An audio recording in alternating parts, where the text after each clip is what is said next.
Hello, everyone, and welcome. We are back. It is 1:31 p.m. here in fabulous Las Vegas, and it's time for Death Stranding 2 at last. It was time last night, but it's also time right now. It's my time right now.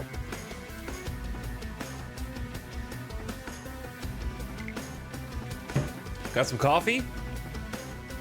A little bit later than I wanted to be for two reasons. Number one, I had to test out this new recording thing. So yeah, I just remembered to hit the record button just now. So hopefully some people will be able to watch this on YouTube later.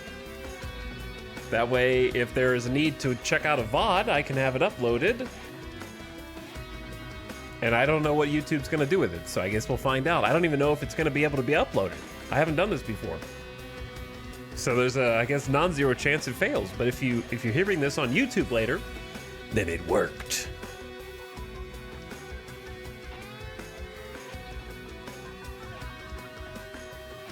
So I don't know if there's gonna be any complications. I cannot predict the future, but I hit the record button and we're gonna find out. More information to follow.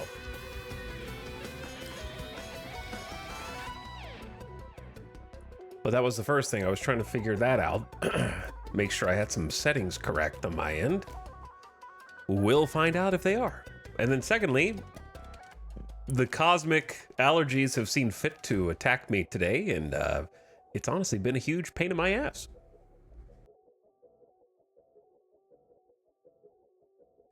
So I've just been blowing my nose here for the last 30 straight minutes,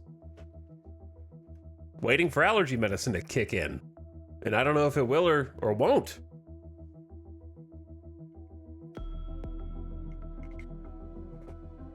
I was fine yesterday, fine the day before that, but the chiral allergies are, I guess, picking up because they can sense Death Stranding 2 getting closer. Appreciate the beginning of stream subs. Also, I probably missed some subs last night. Left Hand Aegis, thank you for the 57 months. Cash Money last night. Carson said hello. Dissenters. Gibraltar contingency is ready for almost 3 years. Thank you for the almost 3 years of sub. Little Too Mad says, it is a masterpiece. Can't wait to catch up and see your surprise and wonder. Thank you for the 8 months. I hope to be full of surprise and wonder. Kiera B, big 52, holy moly. Thank you for the big sub. Will we survive Kojima's wild ride? Survival is not really in question. We will survive. The question is, will we want to get back on, or will we want to get off of the wild ride?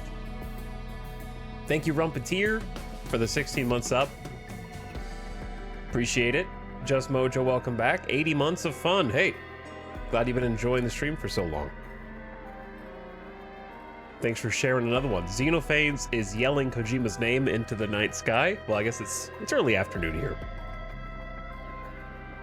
Not used to being live this early.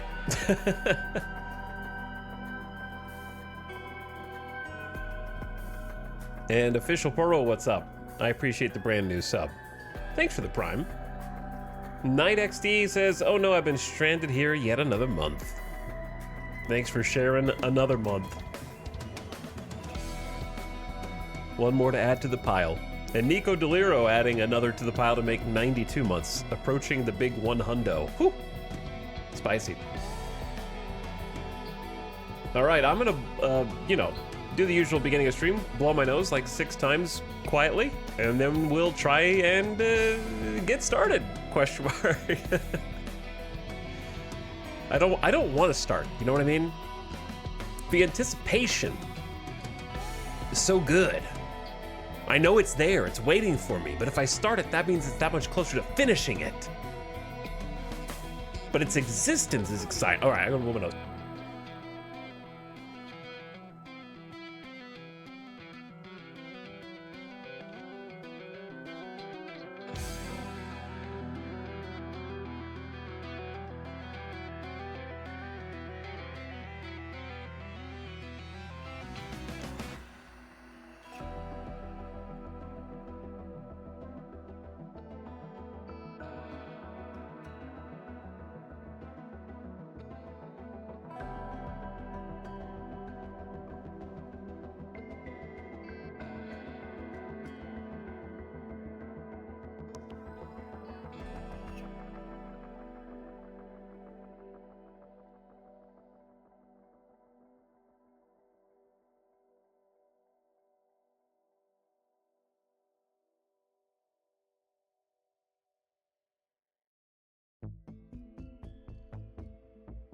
Okay, is it cool if I just like do a full Death Stranding 2 playthrough with face cam and I just have like a spun up tissue in each nostril just sticking out? Which is like perma face cam there.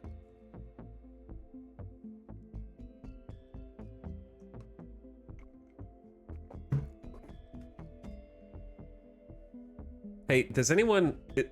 No, this is a serious question now. Is there an in-between between like over-the-counter allergy medicines such as Claritin or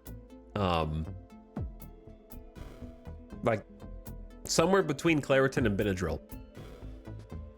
Like Benadryl is too powerful and Claritin and like Zyrtec and all that is too weak. Is there, why is there nothing like right down the middle of those two?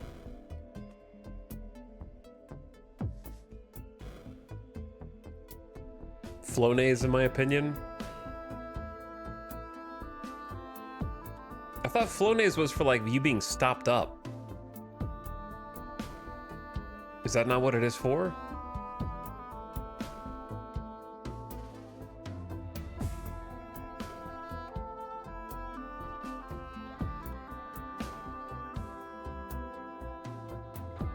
Claritin D, you have to ask for it at the counter? I don't know what the D stands for.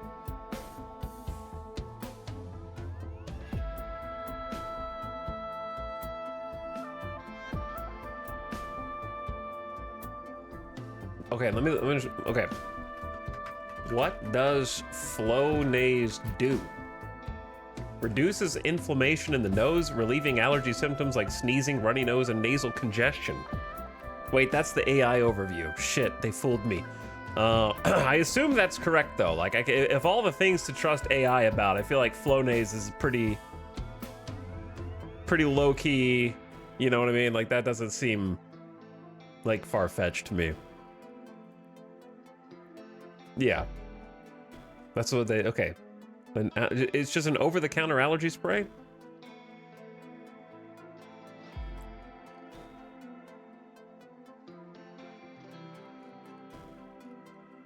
I'm gonna have to try it out, I guess. I'm willing to try anything at this point. Now, here's the question though. What happens if you double up? Like, you probably can't do Flonase and Claritin at the same time, right?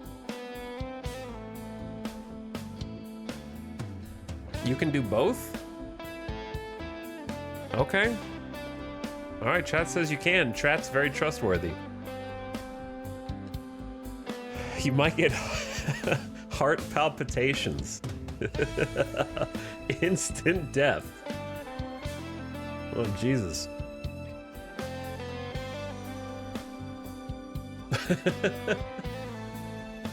All right, one sec. I got a little distracted. It's okay.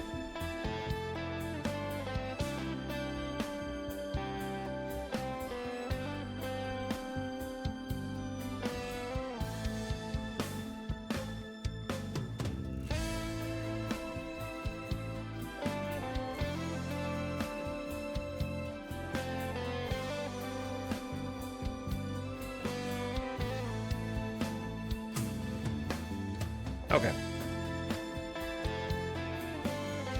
Ask your doctor. What doctor? Chat's my doctor.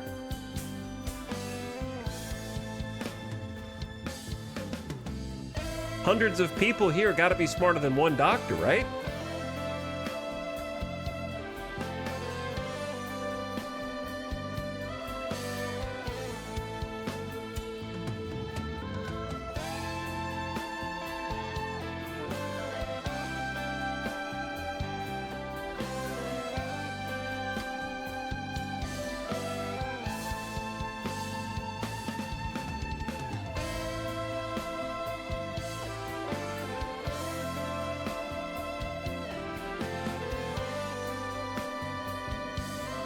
Okay, sorry. I should have blown my nose 3 more times. All right, I'm not stalling. I'm just being aggressively attacked by my own body. Thank you, finally, Alpaca Ogre Lord, for almost 2 years of sub. 23 months. This is I'm not going to read the rest because it's just hurting my brain already. 23 months. 2 times 3 equals 6, and 6 divided by 3 equals 2, which means we're just in time for Death Stranding 2. Coincidence. All right, how's this for a coincidence? Look, we're here. I'm in. You've had enough time. I need to give people time to get in anyways for the intro cutscenes, of course. So you can see, look at the, actually I'm covering it up. At the bottom right, 132 total hours of Death Stranding director's cut, of which we spent like 110 hours, give or take. I think I had like 20 hours back when it like first released years ago, just to play around. And then 0 hours Death Stranding 2. I did not play off stream. See? 132 hours, no hours, okay? I don't even know if the game is installed.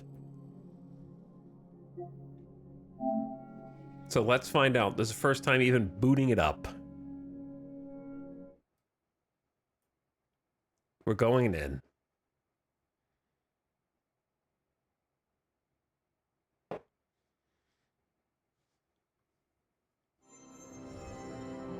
Oh, they've even got the custom sign.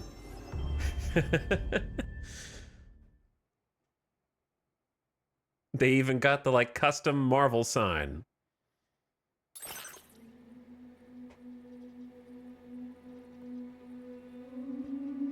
Oh. Well, okay, Chad, I don't know if I can go further than this. Like, I'm thinking 1 screen per day, really make it last. Make sure that I get the most out of it. We saw like a main menu and like, we didn't see a main menu, but we saw screen brightness today. Tomorrow we see what's on the other side of this, I think. Really want to make sure that I drink it all in. Like, look how much data is in this. There's mushrooms. There's a new trike. The reverse trike on the left has been redesigned. Look at that. There's different kinds of mountains on the right with grass that doesn't look the same as it did in the first game, okay? And a split dirt path leading into a ravine with a small technological stick at the entrance on the right and the left. That means this is someone's territory. That means that it belongs to someone who's going to identify you when you cross over that. It's going to go, Bridges ID verified. Also, it's nighttime on the left and it's daytime on the right. Though that could, you know, it's crazy stuff.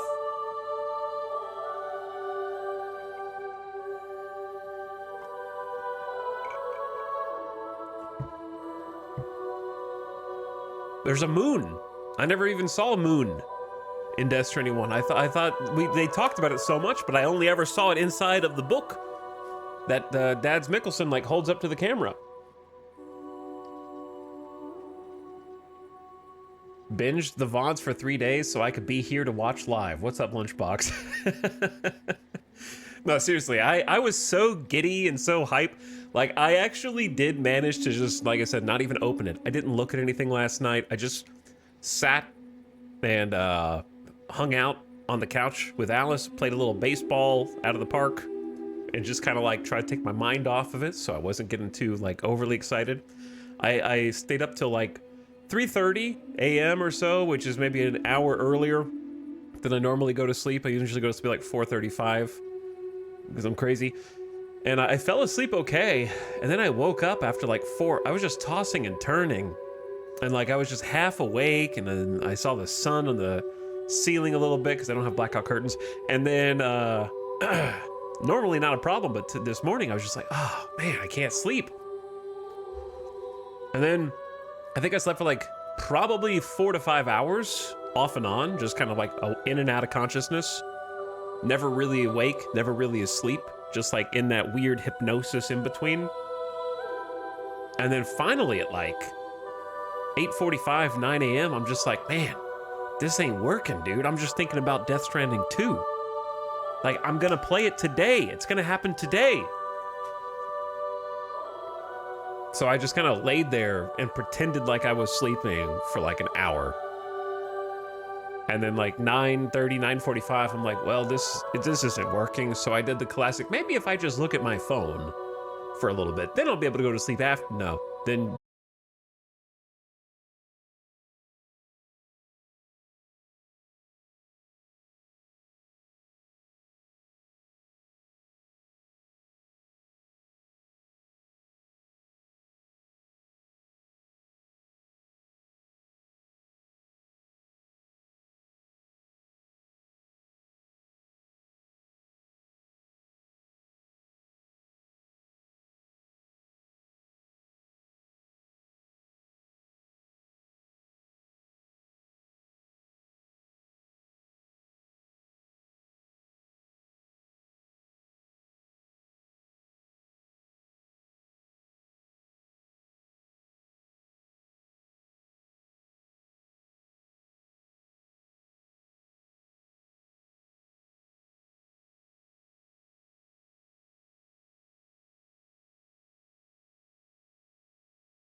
past a certain chapter until the full game is out. So, and by full game, I mean not digital deluxe early access. So, not, it should be like, whenever the non-digital deluxe version is available, that's when it's like stream whatever. But they still have a very interesting streamer guideline I've never seen before that says if you put anything on video that is very spoiler heavy, you have to put a spoiler warning. So, YouTube, Twitch VODs, spoiler warning, I'm gonna play Death Stranding 2 today, and there's gonna be things that happen in it in the story. Okay? Spoiler, this is not a trailer. This is the actual game, and I'm gonna play it, and there's things that are gonna happen. Spoiler warning. So there's for Sony, there's your spoiler warning.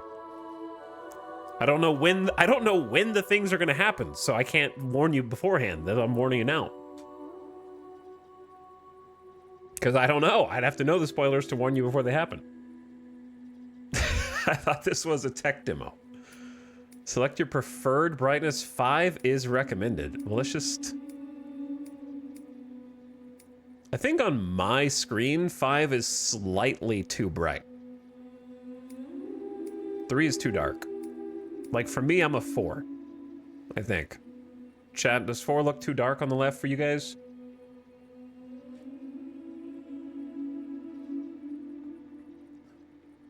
Because when I look at 5, it kind of the highlights on the right get blown out a little bit, and on the left, it's just slightly darker. So let's go with that. Oh my god, look at it. I haven't even looked at like the promo graphics other than that which was shown on to me on this like main PlayStation menu.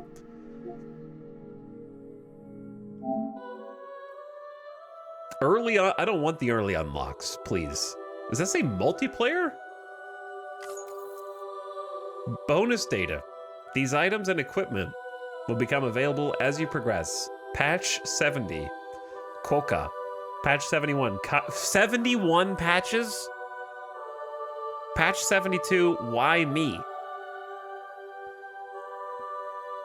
Battle skeletons, Boca skeletons, Boo skeletons, spoilers, man. Look at all those spoilers. Bonus data, early unlock, custom hologram, Quokka. Battle skeletons, silvers, levels 1 through 3. Death, we should watch I know we just did Death Stranding, but we should see what their official Death Stranding.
Vibration, trigger, control sensitivity for keeping your balance.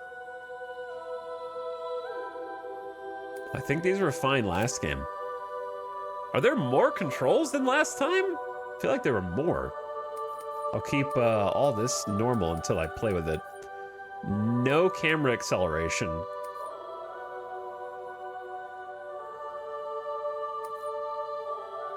Response curve aiming.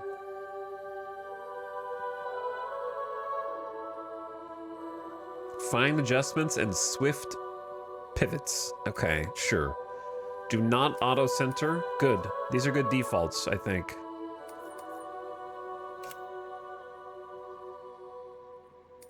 Subtitles are on by default as well. Very nice. Oh, I love that they have a separate speaker names on so that if you are like me, I don't need their names. I just want to see what's being said. Figuring out their name is part of the fun sometimes. But if you want to, you can turn it on. I like that there's a separate setting for that. Oh, no, no, no, no. You silly Billy. We don't prioritize quality here. We go performance. Want that, give me that 60 FPS.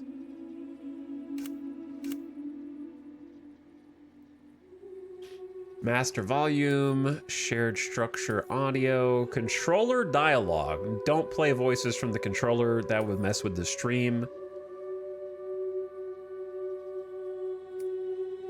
Just don't play any sound effects in the controller. I think it's actually kind of a neat gimmick when you're just playing by yourself. Do you have the PS5 or the Pro version? This is just a base PS5, which I've read is 60 FPS. And the difference between the PS5 and the Pro is very minimal. The only difference is like resolution on quality mode, which doesn't matter. 60 FPS base. All right, this is all good. That is all good. All right, let's look at the recap. Here we go, recap time. Perhaps you remember me. That's right. It's Dead Man. The world, as you know, is in awful shape. And it's all because of the Death Stranding. Oh, you can progress at your own pace. The dead started to find their way into our midst, crossing over from the other side. We call these entities BTs, Beached Things. When they came into contact with the living, the result was instant annihilation. A void out, leaving nothing but a massive crater in its wake. Okay, really embarrassing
assuming. We, your friends at Bridges, did everything we could to support your efforts. There was our director, Di Hardman, a close associate of Bridget, who was dedicated to fulfilling her final wishes. His commitment to American Reconstructionism was absolute, and for that he was named the first president of the UCA. AKA John. That is John Die Hardman. Quite literally. And of course, Sam, the incomparable Dead Man, yours truly. I'd like to think we became the best of friends. As you may recall, I was born from an artificial womb, and over the course of my life was the recipient of numerous organ transplants. I've always got on with the dead. I used to be a coroner. Anyway, I pushed myself physically and mentally to help you and your BB, Lou. That's true. It's he's got a complicated he's got a complicated backstory. Dead Man is an artificial human, more or less. He was created with stem cells reacting to organs from corpses, more or less. And he doesn't have a soul. Those are kind of the important details. Mama and Lochna were twin sisters, as you may remember. Skilled scientists who developed the Cupid, which was essential for chiral network expansion. A personal tragedy caused the two of them to grow apart. But they've since reconciled, with both their souls residing in the same body. Okay. I like how he's always like, yep, you remember this. Like, you already know. Come on, Sid. You already know this. You remember this, right? This is like, these are the most important characters to you in the last game. These are people who you could never, ever forget unless you literally had your mind wiped. Remember?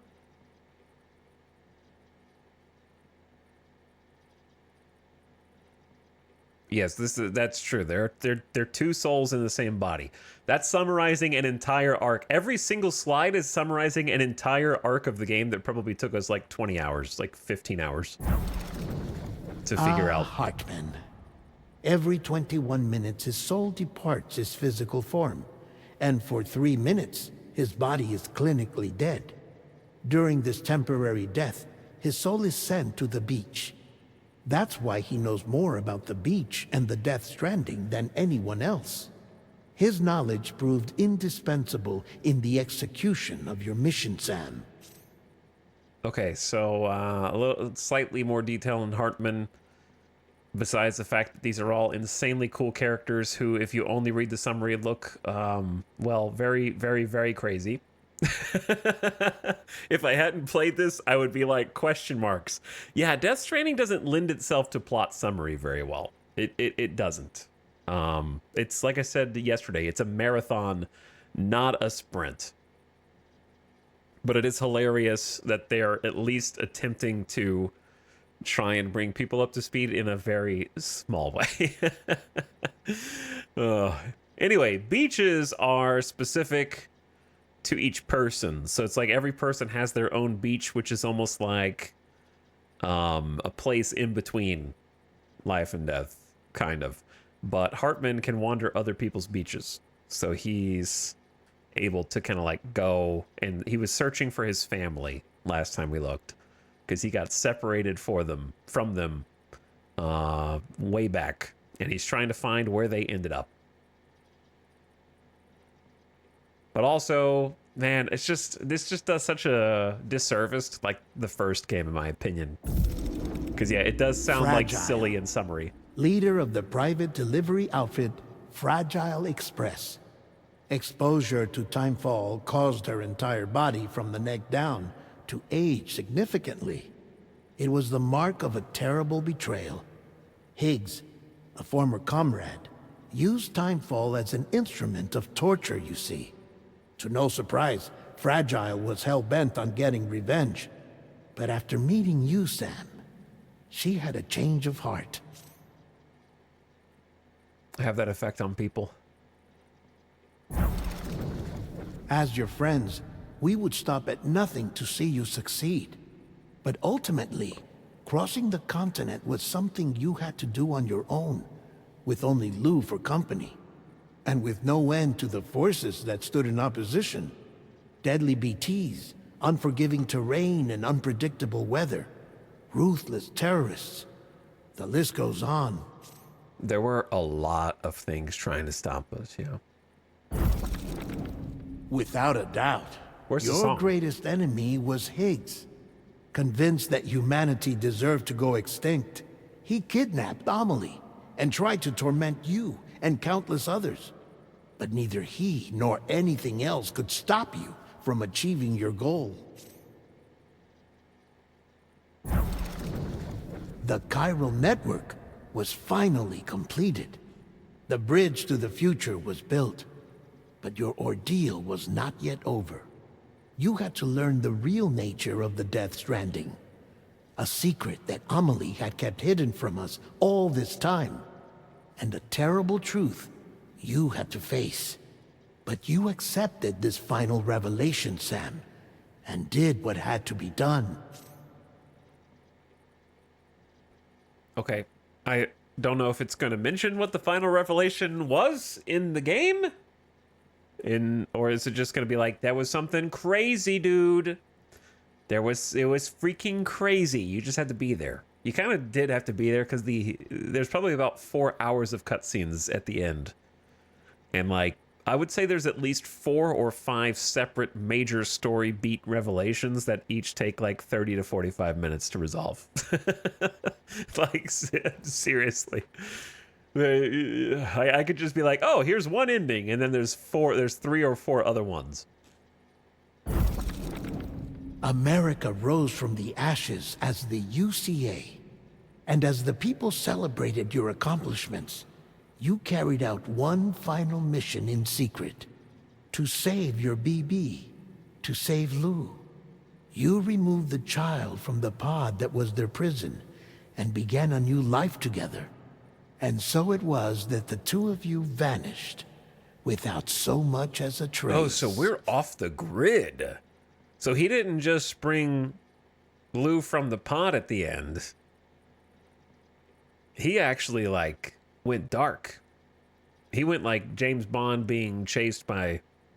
Like, I knew that we burnt the cufflinks, but I didn't realize that he was, like, actually gonna escape, you know?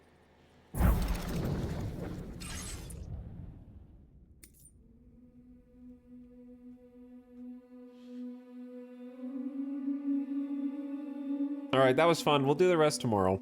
That was good. Yep. We got to see the setting screen. We got to see the brightness screen. We got to see the recap. Got to make sure this thing lasts. Got to last a long time. Let's watch it again just to make sure. Okay, some people in chat asked if I could give a short recap because they missed the last VODs. It's really hard. It's really hard. Okay, the most important aspects of the game, for those of you that said, I saw somebody that said I watched 6 VODs or 7 VODs and I didn't see how it ended. All right, here's how Death Stranding 1 ended. The biggest revelations are you actually get to see the entire timeline. If you remember, every time we went up in the elevator and Sam hooked into the BB pod and got a vision, and we saw Dads Mikkelsen, whose name is Cliff in the game, interacting with BB, and we assumed that he was trying to get BB-28, aka Lou, back. But actually, he just saw the pod and didn't realize that the real BB that he was looking for all along was Sam. And so the big reveal was that Sam thought that he was seeing BB-28's visions, but he was actually seeing his own visions from when he was a BB. So he himself was the BB that Dads Mikkelsen was trying to get back. And so they have a wonderful reunitement in like a vision where the like spirit of Cliff interacts with Sam and they hug it out and they have like a revelatory moment where they find acceptance and love for just a minute. It was beautiful. And so the whole game is a giant rug pull plot twist where you don't know that, and it gets crazier because all the shit that's happening in the game is Sam's fault inadvertently. So if you're wondering like why the hell is he special? Why is it his blood that messes with the BTs? Why is it his bodily fluids that messes with the BTs? Is he just, oh, he's the main character, he's the player character? He's actually special because this entity, like every cycle of life, there is born eventually an extinction entity whose job it is to cause a mass extinction event, with the principle being like cutting back leaves on a plant that you want to grow larger.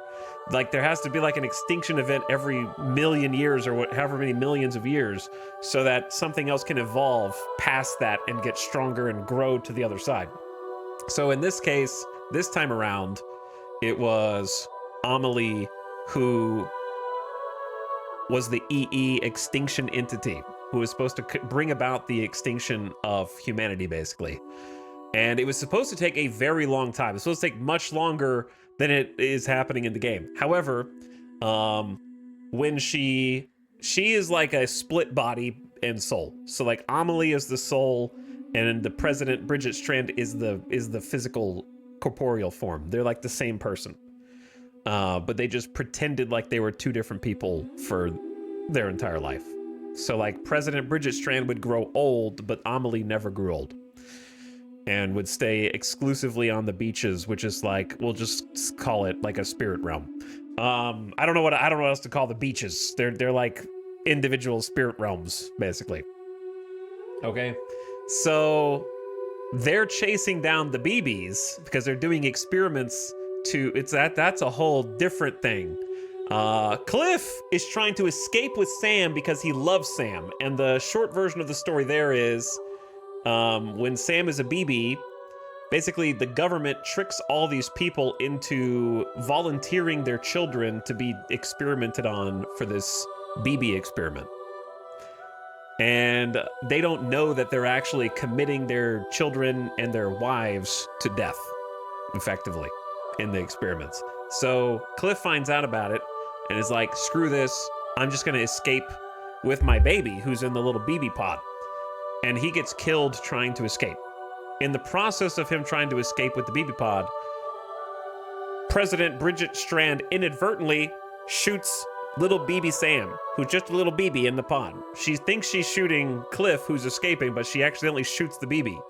And feeling terrible about this, she holds BB Sam, who's just a little BB, and then because Amelie is this crazy extinction entity super god, she feels extreme guilt and heals him and then raises him as her own. Since she heals him, that's basically an abuse of power on a cosmic scale that sets into motion all of the ghosts and the BTs and the realm of the living and the dead starting to coalesce because she basically brought back someone who was dead back to life. So it creates chasm between the living and the dead, and the Death Stranding starts because of her and Sam. So since Sam's being brought back to life causes the Death Stranding to start, he is the thing that can kill the BTs because it's all intrinsically linked to him.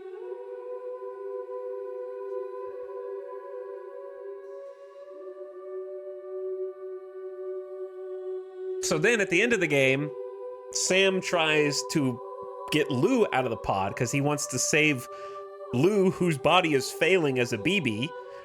They basically use the BBs for a set amount of time and then torch them when they've outlived their usefulness. So he was supposed to incinerate his BB, but he can't do it. So they say that there's a 70+% chance of catastrophic failure when you bring a BB out of the pod. So he cracks open the pod, gets Lou out, and Lou dies. He's dead. She's dead. We find out at the very end of the game that it's actually Louise. So Lou is dead, and seeing this, Amelie has mercy and like empathy because she did the same thing to Sam and then brought Sam back to life. So she brings Lou back to life for Sam. So Lou actually dies, and Amelie like sees herself in Sam, and the cycle continues. So she brings Lou back. So we don't know what's going to happen now, because that's the last thing you see at the end of Death Stranding. And then they go outside, and the timefall rain is gone, and it's just regular rain hitting them. So we don't know what the implications of that are at this point.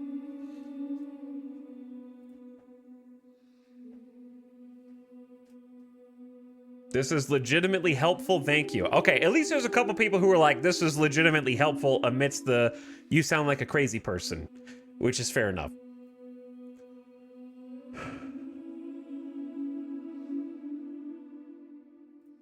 Palix, remind me, I thought the whole BB program was started after the Death Stranding to figure out what it was. So what happened was, it was accident, like basically there was a scenario in which a like brain dead mother had a, I know this was 2019, okay? Kojima, he sees things in the future. There was a brain dead mother who was not even really like technically alive, who had a baby carved out of her, and that caused a void out. And so there was a giant void out that killed a bunch of people on Manhattan. And then they tried to figure out what the hell caused that void out, because they recreated the circumstances and basically like did it again.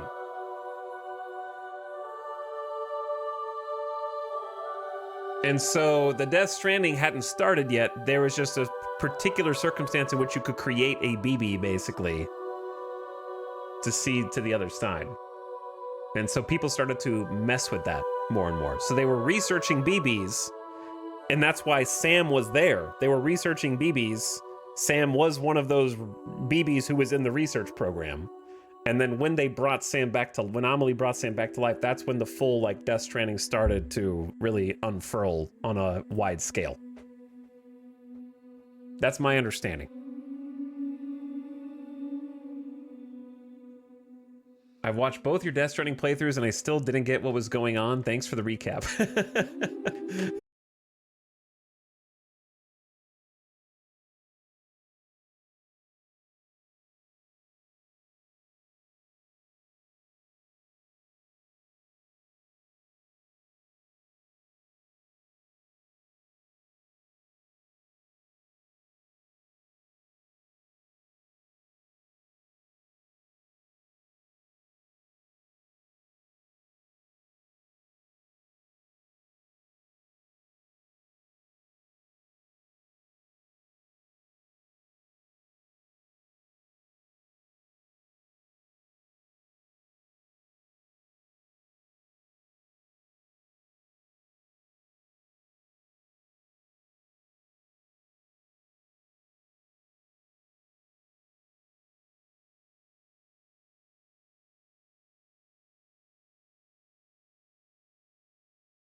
she abandoned Fragile, basically, in order to try and, like, stop Bridges from doing the BB testing.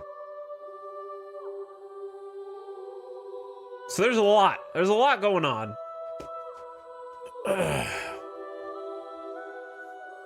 So now that we've done that, let's go ahead and run the ad and then start the game. Okay? That way it doesn't have to be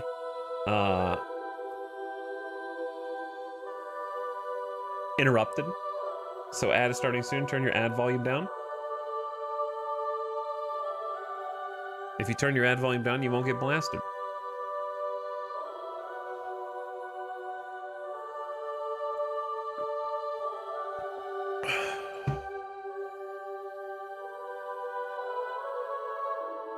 Is it a bad hypothesis to say we don't do hypotheses? So, we'll see you post hypothesis. Most importantly, Higgs was the guy who ordered all the pizzas too, right? Higgs was the guy who ordered all the pizzas. His name was Peter Englert.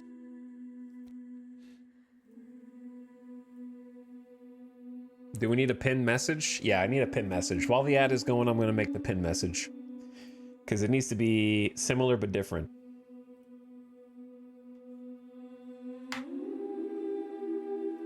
It needs to be similar but also different.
All right, how's that?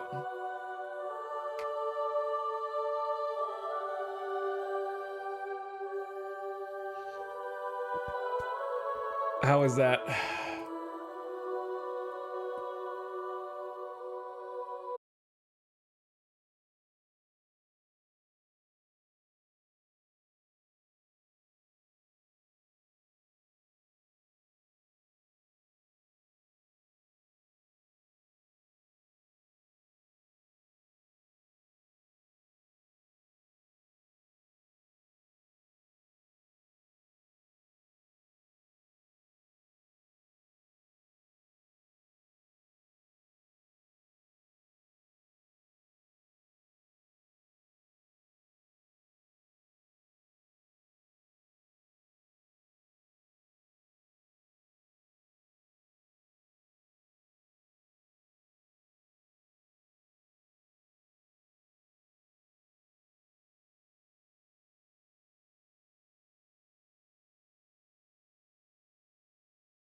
world, okay?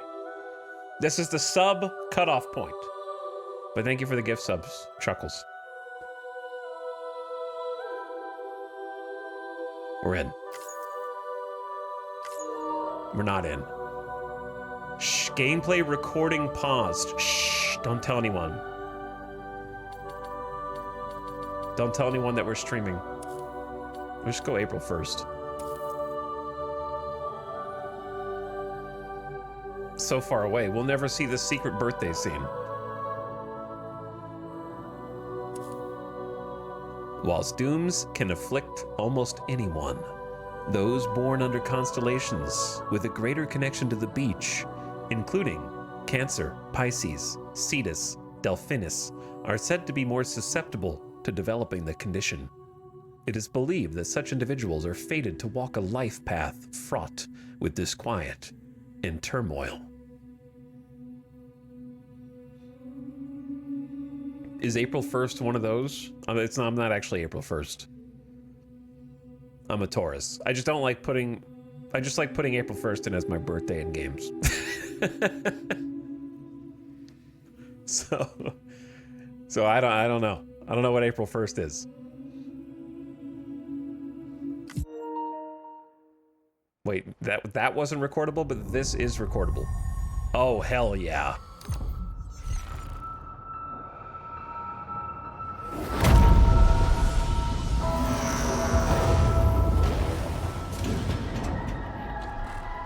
Here we go.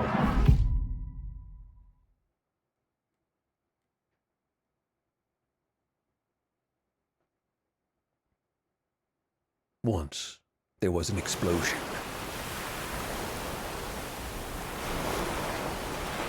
A bang that echoed around the world. A phenomenon known as the Death Stranding. Beach things, lost spirits of the dead, found their way into our midst. When they came into contact with the living, the result was instant annihilation. A void out. Since most could neither see nor sense BTs, people lived in fear of them, withdrawing from the outside world. Cities became isolated, and humanity crept toward extinction. To unite what was left of America, a porter named Sam forged a bond with a bridge baby, or BB, called Lou, who possessed a special connection to the other side. Together they journeyed west across the continent.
They build to lose at the trial what is left and what is right. I made the worst mistake one can make, pretending and playing blind. What is it I'm trying to find? Jesus Christ. Okay. Time to head home.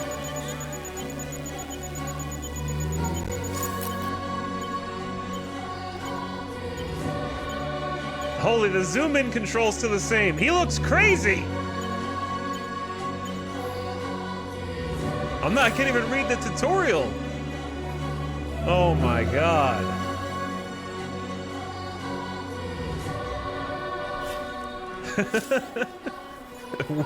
Weirdly familiar, but yet completely unfamiliar at the same time?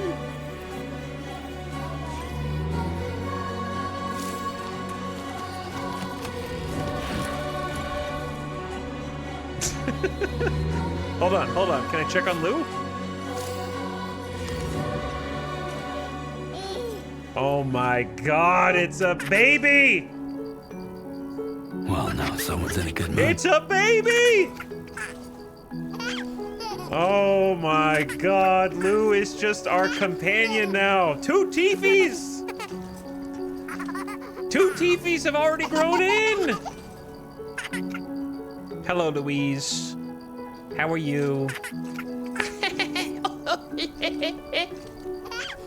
I'm a baby. Let's go home and get you fed.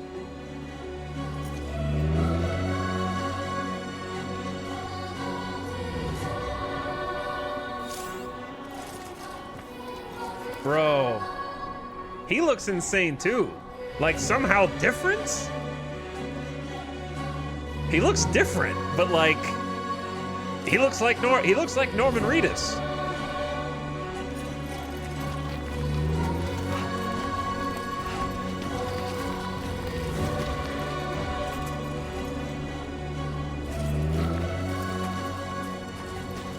He looks more like Norman Reedus than Sam did.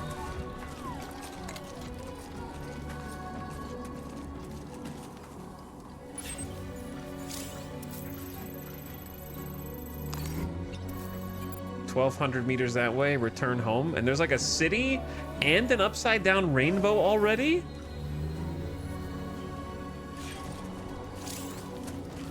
Proceed along the ridge. Chat, this is crazy.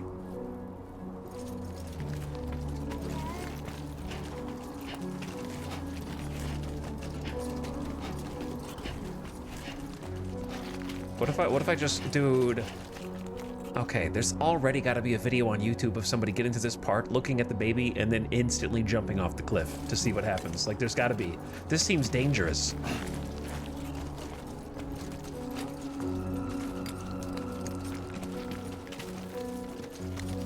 Like, I know that type of content creator. Someone did it already. I'm not that content creator. Like, I might fall on accident, right? I'm that kind of content creator. But I'm not the, like, do it immediately for just an easy fall, 2 plus 2 fall joke. Can you climb? Can we not climb because of the baby? I just tried to Odra deck pulse and it didn't work. Dude, my muscle memory is messing with me right now. Was I supposed to go along the ridge the other way? What if I went the wrong way?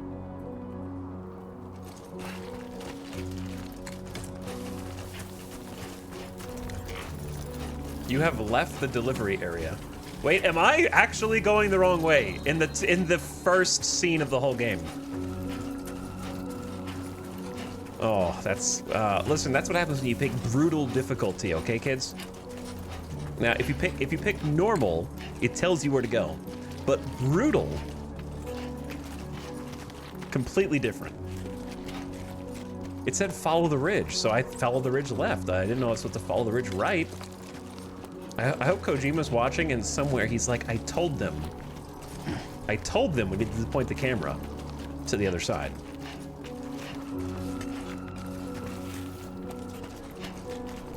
Because it did say follow the ridge, right?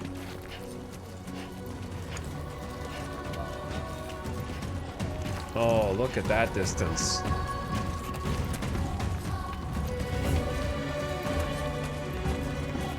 People have been resting up here.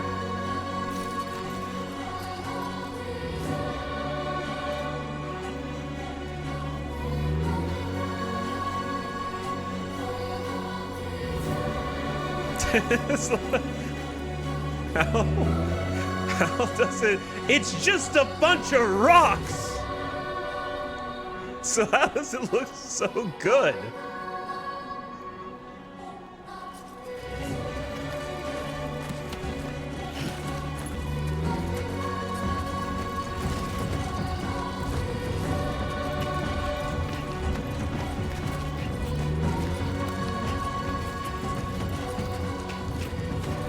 This looks, so far, looks better than Death Stranding 1, like, easily. And it's just a bunch of rocks. It's somehow sharper. What the hell? Follow the music.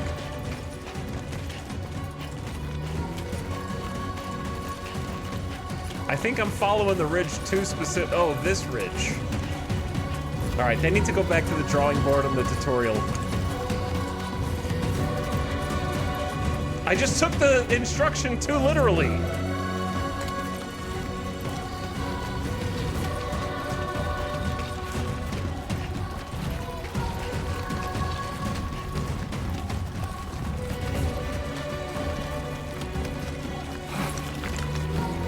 I need more yellow paint.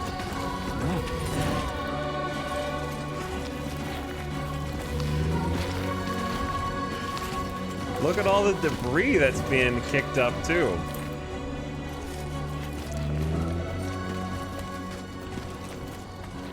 Like whether you look in the foreground or the background, it looks crazy.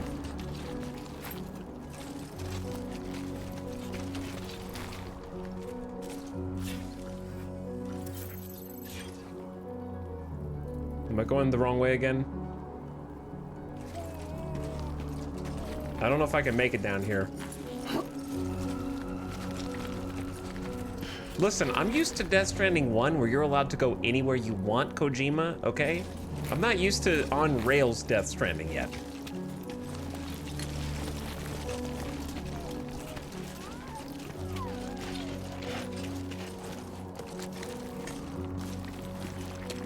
However, I do think it's hilarious that one of the big criticisms of the first game was that it's like a giant 2-hour cutscene. Also, square is climb instead of X. Well, that's interesting.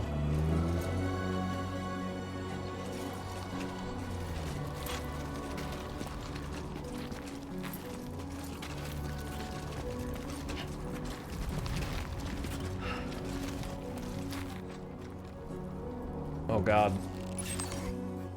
I see these already popping up. Look, I'm getting there. I think. Wait, does it change music depending on which way you look? Okay, no. I'm not sure this is the safest route. Listen, you're talking to a Death Stranding 1 expert. Okay? You're talking to someone who has climbed every mountain in Death Stranding 1.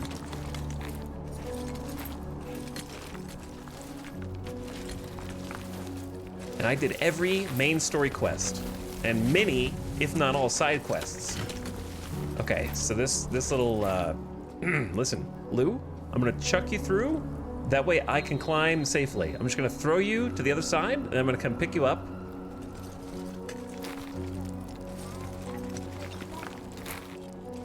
Don't worry, Kojima planned for this.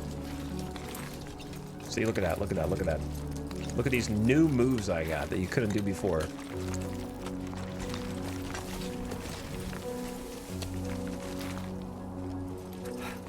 This is already a puzzle. All right, there's gotta be a way across. Maybe up there. He's taking some wide steps. All right, hold on, Lou. I'm gonna try not to, like, graze your face against the rock face. And I'm definitely gonna try not to fall.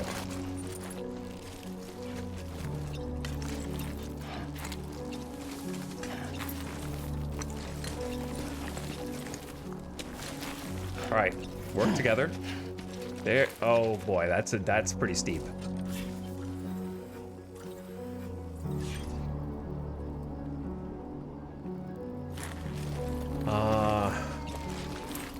All right, environmental puzzle immediately.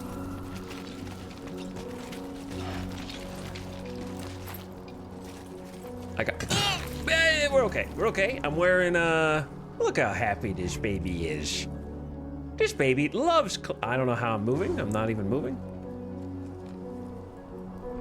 All right, I need to go up to go down. Go up to go down.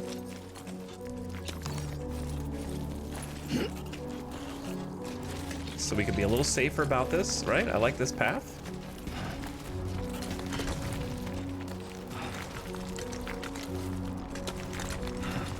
Okay. Very clean. Sam getting the workout in early.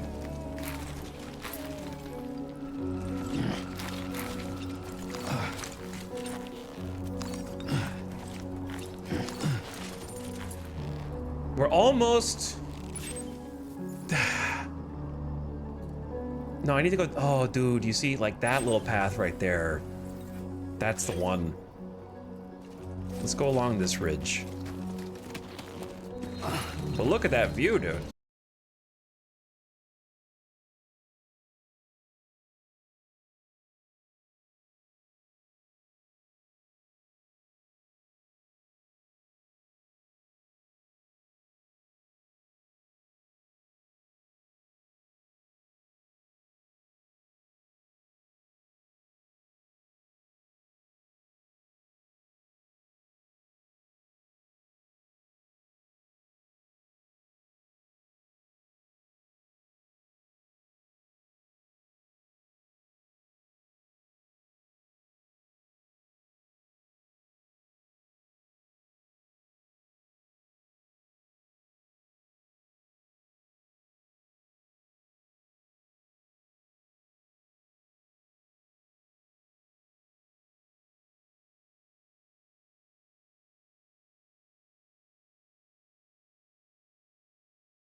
Uninstalling, never playing this.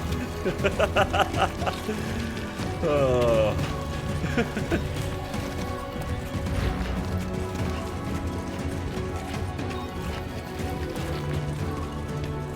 Whose footsteps are these that I'm following?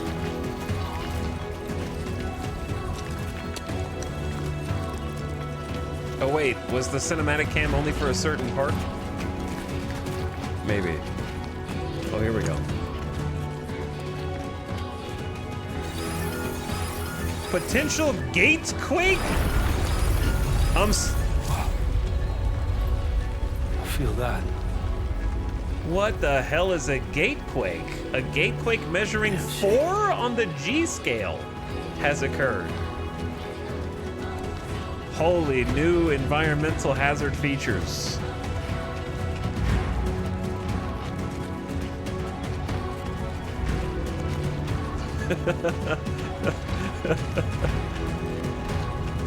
Earthquakes. Oh shit. Oh shit! I'm allergic to G-quakes!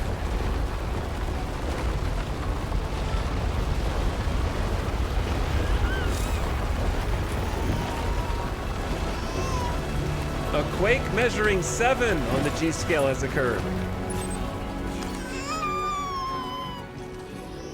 I wonder how high it goes. Okay, you're all right. Oh, come on. Don't be like that.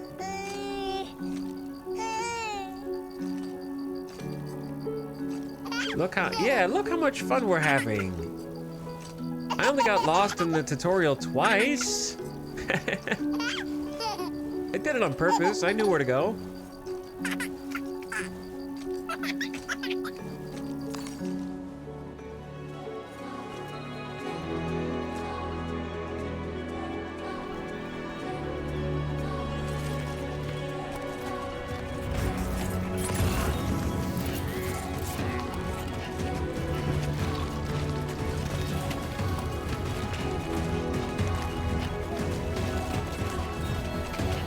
All right. I sense a crescendo.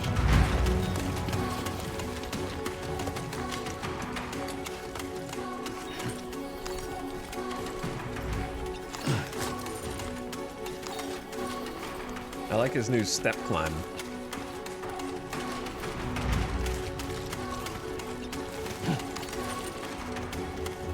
This looks like a good peak. God, this looks crazy, dude.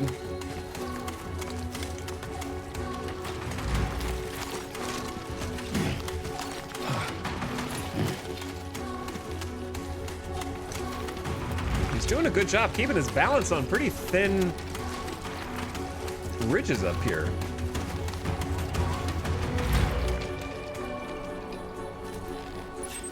We're almost there. And there's so much stuff I want to explore in the background.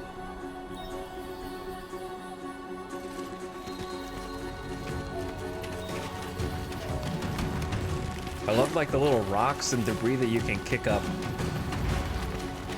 I don't remember seeing in Death Stranding 1.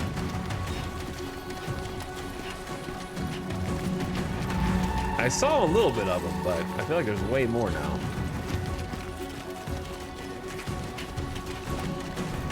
Also, considering how many mountains you do climb in Death Stranding 1, the way these are laid out is very different. This is an actual, like, mountain range. Most of the mountains in 1 are pretty, like, kind of standalone mountains. Even when you go into, like, the snowcap area, there's not really this many back-to-back peaks and valleys type of thing. Uh-oh.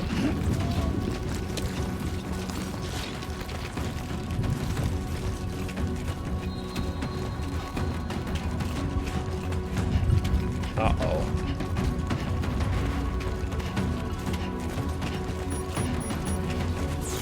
Uh-oh. Rain. Gotta move. Timefall? Maybe timefall? Lou, I've just come up with a way that you can help me. If we just time fall rapidly age you, you will grow into a toddler and then a teenager, and we can fight alongside one another. Pretty sure that'll work.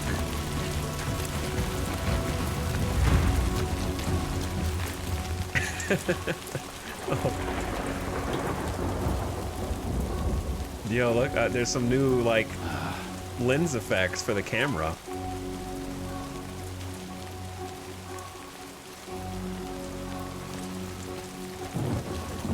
Also, they have a new haptic rain on the PS5 controller where it actually increases with the intensity, like it just increased intensity, and it has like haptic pitter-patter. Like when it's sprinkling, you can feel different locational vibrations. And now that it's storming more, it's a little bit more comprehensive across the controller. But you still feel it ebb and flow from left to right, kinda.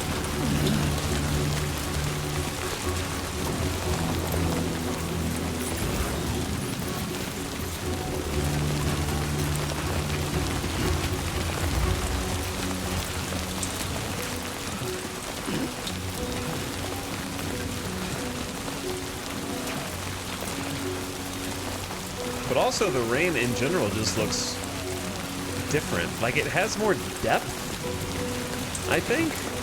It's kind of got like the lens foreground with like a layer kind of going right to left.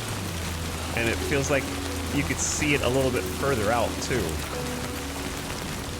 The ground is getting proper soaked.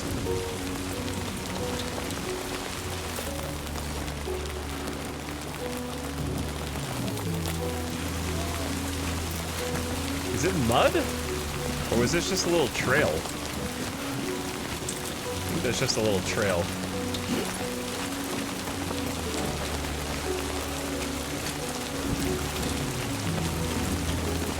Yeah, it's like sheets of rain.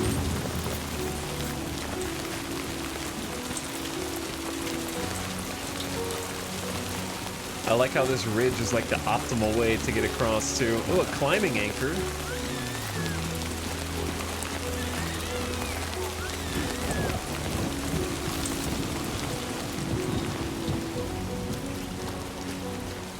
Uh-oh.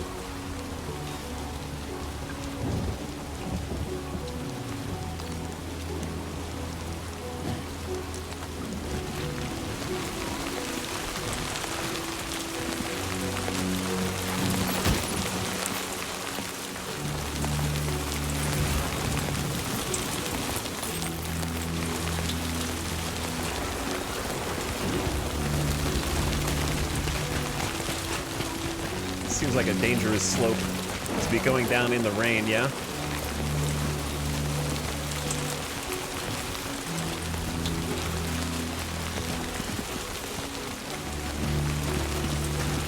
My question is, I wonder what else I'm carrying on my back right now.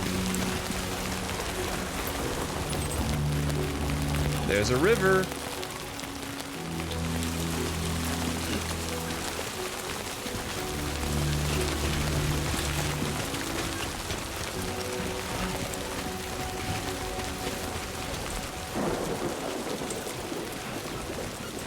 It looks like we might have an encounter up ahead. But what's interesting to me is that there's an actual, like, city back there with a giant wall and spotlights. Oh, the weather just changed. Did you see how it got dark?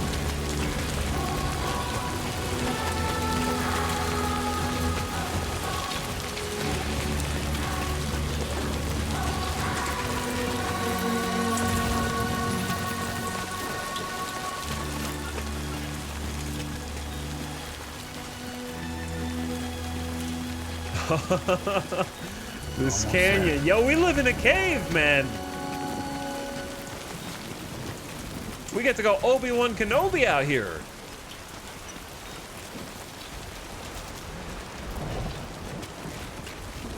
I see some crypto biotes. We got food, all sorts of good stuff. Easy sustenance.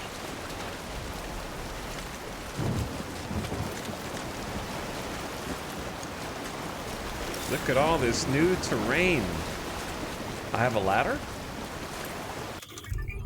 What is this menu? I mean, I know what it is, but use this menu to quickly switch between weapons and tools, categories, and then cycle your options. Oh my god, there's categories, weapons, secondaries, consumables, piss, the strand, climbing anchor, and ladder.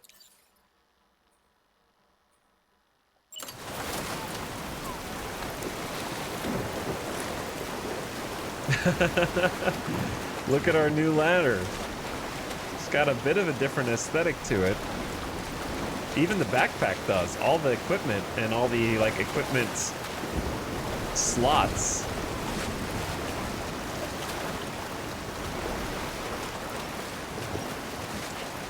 All right, hold on, Lou. This seems like where they want me to go. Connect ladders? Hold up, connect ladders? My first structure. I am the unknown porter. Toe tiptoe. There, you made it. Is this song gonna stop the second I get in here? If it does, I'm sorry, but they shouldn't have started it right before I got home. Oh wait, no, that was the song.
Actual alarm.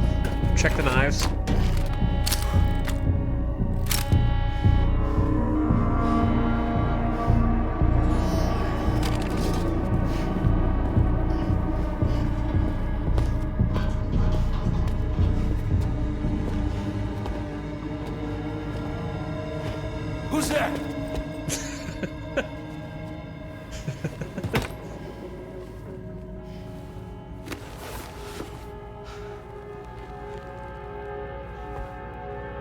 My Hero Academia villain.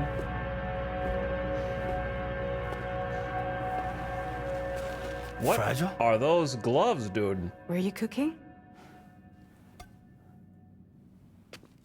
What are you doing here? I've been looking for you. Nothing's worrying me.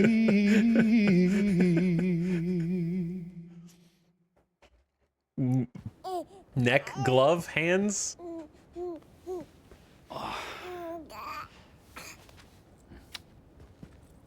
Wow. Lou's growing up fast. You two look good. Like a happy family. Here's a gift. The finest Carol printed Am I supposed to press start? Thank God. I mean, it was showing me at the top right, so I pushed it. The corpus. In the corpus, you can review the story so far, examine terminology, check the controls, and browse gameplay. The corpus is divided into tabs. Story. View the story so far and Sam's orders to date, databank, glossary, tips and controls. Chiral printer. High-performance 3D printers that make use of the chiral network's cutting-edge data processing capability. A chiral printer can remotely output a great variety of objects, provided you have the necessary resources and are connected to the chiral network. Medicine and living organisms cannot be printed, however, nor can one-of-a-kind objects of great personal significance. That's true, but we actually did deliver a resource in the previous game that was capable of printing both medicine and some biological things. So the technology does exist. Fabricating weapons is simple with a chiral printer and has made it all too easy for anyone to acquire large quantities of arms and explosives. As such, there is concern the prevalence of chiral printers has led to an increase in the number of armed groups and a general escalation of conflict. Chad, there's a lot of data here. 99% we're gonna know, like, what is a BT? Like, we kind of know that, but we might look at some tips. We don't need those yet. Look at the data bank.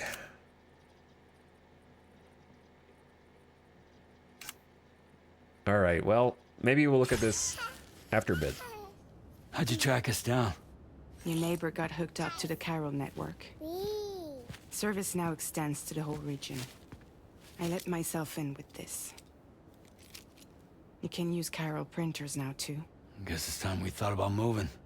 Maybe further south. You know, I'm surprised you used the front door for once. My jumping days are behind me. Overdoing it left me with some kind of syndrome. They call it jump shock. All right, we're now going to interrupt every cutscene to read about whatever keyword they happen to most recently say. Jump shock, a syndrome caused by performing repeated jumps to the beach. Wow, this really is like My Hero Academia. While it is clear that the syndrome is brought about by the accumulated strain that multiple jumps place on the body, the exact causes are unknown and no treatment has yet been developed. It is still possible to perform jumps while suffering from the syndrome, but doing so puts one's life at risk. One thing I have noticed, actually, on a serious note, is this Death Stranding 2 is much quieter than Death Stranding 1. And I have the volume currently at maximum, and I feel like their voices are still not loud enough. So I wonder if there is an in-game setting to, like, go above 100%. Plus Ultra, you could say. So she got jump shock in the last game. They just didn't have a term for it. You care for a drink? Thank you, but no. I should get straight to the point. Business, huh? I mean, for a moment there, I thought maybe you wanted to catch up. I have a job for you. Take it, and that whole mess over how you left Bridges will be wiped from the record. You won't have to live in hiding anymore. Given the baby What about beard. Lou? That's a little more complicated. We're talking about a Bridges asset. The handprint. You'll have to work it out.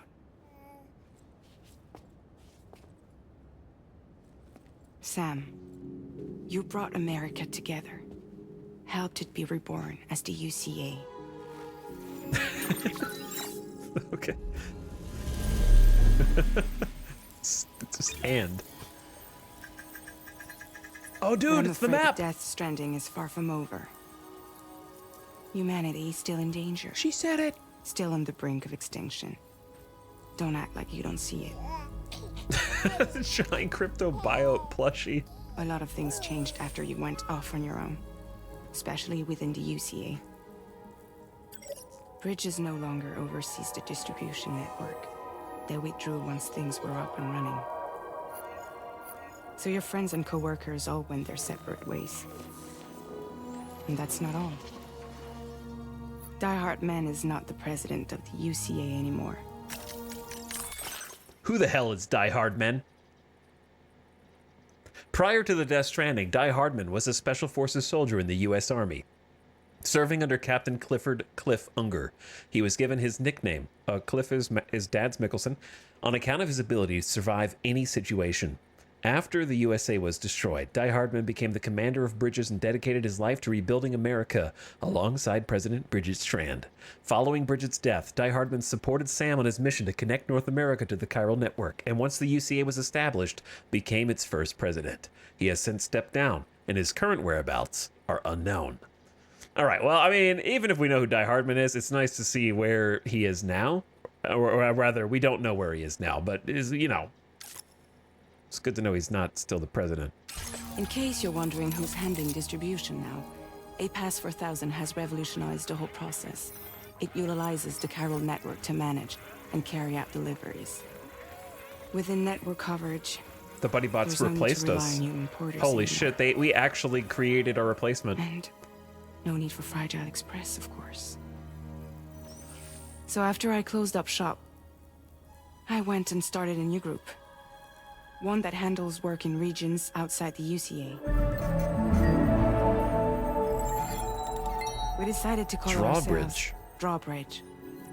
And we still require the services of human porters that can work outside the network. Drawbridge, a private delivery organization recently established by Fragile. Since APAS has taken over deliveries within the chiral network, human porters are no longer required. Outside the network, I'm simply repeating what Fragile just said, leaving Drawbridge to conduct deliveries beyond the borders of the UCA. Preferably ones with dooms who can sense BTs. Sam, I'm asking you to go to Mexico. We're going to Mexico! To extend the chiral network to the south. Just like you did when you went out west. You're asking, or is this coming from the UCA? Both. The UCA came to Drawbridge, and now I'm coming to you. So, what do you say? There's choices? What the hell? Are there BTs out there? Mexico has no shortage of beached things. Spirits of the dead washed up from the other side were stranded there just like everywhere else. Any human corpse that hasn't been properly disposed of will become a BT. And any living human that comes into contact with a BT will get dragged into the depths of the tar. Giant BTs can and will emerge from the tar as well. Okay, so this is like recap. And if they succeed in consuming a living human being, they'll trigger a void out, destroying everything nearby in a massive explosion. Several Mexican cities were wiped off the map in this way. The survivors have since become divided and isolated. As most people cannot see BTs, they live in fear of them, and that fear has made them too terrified to venture outside. May as well do the whole thing. What's the environment like? Chiralium contamination is severe. Some areas have it worse than anything you experienced back in the UCA. The timefall Oh, storms boy. are growing more intense as well. A city. And, as you can imagine, Everything in their path is subject to temporal acceleration. Objects and structures degrade rapidly, while animals and humans grow old and frail in the blink of an eye. Timefall often precedes the appearance of BTs there too. So you should do everything you can to stay out of it as much as possible. So timefall's still a thing. There are many other dangers, though. The rivers can flood in an instant, and earthquakes happen daily. Rivers are flooding. Oh, more environmental things. Why me? Seriously, why me? There are several reasons I thought of you for this job. Deadman, for one. He's currently working at a lab in southern Mexico. Deadman. As a member of Bridges, Deadman studied BBs and supported Sam on his mission to establish the UCA. Deadman initially told Sam that BBs are little more than pieces of fieldware and ordered him to dispose of BB-28. However, after helping the BB recover from autotoxemia, he began to empathize with it and eventually started referring to BB-28 as Lou, just like Sam. Prior to joining Bridges, Deadman was a coroner and would often have to dismember corpses. He was born from an artificial womb and was given organs harvested from dead people to make up for the ones he was lacking. As such, he is a mixture of the living and the dead and does not have a beach of his own. This is a source of great distress for him, as Deadman himself has confided to Sam. And also, he did not ever allow himself to get close to anyone else until Sam came along. And he felt truly close to Sam by the end of their journeys together. This allowed Deadman to open up and find a purpose beyond being sad about not having his own beach. I know the details, but the research they're conducting there is important. Lou's trying to play with him. Very important. And there are certain things he'd like to tell you in person. Any other reasons? That was one reason. You got more? I do. And this one's serious. There is some BT territory near that lab I mentioned. They monitor the chiralium levels, and recently, they've observed unusual activity. The cause is still unclear, but they seem to think there's a good chance a massive BT is headed their way. And if they're right, then I want you there, ready to kill it before it kills them. Don't forget, Sam. You were the first person in the world to ever take out a BT. Chad, has it occurred to you what just occurred to me seeing Lou cower behind that chair? We are absolutely going to have to change a poopy diaper at some point in this game. If not a bunch. Possibly a ton of them. I don't know. But it's coming.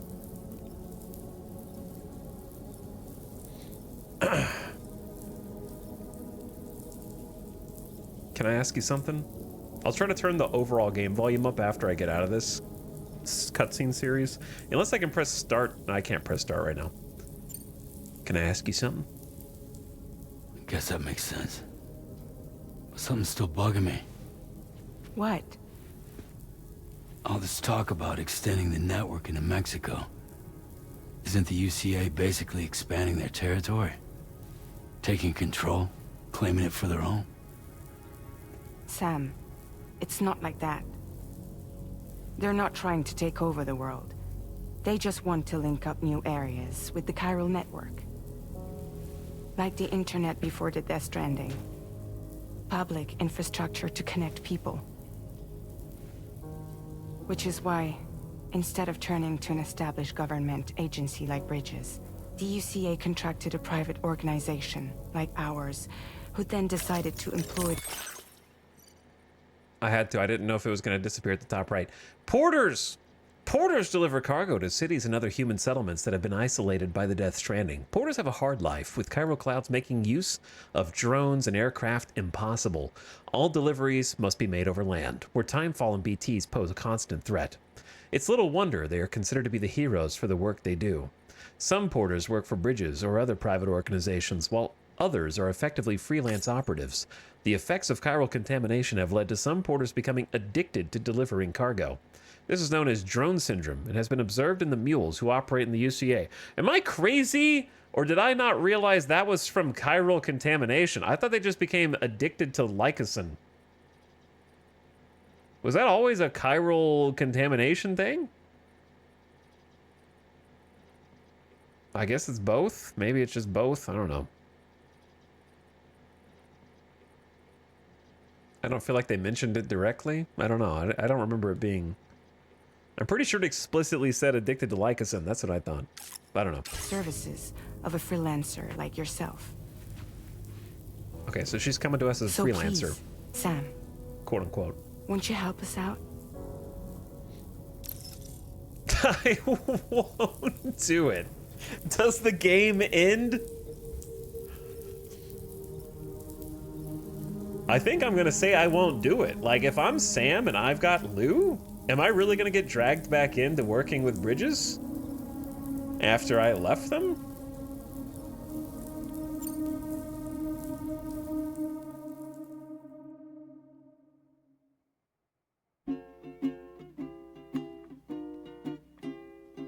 Raindrops falling on my head, and just like the guy's feet are too big for his head, nothing seems to fit. Those raindrops are falling on my head. Hey, not bad, little porter. Not bad at all.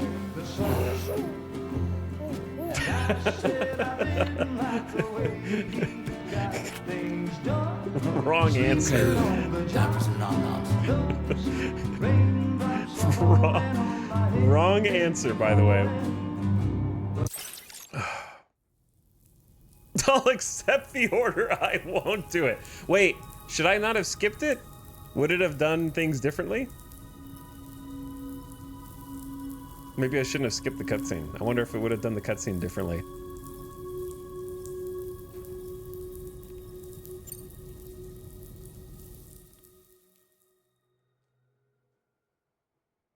I won't do it. Raindrops are falling on my head, and just like the guy's feet are too big for his head, nothing seems to fit. Those raindrops are falling on my head. Hey, not bad, little porter. Not bad at all. And I said I didn't like the way he got things done. Okay, Lou. Time for some nom-noms. Those raindrops are falling on my head. They keep falling.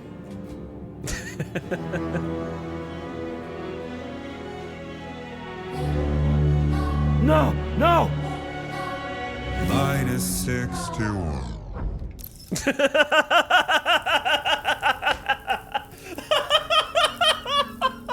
You can't even choose! Holy shit.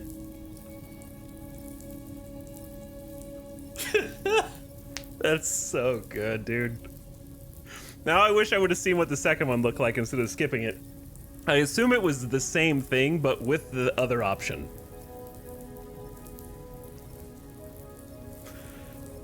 Press right anyway. You can't. There is no other direction. That's peak, dude.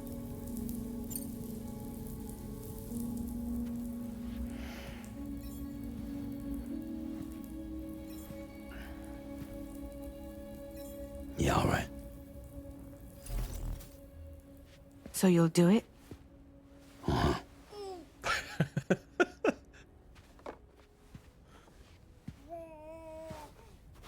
What about Lou, though? It's not like I can take my kid with me. If I do this, can you hold the fort for me while I'm gone? Play babysitter? We're inside the network. There's a child care app I can use. It's the iPad, baby.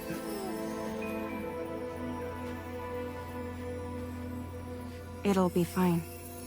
The lab is only a few days away. I promise he'll be back before you know it. God, they look so crazy, Link up dude. the region as you head south. And come home safe. We'll be waiting. Like their face capture was already so good before. And now it's better?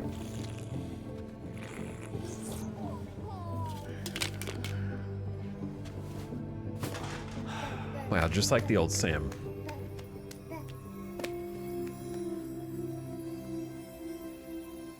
How is the mocap better?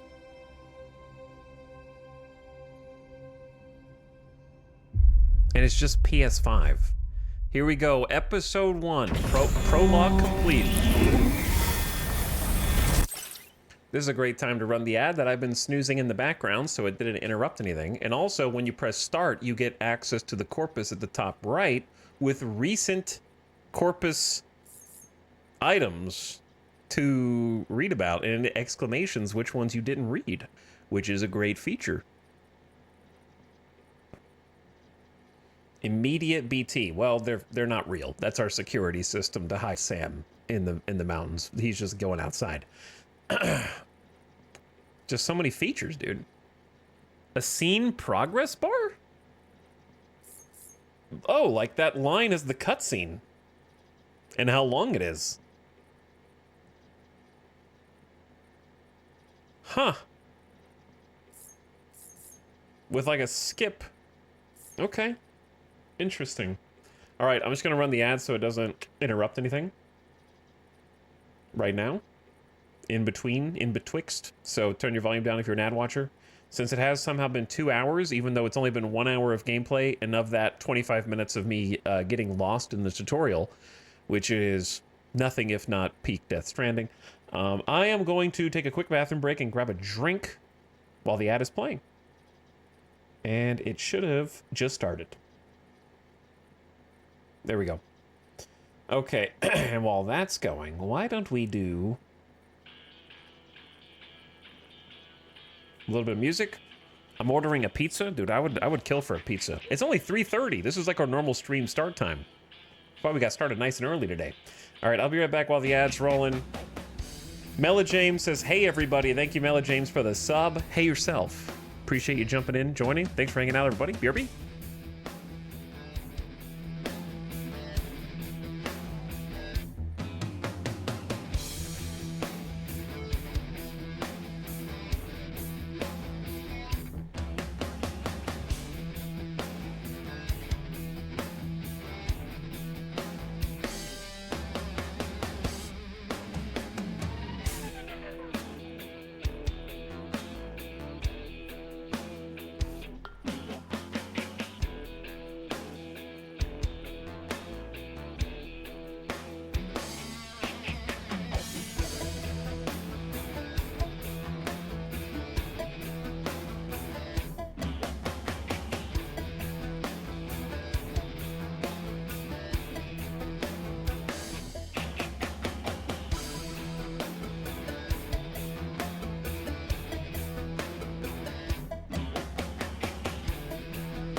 Yo.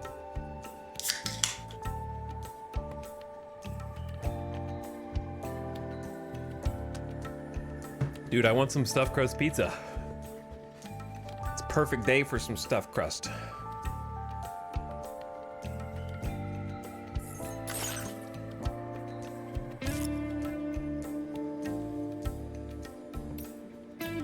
Databank. Why not? Why not just read all the lore? You know we're going to anyway. We may as well get the basics out of the way, even though I know we can take it for granted. Okay. Fragile is a high-level Dooms sufferer with the ability to jump, allowing her to use the beach to transport people, objects, and herself across great distances instantaneously. She is currently suffering from jump shock, which is caused by starring in the hit movie Jumper, and is unable to use this power. Fragile was once the leader of Fragile Express, a private delivery organization, but her one-time friend Higgs exploited her powers and involved her in a terrorist plot to destroy an entire city with a nuclear weapon. Higgs also tortured Fragile, subjecting her body from the neck down to timefall. Fragile approached Sam to get revenge, but cooperated in his mission to traverse the continent and establish the UCA. After Fragile Express was disbanded, Fragile set up a new organization, Drawbridge. When she's not with Sam, she spends most of her free time with Hayden Christensen. Huh, I didn't know he was still alive in this universe. Lou is Bridge Baby with serial number BB28. When Sam first encountered BB28, the unit had been deemed surplus to requirements and earmarked for disposal. But the two formed a bond, and Sam took the BB with him as he crossed the North American continent. At some point along the way, he stopped calling the unit by its serial number and started using the name Lou. After the UCA was established, Lou was declared non-operational and once again condemned to incineration. With Deadman's help, however, Sam faked Lou's disposal and removed the Bridge Baby from its pod. Ordinary BBs cannot live outside their pods, but by some miracle, Lou survived and started to develop like a normal newborn baby. Are we okay? So we just like pretending we don't know that Amelie did it? The pair went into hiding in a reclusive bunker on the Mexican border while the UCA searches for them.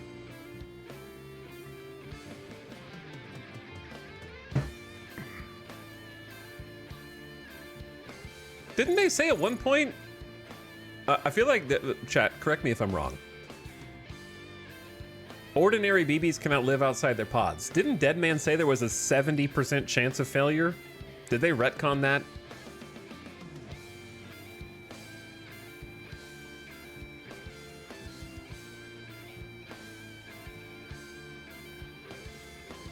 Yeah, that's exactly what he said.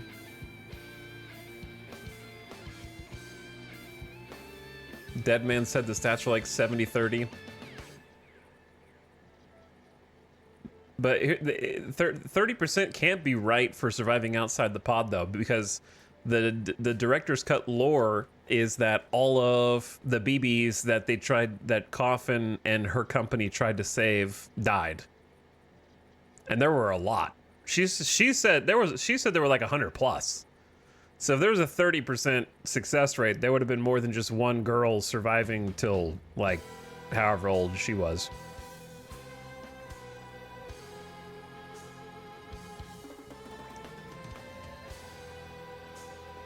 He said catastrophic failure, maybe something worse than death could happen. But also, Deadman may not know everything about the BBs, because he said something like, open it and find out what happens. Like, he was very ambiguous. Because he seemed like, yeah, just open it and find out what happens. It's got to be better than, like, incinerating the BB. If the BB's dead anyway. He was talking about BB like a can of snakes. Right in your face.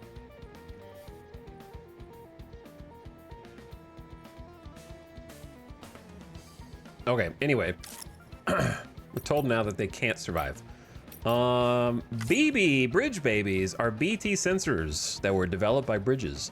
Unborn human babies that are removed from their brain-dead mothers after 7 months of gestation. They are placed in pods which recreate the conditions of the womb. There they are connected to the beach and are able to detect BTs.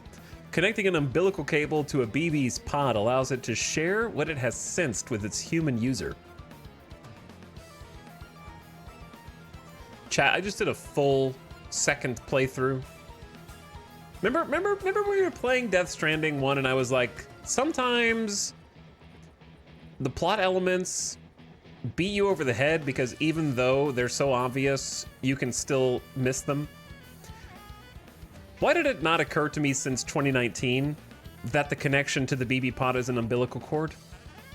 That's so obvious, but I didn't even think about it in the last 100-hour playthrough. It's so obvious. That didn't even occur to me. I knew it back then, but I didn't know it now. Look, there's just, couldn't see the forest for the trees. It's more like couldn't see the trees for the forest. Like, I understand the big picture stuff. That's not really a big picture thing. To be fair, I didn't realize it. See, there's at least one more. Bridges considered BBs to be pieces of fieldware. Each BB has therefore been assigned a serial number. The designation is intended to prevent users becoming excessively emotionally attached to their BBs. It didn't work. Sam, a porter and Doom sufferer who was once a member of Bridges. Sam's Doom's abilities allow him to sense the presence of BTs, but it is his ability to repatriate, which they have said differently. They said repatriate in Death Stranding 1, and now they said repatriate. So I don't know which pronunciation they're going with. That makes him particularly noteworthy.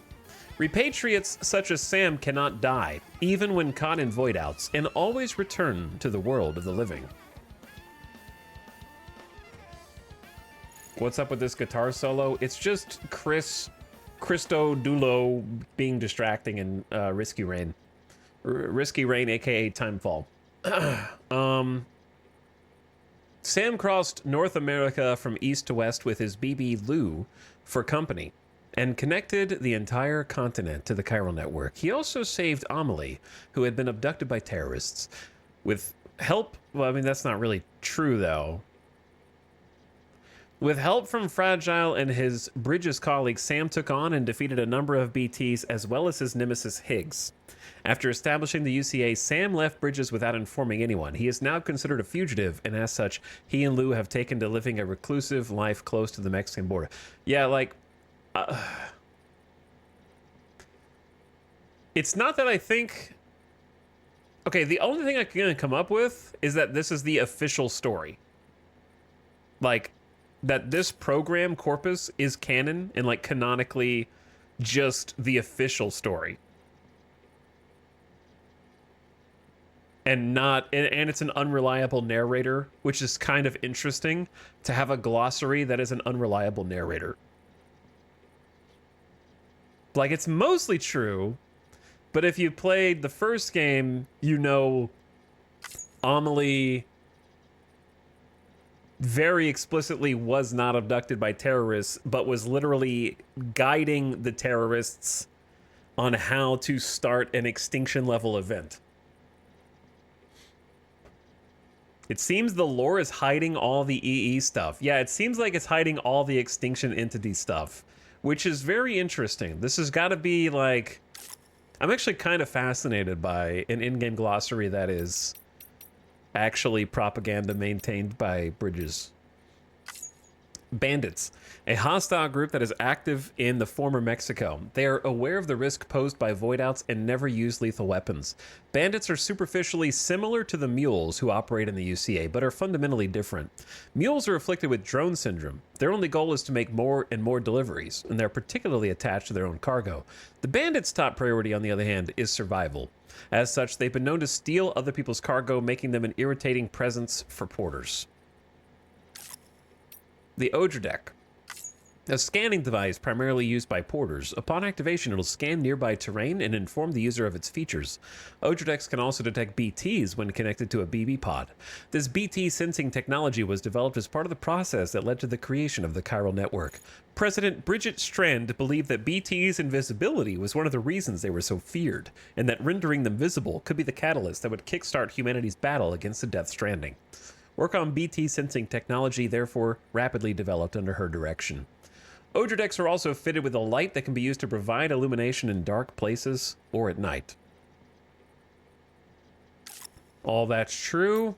I don't know about Bridget's angle, but cryptobiotes, cute little bugs that are crunchy and you eat them even though they have a tiny, look at that little face on the top one. 2 little eyes and a little mouth. I don't think we ever saw their face like that in the first game. They take their name from the process of cryptobiosis, in which an organism suspends its metabolism and effectively enters a state of provisional death to survive in harsh environments. The word comes from the Greek for secret mode of life. Tardigrades and sleeping chironomids have been known to enter cryptobiotic states. These new organisms are also capable of living on the beach or in the seam. They were never given a formal scientific name. Cryptobiote is now the term that is used in all contexts. They are very much an acquired taste, but are known to boost blood levels when consumed. The skin color of a cryptobiote will change depending on its habitat. Okay, interesting.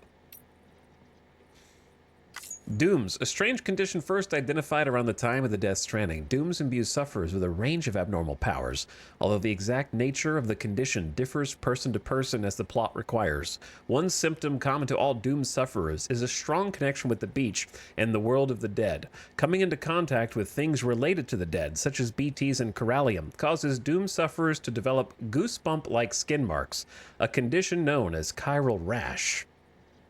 We did see that on Sam. And we know Amelie gave everyone dooms, right? Yeah, we pretty much.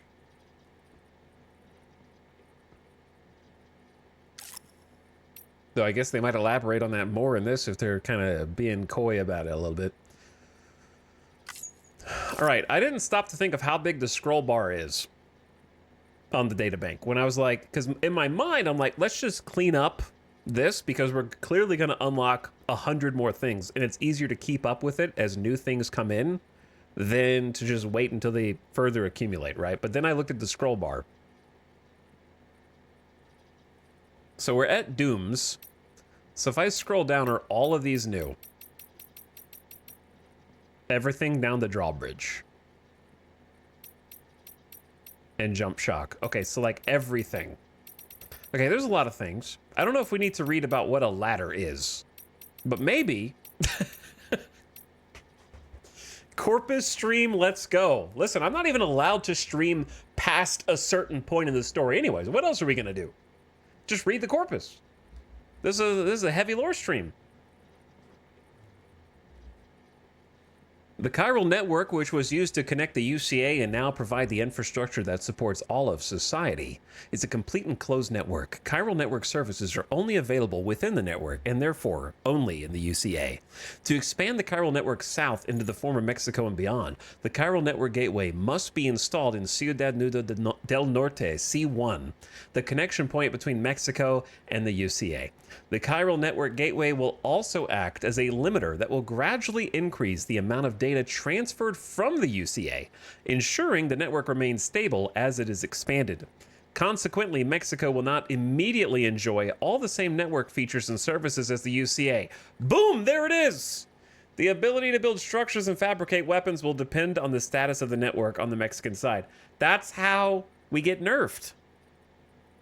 That makes perfect sense. I was wondering how they were going to nerf Sam at the beginning of the game, so we have to, like, unlock everything. We're going to Mexico. I had no idea we were going to Mexico. So that's news to me.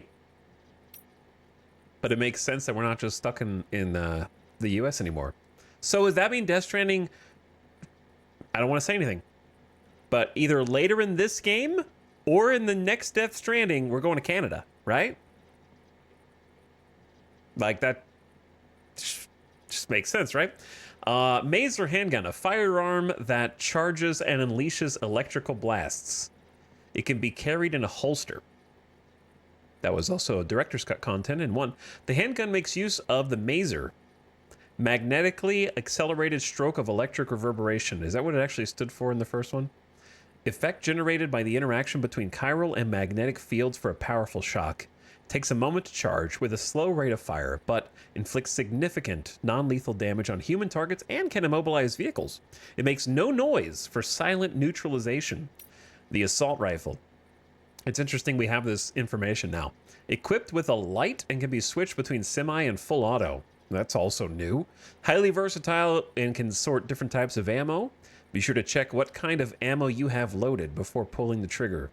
There are several different models in a range of colors in circulation.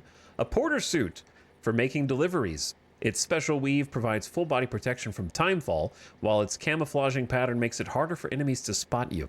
The lights on the suit will change color in response to the wearer's physical condition. Be careful if they turn red.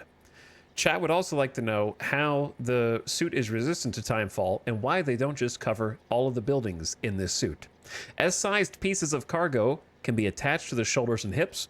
The suit comes fitted with a utility pouch, grenade pouch, and spare ammo container as standard. Interestingly, it seems like it automatically... Are we not going to have to unlock those things? It says standard. Standard model boots loved by porters everywhere. Sturdier than ordinary boots, providing porters with the protection they need for deliveries. They don't require many materials to fabricate and will fit feet of any size and shape. Wow, that is an invention that we could use in the modern world. In some parts of the world, a porter's experience is measured by the number of boots they've worn through. As a result, many porters slide about as much as possible, hoping to wear through their boots in record time. Okay? You guys are cheating, man. An essential tool for porters, Sam's blood is woven into the Strand's fibers as a means of ID verification. And also, now that I think about it, was that the only reason why? Okay, strands can be used to secure cargo that won't fit in your backpack, keeping it in place even during unexpected impacts. That's interesting. Strands can also be used to bind enemies and to parry melee. We knew that, but the securing cargo that won't fit in your backpack is interesting. Keep it in place during unexpected impacts. That was a thing in DS1? That's new. Yes. Okay, don't elaborate further. On the floating carriers, you can do that in DS1?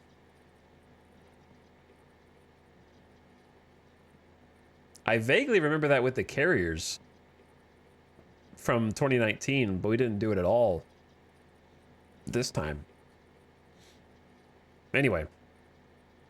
Chiral crystals. Chiral crystals began to appear after the Death Stranding and are known for growing in distinctive golden clusters shaped like hands. When these clusters are tightly gripped, they crumble into chiral particles, which can be collected using a special device. They possess properties unlike any other substance found on Earth, used as fuel, raw materials in construction of buildings and items, and to reduce the weight of objects. Having originated in the world of the dead, chiral crystals are most commonly found in areas of high chiral density, such as BT areas. I guess I could be up here. Chiral radiation produced by the crystals means that they can only be collected by doomed sufferers, such as Sam. Large quantities of these crystals can be found whenever a BT is defeated. True. A foldable, highly portable 10-meter ladder for high places, or a makeshift bridge for crossing rivers and obstacles. It's fitted with an auto-climb device that allows you to travel up and down quickly. What the hell does that mean? 2 ladders can be joined together to create a 20-meter ladder. That's new. Once a ladder has been deployed and used, it is secured in place for safety and cannot be recovered. Okay, so that's new.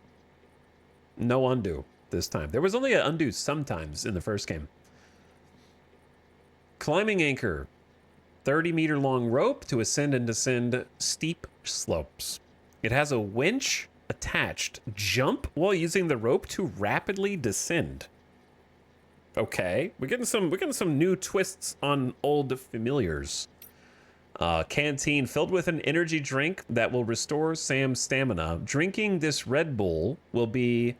No, I'm just kidding. It is refilled using Timefall. It'd be funny if they got like a different company though. If it was like they just went with like a competitor. Do you think Monster had a non-compete clause in their original contract? It's refilled using Timefall or river water, which is then filtered and mixed with stimulant compounds. The canteen is designed so that its contents will not freeze, even in sub-zero temperatures. Blood bags of purified blood synthesized to precisely replicate the properties of Sam's own. If you have a blood bag connected, it'll automatically replenish your blood levels. If they start to drop with multiple, each empty bag will automatically be replaced by a new one. Stored in the utility pouch. All right, the UCA, United Cities of America, led to the destruction of the USA, leaving its... Oh, sorry, the Death Stranding led to the destruction of the USA, leaving its peoples and cities divided and isolated.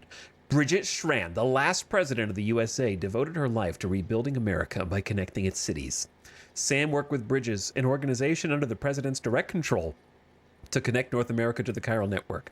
In doing so, he fulfilled Bridget's dying wish. Bridges, an organization under the direct control of President Strand, formed in order to rebuild the ruined USA. Bridges comprised several departments, including medical, corpse disposal, security, and so on. The largest of these was the expedition team, tasked with connecting North America to the chiral network. The first expedition, led by Amelie, set out to establish network infrastructure all over the continent. Upon reaching the west coast, however, Amelie was captured by terrorists. Sam was also a member of Bridges, but left following a tragic incident. 10 years later, President Bridget Strand called him back and asked him to cross the American continent and rebuild the country. Immediately after this request was made, however, Bridget died. Die Hardman took over, and under his direction, Bridges provided support for Sam as he used his Cupid to establish the UCA. Soon afterward, rapid advances in communication tech meant that deliveries could be automated, and human deliveries a thing of the past. Bridges' first expedition, a team formed to establish the infrastructure for the chiral network. They set off from central Knot City on the east coast of North America 3 years before Sam did his own journey. The first expedition was led by Bridget's daughter, wink, Amelie, Bridget's daughter, of course. The group split in two halfway through their journey, with one team proceeding toward the west coast and the other heading south toward Mexico. Amelie made it to the west coast, only to be abducted by terrorists, wink. Sam therefore set out on his own journey across North America, not only to establish the UCA, but to rescue Amelie. The beach. The Death Stranding destroyed the U.S., toppling its government and grinding its social infrastructure to a halt. In its place, private porters began allocating and distributing resources of their own accord. One such delivery organization was Fragile Express, founded by Fragile's father. After he died, Fragile took control and continued where he left off. But the rise of the APAS eventually made the organization redundant, leading to its disbandment. Okay. And then we got the beach, which we read. Did we? No. A place that exists between this world and the other side, between the world of the living and the world of the dead. It is connected to the consciousness of every human and thought to exist exclusively to those born from humans. The beach exists in many different forms. There are beaches which exist on a higher plane to the individual beaches, beaches shared by people who died at the same time. Beaches used for chiral network data transmission. All of them differ in nature to ordinary spaces and locations. Time passes dramatically slower on the beach. A single second in the real world can last anywhere from several days to several years on the beach, making it a great place to train for the World Martial Arts Tournament. The chiral, I feel like, did we read the chiral network? Which one? Why did I scroll all the way down here?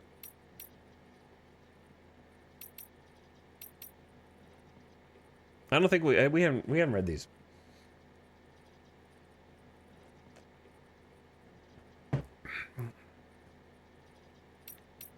The chiral network, a communication network that's already proven essential in connecting isolated people after the Death Stranding, and may yet save humanity from extinction. By transmitting signals via the beach, the chiral network can process and deliver huge amounts of data instantaneously. Okay, so principle is, since time passes slowly on the beach compared to in real life, if you can transmit data through the beach, then it takes a normal amount of time there, but it appears instantaneous over here. Connecting the isolated knot cities of North America to the network, along with its various prepper outposts, allowed the former USA to be rebuilt in the form of the United Cities of America. Connecting a location using the Cupid allows it to access a variety of features. Holograms that are indistinguishable from the real thing, known as chirograms, can be transmitted within the network, and chiral printers can fabricate materials. Chiral computers capable of instantaneous mass data processing can be used to recover data from the past that was once believed to be lost.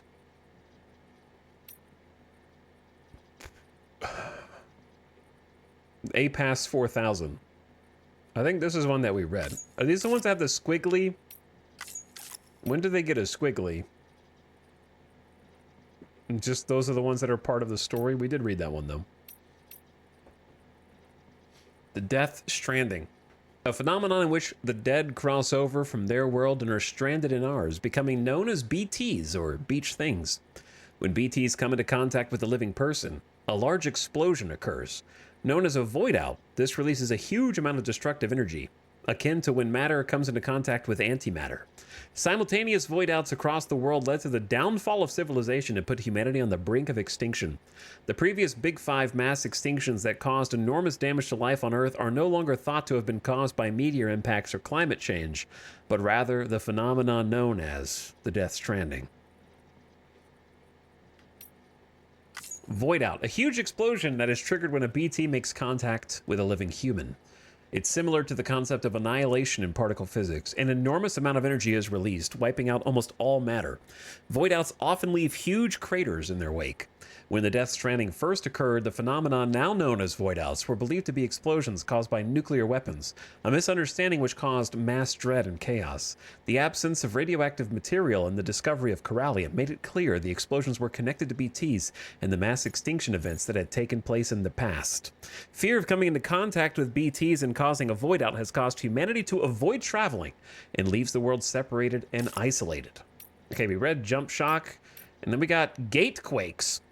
Earthquake-like phenomena that are triggered when matter passes through the plate gate. Unlike ordinary earthquakes, the strength of the shaking does not always correspond to distance from the epicenter, which could be considered the plate gate itself. The strongest shaking often takes place elsewhere at a seemingly random location. The seismic waves appear to be strongly influenced by tar currents. In extreme cases, localized shaking, affecting only a 100-meter radius, have been observed. Gatequakes can also cause abnormal reverberations within the tar currents. This is believed to be the reason why strong quakes have occasionally been observed in areas that are very distant from the plate gate. They haven't told us what a plate gate is yet, so I guess we'll find out.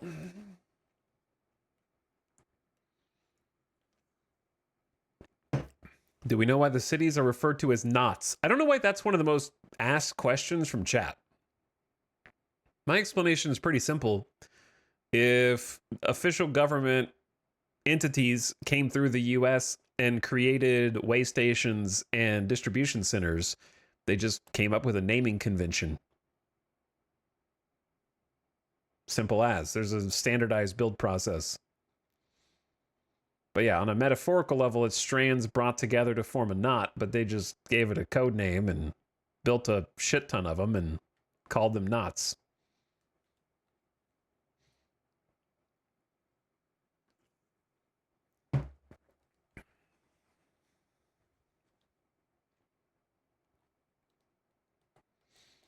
It's not a city. It's kind of a city.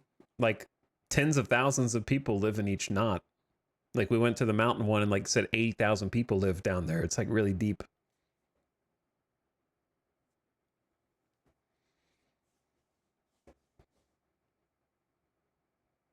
It's usually capitalized, but I don't think they said that there's an acronym. Yeah, so far.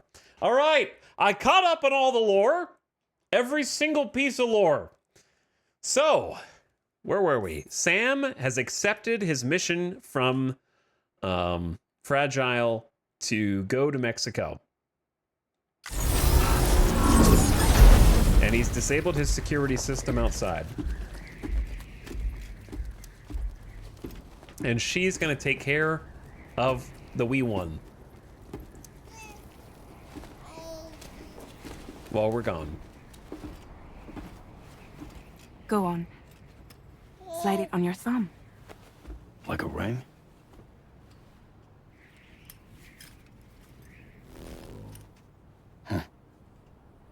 Try sticking your thumb out, like you're giving me a like.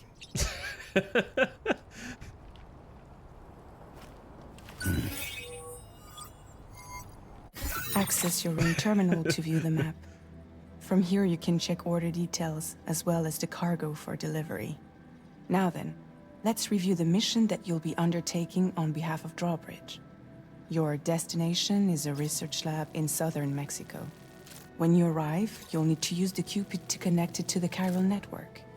Chiral communication utilizes the beach, where time barely passes. Using the Cupid in conjunction with the delivery terminal will allow us to initiate a zero-time massive data transmission. But because of the distance, it's not feasible to head straight to the lab to establish a connection. You'll need to use the way stations to extend network coverage until you're close enough to get the lab online. Your first stop is C1, Ciudad Nuda del Norte. Bring them a delivery and welcome them into the network. Improper corpse disposal remains a serious problem in Mexico. With every additional corpse that spawns a BT, the risk of a void out grows even higher. C1 in particular is struggling to handle this issue. But once they're online, we can give them the technology they need to address the situation. Why don't you take a look at the cargo you're carrying by opening the menu? Oh, look, it looks like Legos.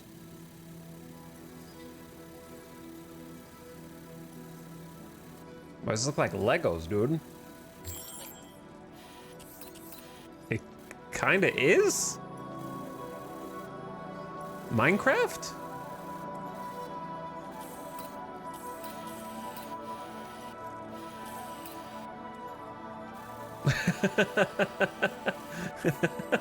Yeah, okay, holy shit, we started here. Think about how long we just walked on the ridge, and then I zoom out.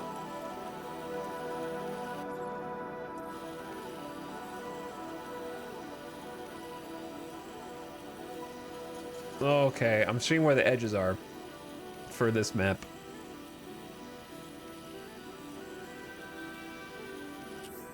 Big.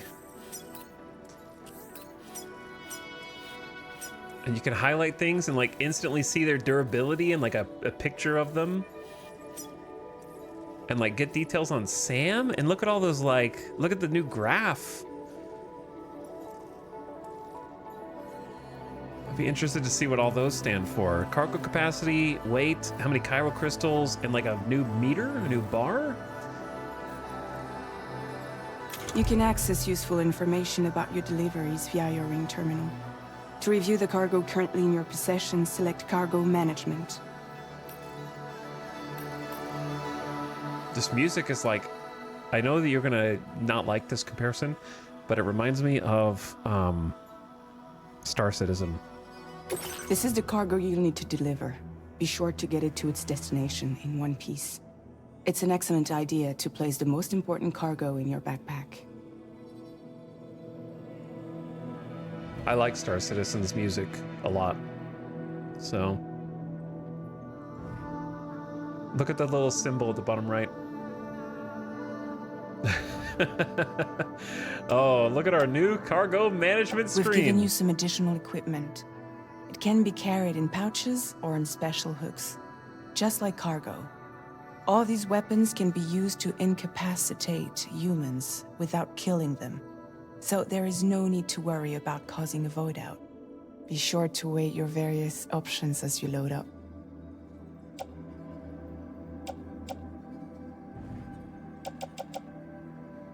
Okay, we're gonna do a quick void out real quick. Boop. Just to make sure the volume's caught up. Okay, so we got the gateway. Backpack or carry in hands. Wow. This whole new menu is going to take some getting used to, but it looks good so far. So we got a weight meter on the right, and then a % cargo capacity on the bottom right as well. And this is a automatic rifle suitable for close to mid-range engagements, armed with MP bullets, effective against any target.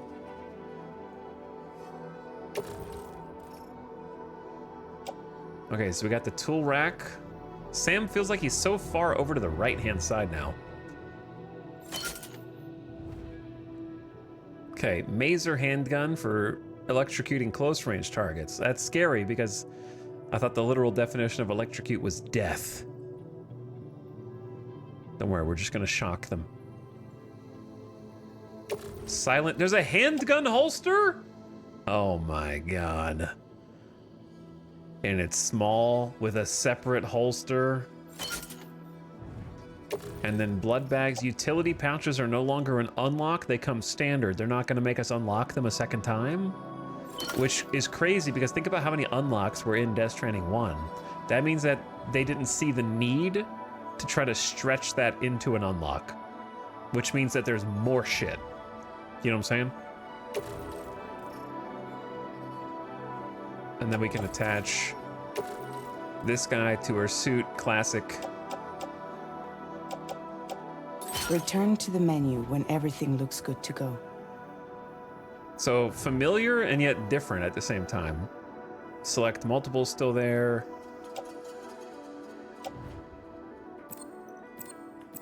Examine gear. What is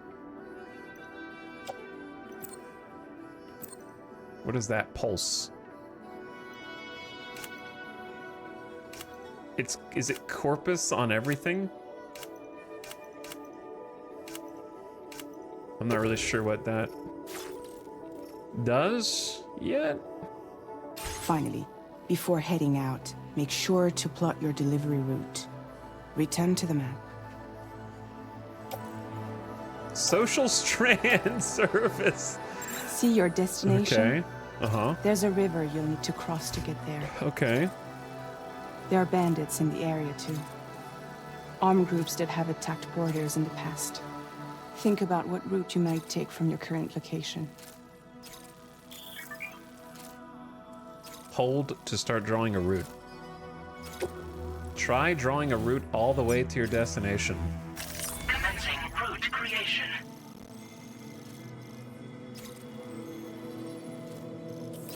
Okay, I don't know how... First of all, the map can go way down. It's not just like a weird tilt shift thing like it was in 1. It's like a real map that you can get in and like zoom in and zoom out pretty easily. Flood location? A river known for the cacti that grow along the banks. It has been known to swell to the width of 1 or 2 ladders. That's a funny measurement system. In times of heavy timefall upstream. Warning, armed hostiles. Bandit base at the Old Frontier. A base established in a former border checkpoint that now belongs to an armed group known as the Bandits. They'll attack any porter that passes through, with many already suffering at their hands. So we got flooding and earthquake systems? I mean, I don't really... Do we want to go through the bandits? It feels like you could definitely go around. But I also kind of want to see what combat is like. But then what if I die? When you plot a route on the map, you'll see what hazards you may run into along the way. You That's can face interesting. these challenges head on, or try to find a way around them. How you get to your destination is up to you, but think it over before getting underway.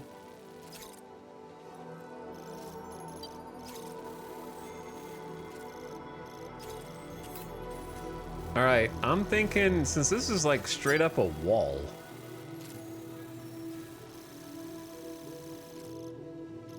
I'm thinking we like cross over here. This is a very interesting menu on the right now. And then just kind of go boom. And then like, you could definitely cut around there. The problem is if they scan, we're definitely carrying cargo. So like, I'm not gonna be able to stealth. I think it makes sense, especially since I'm playing on brutal difficulty, to not be stupid and just kind of go around. We'll have oh, you can only do 10 spots like in the last game. I might have been a little too fine. Or I could just update the route. Commencing route creation.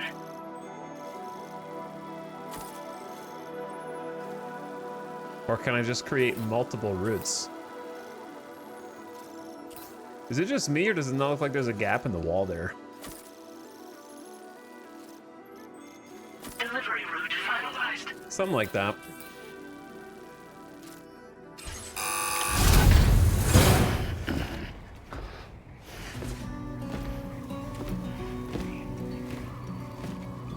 Latest model, Cupid. Just completed. The Cupid, chat. A wearable device loaded with the protocols required to connect facilities to the chiral network. Chiralium is used in the Cupid's internal circuitry, meaning that only doomed sufferers are able to carry it.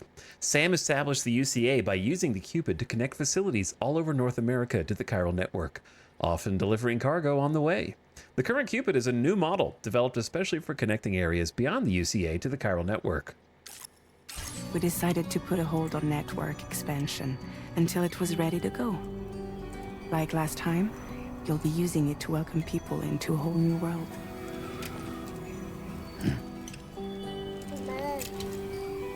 She's got younger hands, but also wearing gloves on her neck. Which are hands. It won't be any harder than before either. It's probably related. The chiral network terminals are ready and waiting. Bridges saw to that. Emily's expedition split into two groups midway. The first continued west, while the second cut south into Mexico. But again, they were only able to lay the groundwork. Until you bring those terminals online with the Cupid, the network can't grow.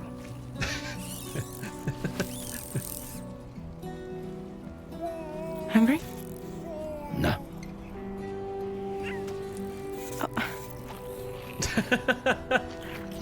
No more baby food for you.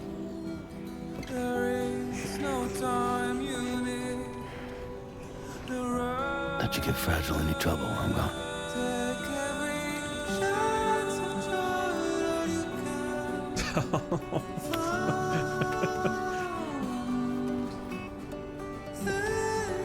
Don't you break my kid.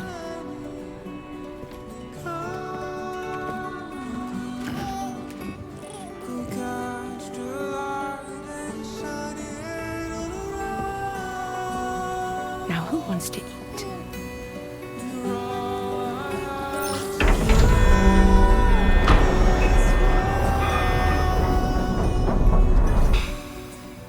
Damn, dude.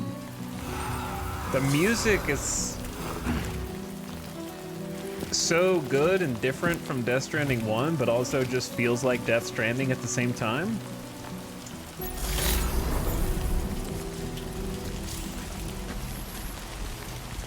New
That's plushy.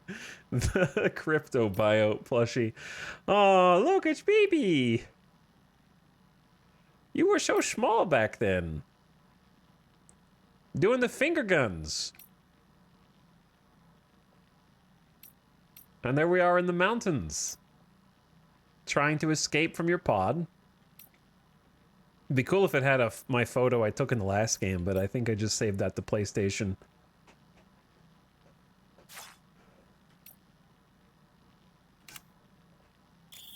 Bridge links. Allows you to view various play statistics and look back on likes. Form a strand contract, so strand contracts are back. Form a strand contract with those you have more dealings with to deepen your bond and increase your connection level. Of course, I gotta rock the BB avatar.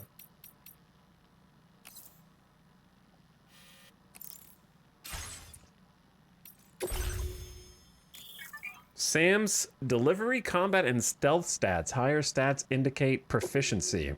What is going on with these exclamations? It actually explains everything here. Terrain traversal. Proficiency at negotiating rough terrain. Traversing natural obstacles like slopes and rivers improves this stat, slowing the rate at which Sam's endurance gauge depletes when wading through water and scrambling up steep gradients. We're at level 1? 2, 3, 4, and 5. Carrying capacity. Carrying cargo that exceeds a certain weight over long distances will improve this stat, increasing his overall carry capacity up to plus 30 kilograms. Endurance. Sam's proficiency at resisting fatigue while traveling. Running for extended periods will improve this, slowing the rate at which Sam accumulates fatigue. Up to 30%. KO resistance. Resisting enemy blows and electric shocks. Moving while centering his balance and blocking enemy attacks will improve this, giving resilience to enemy attacks and making him harder to knock unconscious. I started level 3 on that, which is interesting. Lung capacity. Holding his breath will improve this stat, increasing the amount of time he can voluntarily suppress respiration. Strand skills. Repeatedly binding enemies from behind using strand will improve this, increasing the reach of the strand. 40%. Melee combat mastery. Defeating enemies in unarmed combat or using melee weapons will improve this stat, increasing the number of melee attacks Sam can perform and the damage they inflict. Melee weapons less likely to break when used. 5 consecutive attacks. Handguns. Defeating enemies using handguns will improve this, increasing the speed at which he can reload. His hands will also be steadier and recoil reduced when wielding this weapon type. And sway. Assault rifles. Defeating enemies with assault rifles improves this, increasing reload speed, steadier aim, and recoil. And then 3 secret locked ones.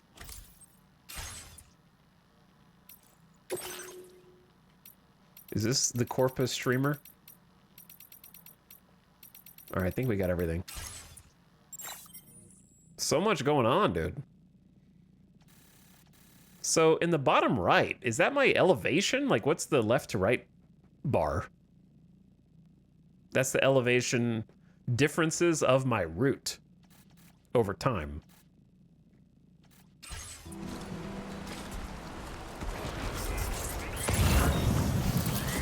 It's weird that we're walking around without BB, but we have a BB slot.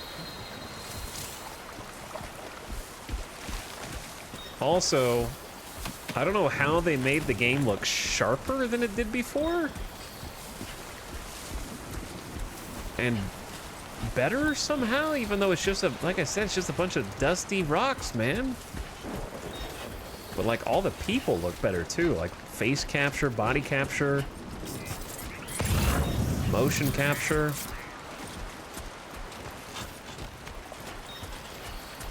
Wait, didn't I already place a ladder down?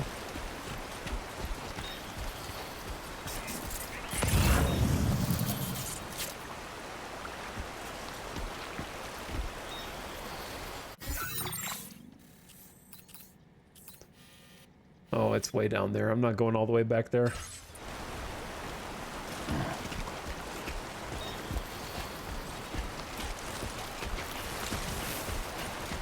That backpack leather looks crisp. It does. Oh, he's got drawbridge logo on his gear.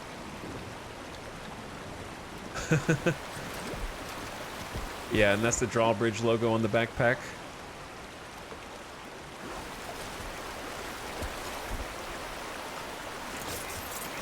Okay, chat. Control R1 is now crouch?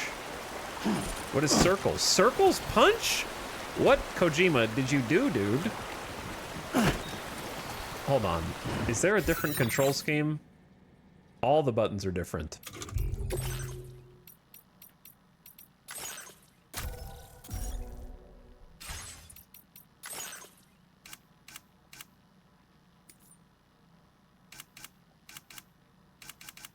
Wait, is there an audio setting to go? Oh, there is.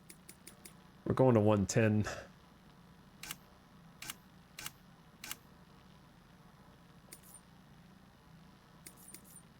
I don't know if there's a... Is there a controller thing? Or am I just... It just is what it is.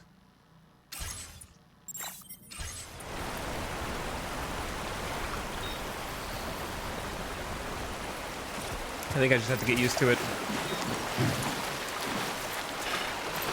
I think even the water graphics are different, like how the water pools around his feet. I'm just gonna have to get used to square for climb and circle for punch. And R1 for crouch.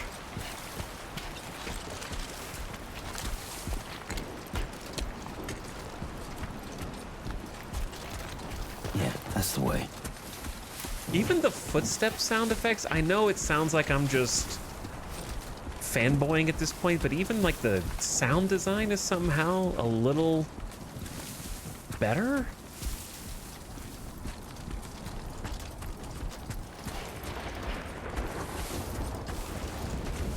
But like Death Stranding was, I mean, it was 6 years ago.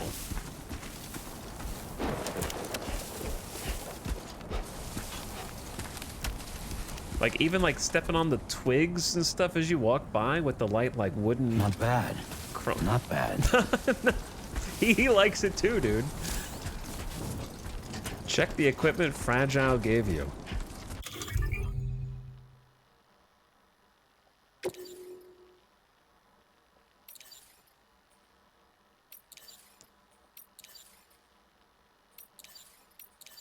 It has like a portability versus range versus ammo, anti-mech, anti-human, anti-BT meter. Been a while since I held a gun.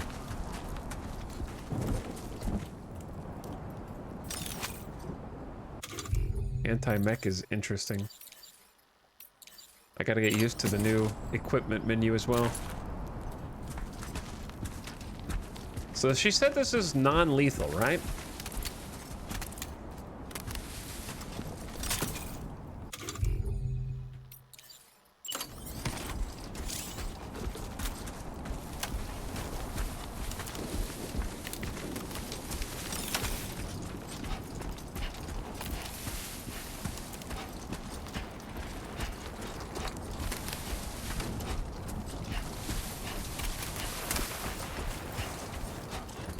What's firing off in the distance? Is that a storm?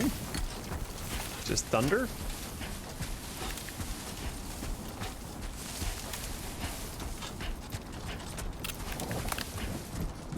Dude, the little like twig crunch sound effects are so crunchy.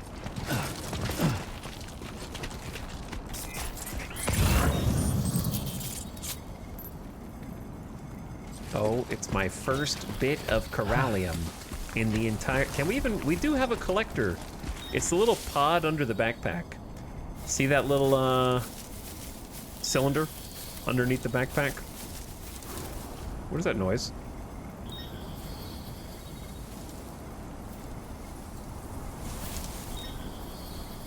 Does the camera brush against the environment?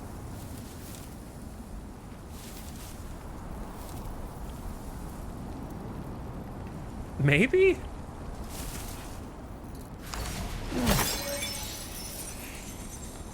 Chiral crystals are made of a mysterious substance that becomes buoyant when assembled in bulk. Every 1,000 CG of chiral crystals will reduce his load by 1 kilogram. That was a feature in the first game, but they never explicitly told you. We're a small drone following Sam around. But in the first game, when you picked up Corallium, it kind of just looked like it floated into nowhere, but or just floated around you abstractly, but it actually does go directly into the container on its back.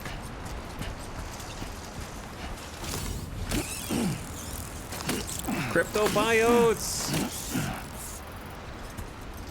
Oh, so you access cryptobiotes from the right menu too now.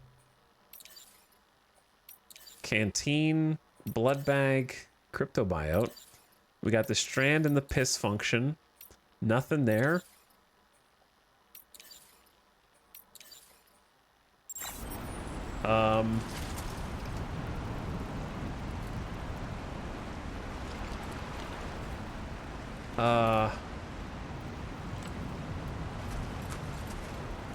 Huh. Yeah, I don't...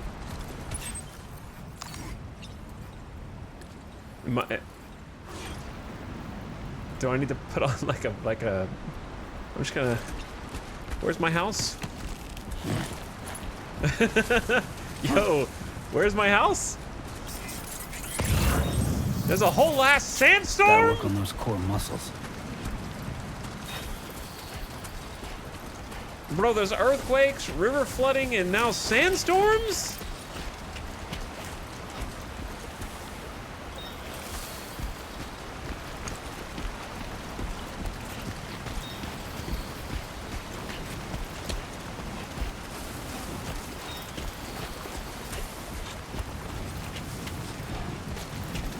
Dude, the volumetric storm looks crazy too.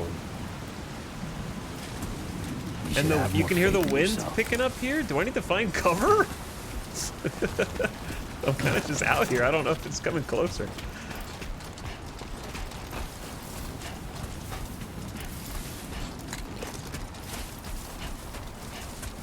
Something's over there. Staff card. Sam, are you seeing this?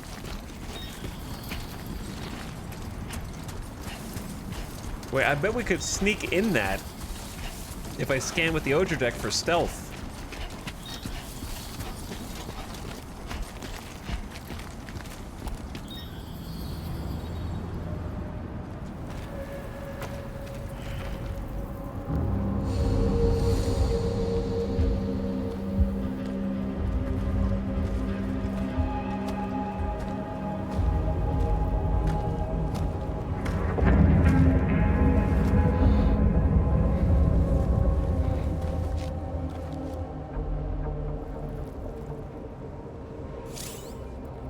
Mark enemies. You can mark enemies now.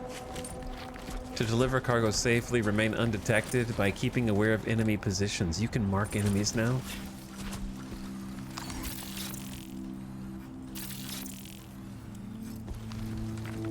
Actual Metal Gear Solid Recon.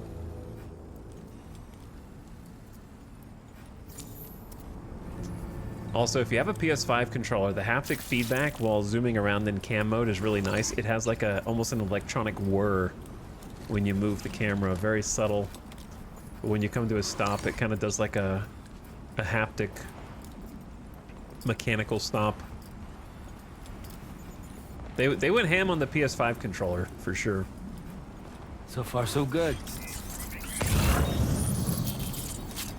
Yeah, we can't scan people anymore. We cannot scan people. All right, how about this? I originally wanted to go around.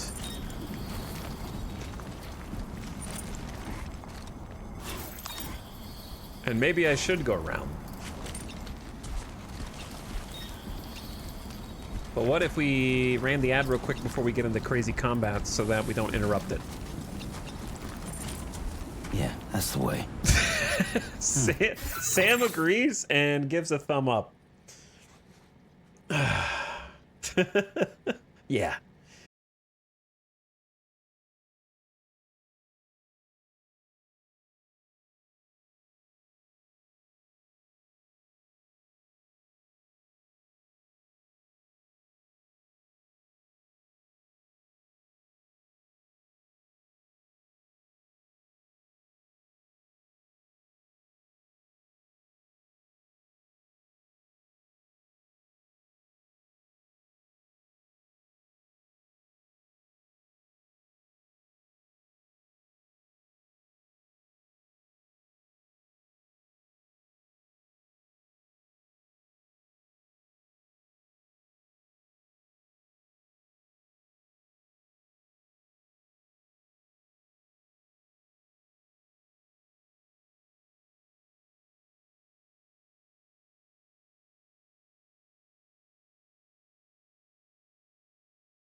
I came prepared for Death Stranding 2.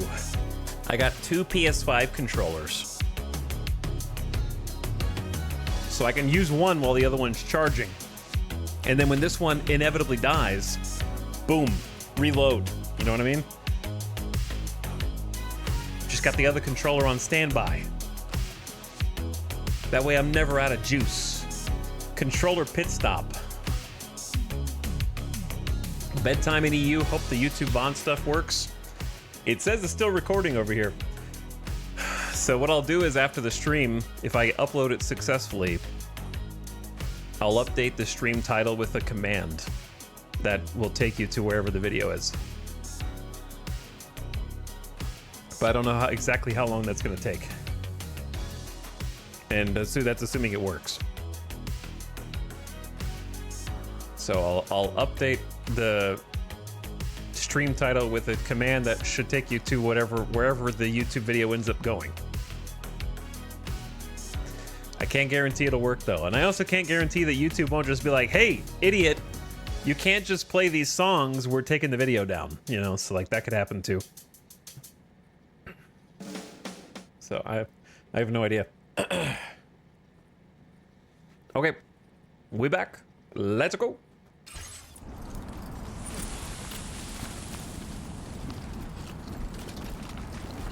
Here's the problem, right? I was gonna go around, but then they put the damn post box right in front. Like, so tempting, so tantalizing.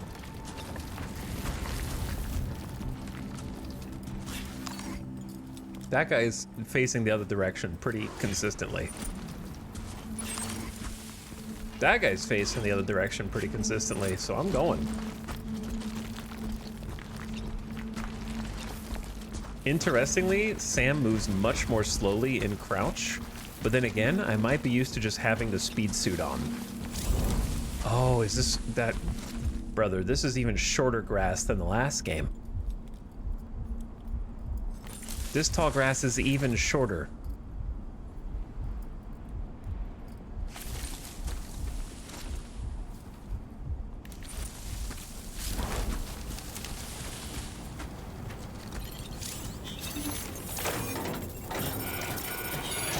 What if there was an alarm? I wonder why they haven't put a mule alarm on here yet. What? An air purifier? A device that removes dust and microscopic chiral particles from the air. The air in underground shelters becomes very stagnant and can lead to various illnesses if left unpurified. Huh.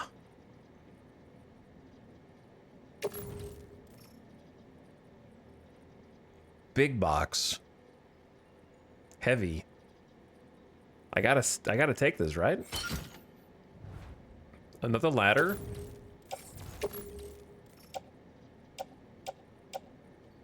I should probably put both of these ladders on my hips. Lower center of gravity there.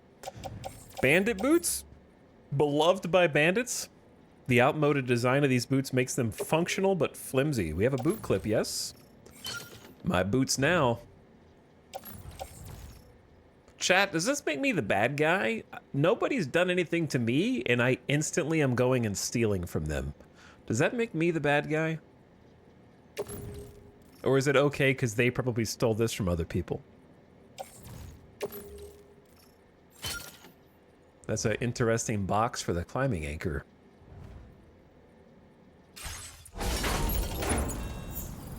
You picked up Norberto Puente's lost cargo? Bandit boots?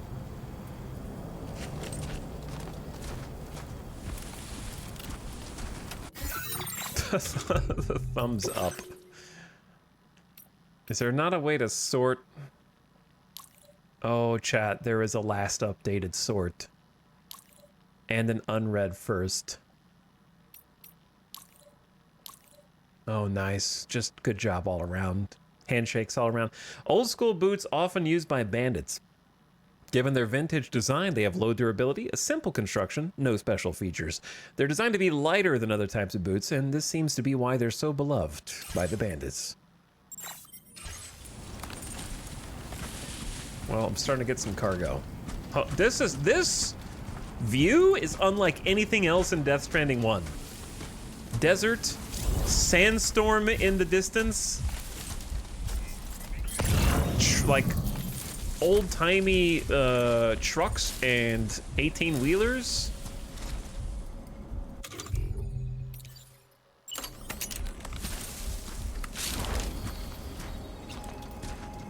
All right, here we go. First takedown of the game.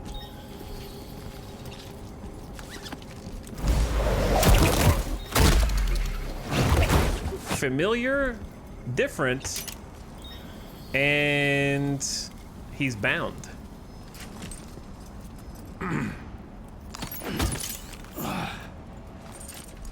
We have multiple strands now. Staff card. I don't know what that's all about.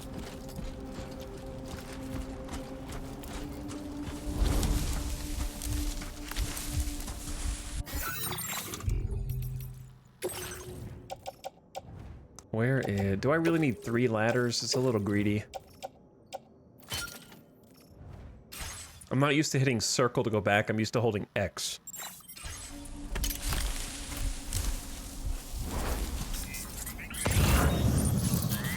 Here's the thing, right? If I have a... Can I go in here? I don't know. I have a staff card. I don't know what it goes to yet.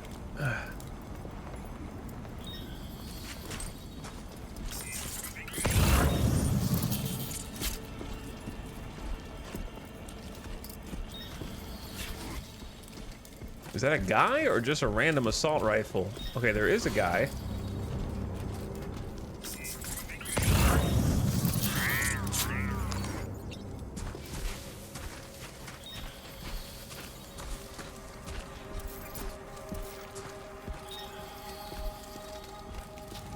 Chad, I might be getting overconfident. You think, you know what I'm saying? Do you think this is a comeback later kind of spot? I took out the one guy. I got a staff card.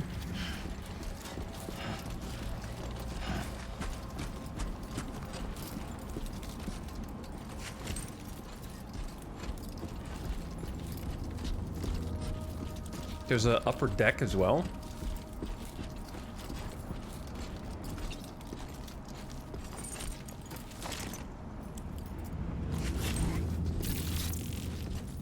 Okay, that guy will definitely see me if I enter from this.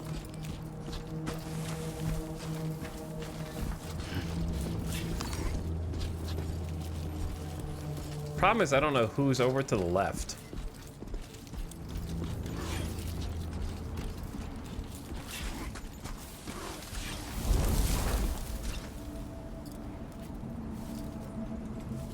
I know there's 3 guys in an array.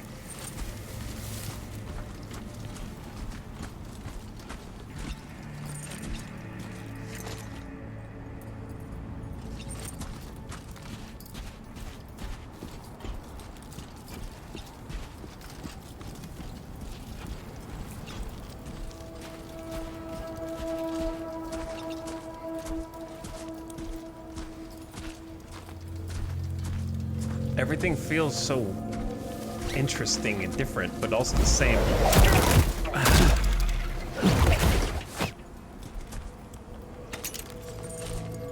Electric rod.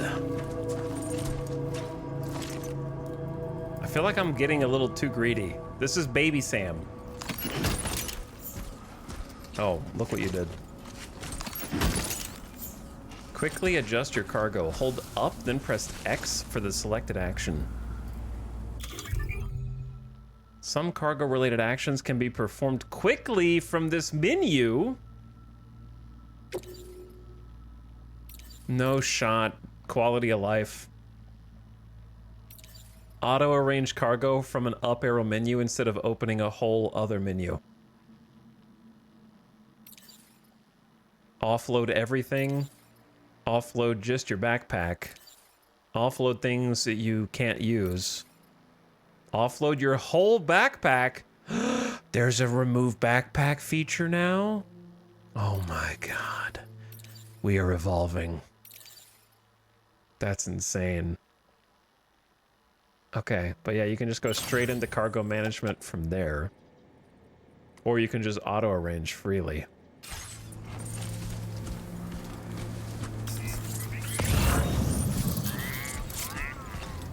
I know I didn't check the post box yet. I figure it might be a good idea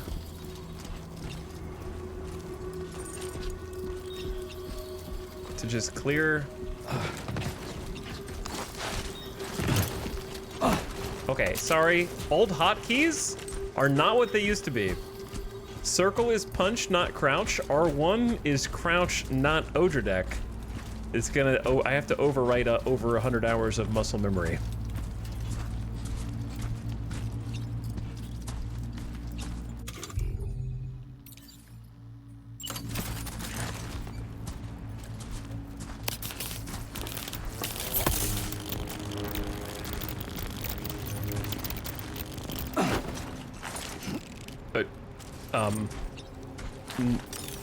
Yeah, we're fine. We're good. No, yeah, we're fine. Yeah, we're good. That's not how you uncrouch.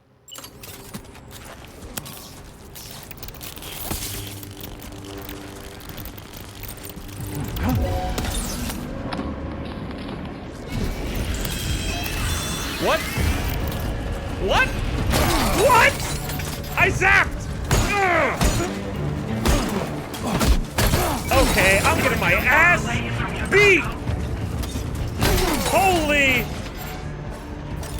Sam! I'm dead. I can't change weapons. I don't understand the new buttons, chat. The new buttons. I can't get... They're faster than me.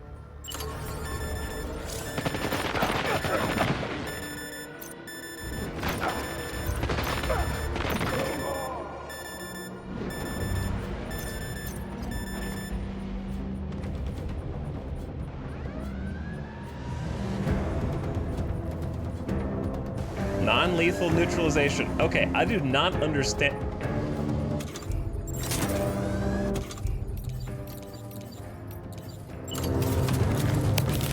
How does this thing work?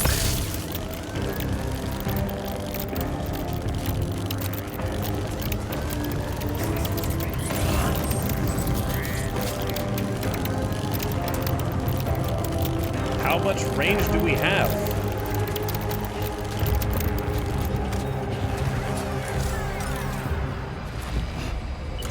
Chatter.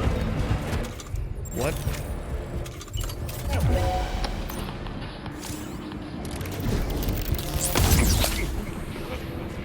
Okay, so that hit him, but didn't hit the first guy. What happened to the first guy?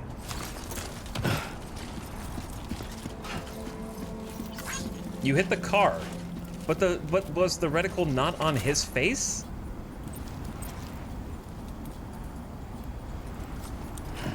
Hold on. There's a clip already? You guys already have a clip.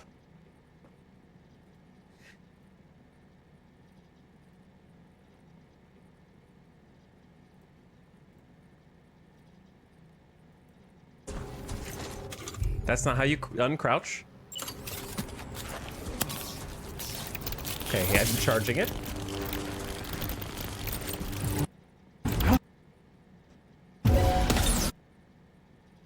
That did not hit the car, dude. Look at it. I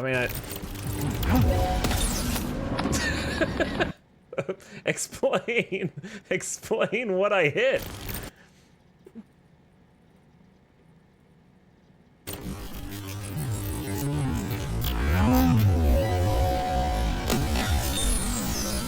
Bro, you can physically see the zappy line.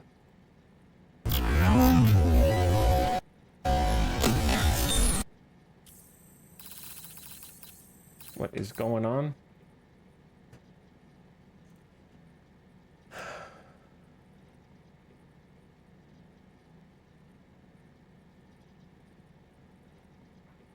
Look at the car windshield, but I'm telling you, there's a graphic of a blue line going directly out of the gun into the guy's head.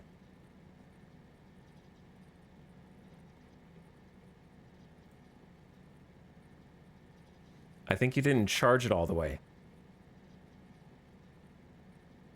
All right, it's gonna take some adjustment, and also, I cannot understate how difficult it is to try to relearn all the hotkeys I've just spent 100 hours using.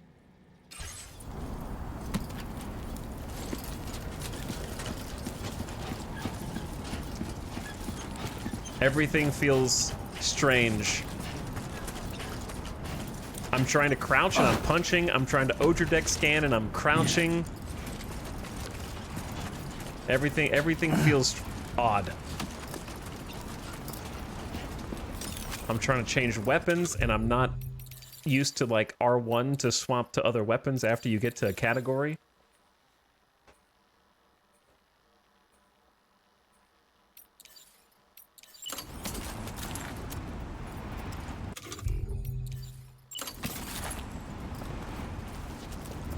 It's interesting that the things on your shoulder go holographic.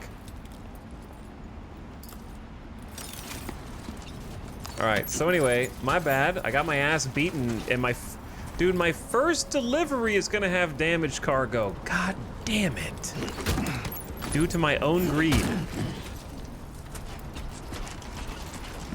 I gotta start the whole game over now.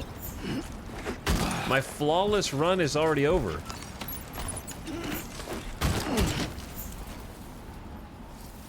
To S rank every single mission in the game, I'm gonna have to like start over. It's 38% damaged. Oh no. It was going pretty well, and then I missed the zap and panicked, and I tried to press square to punch him, and it's circle, and then I tried to run away, and he's faster than me. All right.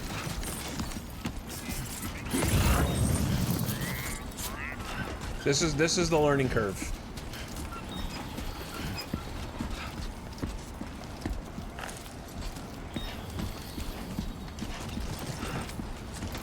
I had to be maximum greed here and try and see what they've got. What you got?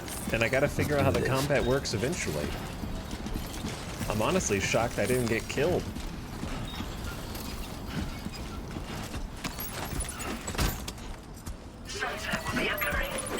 Sunset will be occurring shortly. Never heard that in my entire life in Death Stranding.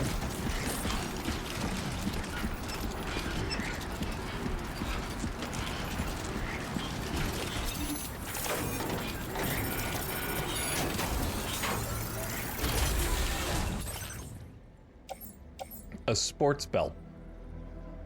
Designed for those who are a little out of shape by applying extra resistance to the user's movements and ensures they get sufficient exercise from daily activities.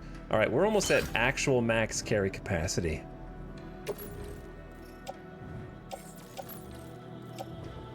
What's on the ground? I don't think we need a second Mazer handgun right now. Oh, it's the bandit boots. Sometimes lost cargo might become lost en route to its destination. You will receive likes by way of thanks if you deliver it to its intended destination. Man, I'm not used to Sam being so weak. Look how little cargo he's carrying, and I am struggling. This is as fast as I can run without sprinting. His stamina's going down. Running back. There's a storm over here that we're about to go through. He's a little washed from the last game. Yeah, this is like 11 months later, right? That's plenty long enough to lose. That's plenty long enough to acquire a dad bod.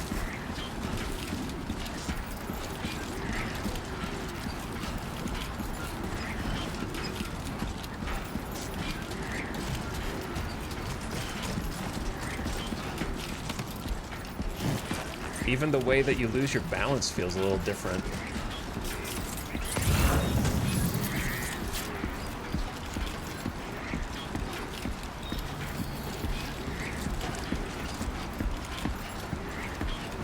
Look at that river.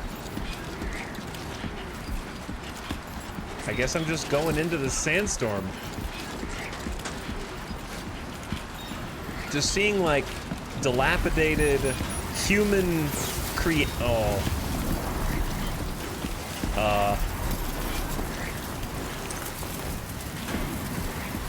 like a human bridge with cars and stuff is kind of wild on its own, right?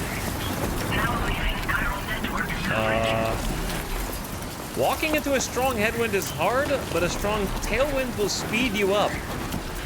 If you move around, you will drain stamina. Storm's coming through. Yeah, should we wait that out, Sam, or are we going through it, brother?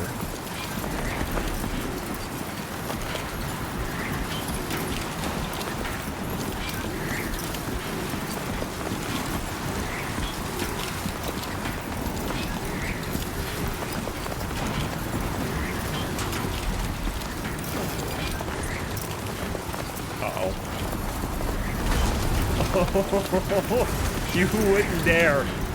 I have like a lightning rod on my back. Oh my god. Holy shit.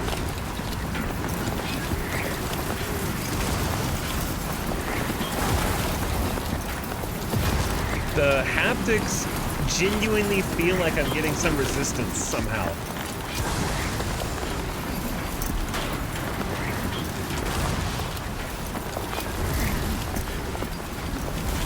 Like the heavy winds are coming through the controller.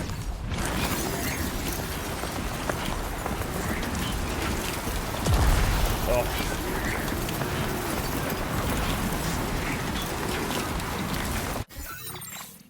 We need a... Commencing route creation. Delivery route finalized. We don't have to go too much further. I say we just... go up the middle. Route creation.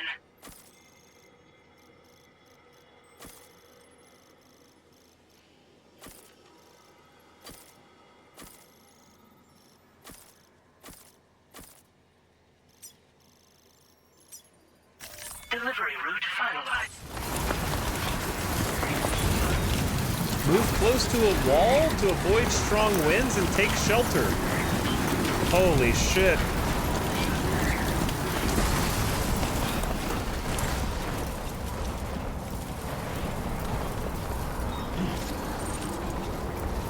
Look at his clothes. Look at the dust and dirt that's like caked all over his suit now. Come on.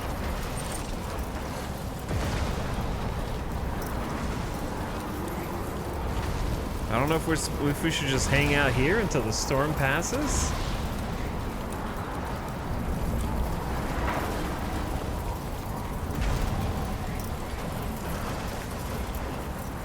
I feel guilty about getting my first delivery cargo damaged, but that's what I get for playing on brutal. I'm just gonna have to get good. Yep, it's got some weight to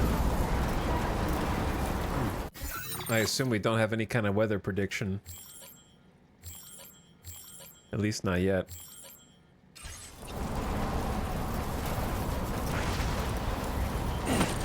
Oh, that's not stand up, that's punch.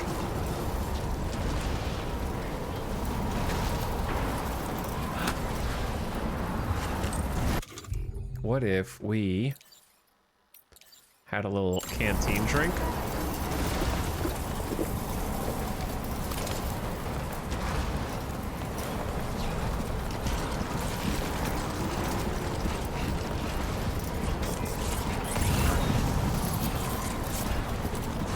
Last gen security camera?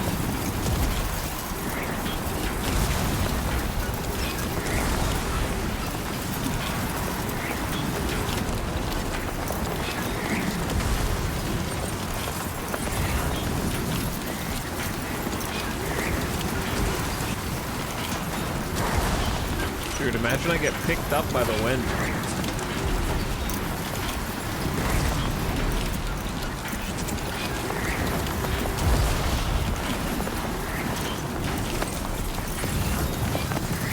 Oh, walking directly into the headwind is much harder.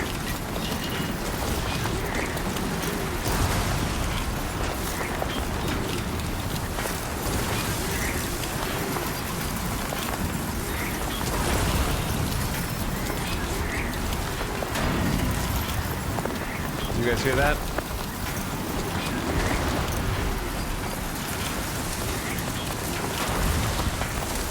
What if like a fire started?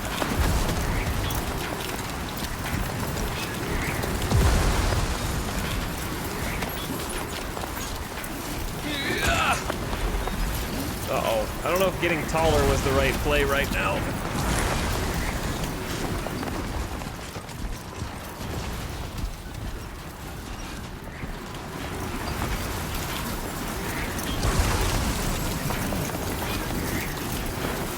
Look at the wind on the road, dude. How are you staying upright? Oh my god.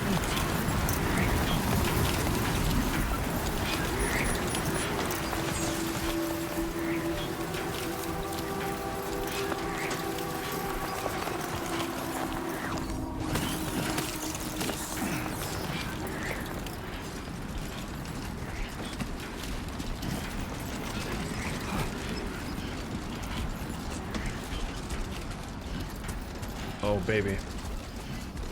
So the little blue is like our path that we're taking. And look at the sand. We are in actual like sand. And it has a very different way of molding from the snow.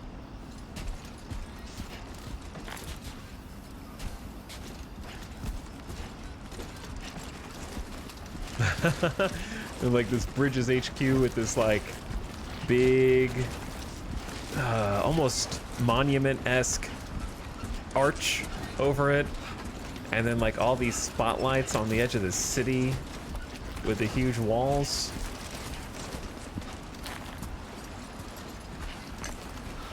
This looks crazy. And it's nighttime? Like we already got a sunset? And like a day-night cycle?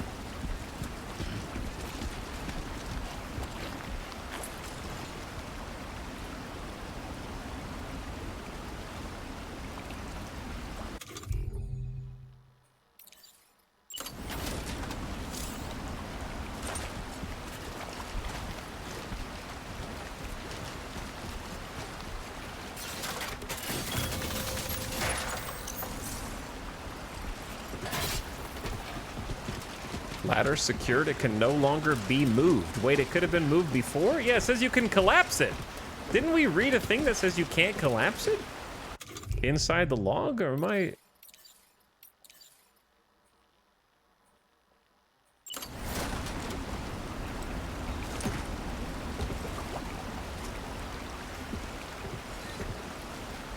Connect ladder.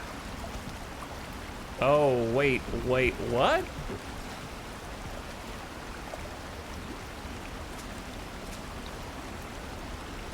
Hold on, I knew about connect ladder, but I didn't think it was...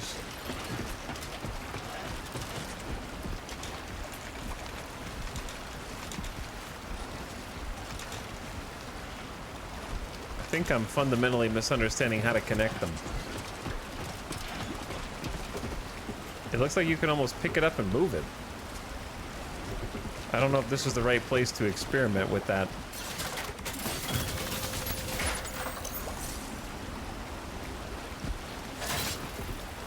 They got bolts.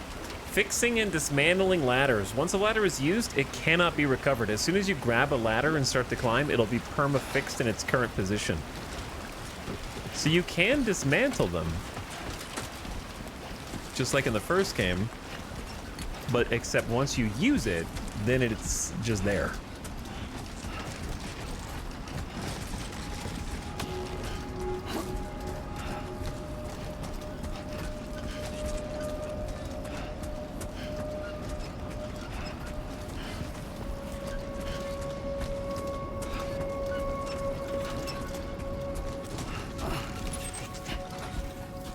A little like line guiding you, showing you where your waypoints are.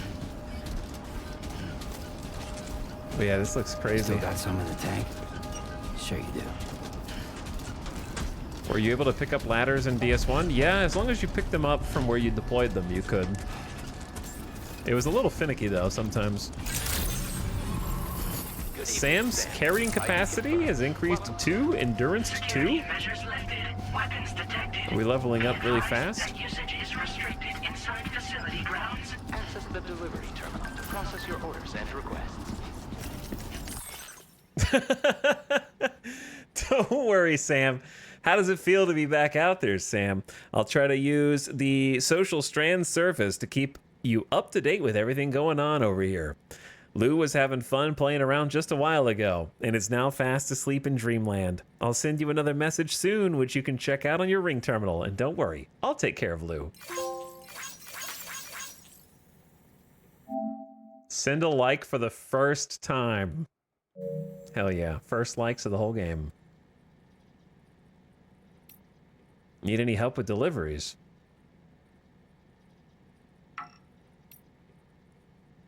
Tell me about the corpus.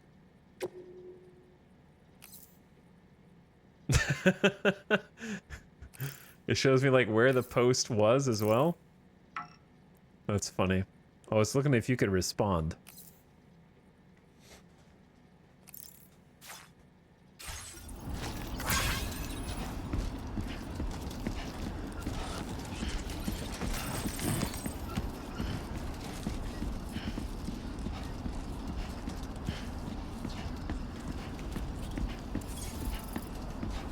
Who liked that picture?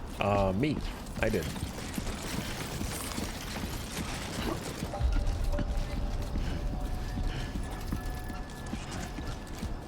The potential of photos being shareable is great. Yeah, the implication is that players can share photos with each other. Somehow.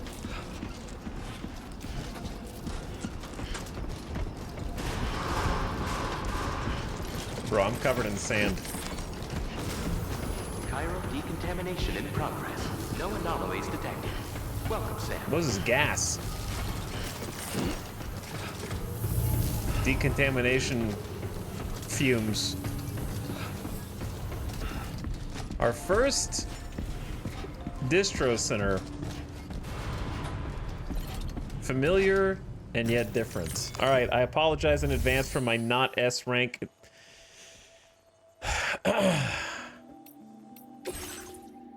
It's all my fault. 38% cargo damage. But I've got them a security camera, a staff card, a sports belt, and an air purifier. I found some extra things. Deliver the chiral network gateway. And a few more. Lost cargo. Yeah, the icons are super detailed now. Like they actually have graphics on the right and stuff. Here we go, first turn in of the game.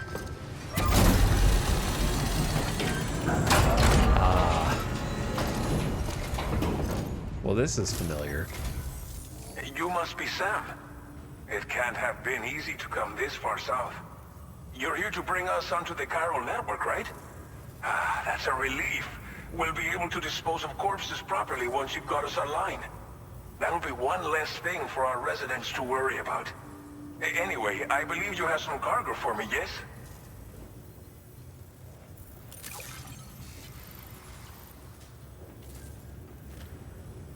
A little bit more camera freedom. Well, it's not perfect, but it'll more than do for our needs. I'll do better next time, okay? I kind of got my ass beat by a mule. I mean a bandit. Additional likes from threat elimination and some stealthy elimination. Didn't think you'd go to such lengths on our behalf. We really can't thank you enough. Plus, I brought you 4 extra things, okay? 4 extra things. It's just like everyone says. You're a man that people can rely on. New format for showing, like, the person over the likes and the stars and kind of, like, going through that screen about 50 times faster. I don't know if you noticed that. I didn't click anything to skip. It just went faster. Use your Cupid to bring us online. The chiral gateway you brought us should allow us to establish a connection between Mexico and the UCA. And with state-of-the-art tech at our disposal, we can finally solve a lot of our problems. Look how dusty he is.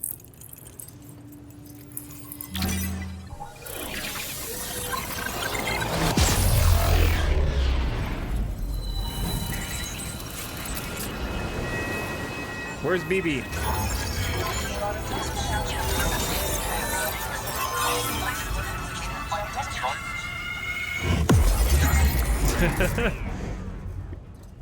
Completely updated version of that, but with some familiar sounds.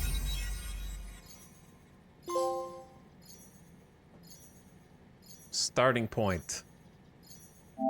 Connect your Cupid for the first time. New strand established. Cupid connected. That's Norberto. Chiral network coverage successfully expanded. Commencing data collection.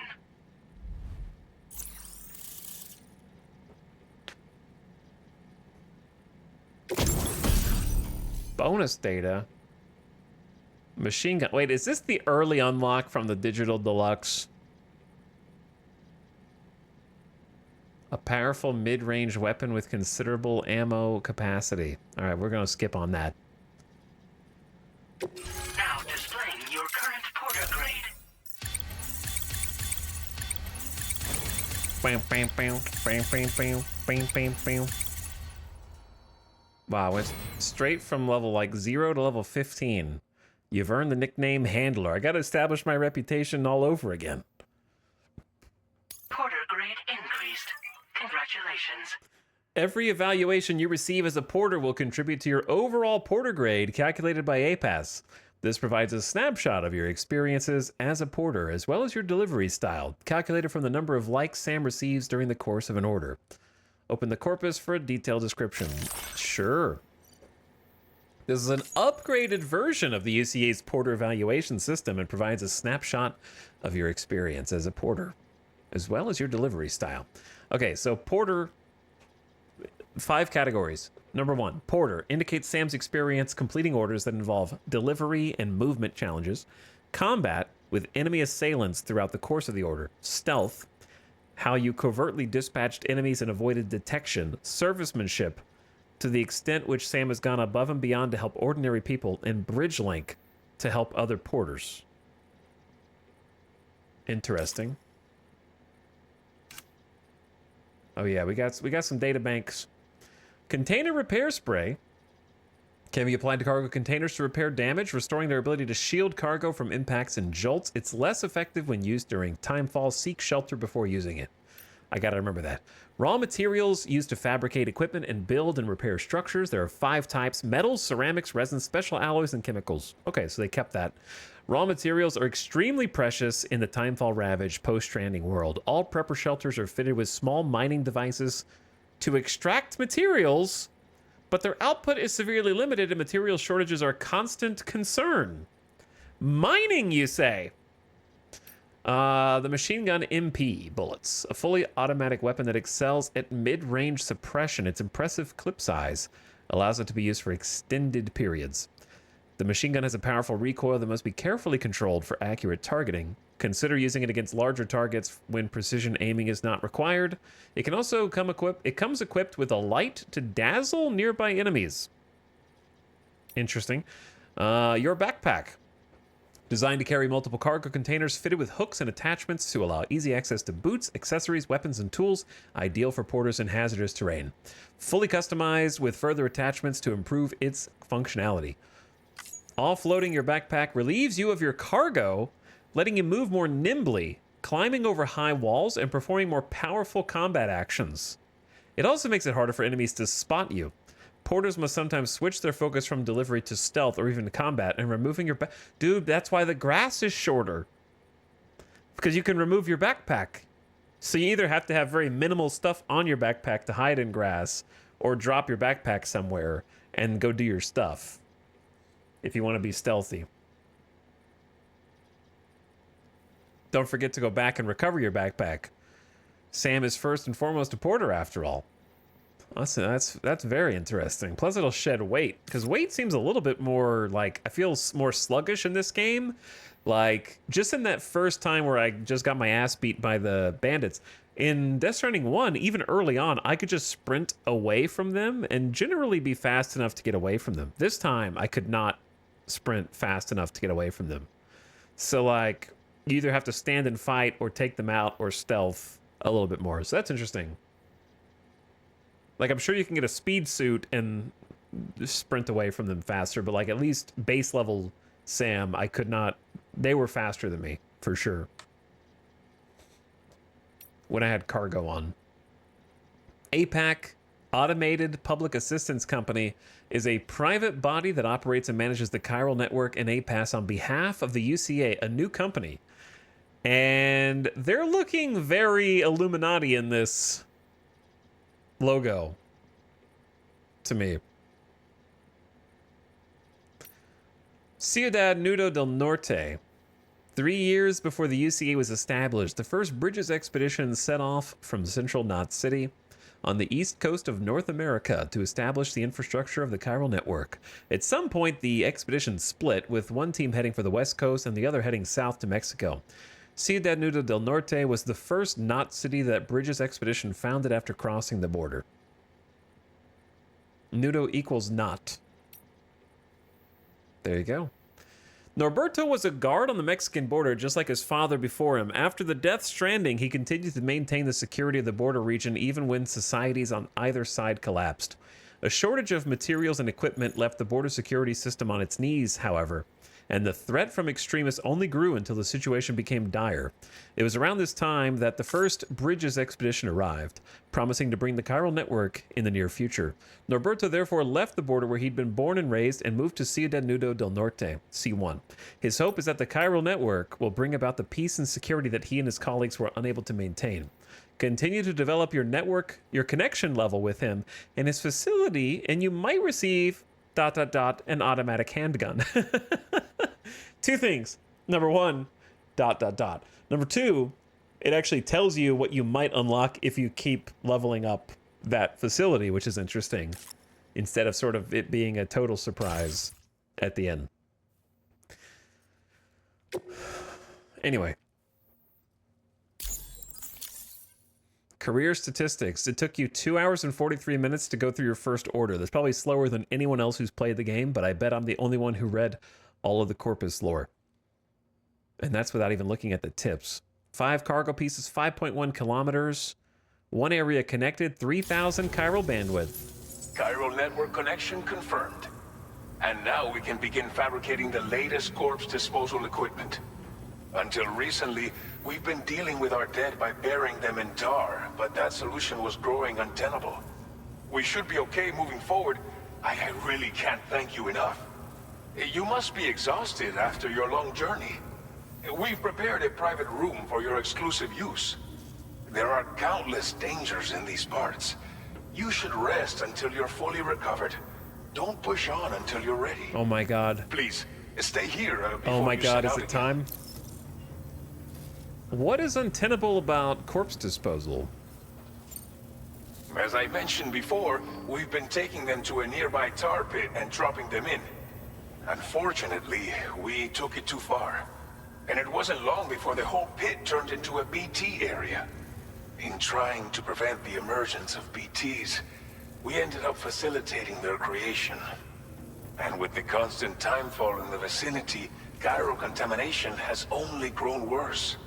All of these problems have contributed to an increased suicide rate, which in turn has resulted in even more bodies that we've had no way to dispose of properly. Damn. But thanks to the chiral network, we can now fabricate the corpse disposal facilities that we lack. Everything's going to be all right.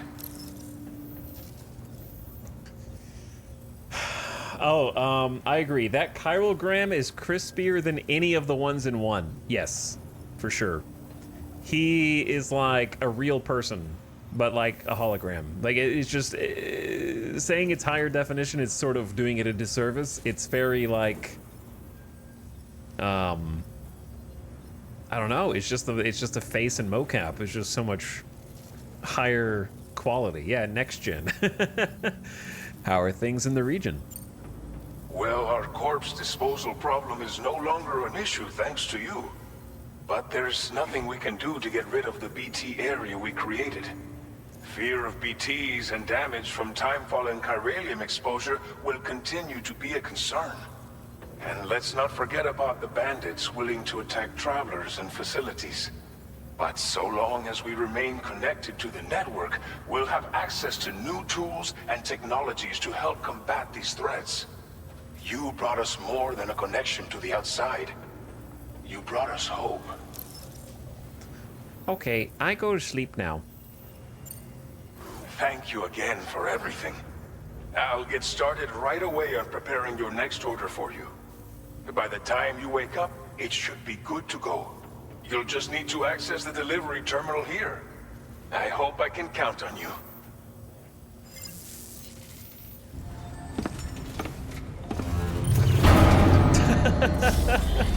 The sand. Also the APAC logo.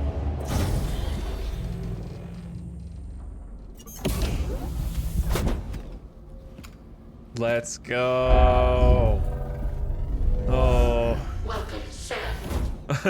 Please relax and enjoy your stay.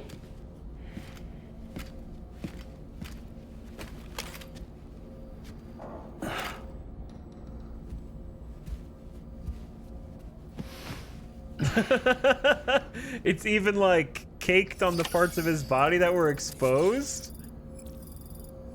Chat, we're here, dude. Look at this facility.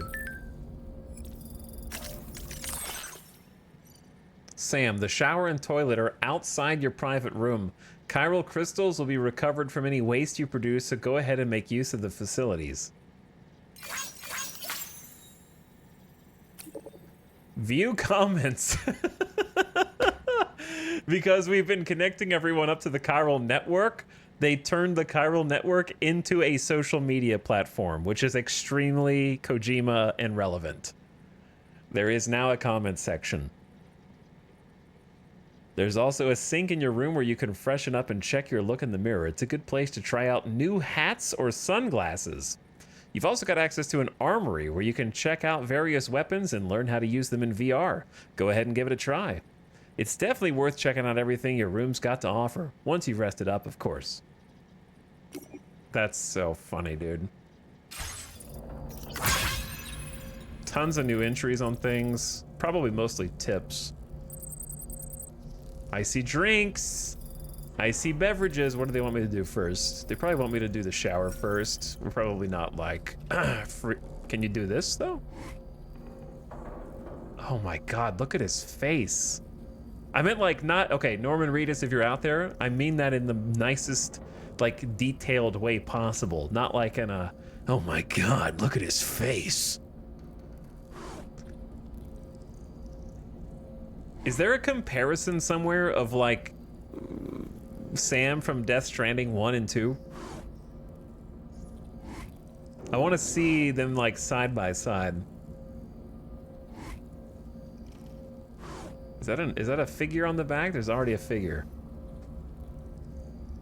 I meant like his face looks amazing. I don't understand how they got higher detail, and this is just a base PS5.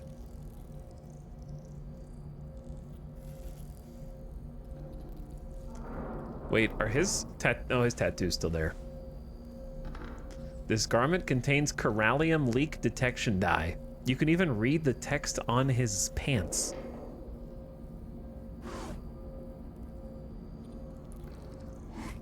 Yeah, it's not a cufflink anymore. He's got a ring device with drawbridge, which is Fragile's new company.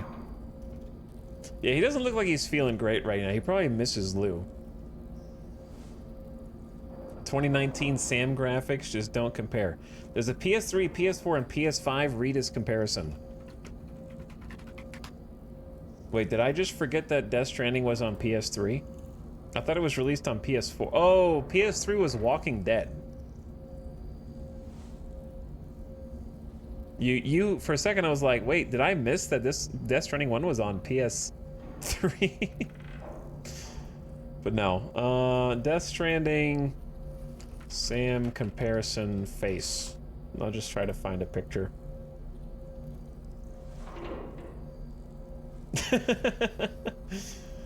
Okay, here we go. I got a picture. I think this is the Reddit one was the first one that came up. So here's the Reddit one that chat mentioned.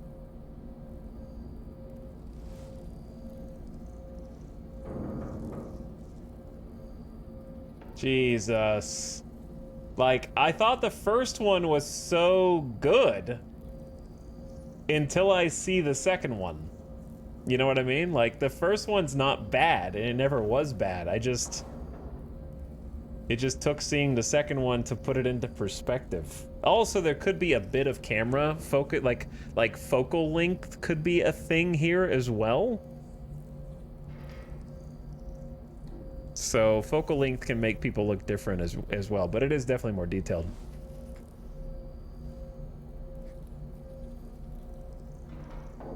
All right, well that's good enough for me. That still looks like crazy. The beard is much more natural and wispy.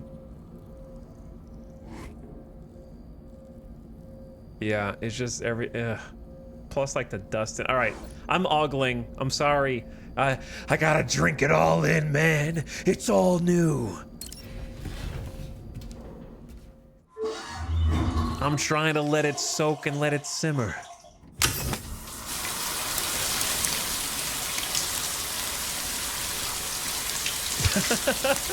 His hair.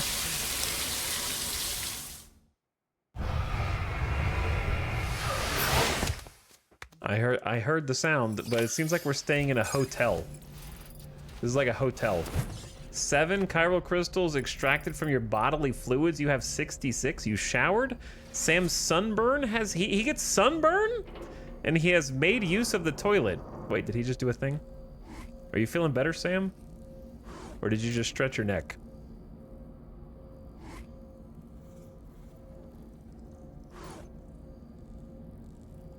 How long do you think they had him sit on a bed in mocap?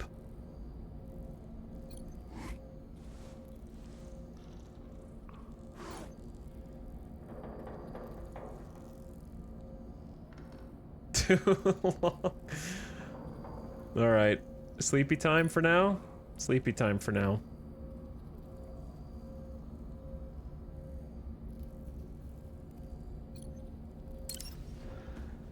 Why is he covered in handprints? That's just how he's always looked, because he's a repatriate. The BTs grabbed him.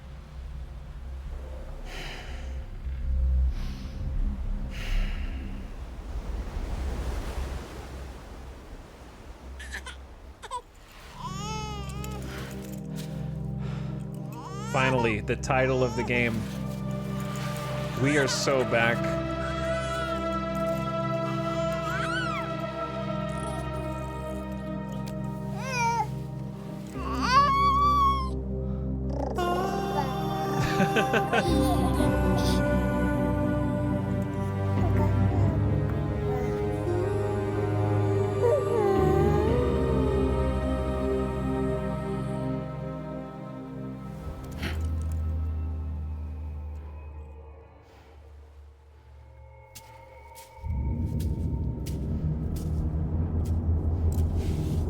Oh my god, it's Death Stranding 1. It was all foreshadowing.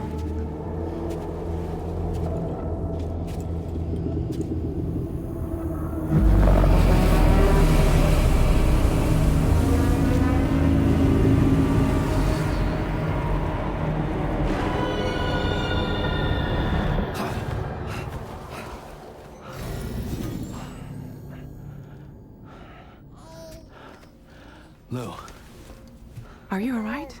Just like the first game cutscene. If you're worried about Lou, don't be. Amelie is back, baby. I'll admit, the stuff is pretty new to me, but the app has been a big help. Figuring out why a baby's crying, getting the milk just warm enough. It's had the perfect advice for every situation. Hi. So, how does it feel to be back in the saddle? Work is same as it ever was. It's the first time I've been away from Lou. We're fine. Trust me. Just focus on the road, okay? Yeah. Lou like sees him on the hollow. Baby noises.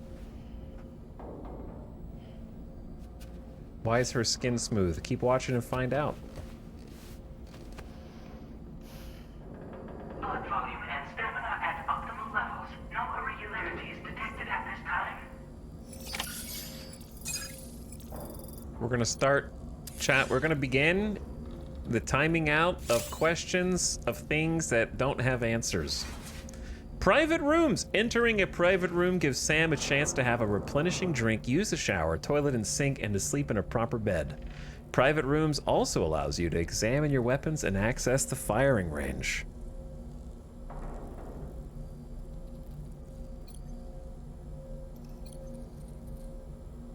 What is that in the back? Oh. We're finally connected to the chiral network. It's been 4 long years since the first expedition set up that terminal, and we've been waiting patiently to get hooked up ever since. To know we're not alone out here. That's all humanity wants, right?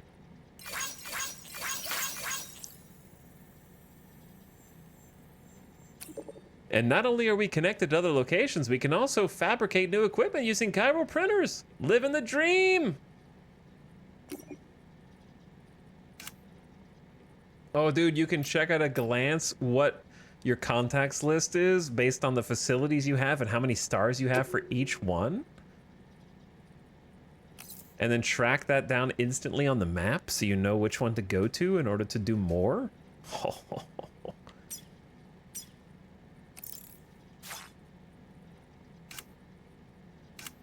So good. I got 10 likes.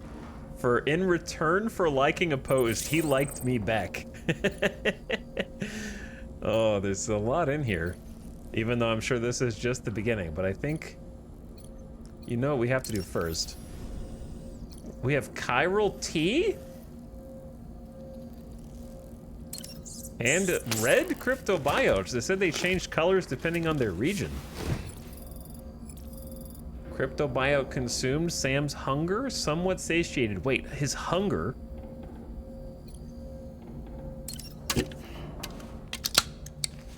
That's crispy.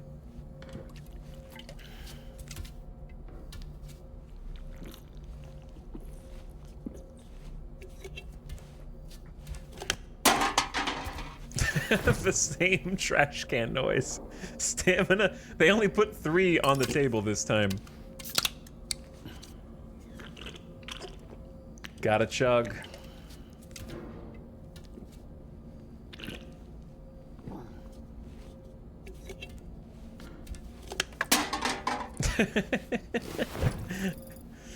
And one to grow on.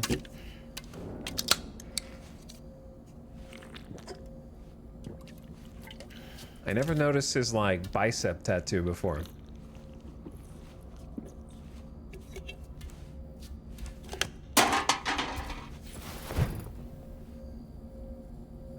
Did Monster not sponsor them this time? We can tell someone didn't watch a single one of the Death Stranding 1 Director's Cut streams.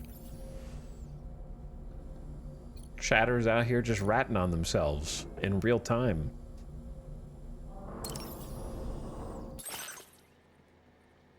Black camo. A suit designed specifically for making deliveries. S-size cargo can be attached to the shoulders and hips. Its pattern will camouflage you in rocky or muddy environments. We got Metal Gear Solid camo. Oh my god, I can't believe it. Why me? One of Sam's favorite hats, adorned with the slogan, "Why me?" When worn, slightly slows the rate at which stamina is depleted. We've got actual gear and equipment with effects now? And you can wear it backwards or forwards or change the color. Holy shit. Snow White, Wolf Gray, Olive Drab, Stealth Black, Mars Red, Cool Blue, Bridges Orange. Hit me with the...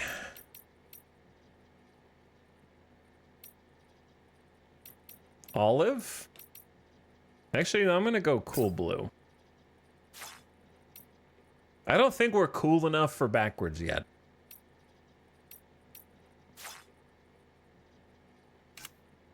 The Ludens frames are back.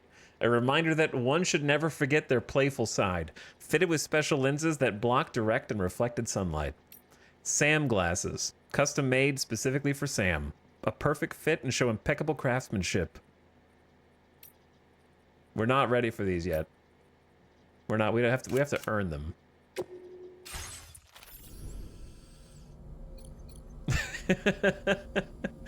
The hat, though. I can start with the hat. I think that that's reasonable.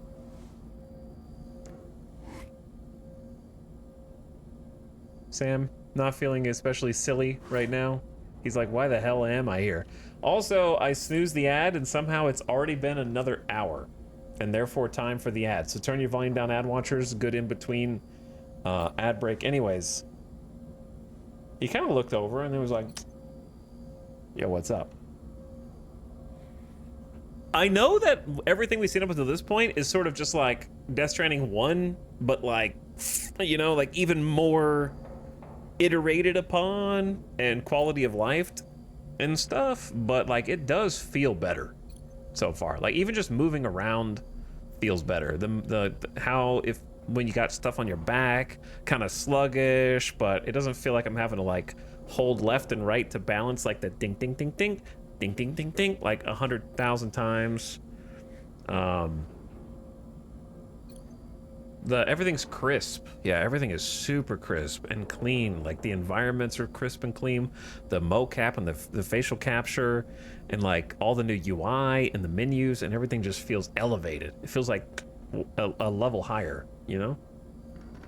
And then that's just the basic stuff before we even get to the crazy news. But we've already had like a sandstorm, thunderstorm thing going on with extreme winds. There's earthquakes, there's river flooding, there's camouflage.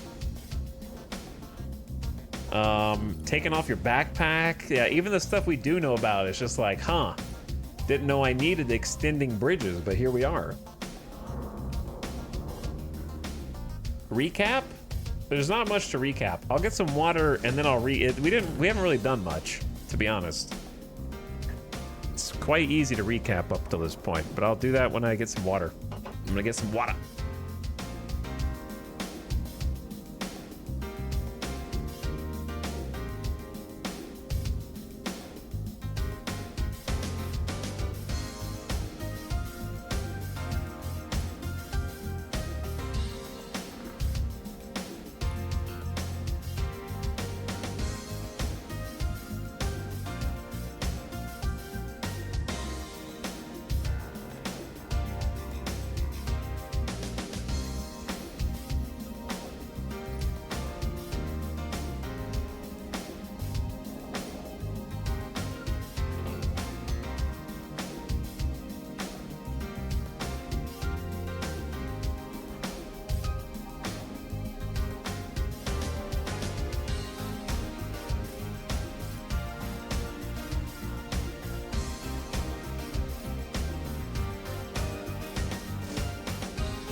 Okay, so anyway, there's not a lot to recap. It's really just like, at the start of the game, Sam and Lou are living off the grid in their own secret bunker built into a mountainside or a cliffside. And they have a holographic security system that projects chirograms of BTs and timefall to keep people away. And they're just chilling, living their best life, cooking in a skillet, making breakfast, and playing with baby toys. And then Fragile shows up and is like, yo, I got a mission for you, Sam. I found you. And he's like, how'd you find me? And apparently his neighbor got hooked up to the chiral network, which we don't know what that means yet. And so she's like, I got a mission for you. We need to hook up this facility south of the border in Mexico. Go to Mexico. So basically, she started her own company called Drawbridge and is sort of contracted out through Bridges. So she's not really like officially Bridges. She has her own company. They had to close Fragile. What was the name of her company? Fragile Delivery? Something? Express? Fragile Express, yeah. Because all the little buddy bots that we figured out how to make have taken over porter jobs. So robots have basically put porters out of work for the most part, except in situations like this where they're not already linked up to the chiral network. So we have to go on foot into other dangerous past bandits and dust storms and dangerous terrain and stuff. So we just got to the first facility and brought them online. But there's another company now that is kind of going through Bridges, which I will look at. It's APAC. Automated Public Assistance Company is a private body that operates and manages the chiral network. And APAS is the robot delivery. So there's this new company with a mysterious logo, and their logo is on this building. So anyway, that's pretty much it. We just got to the first one, and then Fragile's taking care of Lou while we're gone. That's pretty much. I haven't done much.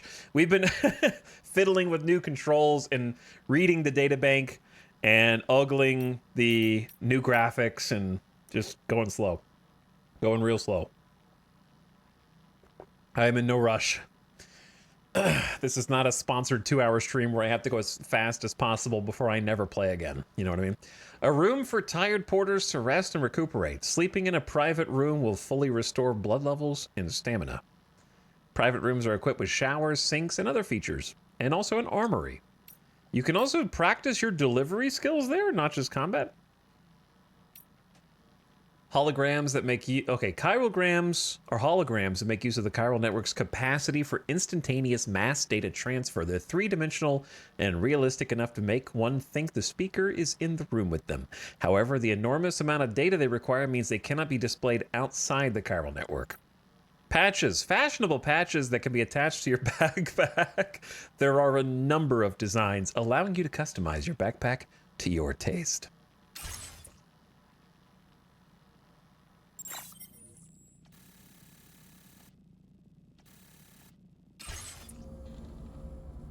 Speaking of,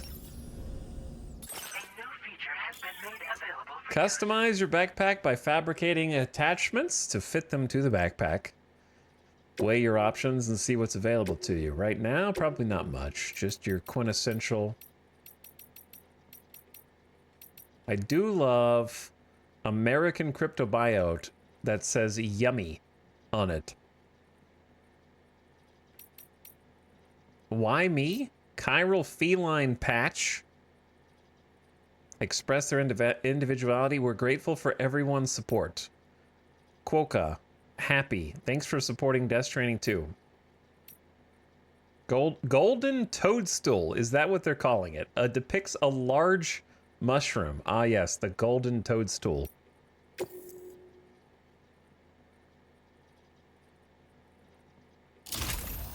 Was it worth 5 chiral crystals for this? Yeah. Of course. Why is there a corpus? Okay, it's just about patches. Well, I gotta have... I'm definitely not putting bridges on yet. I'll put a why me. Use that burning passion to connect the whole world.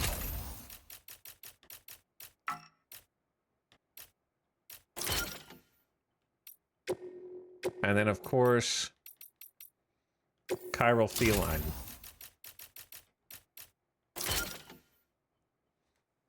Boom. The crypto buyout one is really good, yeah. And we got some color schemes already.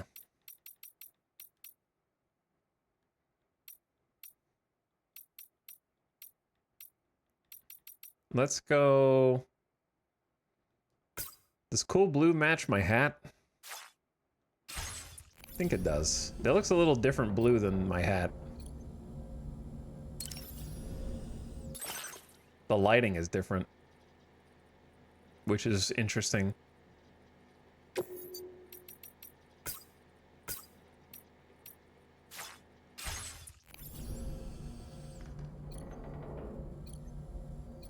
We'll go with that for now. Okay, what else we got in here that we haven't clicked on yet? Screen image. Customizing your private room.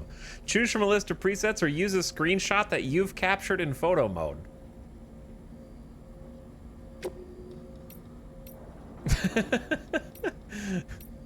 Drawbridge. APAC. The photos on our phone.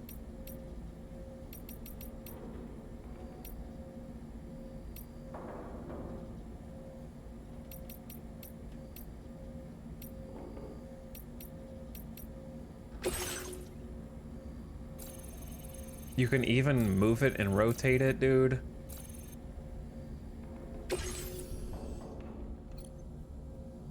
Good morning.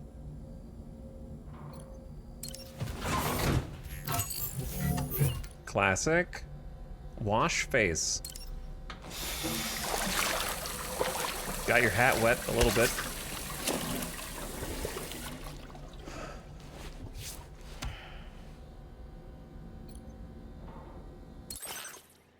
Oh, you can customize your look here too.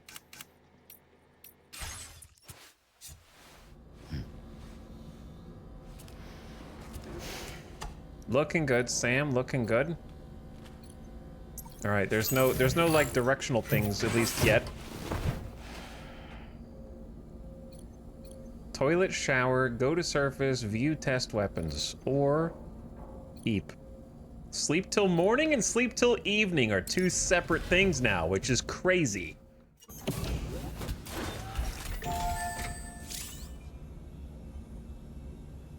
At the armory, you are able to see weapons available for fabrication or learn basic skills. It's literally a VR goggles. Or learn the skills of portering by undertaking porter fundamentals. And you got your own weapon rack in here.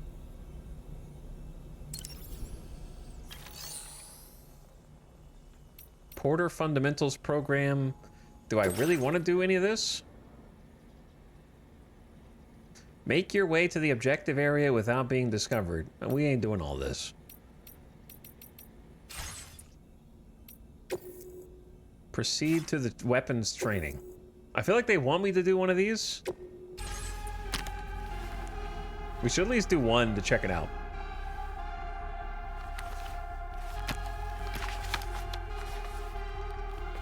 How does Sam get sunburned? The sun, you dingus!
This does remind me of Metal Gear Solid a lot, just like it did in Director's Cut.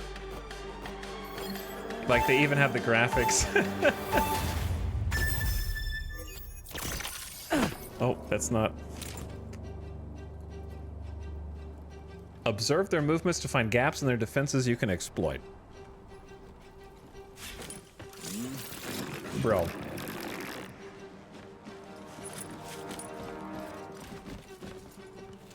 We're gonna need to restart.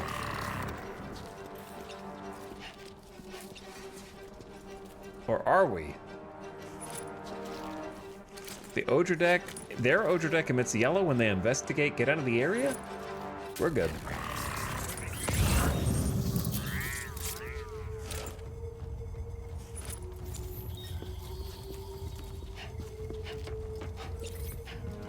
What happens if you sneak up behind them without the strand? You auto pull it out? You don't even have to have it equipped anymore to initiate. What?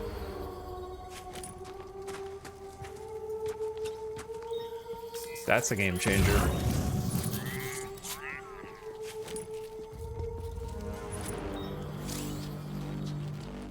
Detect enemies' cargo to identify their positions. If they're not carrying cargo, they can't be detected.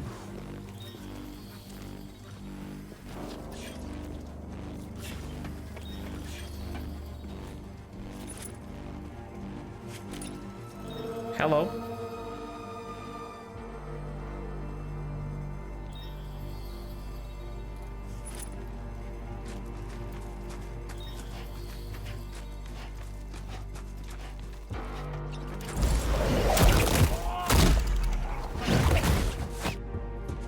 Do I even want their cargo? Not really. But yeah, just Sam's movement in general throughout the world feels a little weightier, I would say.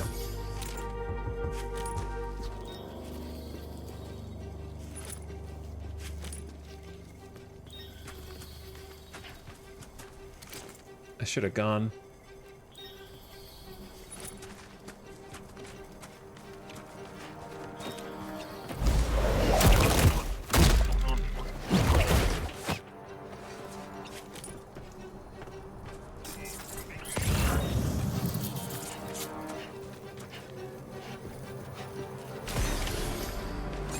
I guess I didn't have to take them out. It was just get to the goal. That's very like Metal Gear Solid look. A trophy? Likes from APAC.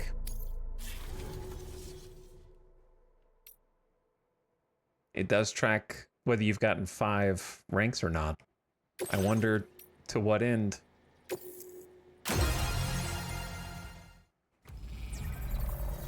It's gotta be something, right?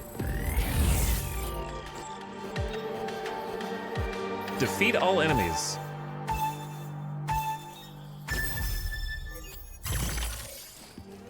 In areas, dense with enemies, proper surveillance is essential. They have normal, alert, and hostile statuses. Their Odra deck color will reveal.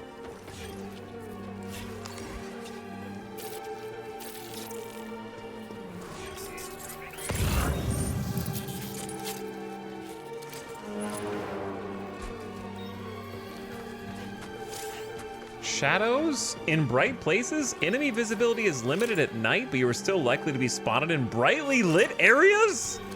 Nighttime stealth? Holy.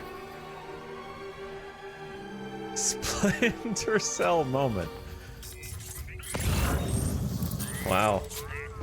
There's like a spotlight over here.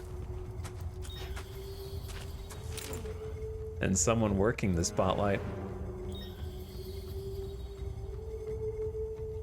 That is kind of crazy. Yeah, he's literally manning the spotlight. That's so cool. Silenced weapons. Almost all firearms produce noise when fired, alerting enemies and prompting them to search for the source. Silenced firearms can be fired without attracting enemy attention. Is this guy gonna see me if I go pick this up?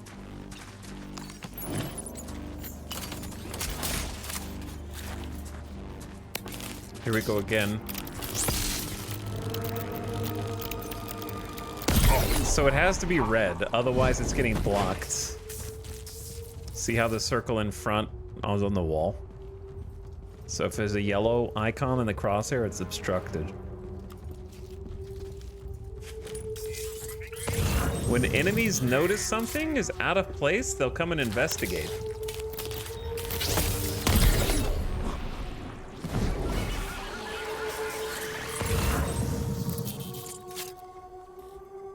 They're sure to come running if they spot one of their own down or any sign of Sam's presence. Be careful. Okay. I hear ya, but also...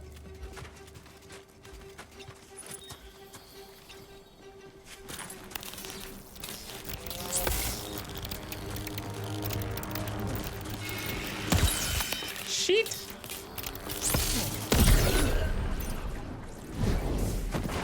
Aiming is hard. It's okay, it's silenced.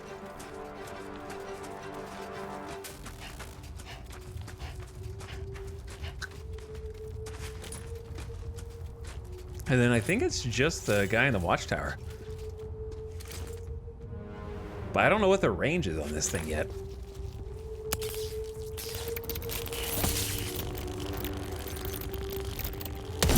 Kind of insane, actually. Okay.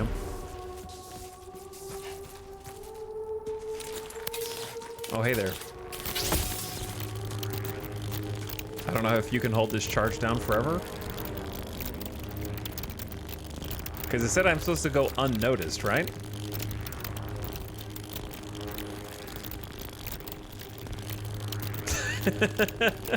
He's thinking. Do I need to loop back around?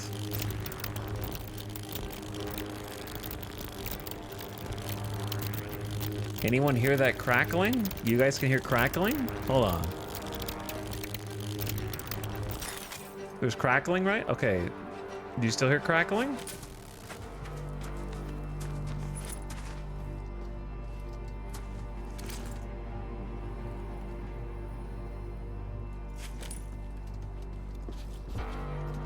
It was just the gun, Mr. Streamer? The gun? Which gun?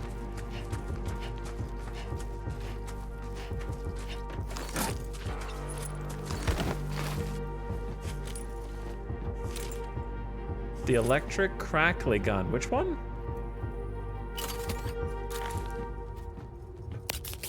Just let me know if you hear the crackling again.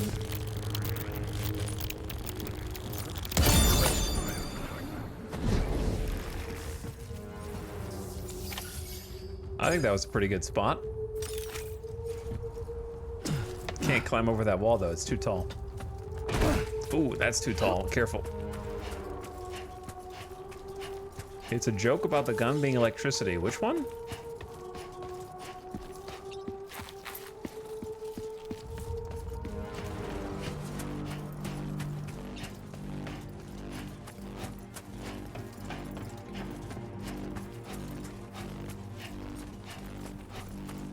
I don't think guns shoot electricity. They usually shoot bullets.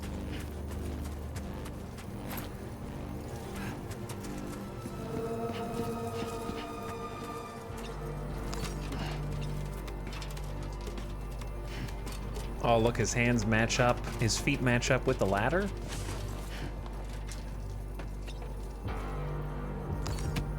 Oh my god, first person spotlight action with nighttime gameplay? Holy. Turn light off. Change zoom factor. Look at that lighting. The lighting is insane.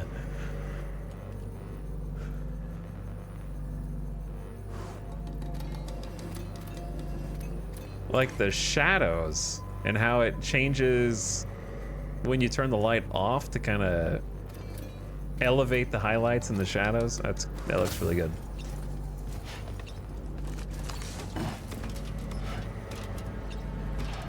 There's a slide down ladders function now. Wow. If there was before, I never figured out what it was.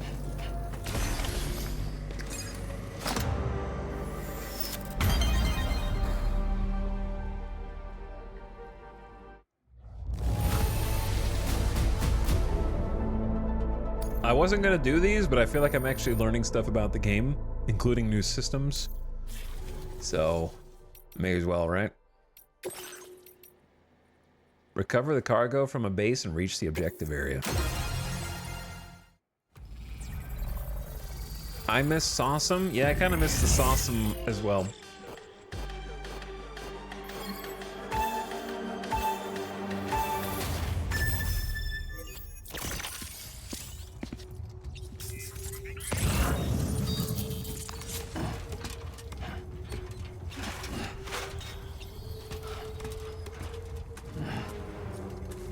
The amount of work that goes into these games is absolutely insane. Yeah, like this. Oop, I'm not used to circle being punch yet. Even this is just like tons of work went into this, just a training area. Hold your breath and silence your footsteps, making it harder to be detected once you're behind an enemy. Like, so far I haven't felt like I needed to hold my breath, but that may change. I also see that there's really very much going to be an aspect of going in without your backpack. Because the, like, cover is not going to be taller than you with cargo.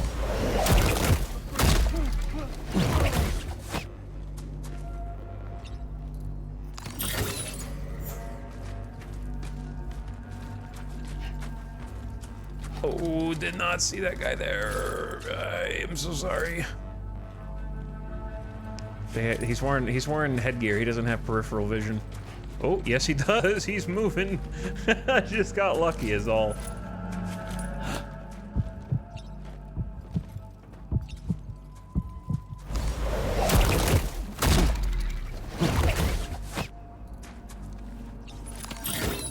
I was looking away and thought Sam sucking in his breath was me. You thought it was me doing it?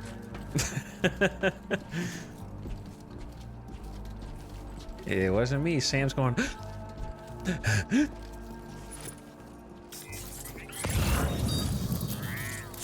Uh-oh, two bros out here.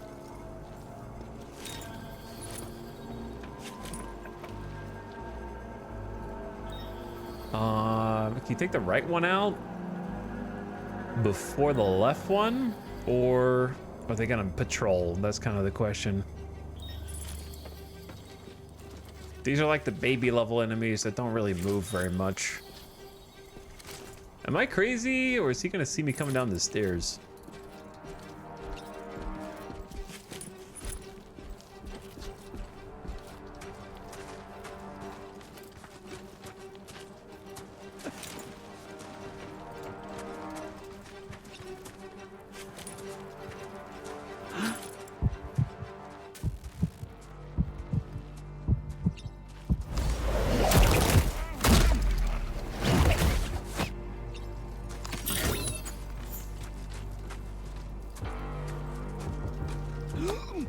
Sam Fisher, Porter, Bridges.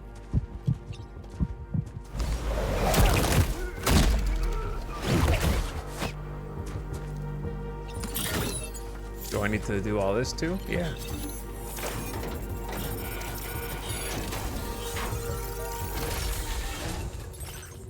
I will take it all. Or will I? Oh, that's all my back cargo. Don't offload that. Just take the one. My brain is still trying to use the old control scheme.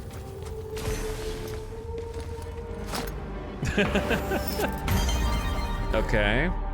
Easy enough. Yeah, I miss it going Sawsum. That's the only thing I would change so far.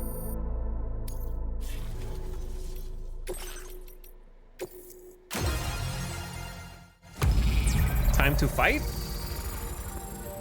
Time to struggle? Eliminate enemies.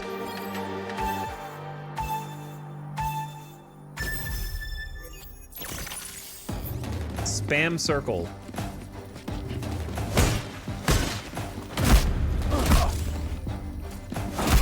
Press L2 or R2 to block. There's blocking? Woo!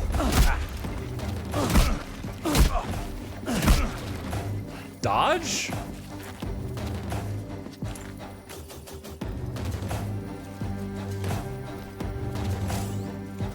Jump. I'm reading. What's dodge? Whew. Holy.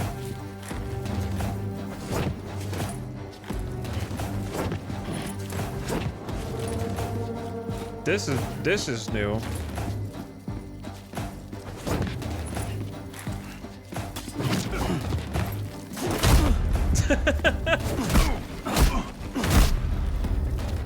I feel like I haven't read all the tips though.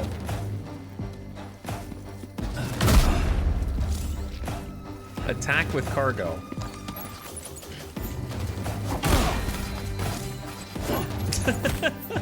Whoops. Strand parrying. I feel like I need to do this again, dude. I feel like I've gone through it too quickly. I know this part.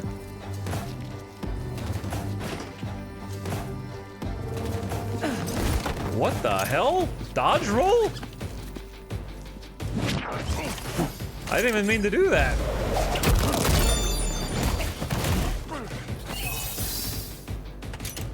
If you forget the controls. I have forgotten the controls.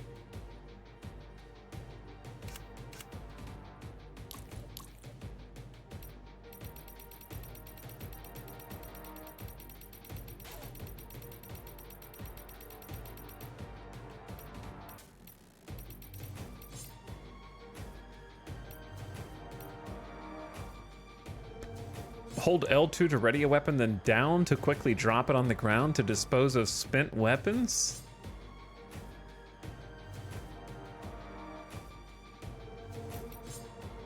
Pop out and fire from cover to lean from cover to make a more accurate shot? Dodge while aiming? Oh my god, there's so much here. Okay. So, unarmed attacks is circle, jump attack, I know. Attack while pressing L2 plus R2 to center your balance and perform a powerful tackle that allows you to attack while moving forward and you break an enemy's block. Effective at breaking through enemy lines when you're surrounded. Tackles will drain stamina and endurance and cannot be performed if endurance is too low.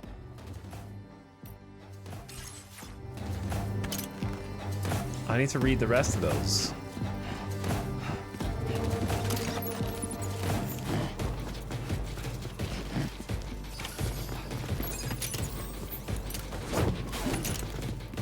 All right, go to the goal, I guess. I might want to like restart this one.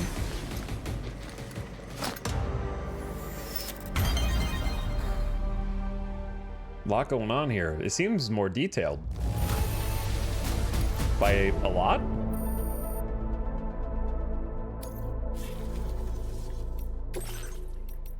All right, real quick, one more time.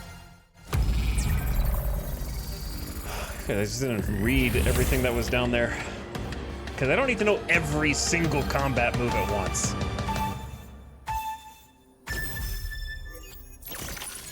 Okay, circle repeatedly.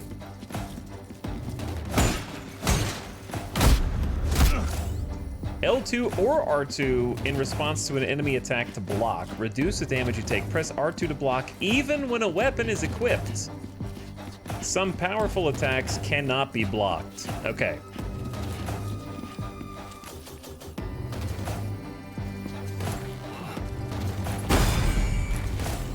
Counterattack with circle after blocking can be launched immediately after blocking an attack. They're very powerful and cannot be blocked.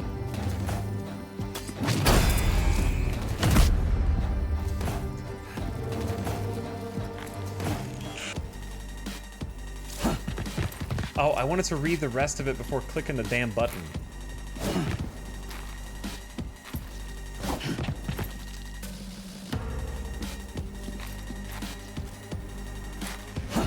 So there's this kind of dodge, and then, okay, that's not a dodge, and then that kind of dodge, and then I thought there was like a tackle. Oh, it's circle. Oops, not. Not what I meant to do.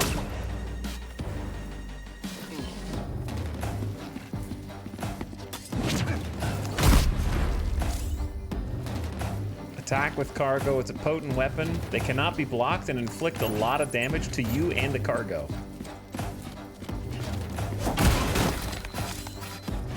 Throw cargo, press, yeah, swing a piece of cargo, launch it at the target, can inflict a lot of damage on distant enemies, but the cargo will be destroyed, so don't throw anything important. Classic.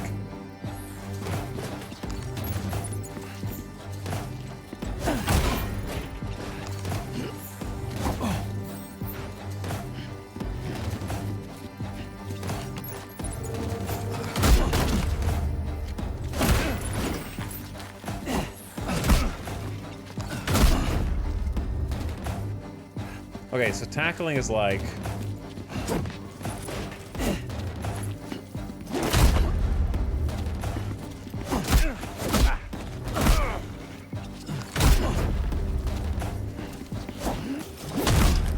Just run around headbutting people. Okay, alright. I got it.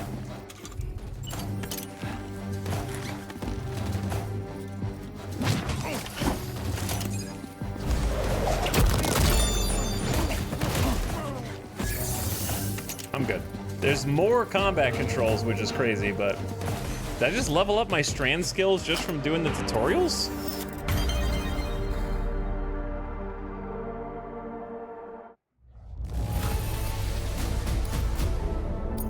And drills? All right, last one.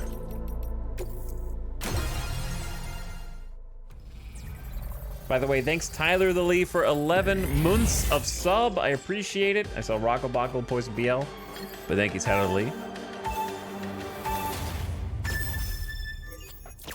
But yeah, getting XP from the tutorials is great.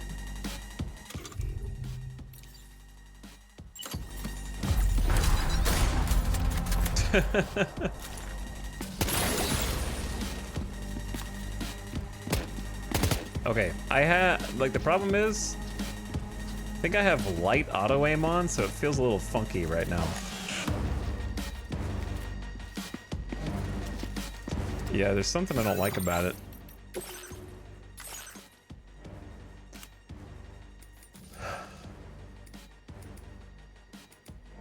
Maybe it's the dead zone. Yeah, it might be the dead zone.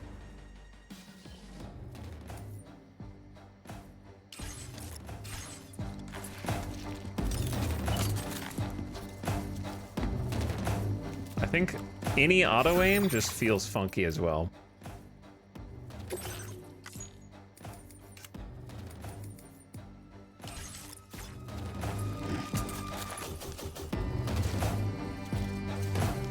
Sorry, I'm just like... Oh, I think it's like Sam's movement left and right is a little stiffer. It's a little stiffer. He doesn't flow as easily left to right. He actually has to bring his momentum to a stop and then go the other direction. Which is very different from the first game.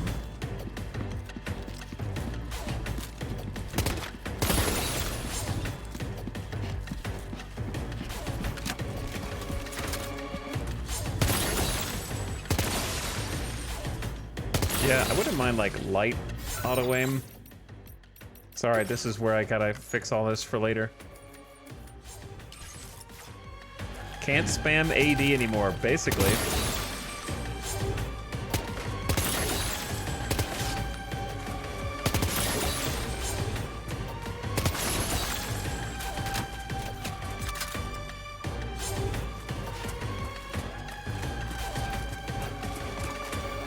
Who'd I miss? 2 more targets?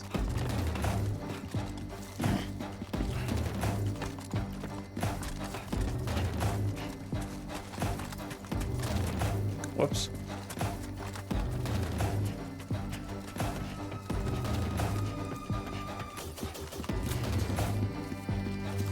Yeah, it shows a circle on the wall when you're gonna like accidentally clip the wall instead of shooting who you want to shoot.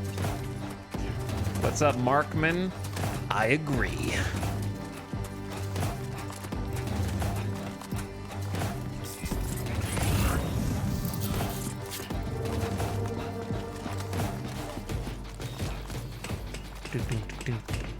Where did I miss the first dudes? Oh. That's only one, though.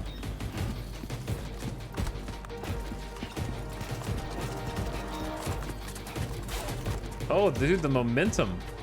Check this out. I know this is something small, but it just feels very different from the first game.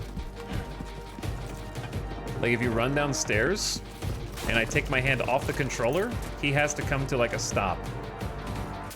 I feel like there's more just preservation of momentum.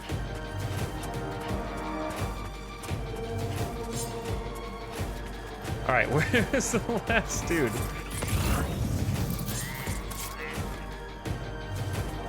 Am I bad at this?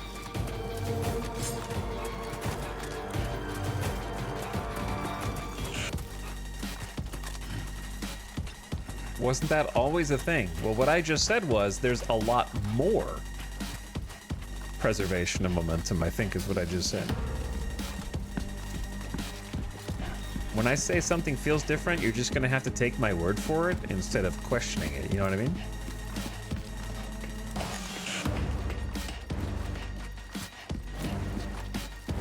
Oh, Jesus. Literally at the beginning, holy.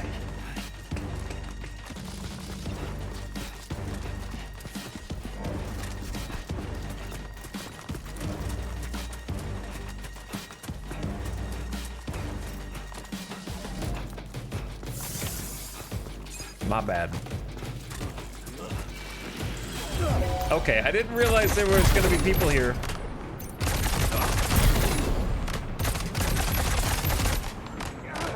Yo, when you take somebody out, you get bullet time?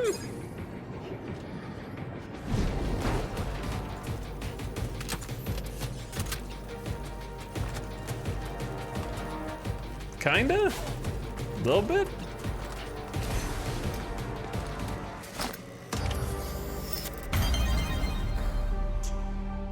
Have you played other games before? Yeah, I've played Metal Gear Solid 1, 2, and a little bit of 3. And of course, Death Stranding 1.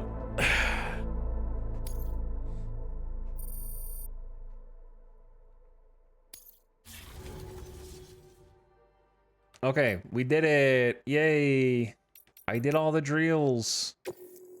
I learned many things. I think it was worth doing, actually.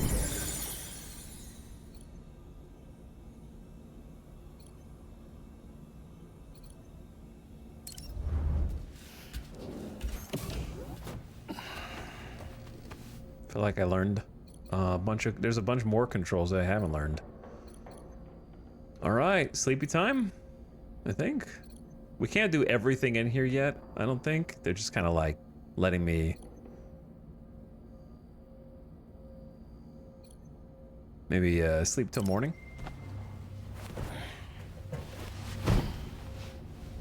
He needs a pillow, man. Get him a pillow.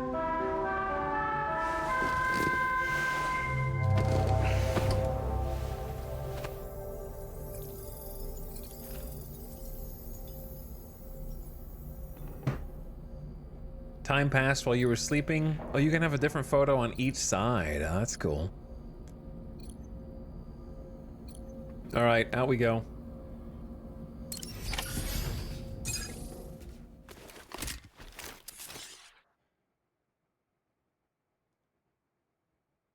Departing facility. Oddly familiar looking and yet strange at the same time. New order available. Please review and confirm.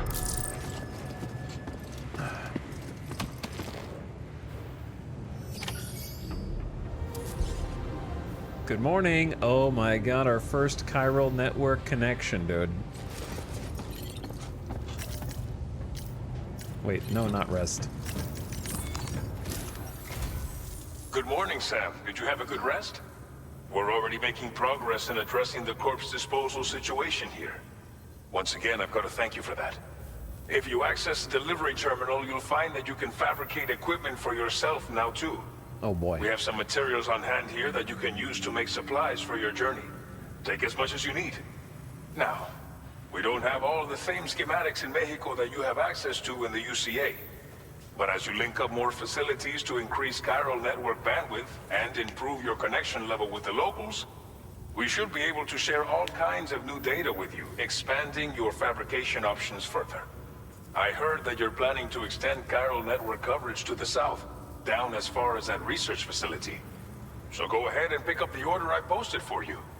I'll explain the finer details of the mission while you look at the map provided by ABAS. Look at the new menu. Take on orders, deliver and report. Entrust cargo, fabrication and management. Facility storage, share cargo, facility conversation log. Revisit conversations you've had with people here at the facility. And the facility features including corpse disposal. Oh no. Evil playthrough incoming. As soon as I unlock corpse disposal here. I'm gonna do a quick console void out and then void in. There we go. Deliver one or more remote medical units to Villa Libre.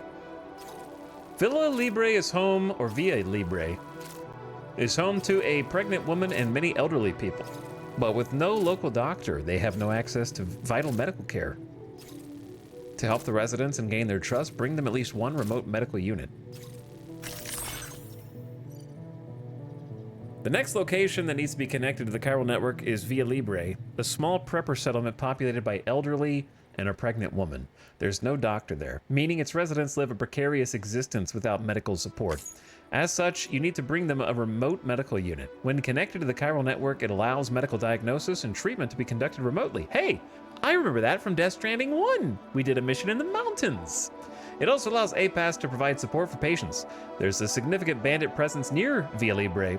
They've requested several pieces of cargo, but if even one of them is safely delivered, should allow their facility to be connected to the network. To ease the anxiety of the Villa Libre residents and earn their trust, deliver at least one remote medical unit. Bringing the research lab online. All right, we read that. That's just what we already know. Your next destination is Villa Libre. The people there don't have enough medical equipment to meet their needs. I should not have read the lore. If you bring them this delivery, you'll be sure to earn their trust. And once you've done that, you'll have an easier time convincing them to become part of the chiral network. Timefall is coming down hard in this area. Cargo containers that are exposed to timefall will begin to degrade. If you carry container repair spray with you, you can use it to mitigate these effects before it becomes a problem. Keep an eye out for the rivers and bandit camps in the area too. Hazards like these can make your life much harder. On your way to Villa Libre, you might pass a post box we built. We left behind some spare equipment in its shared locker. If you see it, take a look inside. Everything is yours to use as you deem fit. There should be materials in there too, enough to fabricate something if you like. Also, if you have any extra equipment, you can use the box to donate it to other people. With a moment's generosity, you can make another porter's day. Finally, each postbox has a private locker which can be used to store equipment for later use, and a recycle feature that will turn any unneeded items into materials. You can recycle at post boxes now? Have enough information to plan your journey to Villa Libre? Take your time to finalize your route. Close the route simulator. No.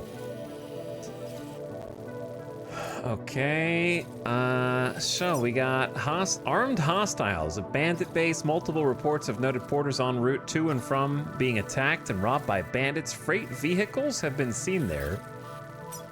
We got a deep river joining the sea at the Gulf of Mexico. This river once formed part of the US-Mexico border. Its tributaries upstream are usually dried up, but the water level has been known to rise rapidly during periods of heavy timefall.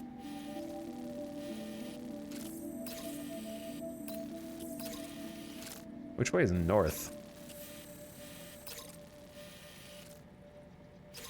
Okay, so this is where we came from through the sandstorm. So basically we can either go around the deep river, or we can go through the armed hostiles. Those are kind of the two options. I say we just did a bunch of combat. Commencing route creation. Oh wait, the controls are not the same. How do you delete an old route? I don't know. Commencing route creation. I say we go see what this deep river is about. Delivery route finalized. Commencing route creation.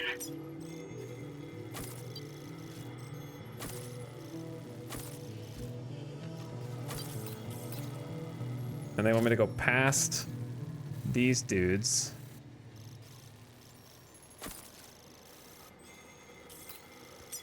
And there's the post. We may as well go check out the post box.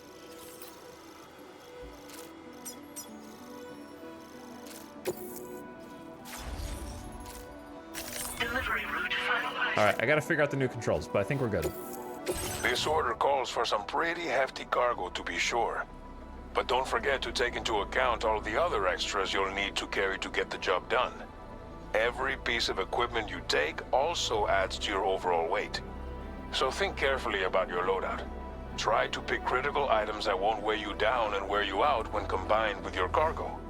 Run out of stamina halfway through a delivery, and you're in for a world I of would hurt. never run out of stamina through a delivery.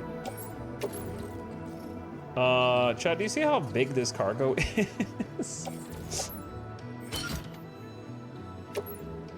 Make all necessary preparations for your delivery. When everything is in order, head out. The cargo management screen allows you to rearrange your cargo and place it in storage, recycle pieces you don't want, create equipment to use when making deliveries, prepare equipment, and head out when ready. Okay. Easy enough. I already know all these things. Route Simulator. Oh, just tells you what threats you're gonna face. I like that there's music during this now, where there wasn't before. Please select an item to fabricate. Okay, make your own stuff or recycle unwanted equipment to increase the stocks. I like being able to do that all from one menu. That's awesome. We definitely want container repair spray. I never leave home without 2.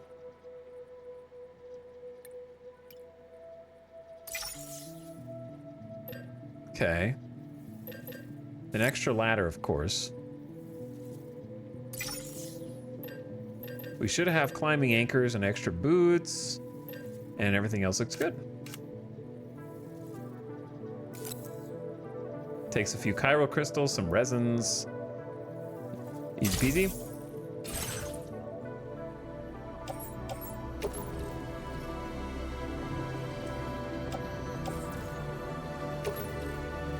All right, 1 for you.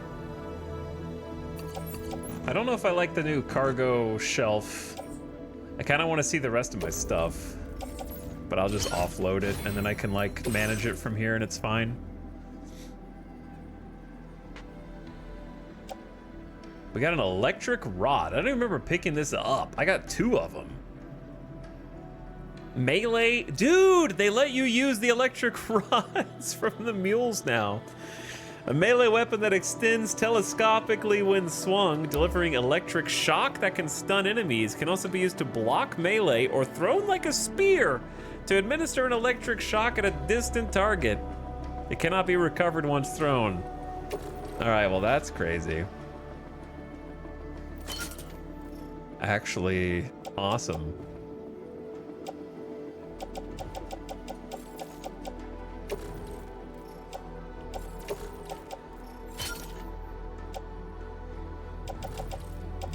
All right, and then things on back.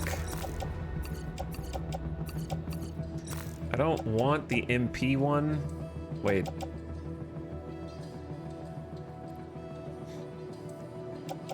Is the MP one the one that I unlocked on accident with the Digital Deluxe Edition? I don't know. That's going in private locker for now. We'll use the one that we picked up from them. From the bandits. I don't know what the hotkeys stand for yet. Drop these on the ground temporarily. Because these remote medical units are thick! Look how big this box is, dude.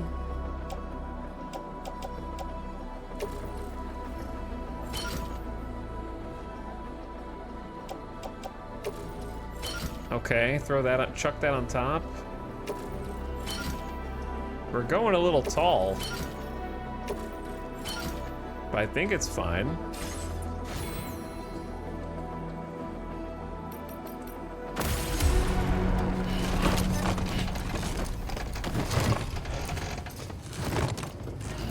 That's a lot of gear, dude.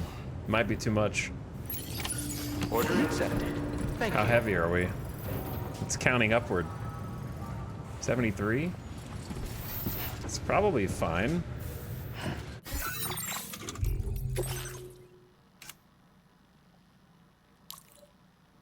Post boxes. Yep, we just got to explain those. You can recycle there now, so that's cool. You can also hide in post boxes to avoid detection by the enemy. What? Upgraded post boxes boast greater capacity, and they just went crazy. They were like, yo, no idea is too far. We're going to take everything that was in the first game, and we're just going to elevate it to another level. Upgraded ones have more capacity and are more resistant to timefall and natural disasters. So natural disasters can affect your buildings now. Remote medical unit. Hope for those in Via Libre, it's not just medical care, it's hope for a brighter tomorrow. Yeah. Preppers. The Death Stranding has led to the downfall of nations and the destruction of communities large and small. Most people have therefore sought the protection offered by cities. Some prefer to survive on their own or in small groups. Many live in underground shelters and are known simply as preppers. Some people chose this lifestyle willingly, others were forced to flee to shelters for safety. By now, there are quite a few people who were born in these shelters and know no other way of living. Preppers have managed to survive on their own wits in the desolate world left behind by the Death Stranding, and many of them tend to distrust countries and other institutions as a result. Our first little signs. Our first sign is Wally McBallsy.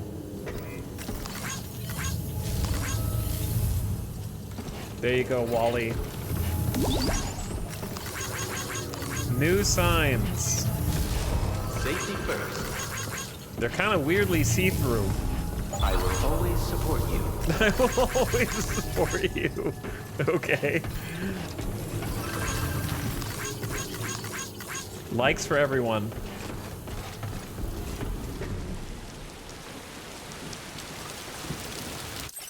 All right, I didn't know there's going to be a cutscene. There's going to be an ad in a minute, so we may as well just do it now in case there's stuff that happens. It could just be nothing. It could be something. I don't know. It could just be something. It could be nothing. You know? It might be 30 seconds. It might be 30 minutes. We have no idea. Digital Deluxe boys are like farming already. Yeah, the first ones are free, Snide. The first ones are free on the ramp up. They know what they're doing. Put them smack middle, ramp up out of the first base. Like farming has begun. Okay, I'm gonna get a water refill and probably turn the AC down because the PS5's spitting heat. But we set off right after this. Thanks for watching. Thanks for hanging out. I know we've been going slow. Hope I'm not going too slow for you guys, but also I gotta go at my normal legendary pace of glacier level speed, and just I gotta get every detail. I gotta get all the lore. I gotta read it. I gotta push every button. I gotta do the VR. We're going for 100% on this campaign. You know what I mean? We're going for max completionist. I want every achievo. It's been 6 years since the last one, so we gotta drink it in. Plus, I don't want to get to the stream cutoff anytime soon. All right, I'll be right back. 3 minutes. Listen to this. Thank you for watching, everyone. Kirby?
Yo. Okay. I'm back. I had to figure out how to use Flonase. I didn't realize it was so complex. Alice picked me up some. So I was talking to Alice real quick. It was like, please refer to the quick start guide. And I was like, wait, there's a quick start guide? So I looked in, and sure enough, there's a quick start guide. But I noticed on the back, where they have like the drug warnings and stuff, it said caution. Children taking this may experience slower growth, which made me put a huge question mark over my head. You know, slower growth. The secret to eternal life is Flonase. If you just keep doing Flonase, then you stop aging, I guess. Slower growth?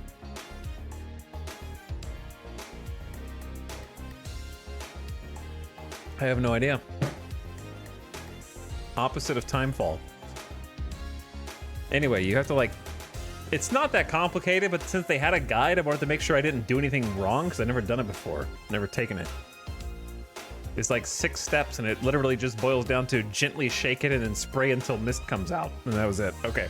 But I was like, I don't know. What if there's something crazy you have to do? So, I'm curious to see how it works. All right. Chat recommended, and we're already getting turnaround on that. Let's go. Modified is stranded. Hi, Modified. I hope someone comes along to rescue you soon.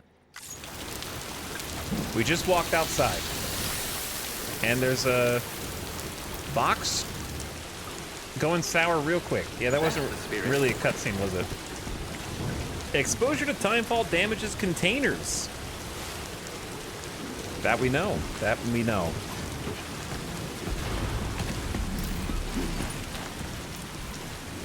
Oh, yo, what up? Chat, we need to leave a sign, right?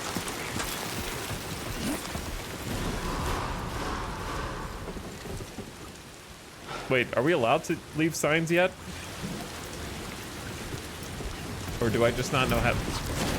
Please take care. I am gonna die! It's actually harder to regain your balance now?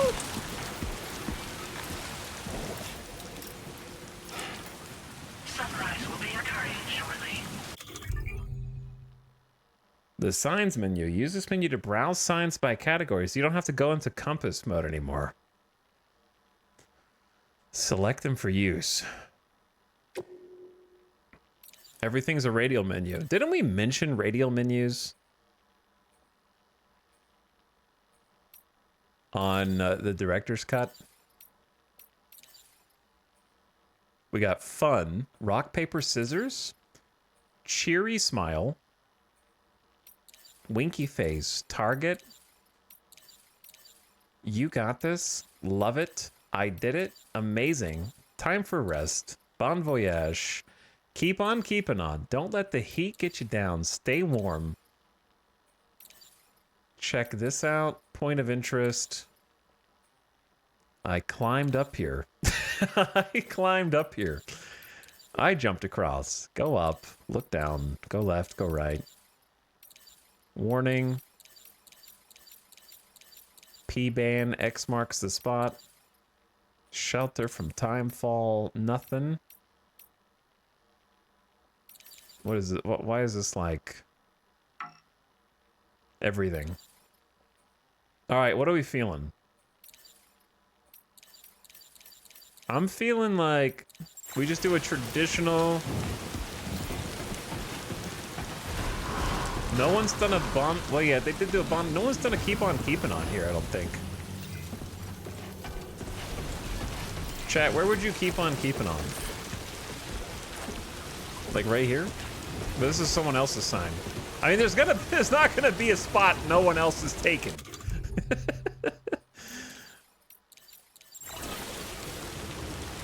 You just gotta throw it down and let it ride.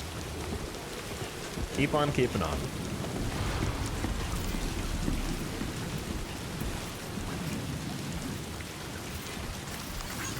Here's some likes for you. Sam actually like puts his thumb up now. Do we want this, dude?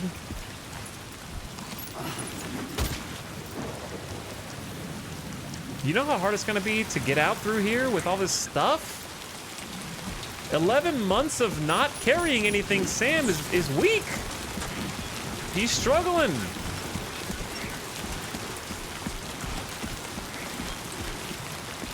Look at those boot prints. What's on the bottom of your boots?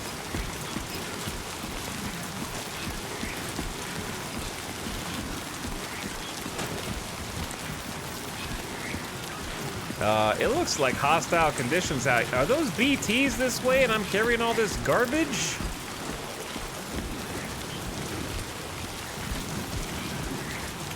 Bro, they wasted no time, dude. Personally, I just don't piss 5 feet outside of the Bridges facility. I like to save Sam's my piss for like interesting places on the map. Not lazy, you know what I mean? It's gotta be like out there. Somewhere where you don't expect it, but somebody might come across it and be like, holy shit, somebody pissed over here. You know what I'm saying?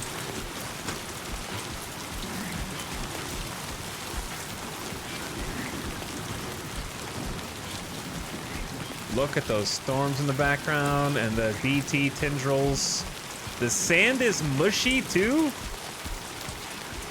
I feel like walking through the sand in rain is that not how quicksand exists?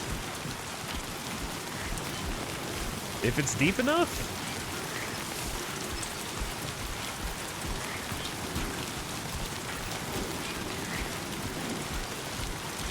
But yeah, the environment being so different and like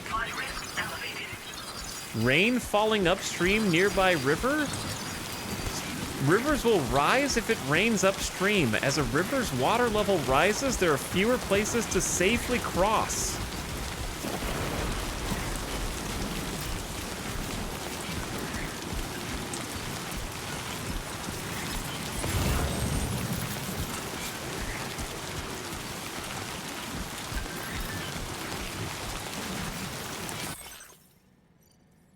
Don't hesitate to rethink your route. Looks like the timefall's been relentless. You okay, Sam? Heavy rain sometimes causes the rivers to rise. Don't force yourself to cross them if they're too deep. Instead, take a look at the map and see if you can find another route. Conditions change quickly out there. It's important to be able to adapt on the fly by adjusting your route.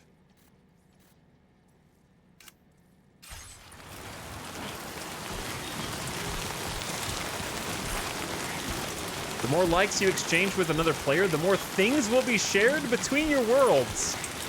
Oh, so you can really mash that like button to see the same person's stuff. This one's got 103 likes.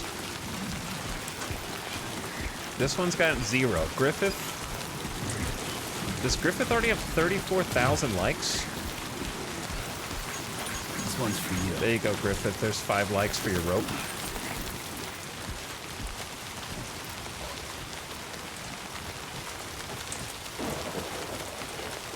The rope feels mostly the same. I think the rope physics are a bit more like frame rate. They have more frame rate.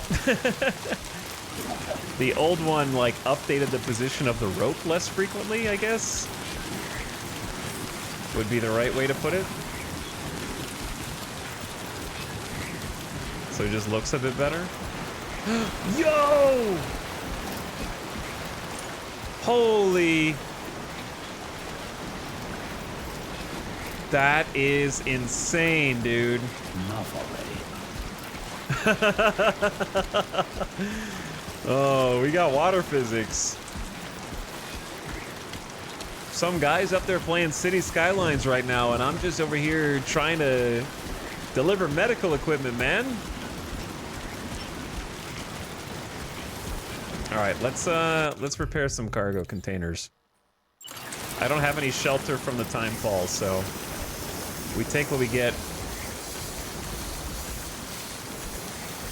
I know it's less effective this way. It's gonna take a whole can. Wow, they're not messing around. That would have easily healed those containers in Death Stranding 1. So they got a bit of a nerf, which is really interesting.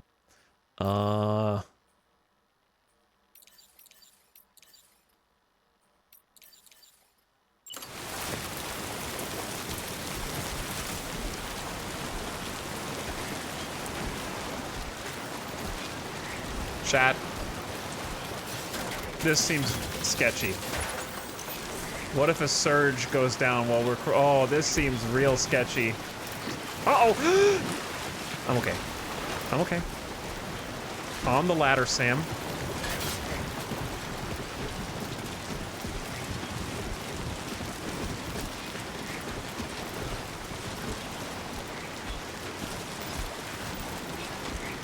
Drop a little ladder, we're good.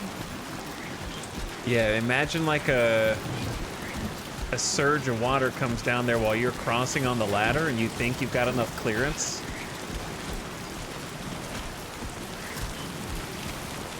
And it just sweeps you off the top.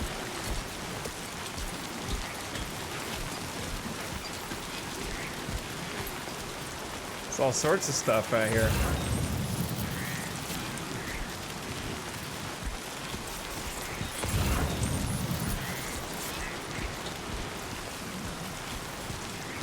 Looks like some bandit territory to me.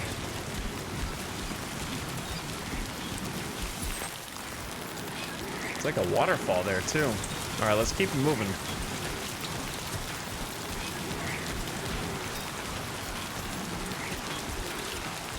Chow, if you watch that VOD, I apologize in advance for all the random mutes during the most important scenes in the entire game. When you get to those cutscenes, you may just want to turn on the cutscenes on a YouTube video and sync it up with the stream somehow so you can see them uninterrupted.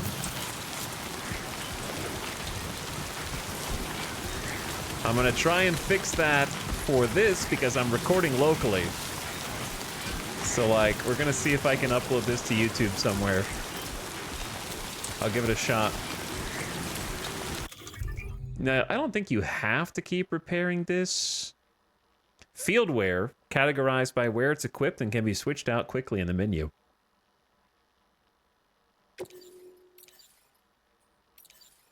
Odra deck light. You can toggle it on and off from here. That's awesome. Change your boots, change your glasses, change your hat, and other hands and legs stuff.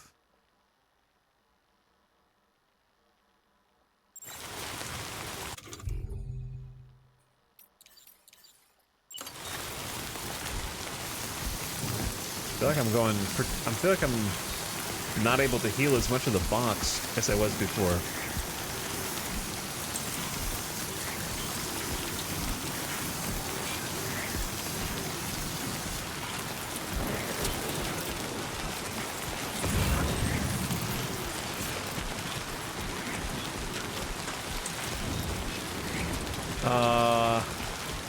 I gotta go back across, dude. But the river is thick now.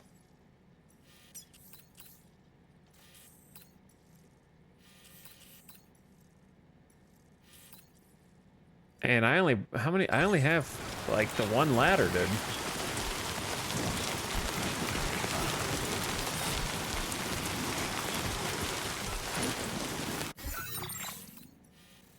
I feel like our best bet is to go further upstream.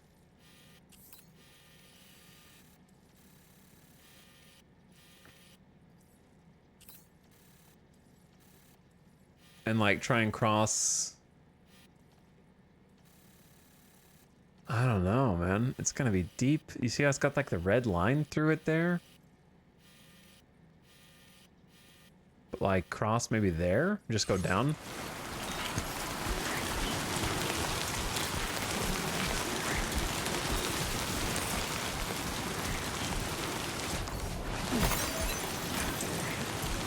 Look at the river. It's raging.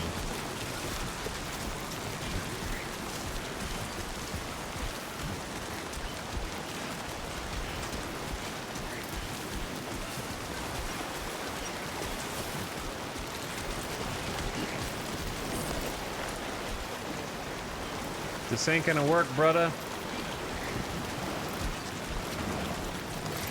I'm gonna fall in, man.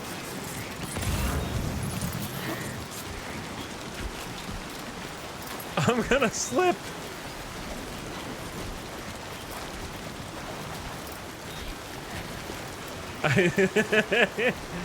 Yep. Oh, nice jump, nice jump, nice jump. Keep it going, bro.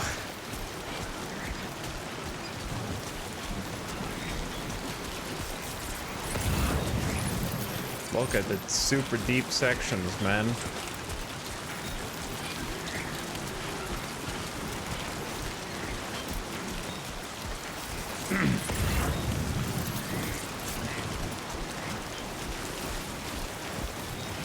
I think I still have one ladder. Or I could try and cross right here. This looks like my best bet.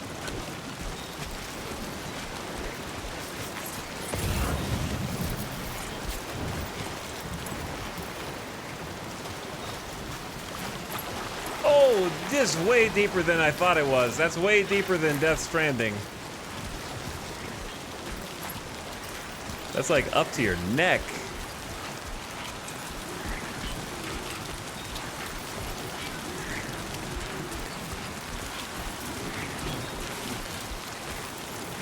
These conditions Fuck this.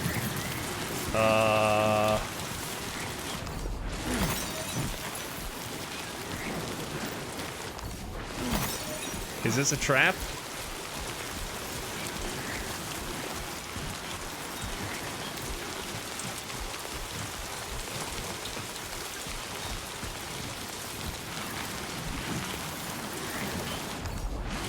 Are those tar goblins?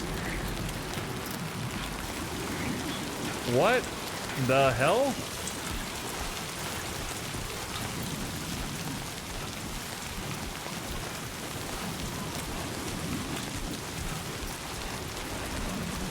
Little tar balls.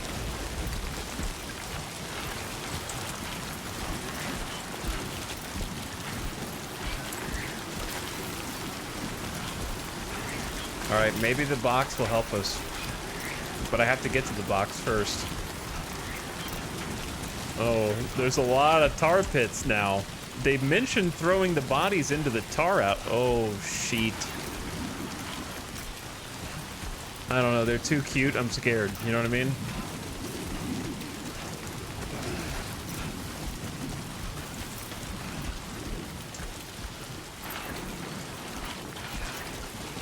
I see a ladder.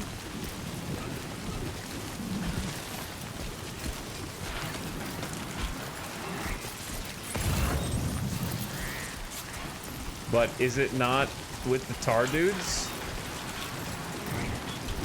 Why is it moving? Holy shit.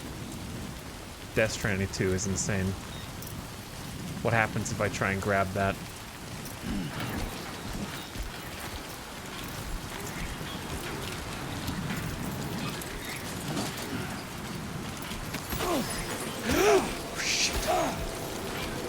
I stepped on one. Oh, they're angry. Warning. Analysis confirms that these hostile life forms are chiral creatures. Oh my god. Oh, chiral creatures, huh? You don't say. They swarm. Why did you take his ladder, bro? Because I needed a damn ladder. They migrated over this direction as well. A little bit.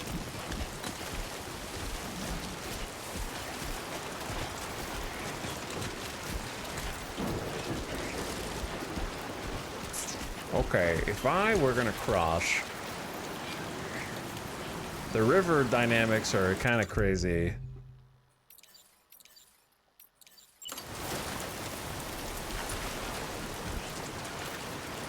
I could connect two ladders, but it seems a little premature.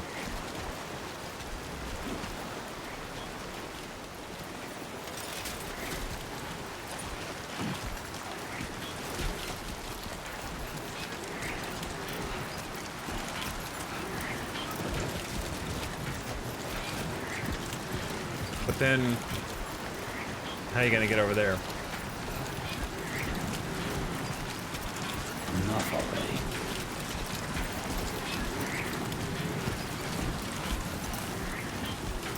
Gotta go for the big chiral hand. I mean, this is a spot, right? This is a spot right here. This is a very natural spot. What's in there?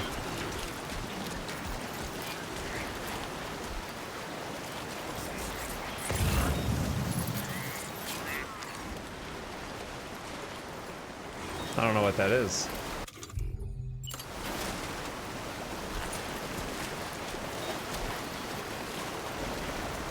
Connect. Oh, chat. The connect ladders goes insane. First time using this. Oh my god. The features.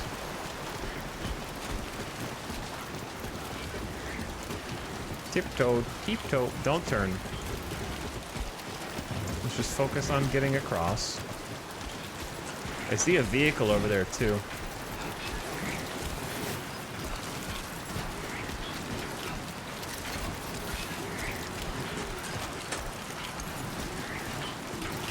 DS1 never got me, but this looks great. Honestly, this is just Death Stranding 1, but more so far. So if you think this looks great, I would just play Death Stranding 1 Director's Cut. I feel like if you hated Death Stranding 1, you won't like this game spontaneously. Oops.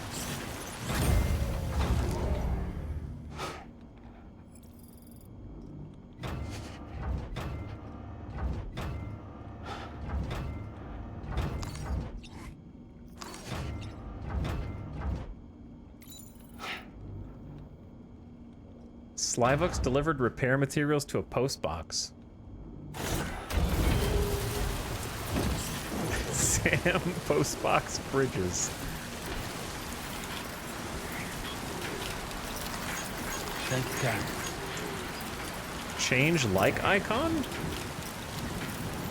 Sorry, I'm just looking at all the new buttons.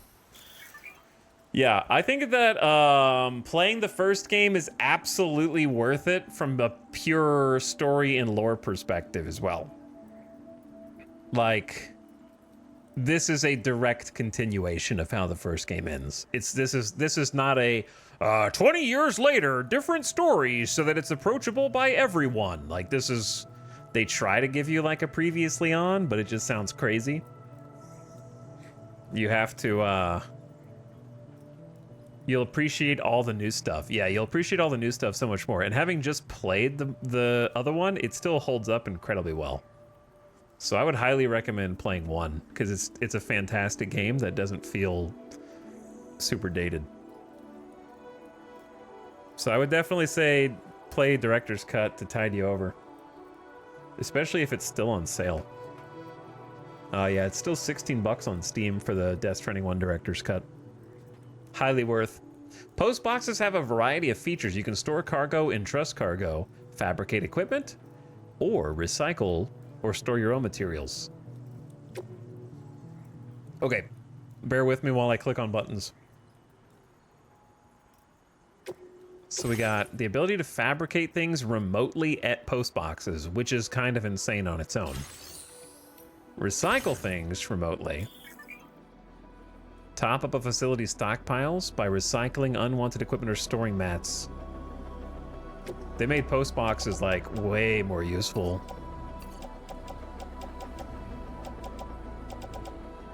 So like I can ditch both the container repair sprays and they instantly recycle. Okay, and I can even put in chiral crystals. Claim materials from the facility. Use it to make another ladder. Or 2.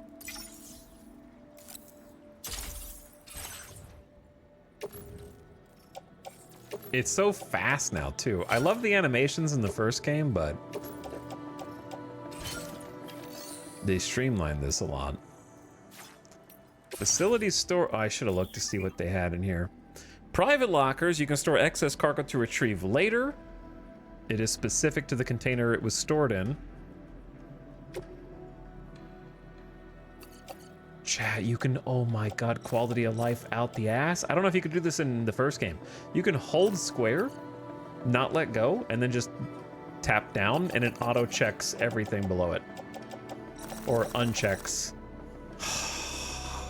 I don't know if you could do that in the first game, and I just never did it. But it feels smoother somehow. Even the like, just regular movement. There's so many little shortcuts and things throughout these games. Share cargo with other porters. Equipment placed in shared lockers is free for anyone to use. Help other porters by sharing anything you might have spare. Oh, I could have just borrowed their ladders, dude. But I could use their container repair sprays.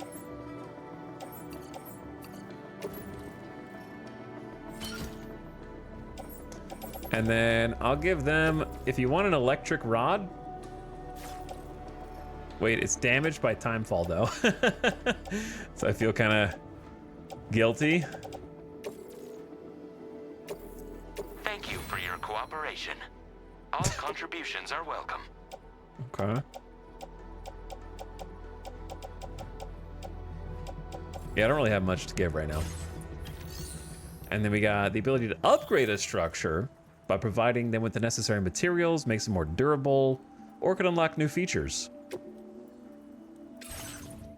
So for the low price of 50 metals, you can make it customizable, increased cargo storage, increased material storage, and increased durability.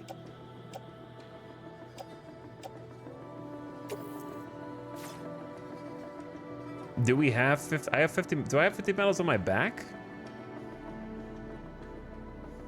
Oh, I have 50 metals on my back, which is a quarter of the way there.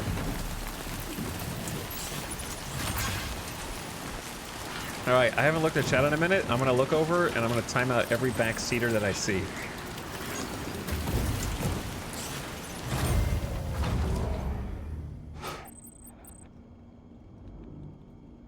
One. 2.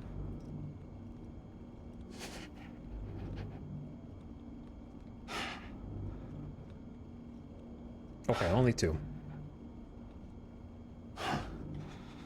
But also, I don't care if you can do stuff in one. All right? I got really tired in Director's Cut of every single time a feature would come up. Like 3 to 5 people in chat being like, okay, that was in 1, that was in the original. No, this is a feature for only the Director's Cut. Okay, and this feature came out after the game released on PC, but before the Director's Cut. What do you call like a table of contents insert in a DVD? Like when the Lord of the Rings Extended Edition has the like which scenes were added in the Extended Edition?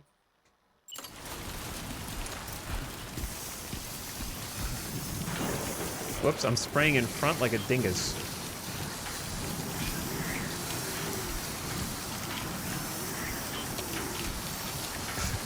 That was added in patch 1.16.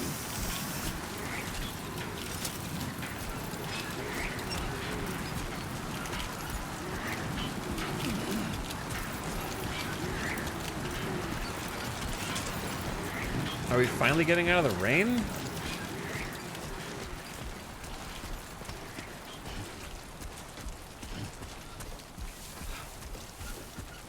How did they make this game look better? Like the ground and the debris on the ground and the little like dead bushes and the rocks. I think the foliage is just much nicer. By the way, there's freaking trees?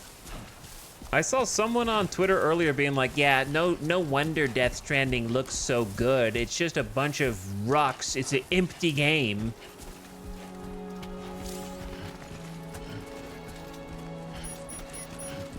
I was like, bro, you're kind of missing the point, first of all.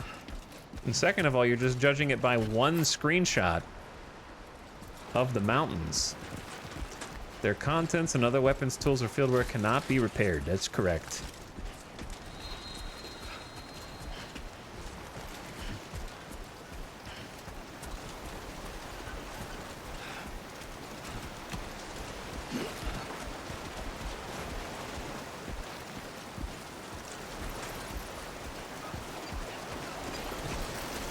But I don't know. I saw some people just being like, not really taken away. They were like, yeah, it looks amazing, but I'm tired of everybody singing the praises of the Decima engine. It's the artists who did it. And it's like, yeah, I know. Well, first of all, I need to be on the other side of the ladder. But also the engine and the artists both look good. How about we just go with that?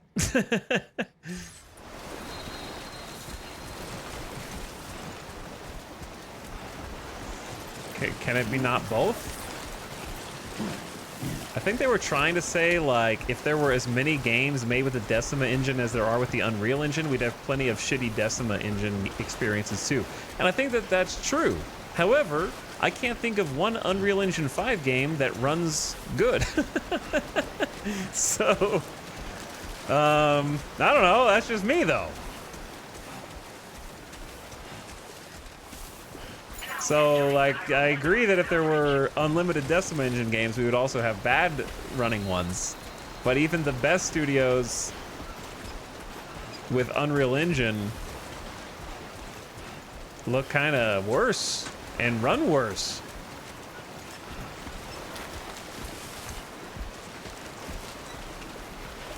Like, to me, where's the ladder? I'm right next to it. This looks like, you remember those, when they were announcing Unreal Engine 5 and they were showing off all the environments and all the, like, super lighting and detail and stuff? I feel like this is what that demo looked like when they were showing off the photorealism.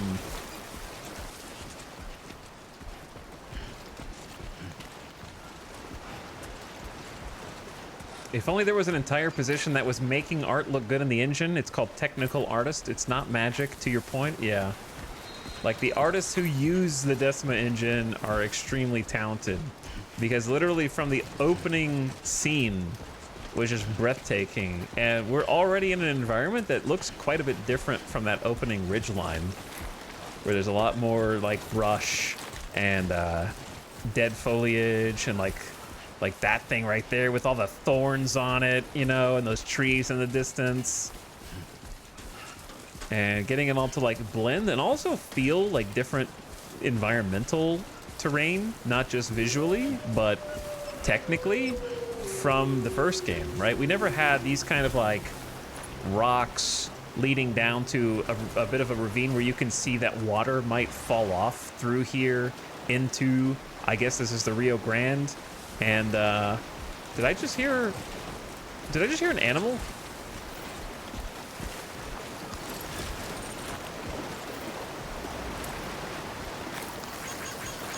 All right, we're starting off with a baseline of 5 likes for things that we use.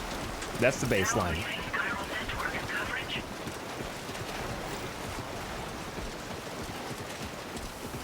It seemed like a good idea to go back to this dude and cross. All right, Sam, slow down.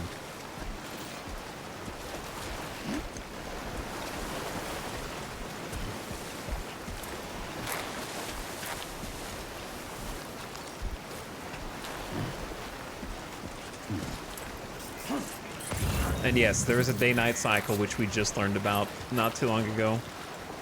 I don't want to jump because I don't want to drop this stuff. Nice. But what? Did you guys see that thing fly? What was that? It just like flew at me and kind of startled me.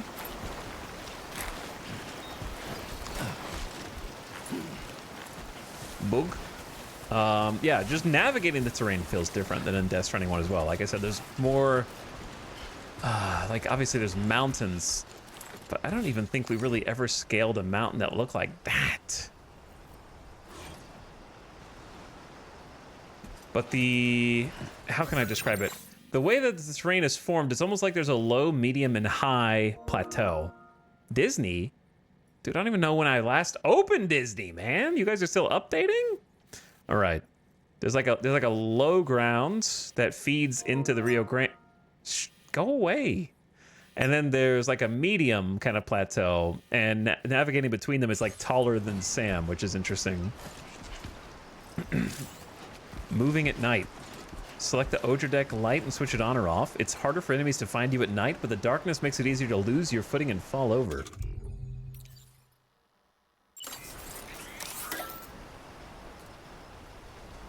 Okay, now we're cooking.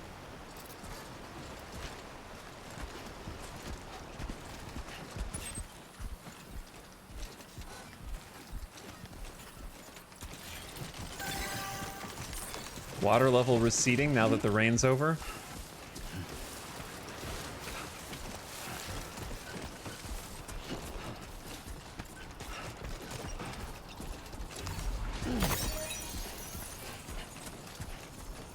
Knight says the first time I popped out chat and gone full screen. Yeah. Yeah, 1080p source doing some heavy lifting for Death Stranding 2, that's for sure.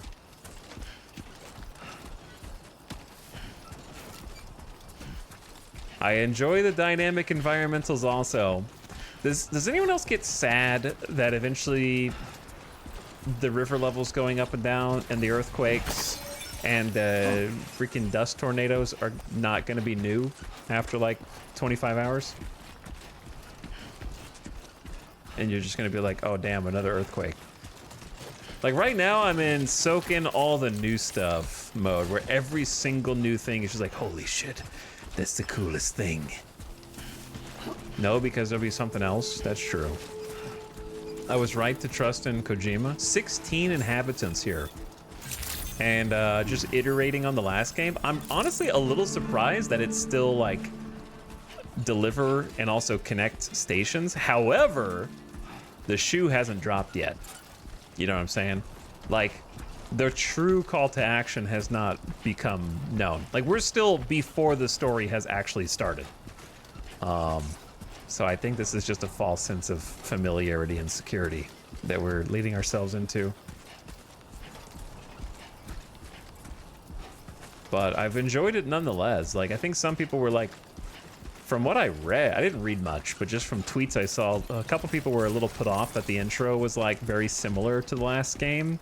And to me, it's just all like good. I don't know, like I'm in it. I'm with it.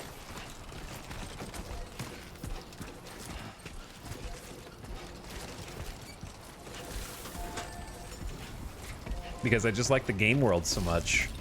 The new world, and also like slowly gonna introduce new characters and maybe familiar ones. And all of the new twists on old favorites, like the double ladder, and there was a change with like the rope climb and sliding down ladders and the weather and everything else that kind of gets in the way.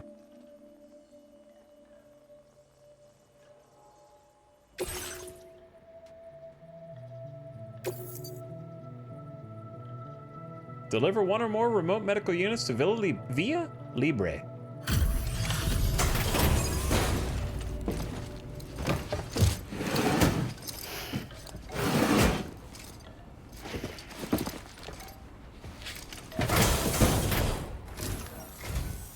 You are Sam, right?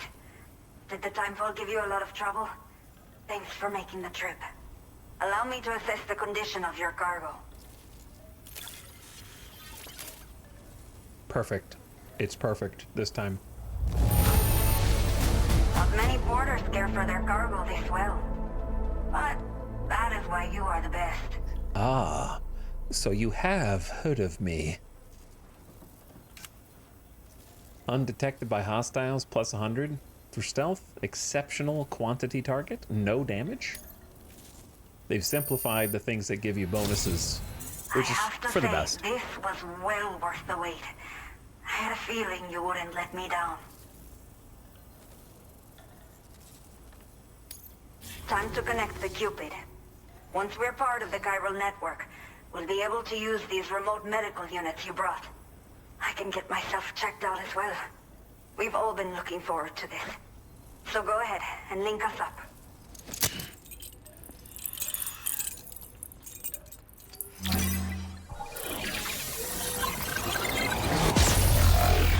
The Cupid's a little more sleek this time.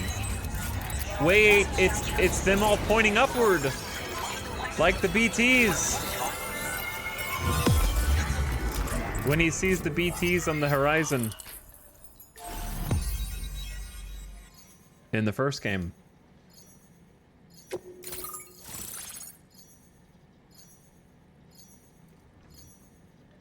Via Libre, La Madre. Alright, I got there when I could. It's interesting that there's not quite as much other people's stuff spam, and I don't think that's a result of the Digital Deluxe. I think that they, like, thinned down your connectivity early on, so it's not quite so overwhelming.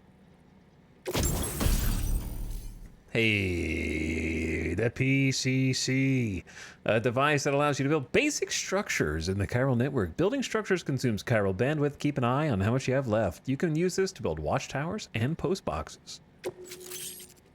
Bonus data on the Quokka. Hologram data, okay. Look at that little guy. Now displaying your current porter grade.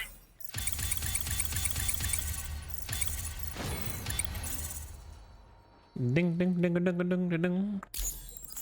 Ding ding ding ding ding. Silent handler. Got some stealth bonus, so it gave me silent. Chiral communications have been established. Now I can finally use one of these medical units to assess the condition of the child I'm carrying. I just pray they're strong and healthy. The elderly residents here will also be happy to receive proper medical care. Oh, seems like you should be capable of fabricating PCCs now as well. Probably thanks to the chiral network expansion and the resulting increase in total bandwidth. Of course, every additional structure will eat into that bandwidth, but there should be more than enough to support anything you build. Within reason, that is. There's one other problem we've been dealing with lately, though.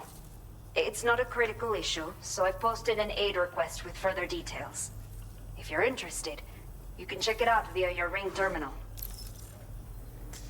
Old people?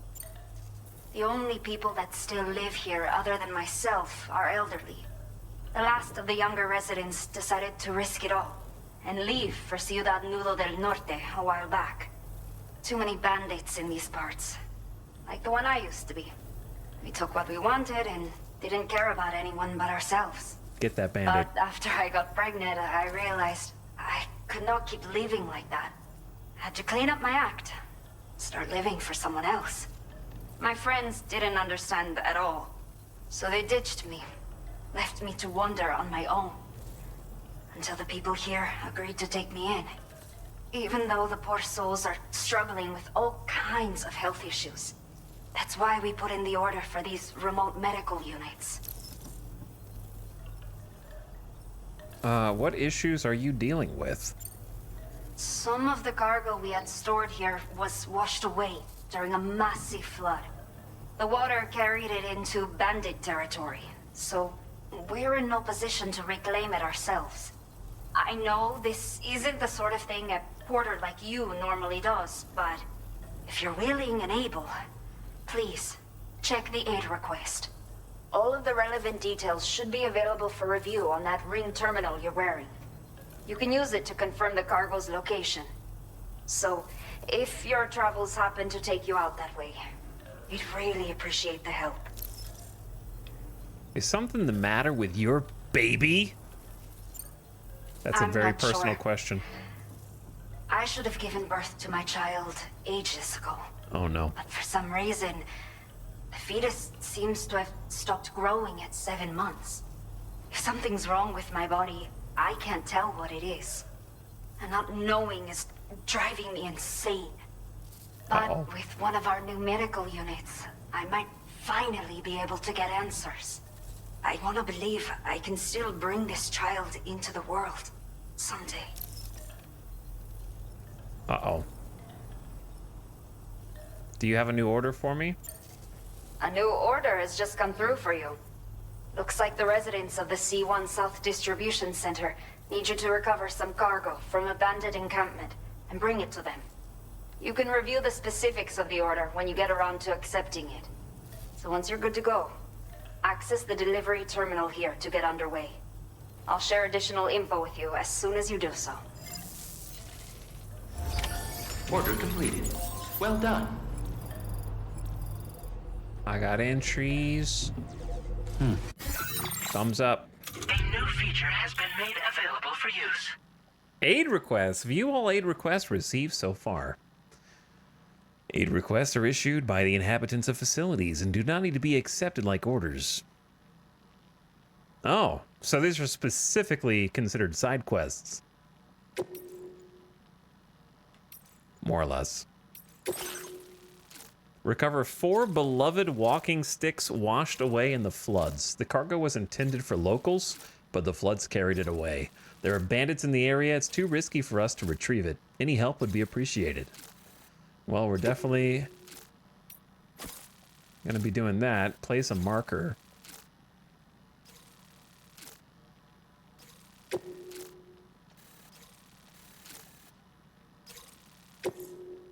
Four beloved walking sticks. Okay. There's a search function for orders now? There's a search?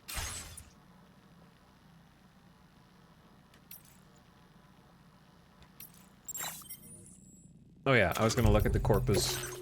We've been reading the lore. PCCs. Yep, you can build structures with them. You can build more with the higher level ones. Watchtowers, a structure used to observe and gather data from a wide area. Can be built anywhere in the chiral network with the PCC. Enemies detected by a watchtower can be marked. Oh yeah, since you can mark enemies now, watchtowers are actually more useful by extension. Allowing you to get an idea of their location and number, they can also detect nearby cargo and cryptobios. And produce a heat map showing where other porters have been found by the enemy. Wow, they really just took everything up to 11, huh? Like every single thing that is a carryover from the other game, they've just elevated somehow. Watchtowers can be operated remotely from distances up to 200 meters via the ring terminal's map. You don't even have to go next to them now. You could just remote jack into a watchtower. That is this all wild, dude. That's actually wild. Still baby syndrome. Oh, well, here you go. A phenomenon in which fetuses stop growing at 7 months. No still baby removed by cesarean section has survived the procedure, and there is currently no treatment for the syndrome. Still baby syndrome has been observed across the world following the Death Stranding. It does not affect all babies, but it is the primary cause of plummeting birth rates worldwide. One theory suggests that still baby syndrome is caused by an imbalance in the beach and that expanding the chiral network might counteract it.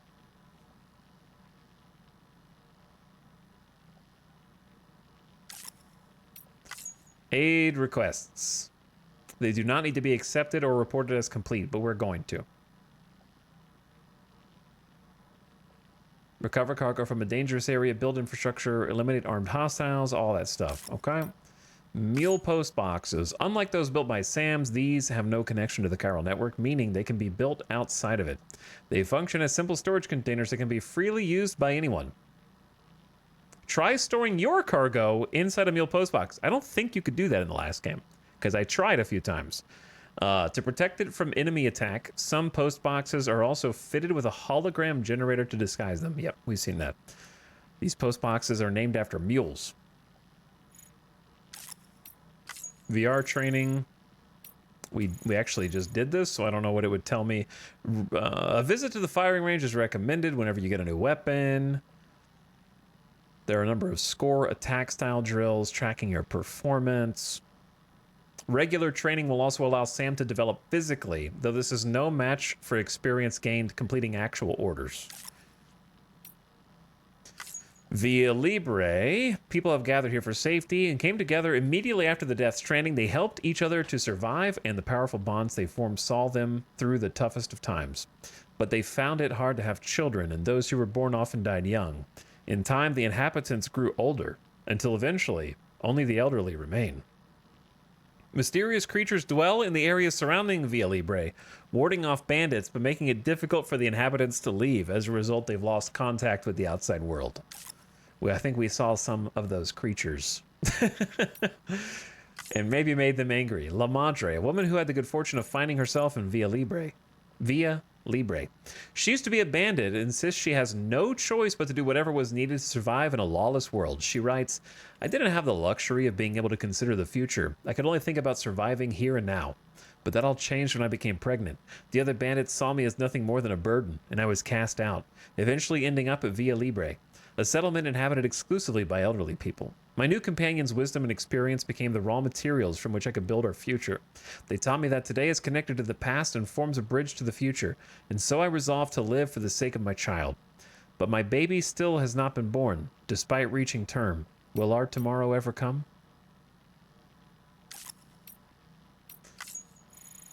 Continue to develop your connection level with her and her facility, and you might receive ... a rod for melee combat. Chiral creatures, known as CCs, began to appear following the Death Stranding, often emerging from tar. They exhibit herd-like behavior and have been known to attack in groups when approached. We saw that, yeah. Avoiding these creatures is likely the best course of action. They have been known to explode on contact, emitting a corrosive tar. This substance damages boots, cargo batteries, and may even pose a threat to human life. If contact is unavoidable, then firearms, even those not loaded with anti-BT ammo, are known to be effective. Chiral creatures are known to have a degree of resistance to electric attacks. Well, we got resistance types now. Chiral creatures have not yet been observed within the UCA, though ongoing research has not been able to determine why. Rising water levels caused by heavy timefall, floods are a regular occurrence in a post-Stranding world, blocking delivery routes and making vehicles unusable. Ad is starting. I forgot to snooze it, but we're kind of between missions anyways. So turn your ad volume down. Presenting a serious problem for porters. If floods are expected, try selecting a different route, traverse quickly, use ladders to safely navigate, take a break. Come back later. And we know what timefall is. But I don't know if I can read it before the ad starts. It has aging, weathering effects on anything it touches, living things and inanimate objects alike. Once timefall makes contact with an object, it becomes ordinary water after it delivers its timefall. Timefall is accompanied by the appearance of an inverted rainbow, often seen in BT areas. Black strands are also observed rising in the sky during timefall periods, and the phenomenon causes spikes in chiral density and anomalies in electromagnetic fields. There's the ad. Timefall, therefore, has an effect on electrical weapons and has been known to cause blackouts. Within the UCA, timefall is used to deliberately accelerate the passage of time. For example, making crops grow more quickly. Timefall farming.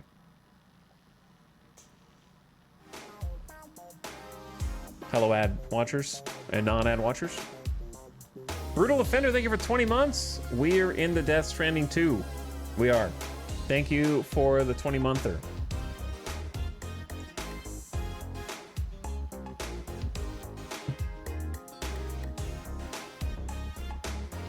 Wait, Death Stranding 2 is out already? Yep, if you've got money. Only the people willing to spend can play now. If you want to spend less, you play later. If you want to play earlier, then Sony says stop being poor, apparently.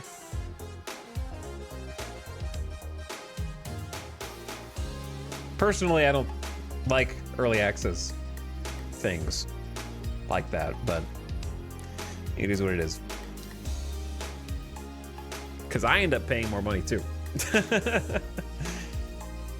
But yeah, I think it'll be out for everybody tomorrow. You also need a PS5, which has a questionable amount of exclusives. Do you mean there's not enough or there's too many?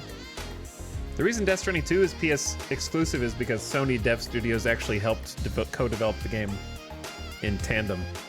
Not enough? Yeah, I mean, the thing is,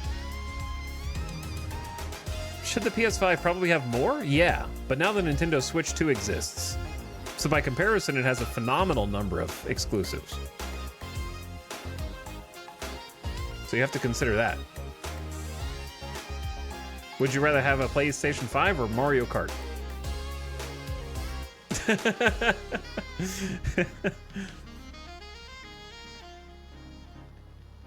Those are your two options. That being said, I think the PS5 for a console that constantly gets kind of made fun of for having not enough games to justify its existence is the console that consistently is in the Game of the Year talks each time it does release something. So that's worth something, I feel like. But a lot of the PlayStation Sony games have gone to PC, which is good.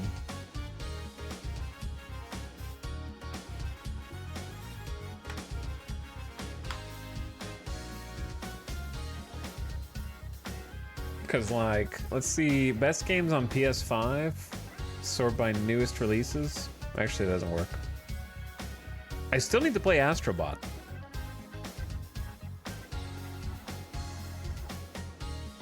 God of War 1 I replayed for fun not too long ago. I need to play this. I never played Ragnarok, though. I need to play Ragnarok.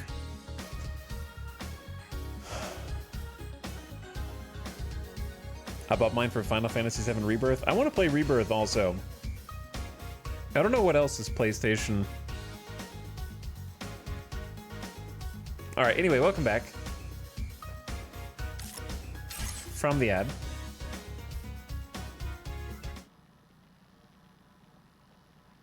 Boop.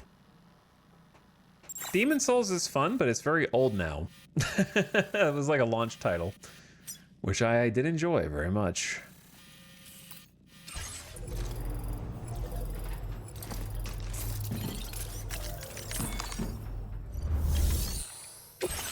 I would like to recover all chiral density gauges as stolen by the bandits. Okay, Sam. Are you ready? I'm Then ready. I'll bring you up to speed with what I know. The order you've undertaken is to recover chiral density gauges that have been stolen by bandits and taken back to their base. The base is located in some overgrown ruins, so you'll have a hard time getting a clear view of it. You might want to construct a watchtower nearby before you charge in. With it, you can get a better handle on the situation and improve your odds of getting the job done quietly. But that's not all, of course. Other porters are also able to make use of your structures. This way, you can help out the people who follow in your footsteps through this area. Think about what I told you and finalize your route. Best of luck to you out there. Okay, we're looking for chiral density gauges stolen by bandits. A set of chiral density gauges en route to the C1 South Distribution Center have been stolen by bandits. They are essential for predicting BT movements and ensuring deliveries are made safely in the area. Gotcha. What's this warning? Spider Hill. Okay. Spider Hill. The hill takes its name from the mysterious spider-like creatures that many have reported seeing in the area. That's worthy of an exclamation point, to be honest with you. Also, I think it's funny that when there's trees, it just paints the path on top of the trees so you can see that there's still a path there. Well, it's either that or go across the whole mountain. So I'm just gonna take the most direct route in.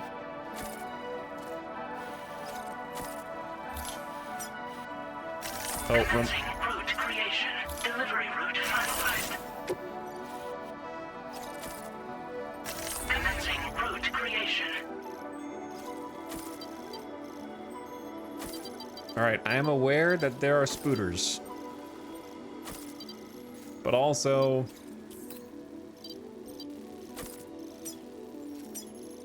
I'm just gonna take the most direct course. Delivery route finalized. I'm not used to the new marker controls yet.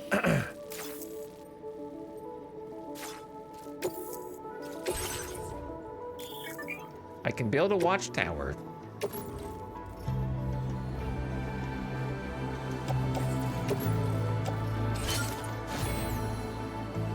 I like the new gearing up music, is very good. Is the background just showing you time of day plus weather?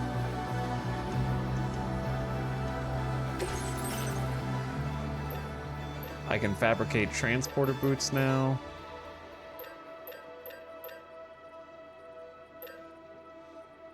Do I need 2 PCCs? Probably just 1.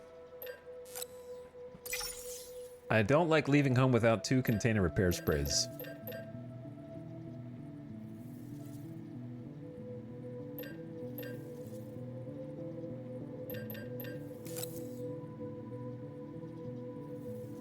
So yeah, the light blue is kind of like how much you have relative to how much they can hold, I assume.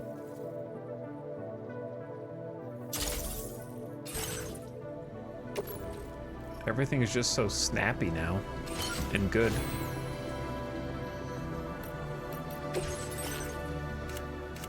Customize your look from this screen. Customize your backpack. So you don't have to go back to customize your backpack anymore.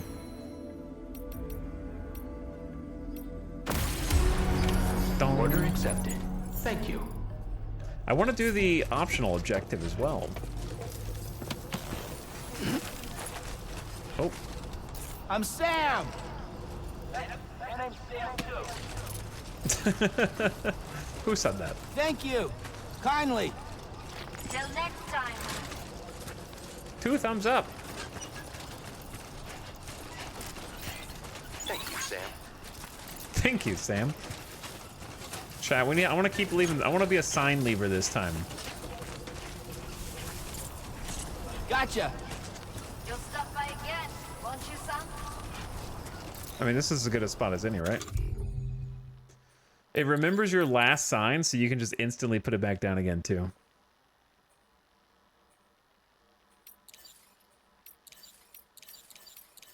I think I'm just a keep on keeping on guy. Either that or time for a rest.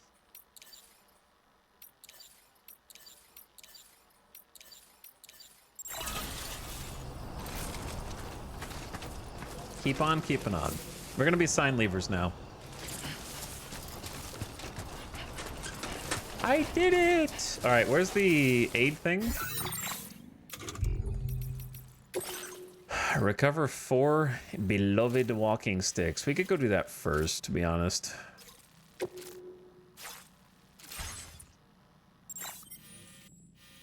We could probably... Actually, you can set up... Ooh, you can set up multiple routes simultaneously. I think the hard part with this is... There's multiple rivers here. This looks like a cross to me.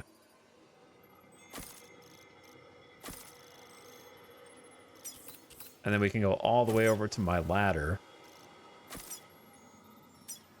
We might have to take on some dudes. Delivery route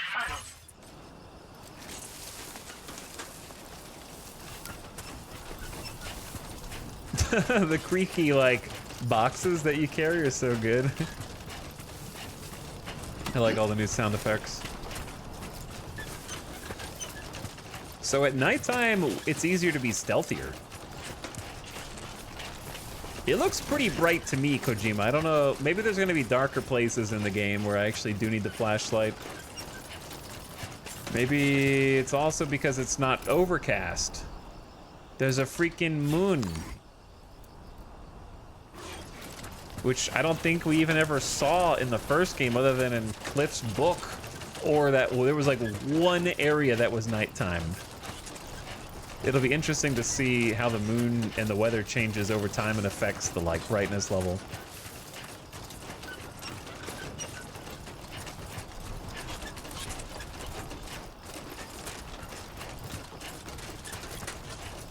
Chat, I was wondering if playing Death Stranding 1 Director's Cut, especially for 21.5 hours on that second to last day, was gonna affect how it felt to play 2, and I gotta say, it feels fresh, man. It feels good. It doesn't feel like been there, done that to me, even though I'm doing some been there, done that kind of stuff. Some simple collection and delivery things. It just feels like comfortably familiar, but also a breath of fresh air simultaneously. Definitely won't change anybody's mind who didn't like the first game.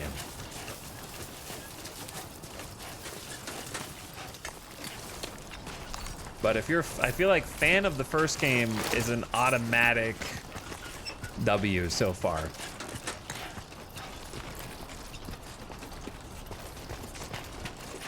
Like, the controls just feel tighter and better. Everything feels weightier.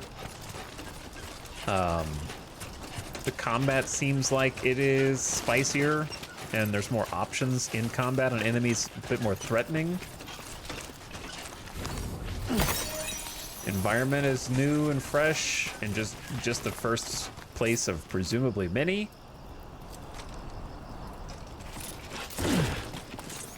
The terrain seems much more difficult already. Yeah, I agree with that. There's more back and forths and like larger crossings like this. Was this where the river was? And now it's a dry riverbed? Holy, no, the river's over here. But wasn't this a river? Yeah, it just, I didn't think it was gonna completely dry up, so it literally changes the entire terrain.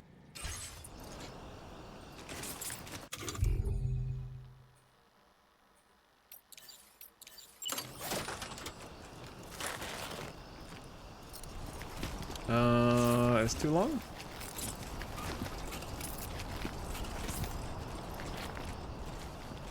Thought I saw one spot.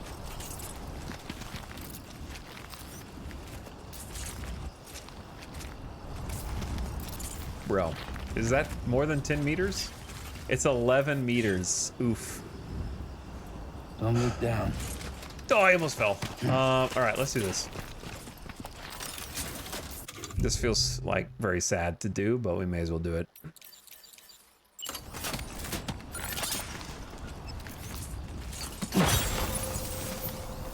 That's what it's for.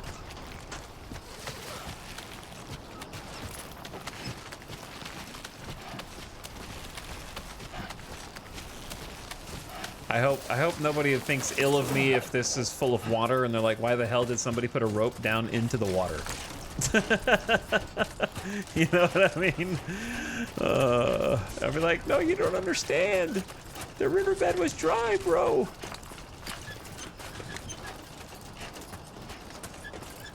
When I went through it, completely different.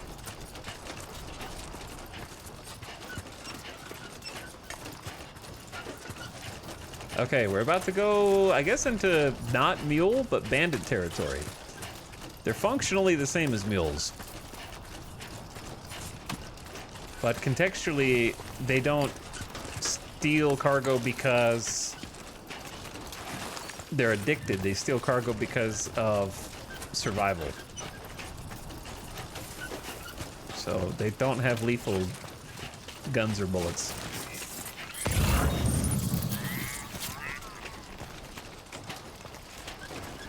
Speaking of stealing for survival, if I steal from them, does that make me bad?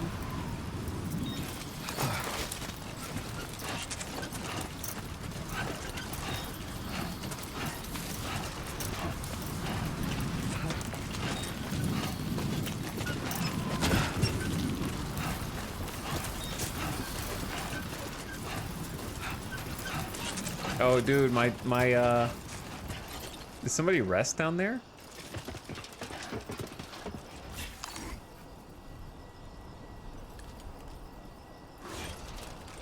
My super ladder. This is where we crossed the raging river when it was absolutely at its peak. Yeah, that's the thing we saw earlier. Somebody rested down there. Do you think they rested and then it rained and they got swept away while they were like pooping?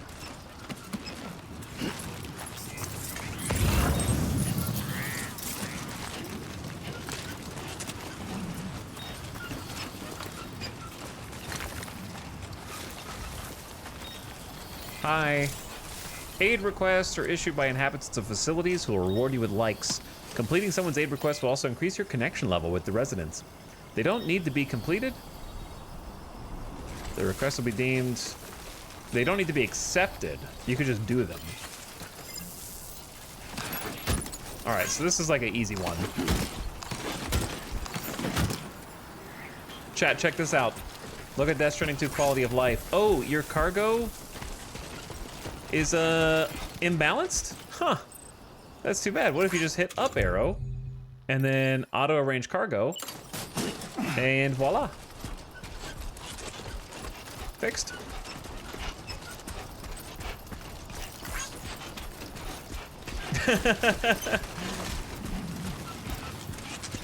The quality of life is off the charts, man. And there's other things too you can do. offload materials or just delivery, so you don't offload your kit, just materials. Go to the actual cargo management screen. Or offload your backpack, which floats with Corallium for you so that you can be fast and stealthy while infiltrating camps with just the stuff you got on your back.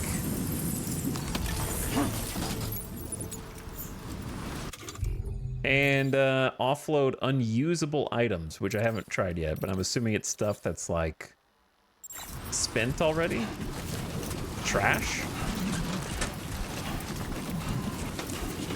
But yeah, this is just kind of a tutorial mission. Not supposed to be especially tough. They're just scared to go close to the bandits.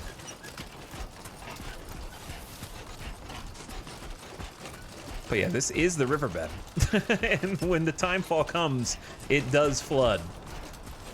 It was raining and storming and flooding while we were on the way in, and now we can just walk across freely.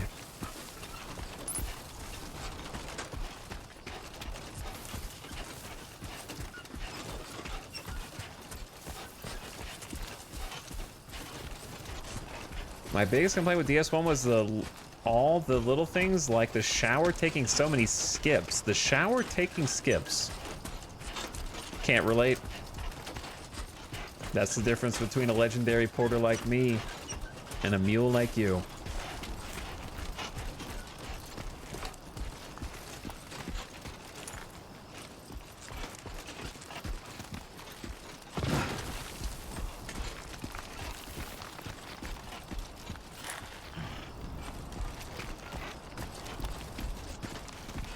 But yeah, I would say the terrain is already like a little bit more interesting. Like I'm trying to figure out where the max drop-off point is without dropping everything. We don't exactly have any good tools. Where's that rope that I put down?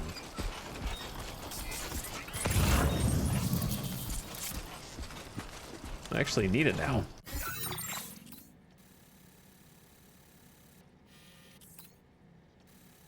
Oh, I went the wrong way for the rope. The rope's over here, brother. That's fine. I'm gonna clothesline myself on this dude's ladder. Which is kind of funny all on its own. Bonk. Following in my own footsteps now. The worn path is definitely the way to go. That doesn't look that worn to me. I wonder what Lou's doing right now. I wonder what Fragile and Lou are doing right now while I'm out here carrying boxes.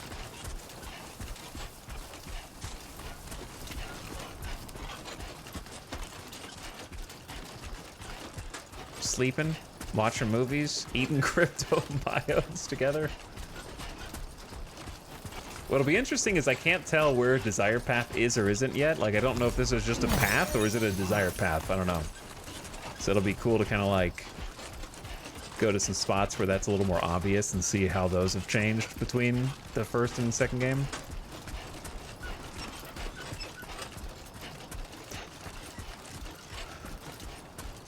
All right, drop these goodies off, and then we're going into Spider Forest, I guess. Yep, I freaking love Spider Forest, man.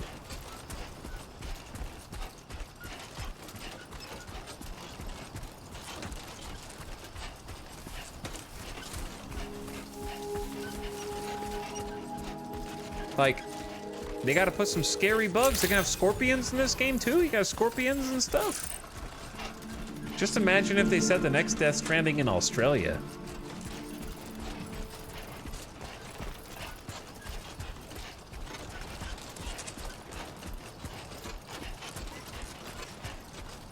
All the bugs and crazy critters you could experience there in your regular travels. What if we just go to every country in the world in Death Stranding 2 and it's the biggest game ever because it has a 1-to-1 scale of the whole world.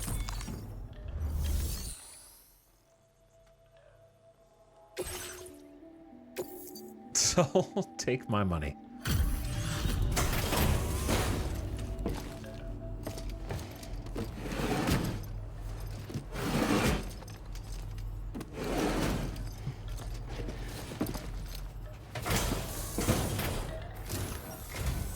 Hi. Well, well, looks like someone's burning the midnight oil. Time You are a trooper. based comments? Day and night Did not think we would ever get this back. comments? But seems I was wrong. Hey, look, it's her. Complete an aid request for the first time. Thank you so much for bringing it in. Oops, I accidentally skipped. A life well liked. Completed some orders, 2,400 likes. We got 2 stars. Let me repay the favor with some local data of ours. Maybe you'll find something of interest you can use. Oh, we got the custom electric rod, a melee weapon that extends telescopically when swung. Can be used to block melee or thrown with a spear. We got the lightning spears. But this one's supposed to be custom. Some extra bandwidth. We have allocated more resources for you Classic. to use if you need them. I hope it helps. Have you guys noticed we start with chemicals and special alloys and ceramics, and they don't make you unlock those? It's scary when things that you unlocked mid-game in Death Stranding 1 are taken for granted and immediate in this game, because it means that they thought they had plenty of stuff for you to keep unlocking, that they didn't need to make those things mid-game unlocks. It means there's gonna be a lot of shit.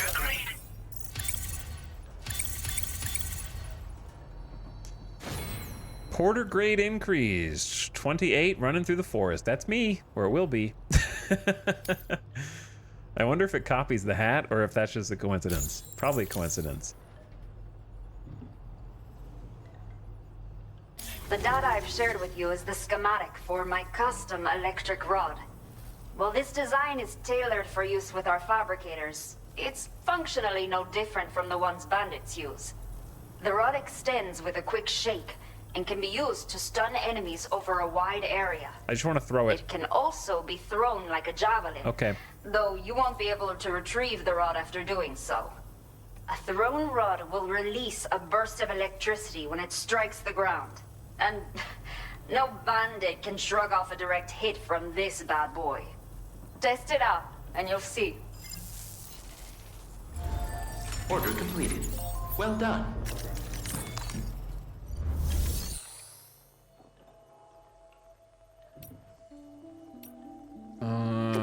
I will make one right now. And then can I recycle from this menu too?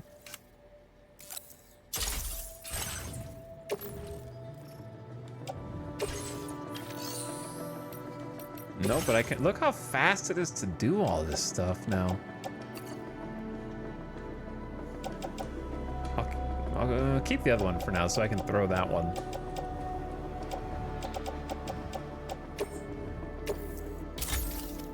Oh my god, recycling's so fast now. Thanks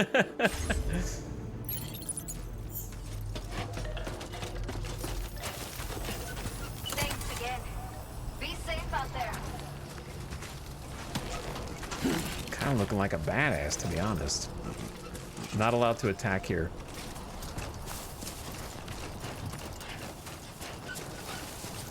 Let me go a little further this way. Weapons restrictions. Take care, Sam.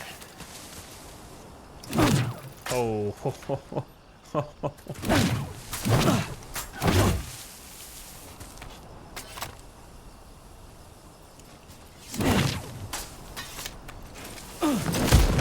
Okay. I'm glad I don't have any cargo. How the hell did I just do that?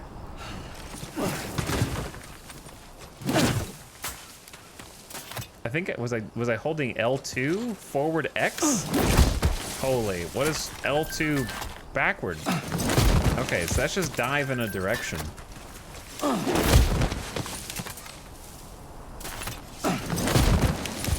Okay. Do not do that with Lou.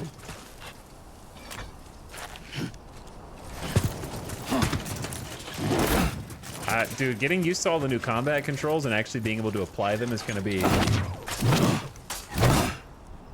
its own thing.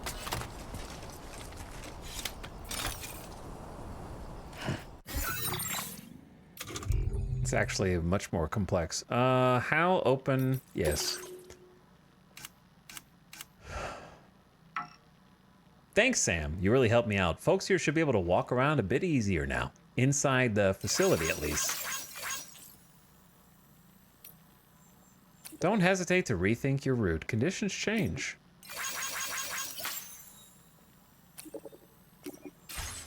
God, it's so smooth. Receive 10 likes in return for liking a post. I think it's hilarious the NPCs give you likes back. Trick Nasty? That's the spirit. There you go, Trick Nasty. I got your sign, bro.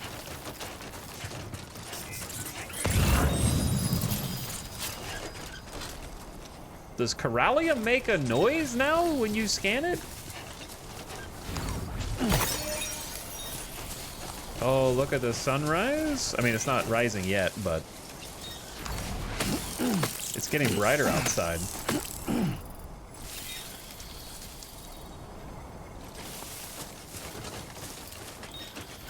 Just having a day-night cycle at all is a game changer. I didn't miss it in the first game, but for a sequel, it's necessary. Let's say that.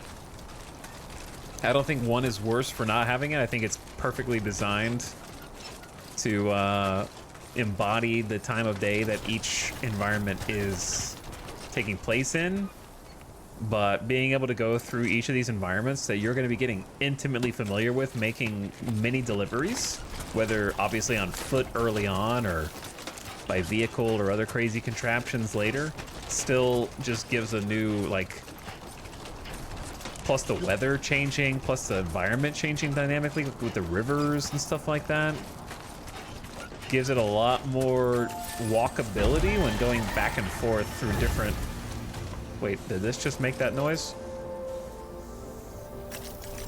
Did it just do cock-a-doodle-doo, or was that the sound? Did it do a cock-a-doodle-doo because it's morning?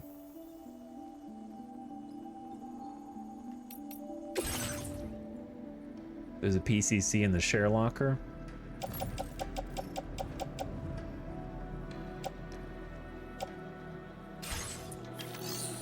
I don't really need this, but good job. This one's for you.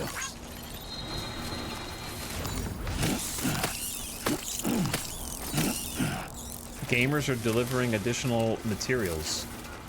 3 porters. Yo, look at this forest. What game am I in? Uh-oh. Shit. Chat, some of you are gonna have to never play Death Stranding.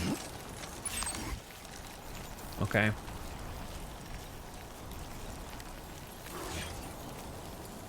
Nice and easy. I don't know if this is gonna do anything. Are you guys ready? If they're tarantulas, they might be chill. I don't know. Let's just come in peace at the beginning and kind of just see what happens. This looks like the way to go. I haven't figured out what this is yet, and I don't want help.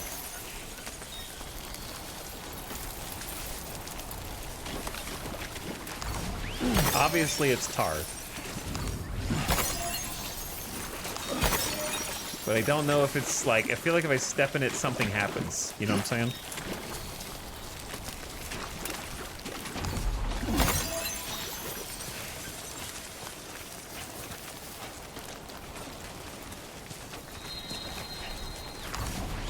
What's up, Arch? How are we liking the beach episode? It feels so clean. The new environments are somehow sharper, the graphics are better, the mocap is better, the facial capture is better, and the controls feel tighter, and the UI is cleaned up, and there's 100 quality of life things. And we're only at the stuff that's familiar. But I'm in a damn forest, following somebody else's footsteps, I guess.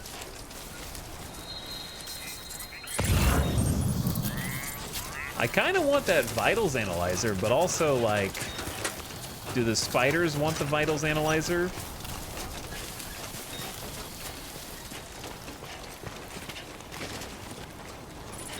Is that their vitals analyzer?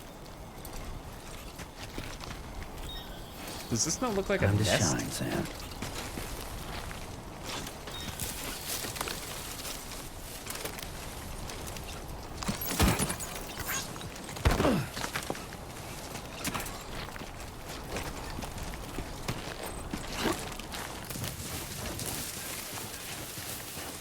But yeah, we're still very early on in the game. Very early on. We don't even know what a hint of main plot is at this point.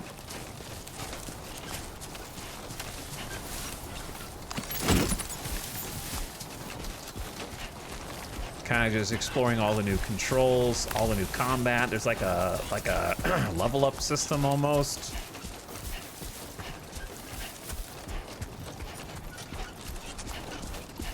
There is no main plot. We're doing one last job for Fragile, and then we're out. Of course. Do you guys hear bubbling?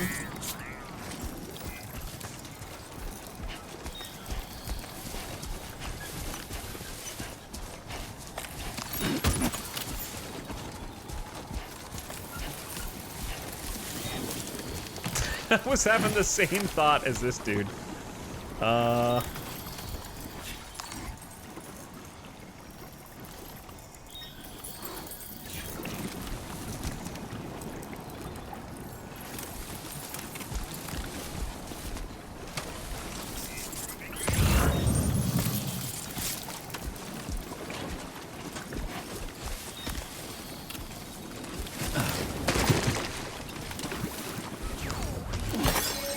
I mean, there's a little island right here that's not covered in tar that I can reach a couple of the other things with.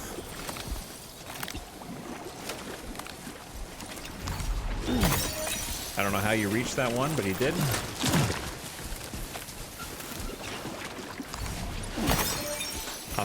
I'll figure out what this is at a later date. E-Town would get caught in a mouse trap if he was a mouse. That's true. He's got the pole. Yeah, we just got this pole. And it can be thrown. A worn path.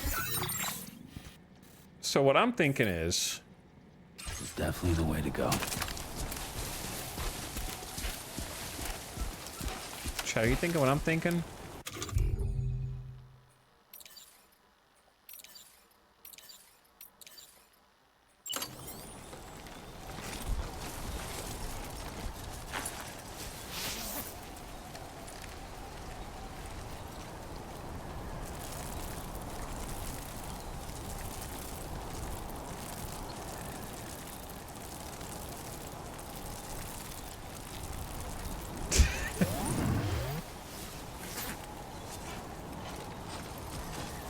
Perfectly camouflaged.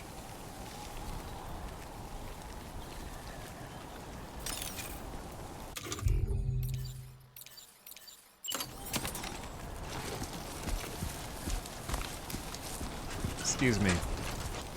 I see.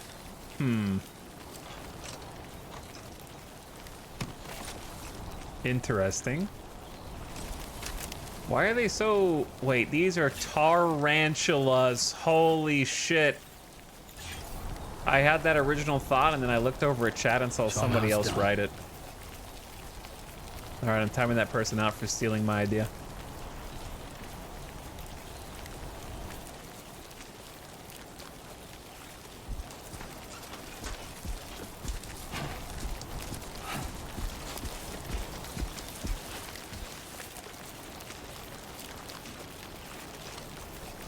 Oh wait, they probably just wrote tarantula because it's spelled the same way.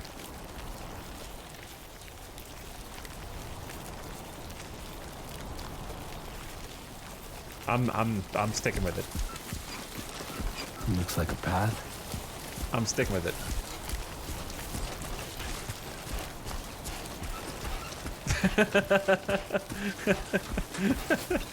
Oh my god, the lighting in this game is crazy, but they're actually tar.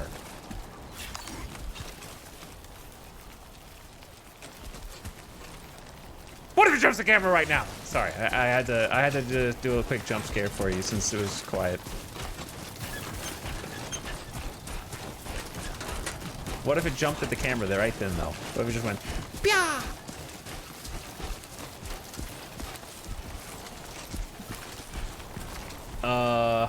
These are like landmines, man.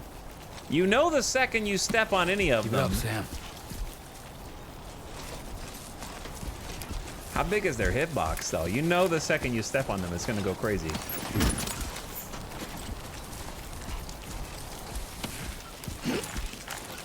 And there are a lot of them too. It is called Spider Forest.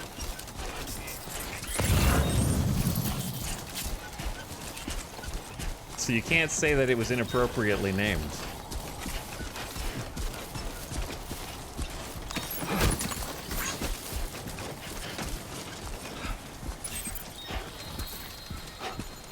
This is such a different aesthetic from Death Stranding 1.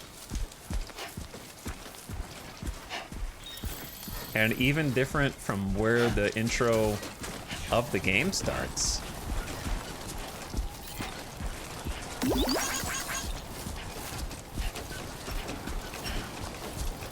But yeah, the like flare on the sun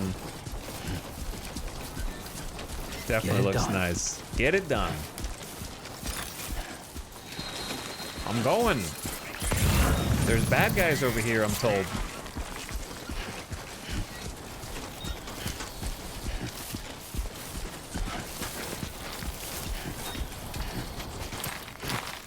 Okay, we might be going too steep. Let's do a little zigzag. Yeah, the most vegetation we saw in Death Stranding 1 was the cliff, World War, Vietnam, okay, the Vietnam War flashback.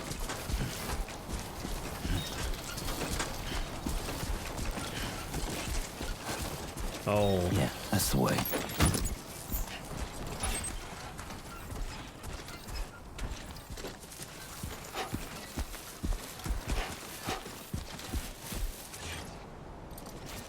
You know what I gotta do, right?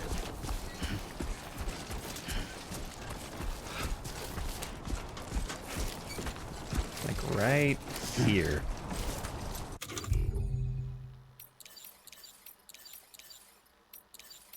I did it. Are we gonna be I did it gamers?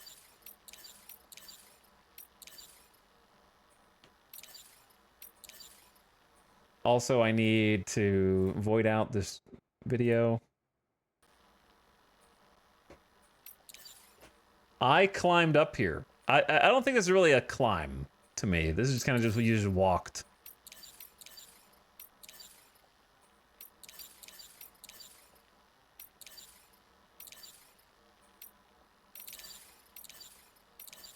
There's also cheery smile, wink, target. I mean, it's got to be. I think we're gonna be like. I think I did it is hilarious because it's so stupid. I did it. Yay. Photo mode? Photo op?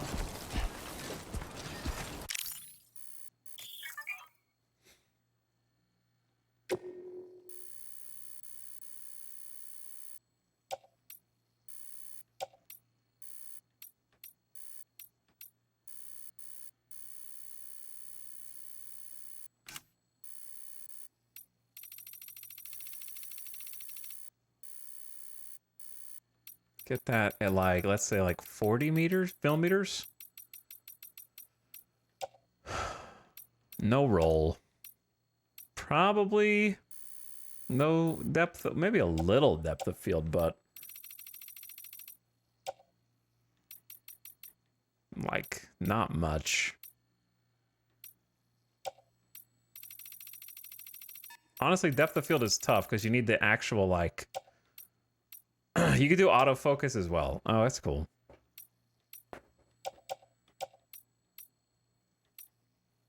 Just the tiniest bit. Exposure. A little darker. A little bit of contrast. Little bit of vignette.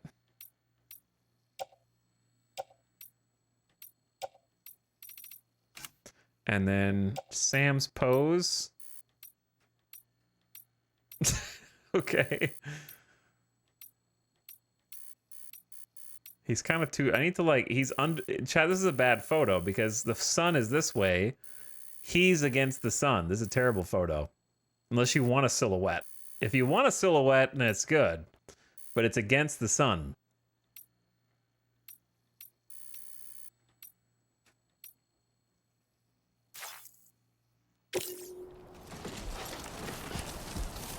Unless you can change the lighting. Why does this look hella steep?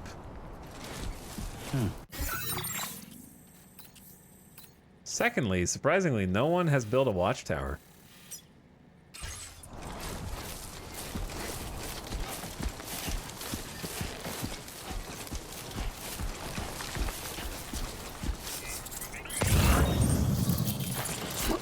Do you think a watchtower is taller than this rock right here?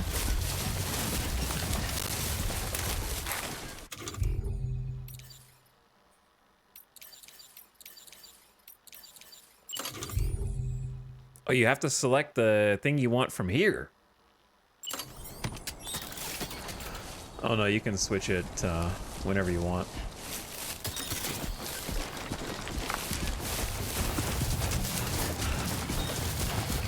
Spooky, too fast.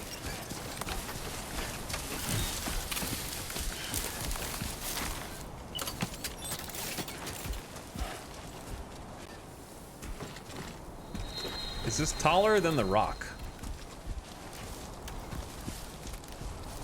It's gonna be really embarrassing if I build it and like can't see over this rock.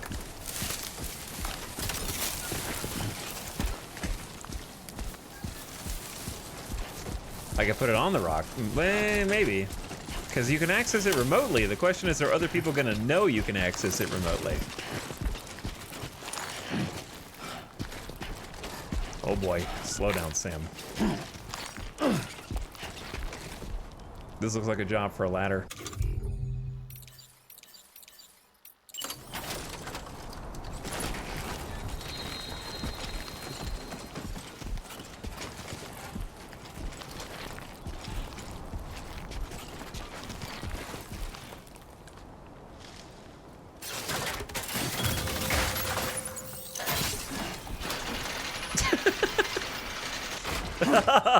Oh, slow down. That's a new feature. It's got an auto climber built in. That's what they were talking about. Insane, dude. That's what I'm saying. They just took everything in the first game and just elevated it to like 11. Okay, this might not.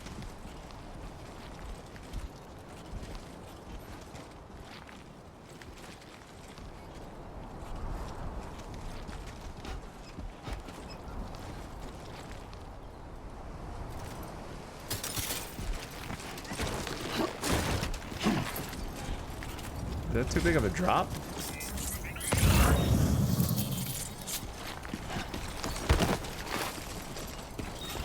Slow, slow.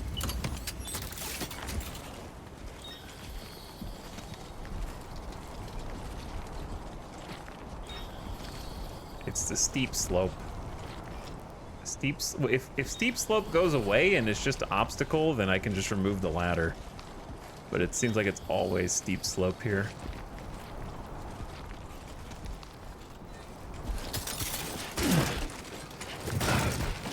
I may have gone a little far.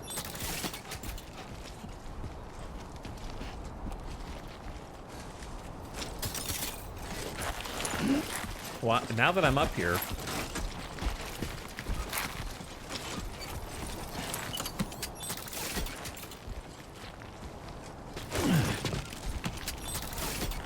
there's gotta be a spot like here. Okay. I think we're gaming here. Nice. Possibly the first person to ever stand here. That's true. You can access these watchtowers remotely now. You don't even have to be next to it. So if somebody wants to like jack in from the map, they can. They don't have to climb up here to use it. Construction process now complete. What's the difference in use and activate? The APAC. Detect enemies from the watchtower. They will be marked and counted. The enemy count will continue to be displayed after exiting the watchtower, but will disappear if you move too far from it. We also have a heat map. There's a heat map of where players have been spotted by the enemy. You are more likely to be spotted in the areas marked red. So avoid that place. They're getting detected there. We also have ability to place markers. You can also plot a route from here if you want. All right, that's max height. I feel like the zoom is a little greater than it was in the last game as well, because this is like zoomed out. There's the chiral density gauge right there. And there's the other chiral density gauge. So good. So I don't know if those will continue to show, but I'll mark both of them.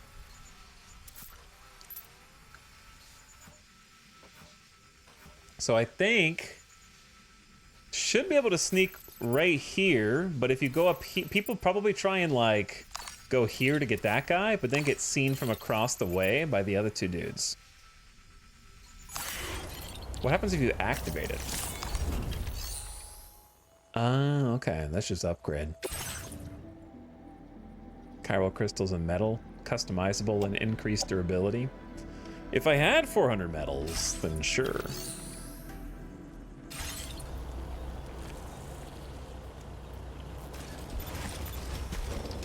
All right, now how do we get out of here? Now that I've done what I was trying to do.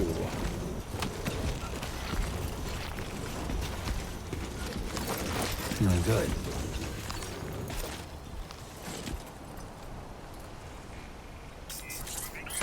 And there's a counter at the top of the screen for it as well. That's kind of crazy.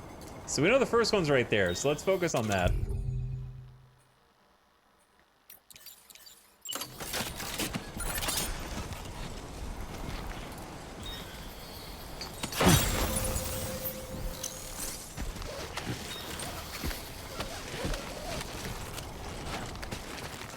Repel or climb?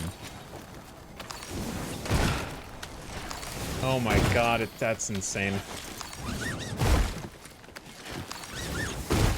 Feels like it's gonna kill your ankles.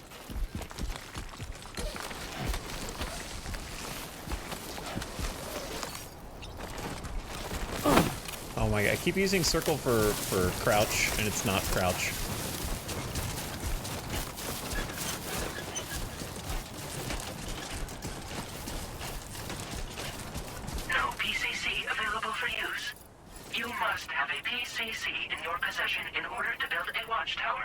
Chat. Show them how it's done. I was supposed to build it here for the tutorial.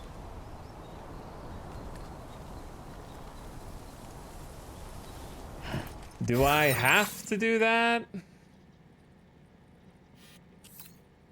Okay, hold on. Saved.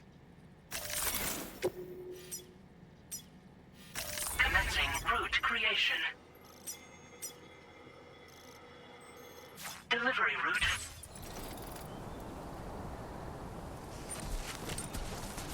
God, I can't. Muscle memory.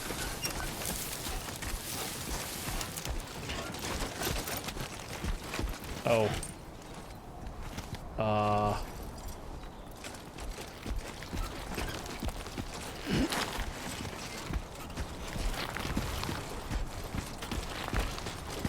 This terrain is so different.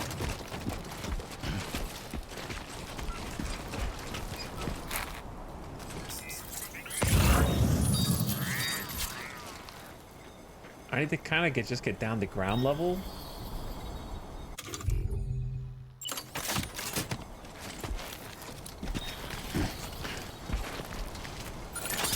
This just feels like an awful place to deploy this, but you have it to use it, right?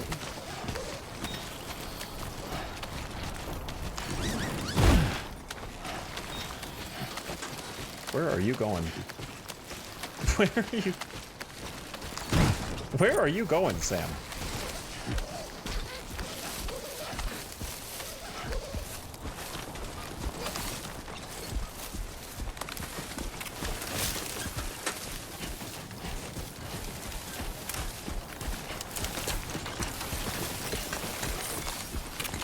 Huh.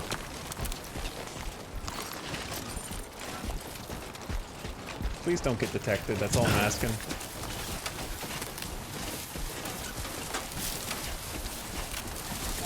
Can't believe there's foliage. You get a lot of likes.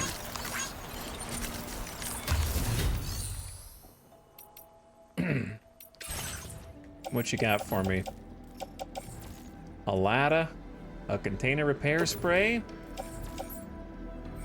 Wait, not in private locker. Wait, how many ladders do I have? I've got 3 ladders. All right, we have too many ladders. What I was gonna do was, you can now fabricate from post boxes. So I can literally just go here and make a PCC with the shared materials thanks to the other players. And then, is my climbing anchor spent? Okay, I feel like I used it 3 times, did I not?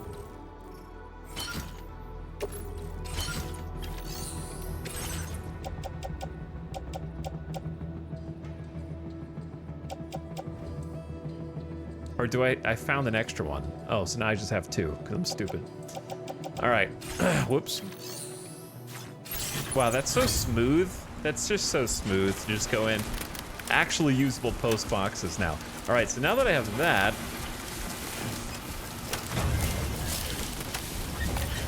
Sam's base speed is actually much slower than it was in Death Stranding 1, I think. Or maybe I just got speed suit brained.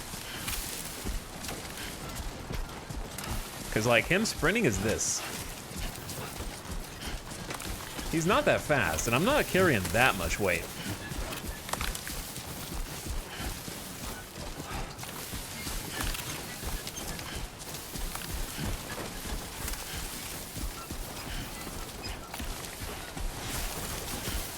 His poor elbows. Bonking into things all over the place, huh? There's a lot of ways to improve him over time. For sure, yeah. But I'm just saying, like, even just like from the beginning of the game, I think Sam was faster. I like him better like this. He feels a little bit more vulnerable than I remember from the last. What happens if I build this and then delete it? Okay.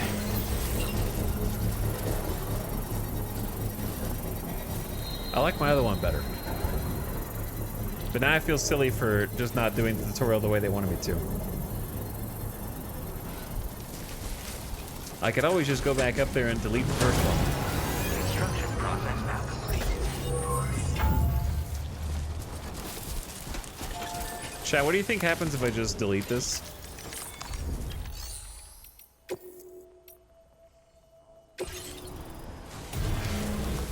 Hopefully the tutorial doesn't reset.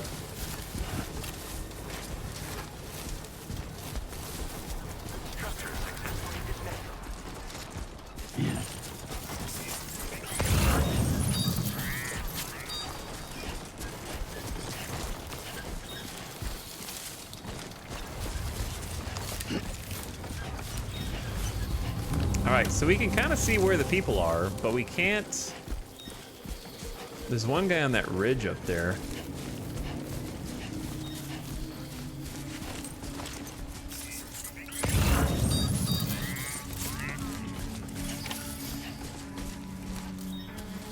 And I'm sort of carrying... Oh, boy.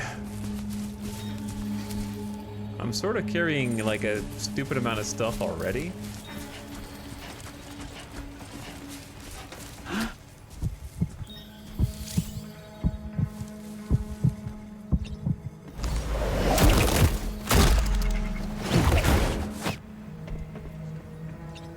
You'll be okay.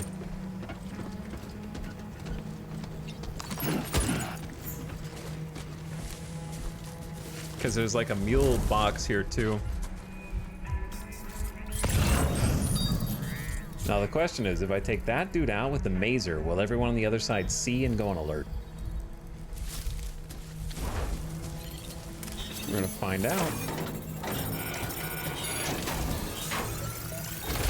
What's the range of the towers from the map? I think it's 200 meters. Pretty generous. Yeah, they got a ladder, another PCC, which I will borrow greedily, an assault rifle with rubber bullets, which I already have, but doesn't have that much ammo. Some ceramics. Chad, how greedy are you feeling?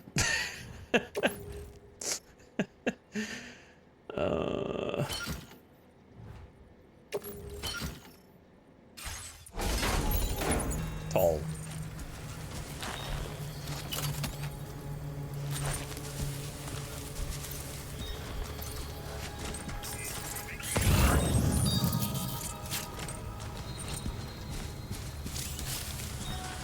Hiding with too much cargo. Like, I could definitely take this dude out. And I'm gonna have to, because he's just like guarding the way.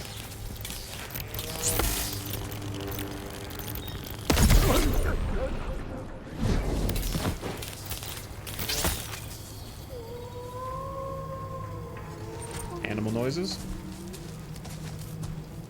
4 remaining from what we've tagged, unless there's more.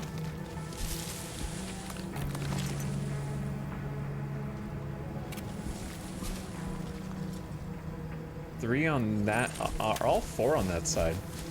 All right, I think this is a good time to like swap. Go around this way. Level design here is actually pretty great. Obviously this is a tutorial area, so it's gonna be a little bit... Uh-oh, shit. Oh, shit. You're okay. Tall boy. But like having 2 different pieces of equipment, one on either side of the river, and having to like cross, while also teaching you about tagging enemies, and honestly just being able to tag enemies is a game changer for stealth.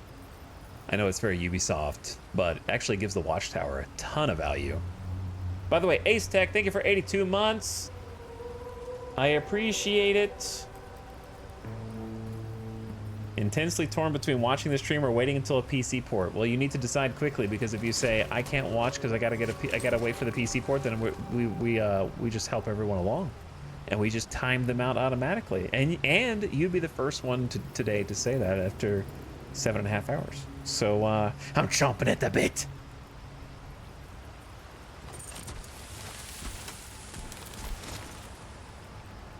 Decide quickly. Why does he come back out so fast? Also, it's nighttime now.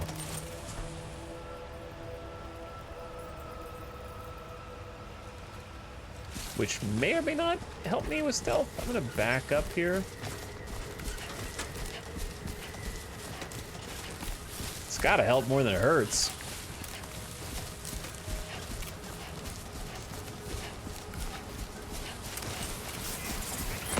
Wally McBallsy is back. That was the first sign that I saw in the game, was Wally McBallsy.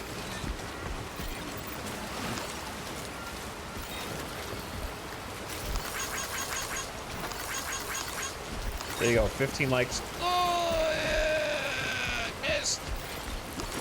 It doesn't really like automatically gravitate you toward the ladder like it did in the last game. Now leaving chiral network coverage.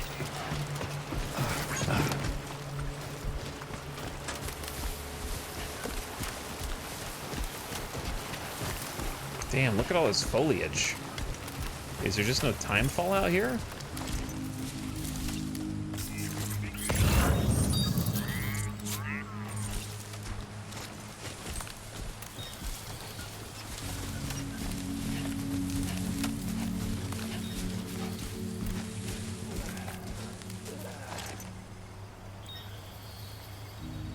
Who's grunting?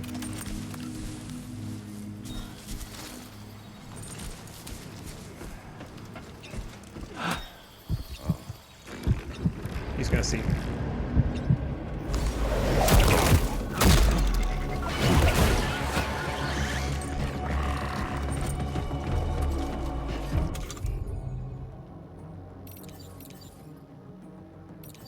What do...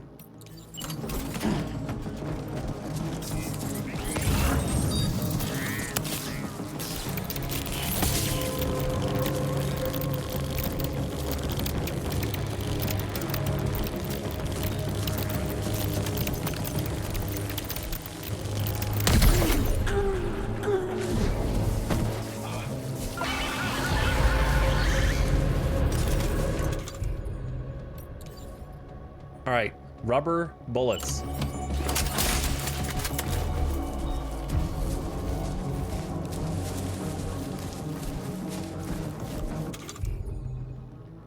But I know what you're thinking.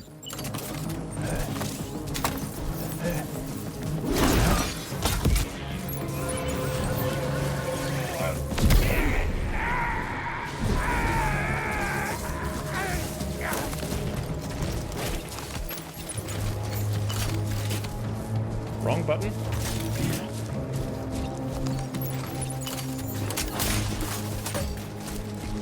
Was there one more guy?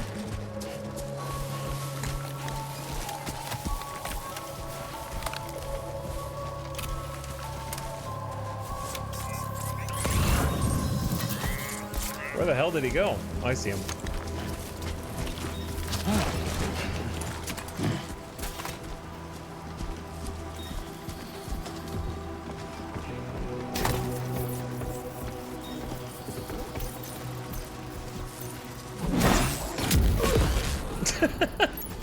I hope that didn't stab him. I hope that didn't like go through his chest.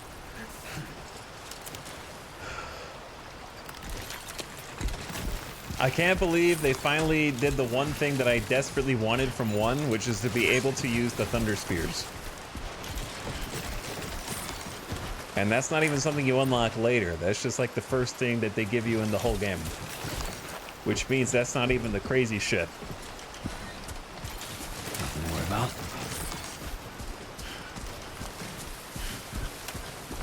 Also, the fact that they're one-time use and also take up a bunch of cargo space really incentivizes you to use them and throw them, and not just hoard.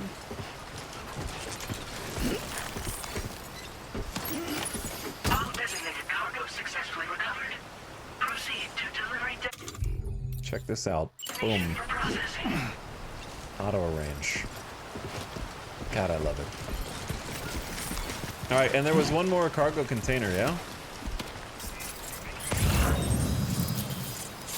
Hang on, I got an idea.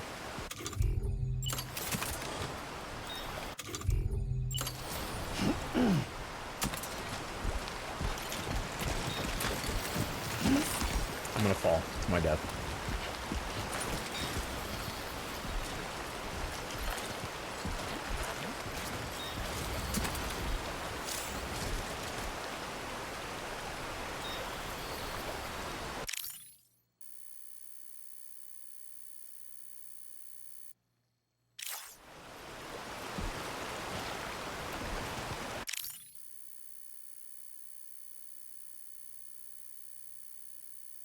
That light is kind of distracting, huh? I'm trying to find like a good place to get a shot where it also uses a bit of the lighting, you know what I mean?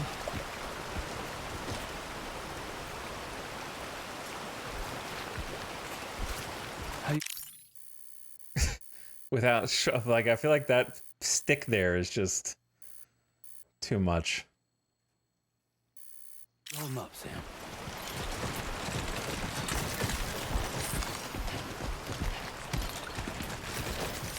Maybe like this. All right, give me a different pose.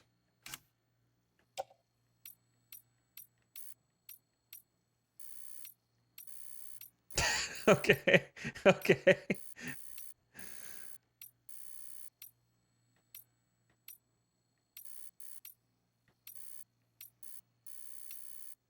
We don't have you yet, but it's nice that you can pose with Lou, even though Lou's not here. The only one where he's actually holding the pole is this one. For some reason. Wait, is that no change? Oh, that's just me being a dork. I think that that's a reasonable pose, though.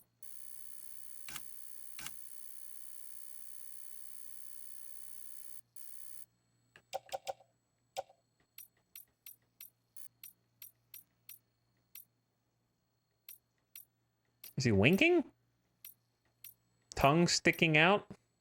Dramatic? Let's go pained plus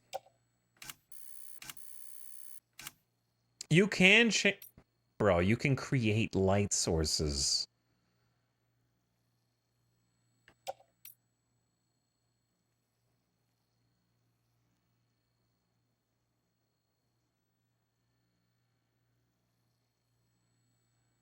I don't know how, I don't understand physically how it works though.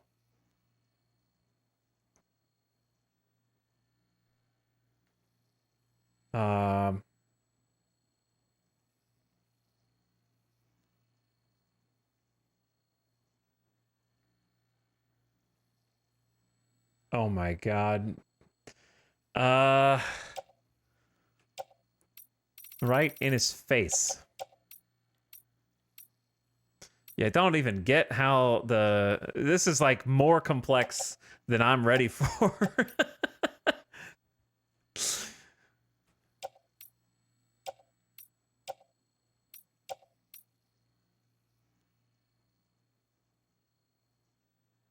Yeah, it's a very in-depth photo mode. Let's just go natural lighting because I think this is above my head.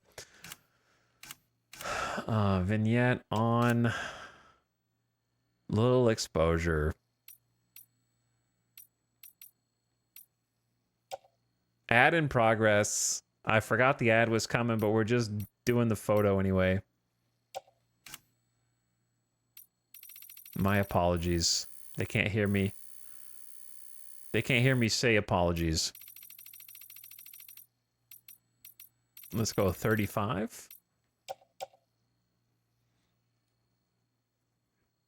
The 9th enemy you didn't tag sitting there 15 minutes while Sam sets up studio lights. Yeah, I mean, you gotta do what you gotta do, dude.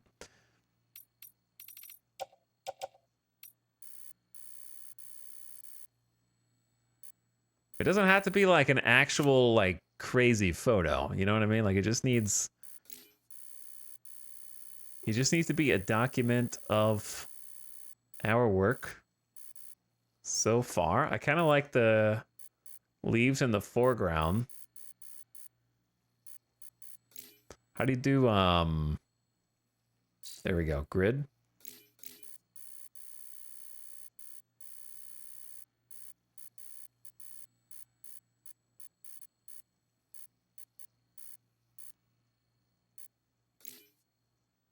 Bad? Too many leaves? I'm going for it. All right. He's just a little too center cut. Maybe like something like that instead. There we go.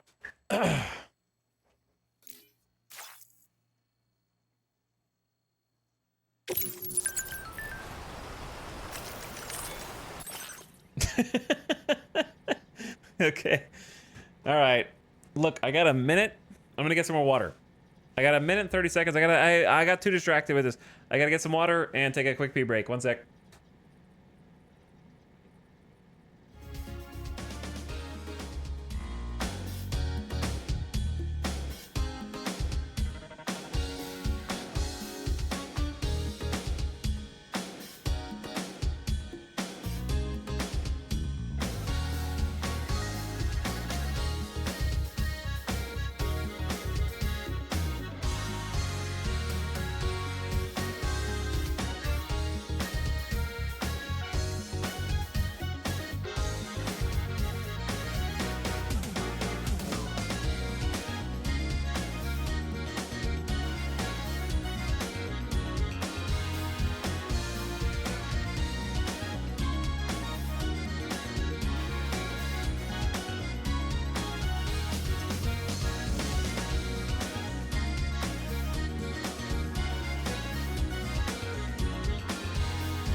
Yup.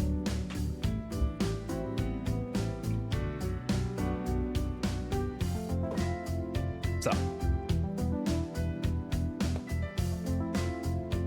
Bonk.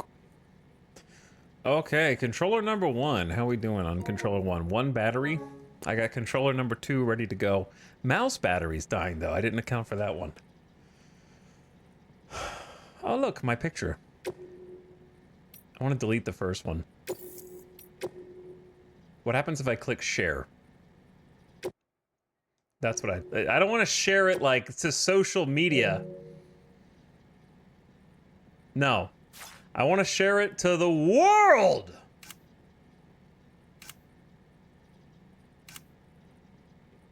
Like these guys. Wally McBallsy. Okay, so we're starting to see our connections. And who we've liked. We've actually got 1 like received. Holy. Chat, our first like.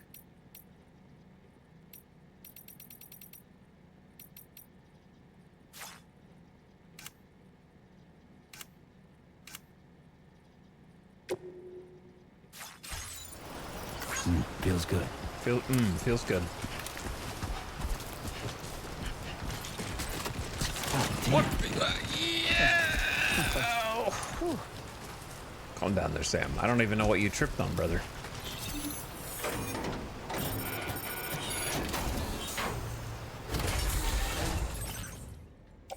$120 special alloys, a ladder, and a blood bag. We have room for the blood bag in the utility pouch. This, however, is a bit greedy. Let's go. Greed is good. He's at 103 kilograms. That's more like the Sam I remember. All right, how do we get home now? Is there a stick over there? Yeah. Are we supposed to take these to the C1 South Distro Center? Oh. Okay.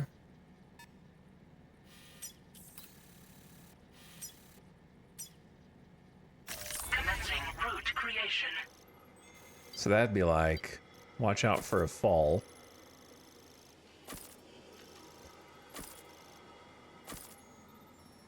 Delivery route fun.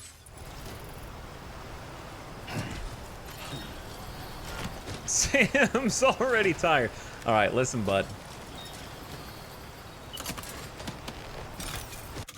I can hook you up with a canteen drink, and that's pretty much all I can do for you until we get home. That should help. You're not even at max cargo capacity. I'll take it slow, though.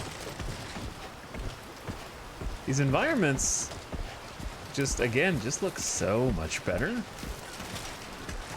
It's a lot of subtle details, but plenty of overt things as well. Because there's nighttime, they can play more with this lighting.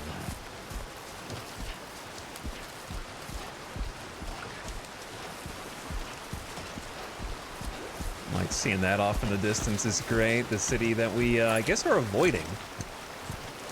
Because we were living in the shadow of that city down the river in the other direction.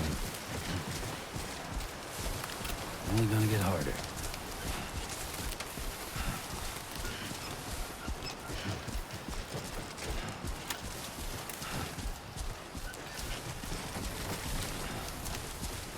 How many day-nights have we seen so far? I guess this is like the second night? Second or third?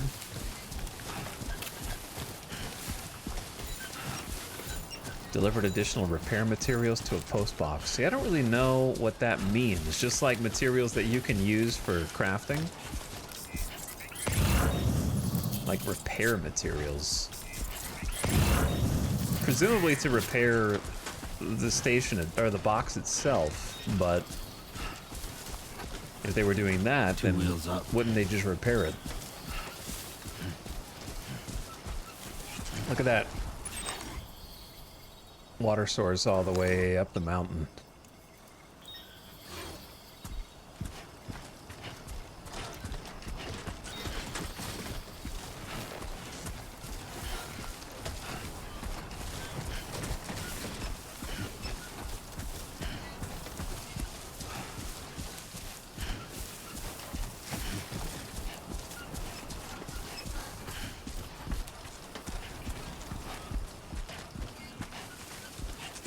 I like how this is just nestled back here. Everything we know. How you doing, Sam?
I was wondering, will the music cut off the same way like it did in 1? And the answer is yes. That's fine. I mean, it's not, you're not supposed to stand outside and spin in circles until the song is done. It's supposed to accompany you for a portion of the journey and then you go on. Did I see carrying capacity go up? Are these going up rather quickly? Considering how much game we've got left?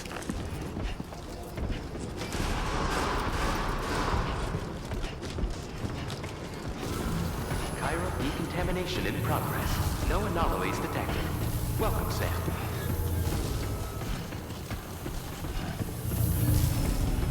How much game we think we have left? I'd wager 95% of it. 97, maybe.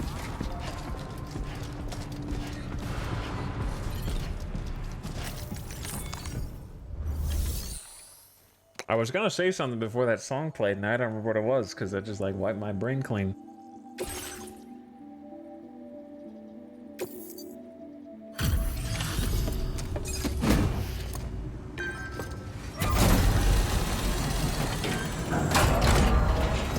Oh, I remember what it was. They said waiting. Hola, you're Sam, right? I assume you're here to drop off that stolen cargo of ours?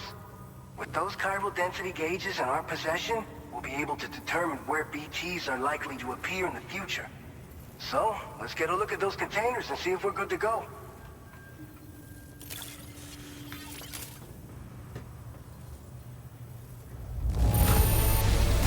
Está perfecta. I'd swear it had never been outside. Okay, here's what I was gonna say.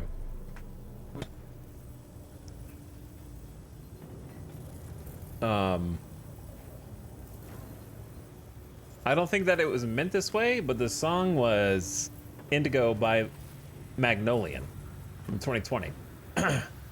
And the lyrics are, everything we dream is never what they seem, feeling rather strange, waiting for a change, fearing what's to come, acting kinda dumb. Which, I don't think Kojima meant it this way, but I feel like at this point in the game, not much has changed since Death Stranding 1. And I really feel like waiting for a change is in reference to, you're almost like right now I do kind of fear what's to come, because right now Sam is fine, Lou is fine, Fragile's fine. Like everything seems fine. Right? And also the gameplay is more or less Death Stranding 1. So waiting for a change. I really wonder if that song was meant toward those ends, or even if it's just my own interpretation. I think it fits. I just have to say that you're an absolutely incredible porter. Oh, thank you.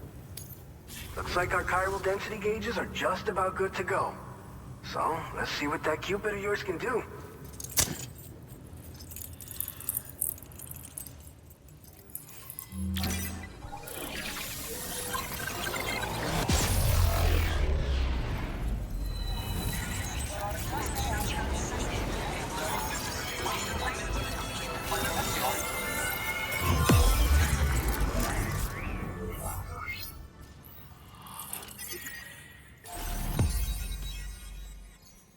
New strand established.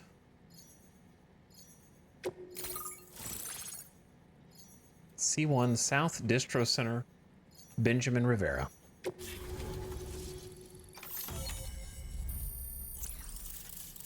Welcome to the network. The network's quite limited compared to the network in Death Stranding 1. Just a few things from other players. Not overly much. Blood grenades! Ah, we already got hematic grenades. A grenade that expels a cloud of blood on impact. Oh, that means we're going to have to see BTs. The blood cloud lingers in the air, causing continuous damage and obscuring enemy vision. Can be stored in a grenade pouch. And a timefall shelter. Wow. A safe place to rest in timefall. Container repair spray will be deployed when you approach the shelter repairing your cargo containers. Timefall shelters are also fitted with deterrents to drive away BTs. Your canteen will be refilled whenever you enter a shelter. The second to last sentence is scary. The implications. Why would I need to drive away BTs unless BTs roam? Now displaying your current porter grade.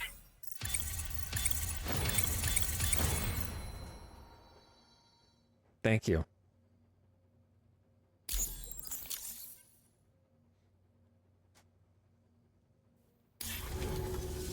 Hey, it's high time we got on the HD. chiral network. Our BT research should go a hell of a lot faster now. We just shared some data with you that'll let you fabricate blood grenades, a kind of anti-BT weapon, and build timefall shelters too. I think you'll find both very useful. The chiral density gauges you brought us have been safely integrated into our systems. Anti-BT weapons. We can resume What? all distribution Blood? center operations and get back to business as usual. A lot of lives are going to be saved thanks to you. He probably just doesn't know that I'm Sam Porter Bridges. Have timefall shelters changed in any way? So, you probably think timefall shelters are only good for getting out of the rain, right? Wrong. Our timefall shelters are different, you see. After extensive research and development, we were able to outfit them with a system that disperses a BT repellent fluid. So if you've got one on your tail and it's about to grab you, these shelters are the perfect way out. Only downside is that the repellent has a limited supply, so make sure you don't run low. What? It has other perks too. The shelter can purify timefall and convert it into drinkable water. What? Allowing you to top up your canteen on the go. We've posted an aid request so you can fabricate a shelter to see how it works. Researchers at other facilities are also in the process of looking into how various structures might be improved. As you expand chiral network coverage, we'll be able to share information and coordinate our efforts more effectively. And I'm sure we will all make even faster progress as a result. So keep on doing what you do and linking up places for us. Hi, my name is Sam Porter Bridges. What's a blood grenade? I fell on my head between the first and second game. It's one of the fruits of our joint effort with the lab to develop anti-BT tech. Up until now, our primary weapons against these entities have been created with the blood of doom sufferers. And so, production is wholly reliant upon regular donations from rare individuals like yourself. Securing a stable supply has been So it's all doom sufferers, not just him? You know all about that, given your experiences with the UCA. Interesting. But this weapon utilizes synthetic blood with all the same anti-BT properties. Derived from samples taken from doom sufferers, it can be produced at scale to meet demand. Wow, they And despite its synthesized my artificial blood. nature, it's actually proven to be more potent than the genuine article. Oh no. So you can think of our new weapon as a more full-blooded version of the hematic grenade it replaces. In any case, we won't need to ask you for your blood ever again, so rest easy. If you want to test it out, we have some training facilities here at the distribution center. Feel free to access the delivery terminal and give them a try. I'm being replaced, man. They don't need me anymore. Like, I'm not really special. My blood saved the world. BT research keeping you busy, huh? This whole area is a chiralium-rich environment, so there's a much higher risk of BTs showing up. We've been coordinating with the research lab nearby, sharing data, etc. All to help develop BT avoidance and elimination solutions. One of the largest void outs ever recorded happened down south, don't forget, giving rise to a massive tar belt. So massive that it completely cut us off from the land beyond. We can't afford to let that kind of tragedy repeat itself here. Did they get cut off from South between America? the cargo you've delivered to us and our new connection to the chiral network, I think we got a shot. We're gonna make it through this. What's the next order? By the way, you're planning to visit the research lab, yeah? You have to pass through some dangerous territory then. We'll do a quick survey of the chiral density, so you might not want to leave right away. And let's not forget that you just tackled one of our toughest orders on record. Tell you what, we got a nice private room here that you can use to catch your breath. We'll get started on prepping the cargo for your next run in the meantime.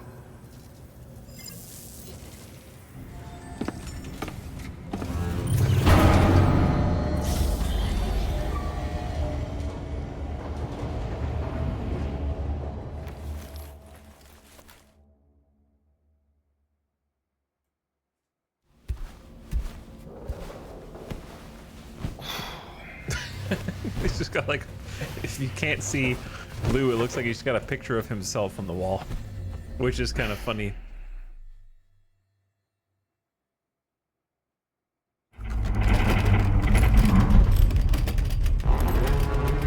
Oh shit. Wake up.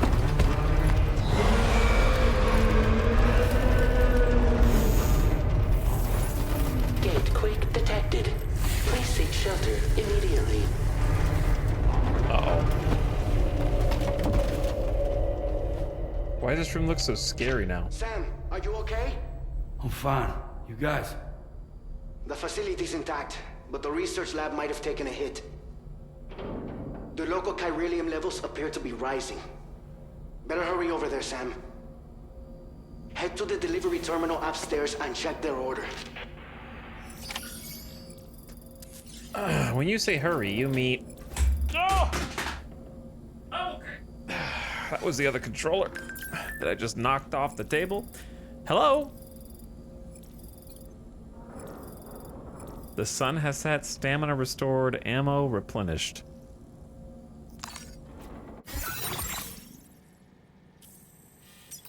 Yellow. You okay, Sam? We just had a gate quake over here. Is everything okay where you are? Bit more shaking than usual, but no harm done. Lou's playing happily, like it never happened. You're close to the lab now, right? Keep at it, Sam. Oh, look at the baby.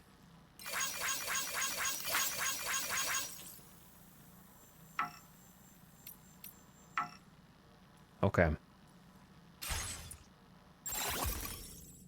Ongoing flood causing damage to the Central River.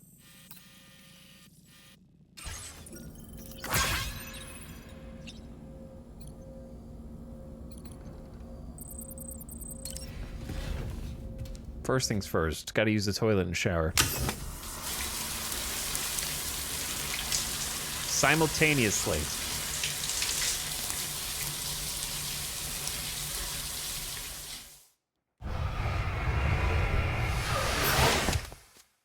I do miss the segue animations. But they wanted to speed it up for the people in a hurry. You have showered and cleaned up.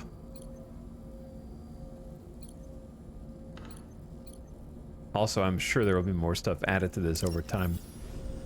Ain't no way this is it, you know what I mean? He's a little more aggressive eating the cryptobiotes now than he was before.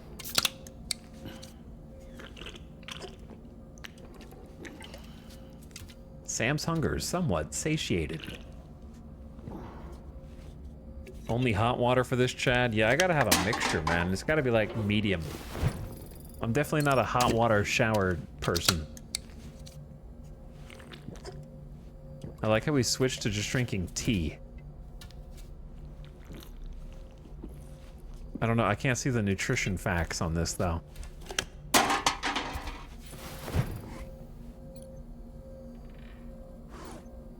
I also can't move across this table back and forth.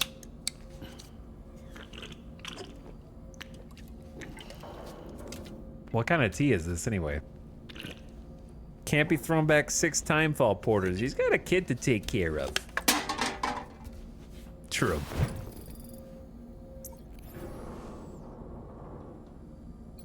Sam isn't in such a good mood.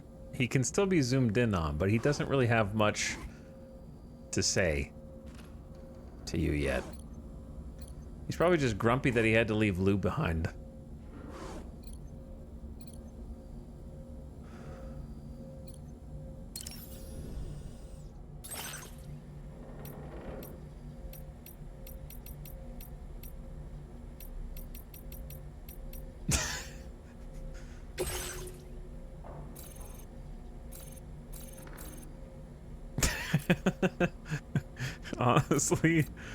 Honestly not bad.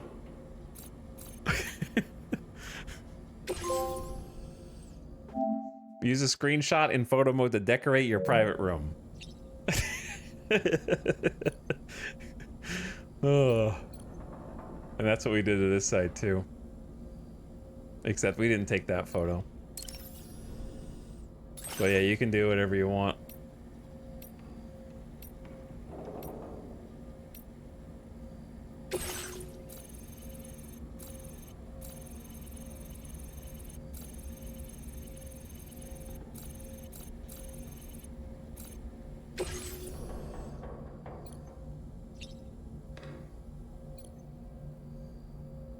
Okay.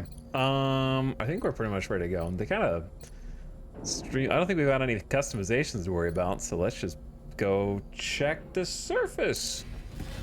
Actually, I guess. Oops. There could have been something in the VR, I guess. I didn't really think about that. Departing facility.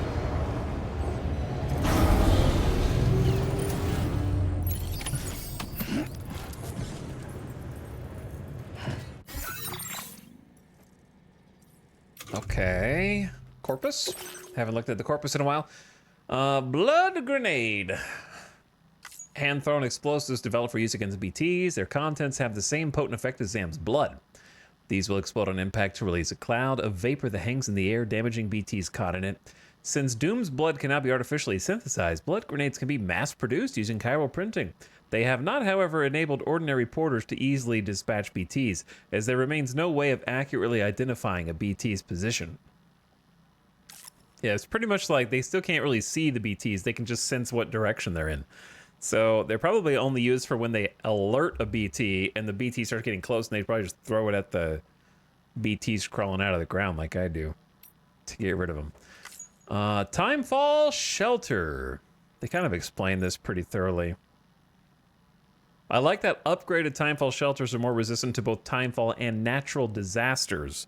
BT deterrent requires a cooldown, will temporarily immobilize any BT that gets too close. That terrifies me to think about that.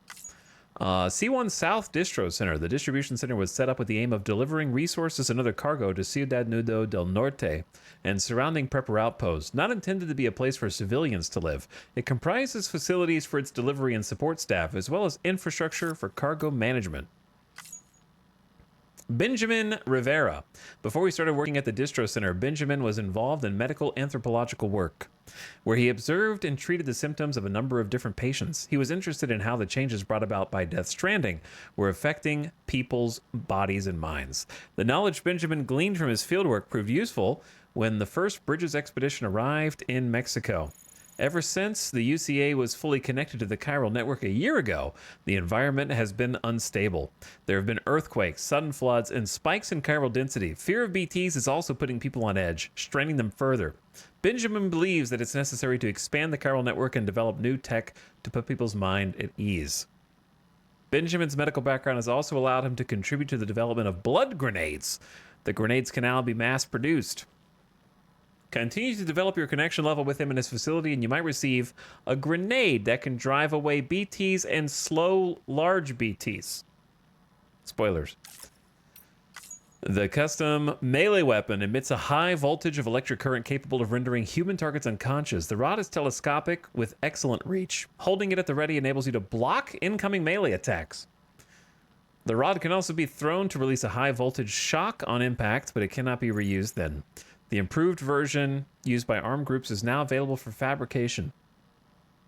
These originally were telescopic walking sticks and then remodeled for self-defense. These soon fell into the hands of various armed groups, becoming the weapon of choice for many in their rank. BT areas. These have a strong connection to the beach, so chiral density is high, timefall is common. Certain Doom sufferers may be able to detect the presence of BTs, but ordinary humans will need to equip a BB pod to sense them. Even if you're aware of nearby BTs, approaching them without due care and attention risks you coming into contact, triggering a void out. Taking a detour around a BT area is always advisable. And chiral density gauges. Living in a post-Stranding world means dealing with a variety of threats, timefall, natural disasters, and BTs that could cause void outs. Whenever a BT appears, it's accompanied by a spike in chiral density. Using tech left behind by the first Bridges expedition, a device has been developed, and it monitors these changes in chiral density levels. Unfortunately, it's been stolen by bandits, and we found them and brought it back. Okay, I found it and brought it back. Let's stash all of our stuff.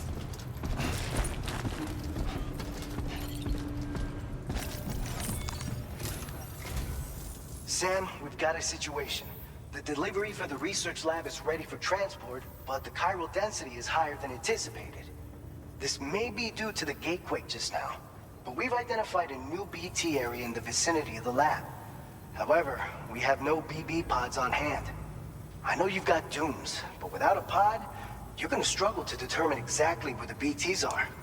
Don't worry, if I can get close enough, I should be able to see them. Seems like my Dooms level or whatever went up at some point. Steer me in the right direction. I mean, I guess that makes sense. Oh yeah? That's awesome. By the way, we finished a preliminary assessment of the BTs detected in the vicinity of the research lab. And we've prepared some weapons that should be effective against them. You're a pro.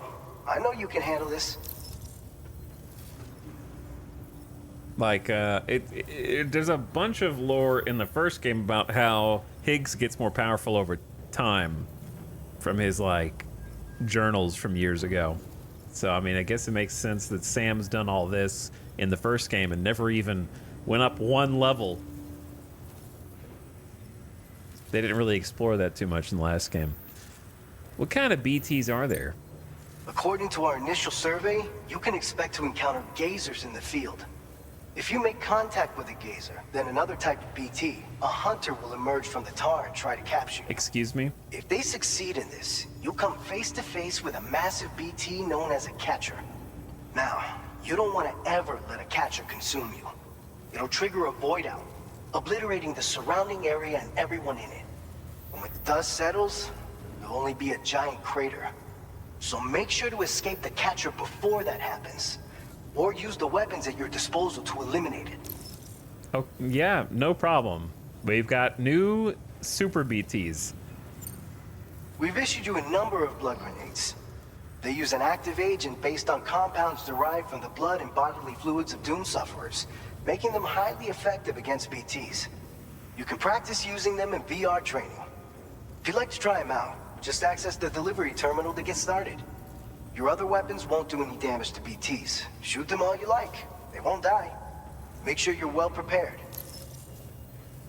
All right, we got it. All right, go ahead and pick up your next main order. I'll brief you on the details while you check your map. Okay. Where is...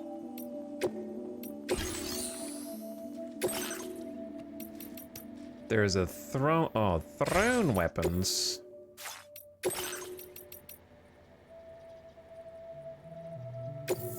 I've been trying to do... We're trying to 100% the game, so I'm doing the drills this time. I want a hundo percent.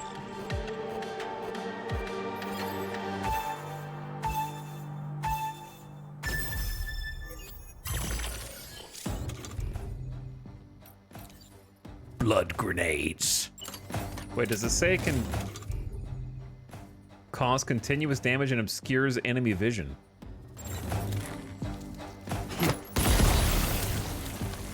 So I don't have to charge it with my own blood now. I can just throw it hard.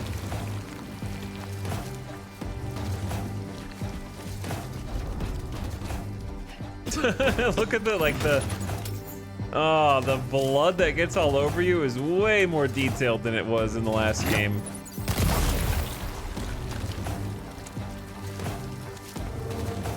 Does that not do damage?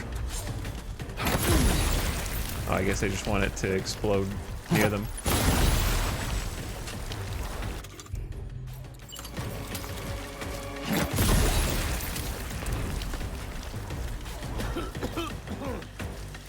I feel like covering yourself in synthetic blood is risky. In terms of a terrorists exist in this world type of perspective. Okay, timing.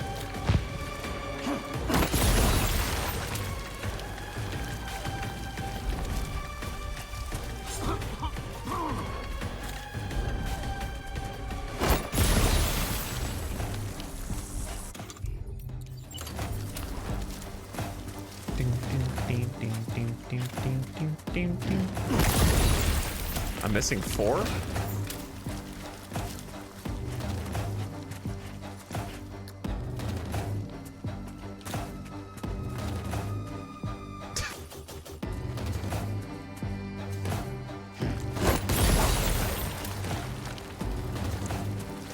Yeah, I heard some 007 in the last area as well, Beetle Fuzz.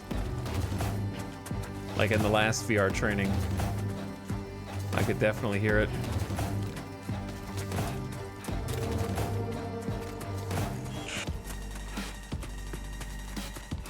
And then you got these like high octane parts.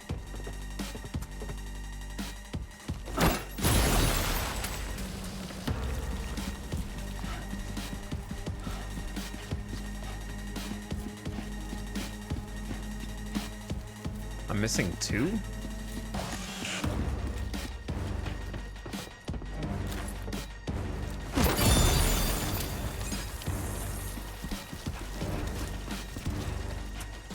Covered in blood.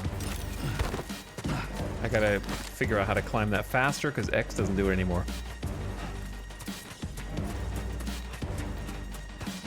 Ding, ding, ding, ding, ding, ding, ding, ding, ding.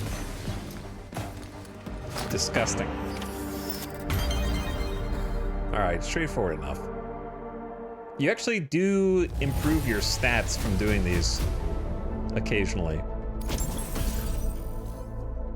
Patch 11 certified porter. Plus we're unlocking collectibles.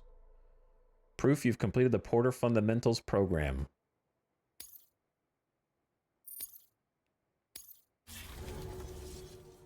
Okay.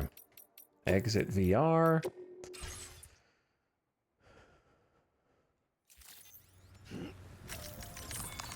And the order. Actually, before the order. Probably a good idea to either recycle things that we definitely don't need, or at least don't want to take with us. I feel like I have too many ladders and too many climbing anchors. Look how fast recycling is now. Wow. So good. Just the menus in general feel so much nicer. The prototype MP bullets developed at C1 South Distro Center will be tested at the former Geophysics Research Lab. There are BTs in the ruins near the lab, however, making delivery risky. Eliminate the BTs in the... Wow, and eliminate the BTs mission. And deliver the prototype MP bullets to the lab. That's the first time in the whole series you've been tasked with actually, like, eliminating BTs.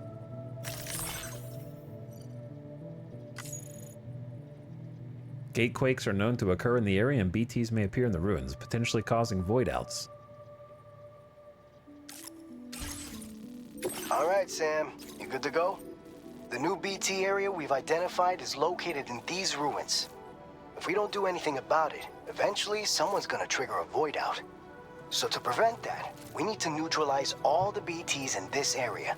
Okay. There's no shortage of collapsed buildings and hiding spots there, and the timefall isn't letting up anytime soon either. Since you'll also have cargo for the research lab with you, take care not to let it get damaged by the timefall or in any fights with BTs. An aid request for a timefall shelter was registered in that vicinity. If you build one near that spot, you can use it to escape any BTs that may be pursuing you. And if you stash your backpack in a timefall shelter, you can rest easy knowing your cargo's safe from the rain and devote your full attention to dealing with any threats. Smart. So if you got room to carry a little extra, consider requisitioning a PCC and taking it along with you so you can fabricate a shelter for added peace of mind. You're the only one we can count on. Don't let us down.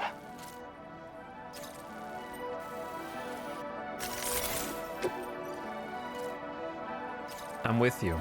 Look how steep this is. Well, we're definitely not gonna... Well, I guess you could approach from up this way. It's either that or a nice steady walk up here. I'd say let's take the nice... Commencing route creation. Nice gradual incline.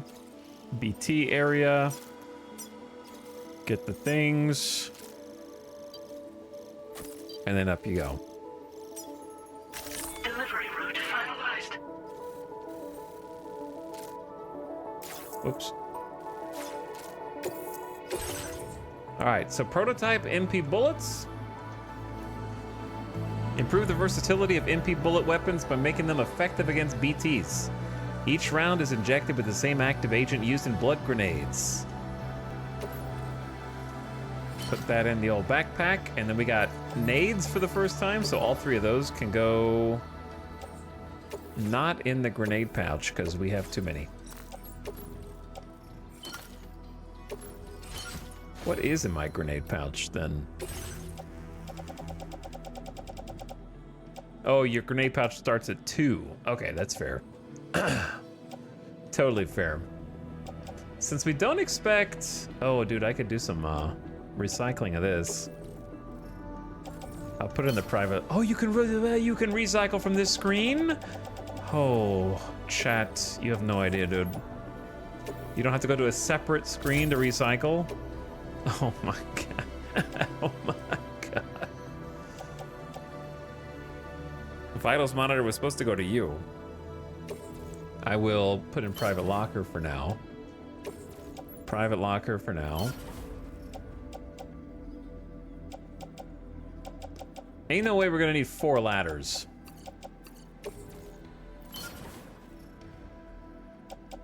Container repair spray, yes.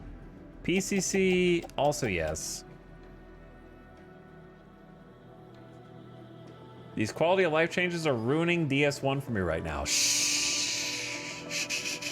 You'll earn those changes, okay? You haven't earned them yet. So get back to work in Death Stranding 1.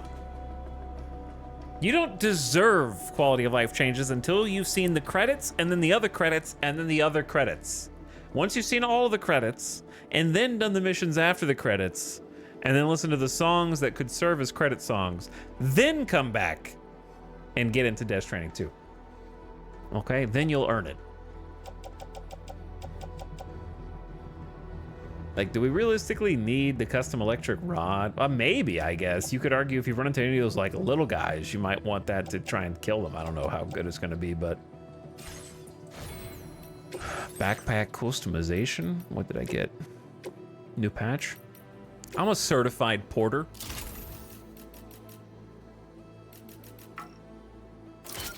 Yes, I am.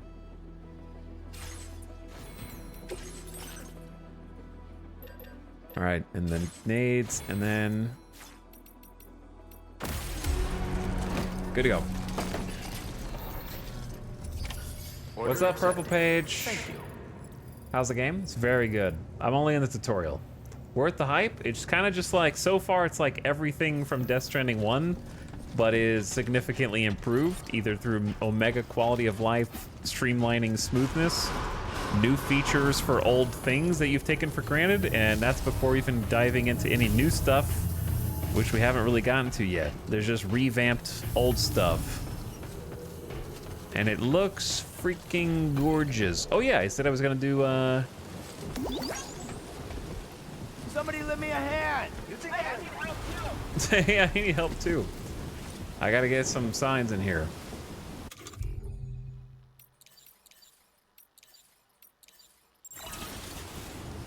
Get a classic keep on keeping on in there.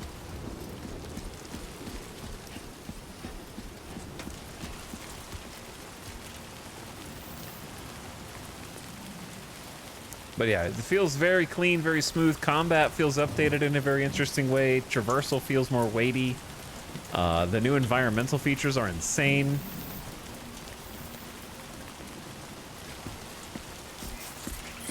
I think the hardest part about it, to be honest, is just getting used to they changed the control scheme, so my muscle memory is all screwed up.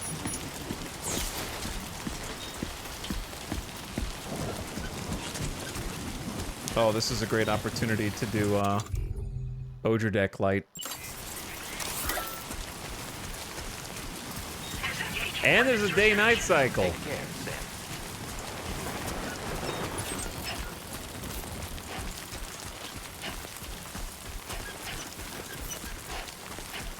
Are you building the link with other porters? Nah, I haven't found anybody. We haven't really gotten out of the like super tutorial. Once I find some people who have some like goated builds, I'm gonna go like, wow, yeah, I want to link with that person. But since we're kind of just in the baby area still.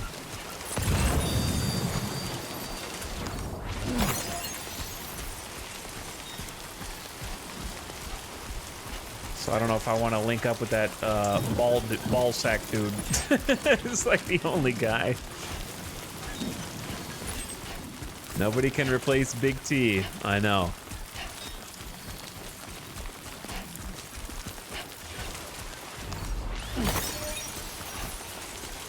I'm definitely gonna link up with some more people, but we got a big game to go. We're not even out of the tutorial yet. Wally McBallsy, that's what it was.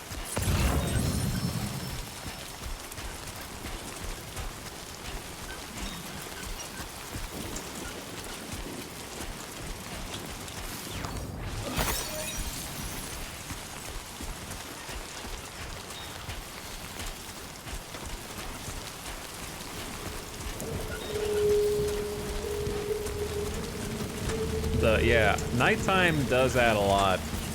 Like I said, I don't think nighttime was necessary in the first game, but I think when you design it with nighttime in mind, it adds a lot.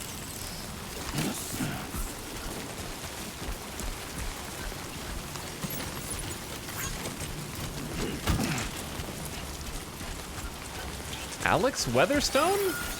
Wait, that Alex? Gatequake? Chat, hold on. Get somewhere safe.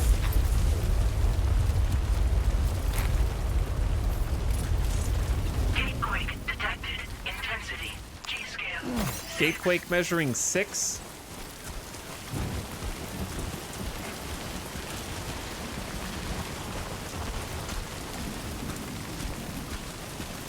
Watch yourself.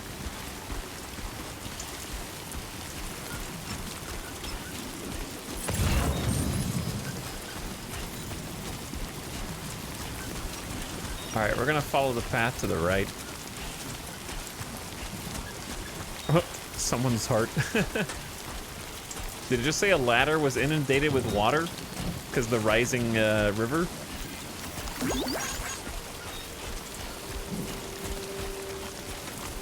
Is the landscape changing? Oh yeah. The water levels change depending on the rain, if it rains upstream. So hopefully we're not in a riverbed right now.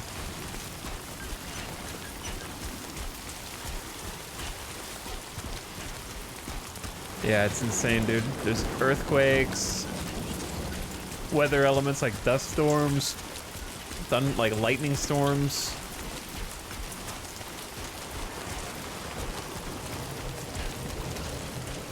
Did you guys hear that? What was that? Did you guys hear that?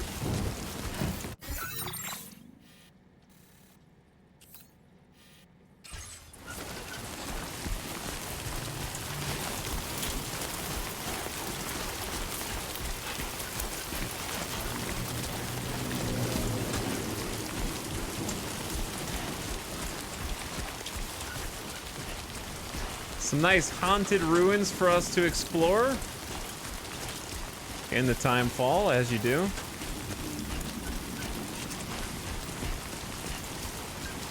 I like that they actually took the Odradek light from the first game and made it into like a full mechanic for nighttime. Well, mechanic, not really, but still, it's just nice to have a flashlight that you can turn on and off when you want for this creepy first-person cam. The first-person cam really is kind of scary. All right, let's make sure we have blood grenades equipped. Chat! There's not one active spot, dude. You have a grenade? He uses the grenade pouch. He doesn't replace... See, like, the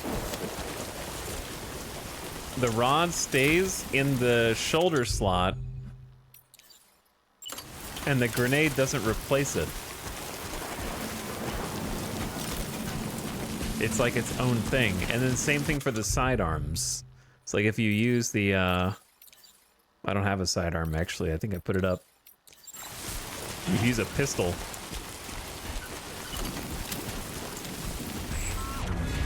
Oh, here we go. Why is the earth shaking? And it's not an earthquake this time. Sam can detect BTs when they approach. All right, two things. Number one, where?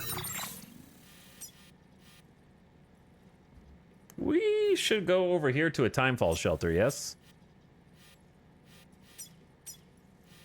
Commencing route creation.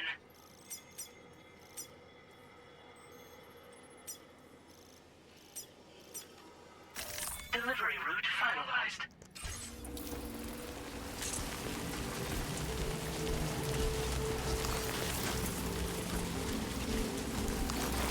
So Sam said his Dooms level went up, so he can detect BTs when they get close. Also, haptic feedback on the controller might be an indicator as well. I'm gonna make sure the nades are out.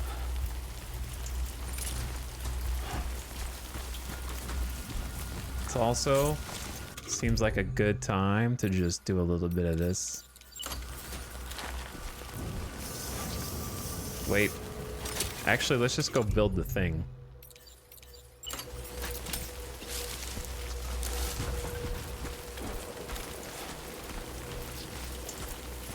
But yeah, he has no BB.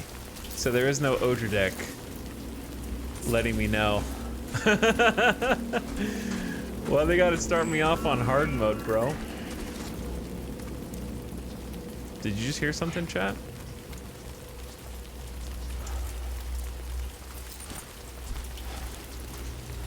Why does this feel so much more intense than the first game? It's because they're already starting me out with, like, you can't detect BTs. Warning. Cargo container significantly damaged.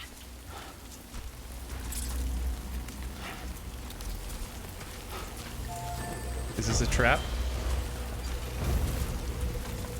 Code D's nuts. Why are these the only people I'm getting linked with?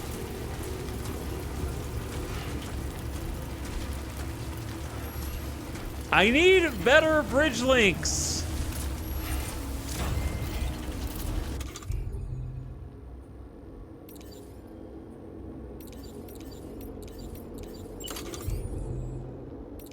Oh wow, okay.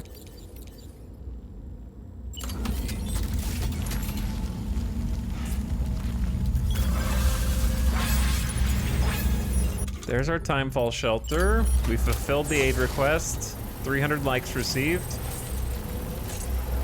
Protecting cargo. Hold triangle to offload your backpack under the shelter and keep its contents dry.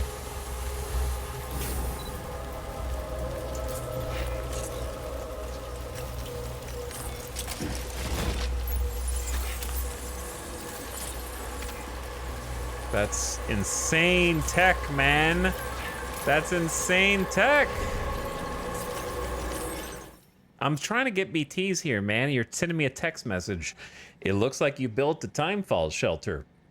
Looks like you built that timefall shelter I was talking about. Nice. Timefall shelters are good for more than just keeping dry, you know. They help repair containers and a protective spray. Oh, for the containers. And can even keep BTs at bay. Pretty handy, right?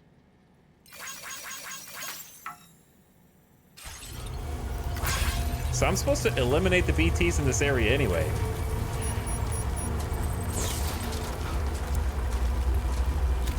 But where the...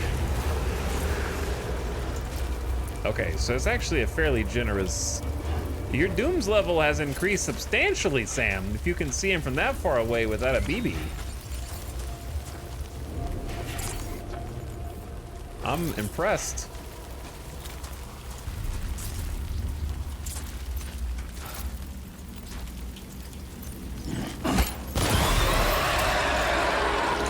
I would prefer the more humane method of killing the BETs.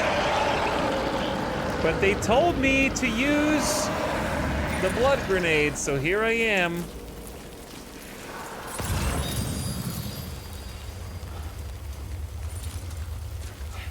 However, they said that there's a watcher somewhere.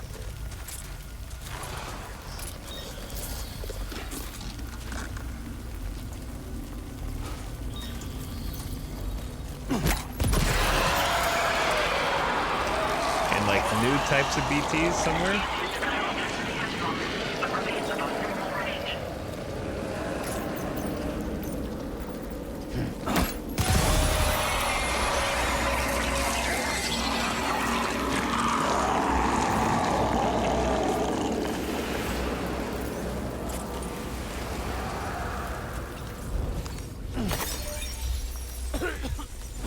Am I choking on my own? That's not my blood anymore, I guess.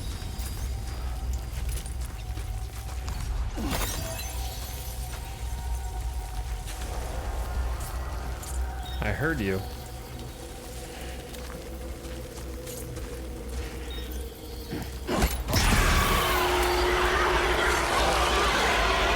I'm sorry. I wish I could still cut the cord, but I don't know how to.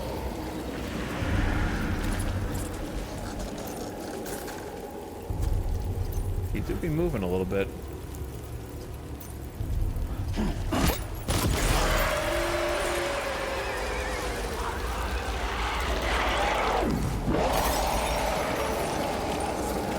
Oh, I don't have my backpack. Right.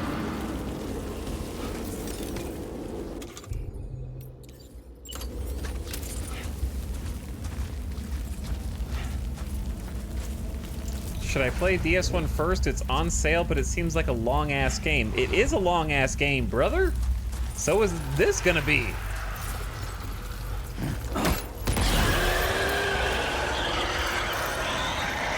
But it's a good-ass game. Oh, he looking.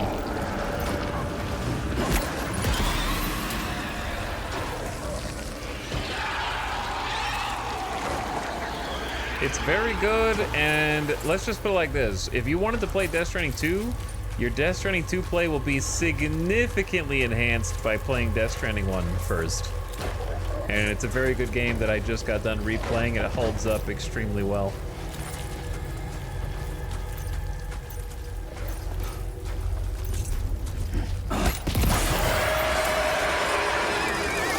Especially for 16 bucks. You want a long ass game for 16 bucks, you know what I'm saying? The value proposition. And put a different way, if you get Death Stranding 1 and you're like, huh, damn, this game's boring, I don't want to play it, you're not gonna like 2. So you just saved yourself a ton of money. Has fallen to within normal range. BT threat neutralized. Please deliver your cargo to the research 2 is not gonna convince you to like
Earth. No more.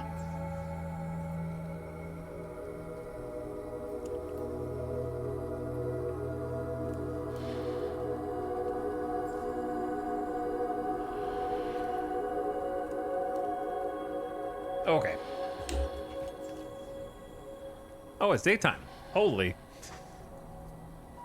I rested. It was night. I come back and it's a beautiful, beautiful sunrise. Is it possible to like rotate him?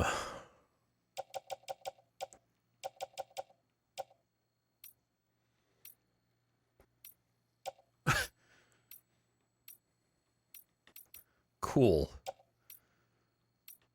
No change.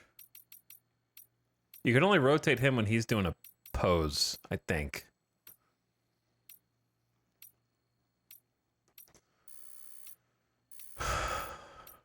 Which I guess makes sense.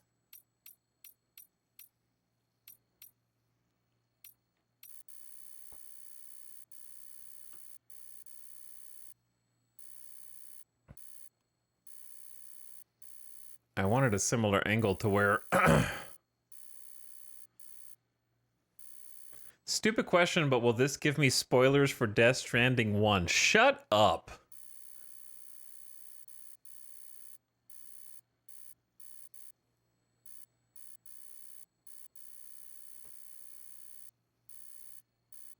That's all I have to say to you. Like, literally shut up. This is why YouTubers have to put, like, the most redundant spoiler alerts in their thing. It's because of you. Oh, that's his body. Can you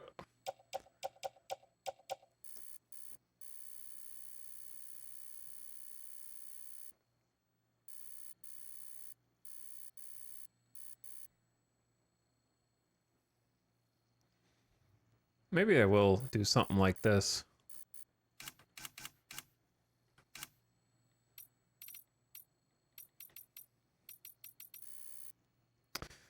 $28.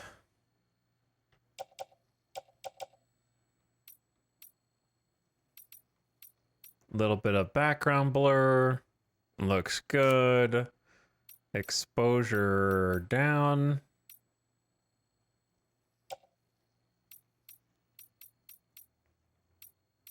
Contrast up a little.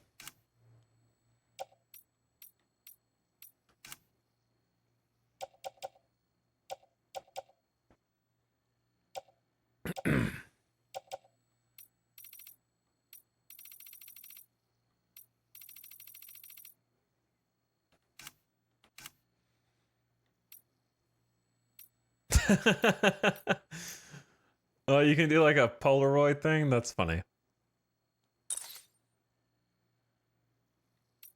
Film strip. Hearts. Yeah, I remember these from before. A lot of these are from the first one.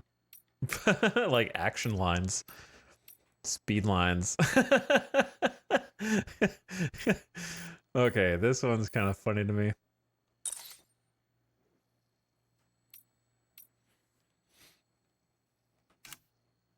You could do your own lighting too, man, but it's just too much.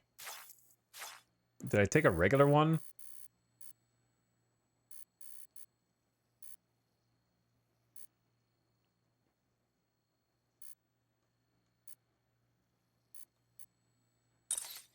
I don't know if I took a regular one, so I took an extra one just in case.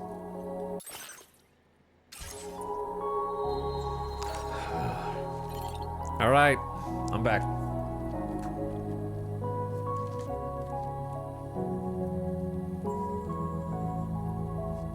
R1 to stand up is still weird.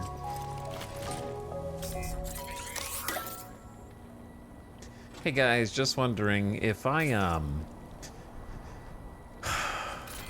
watch The Empire Strikes Back, is that gonna ruin A New Hope, or kind of unrelated?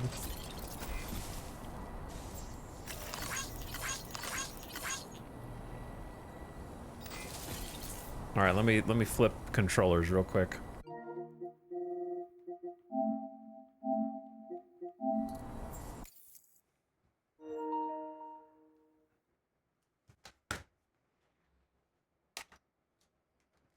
Time to unsocket and resocket other controllers. What system is this on? PlayStation 5. Eventually one day PC.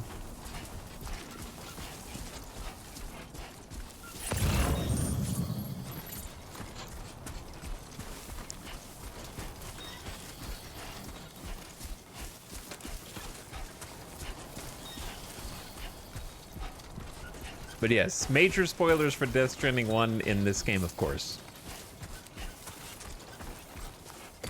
Given that it only takes place some months after the end of the first game. First game has a shit ton of things to tell you, though. So there's no one sentence that ruins the first game. Even if you know like one or two major plot points, there's at least 5 other things that, to be honest, Death Stranding 1 just benefits from replay and rewatch anyway, because it is a complicated story.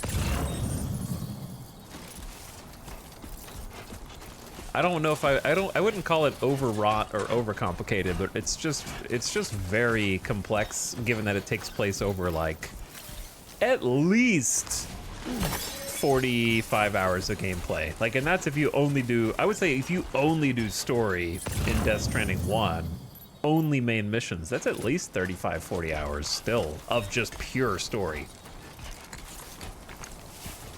And that's without doing any extra content or doing anything slowly.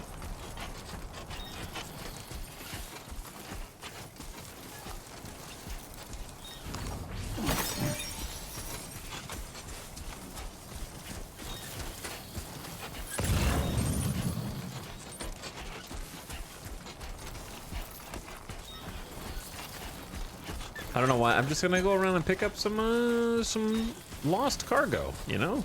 I want to be a good porter to these new people who don't really know me. They're like, Sam Porter Bridges, I heard rumors about you. I will be coming tonight.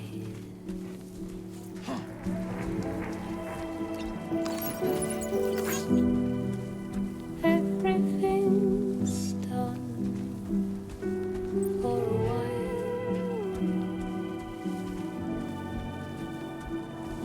and I will be silent with you.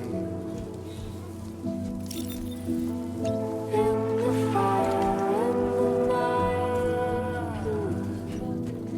we will be dancing like every single night. I'll simply dancing every single night. I'll simply dancing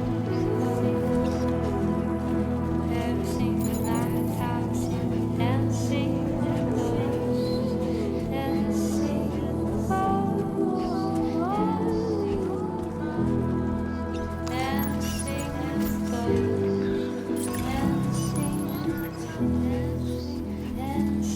I gotta be greedy.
The climb is so much slower now when he's that heavy.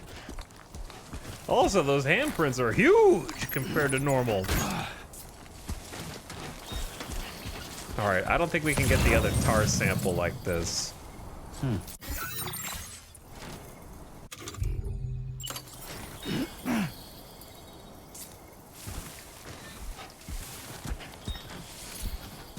There's one more big one. Where's that, share, the share locker is kind of behind us. So what you're saying is, just carry it in your hand all the way up the mountain. What could go wrong?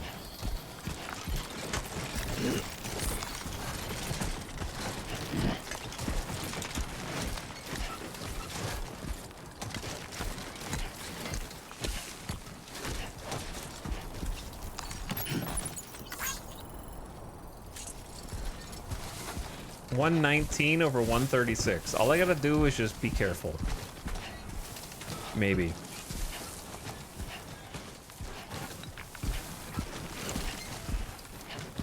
Look how far out he has to hold it as well, so it doesn't brush up against the other things on his waist. That makes it like, it's already heavy enough if your arm is straight down. But it's like over to the side. Because of the, like, other containers.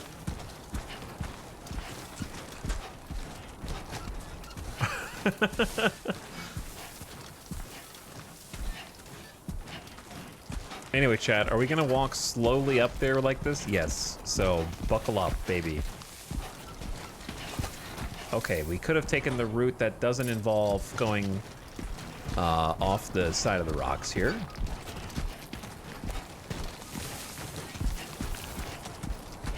Hold on, are those blood grenades?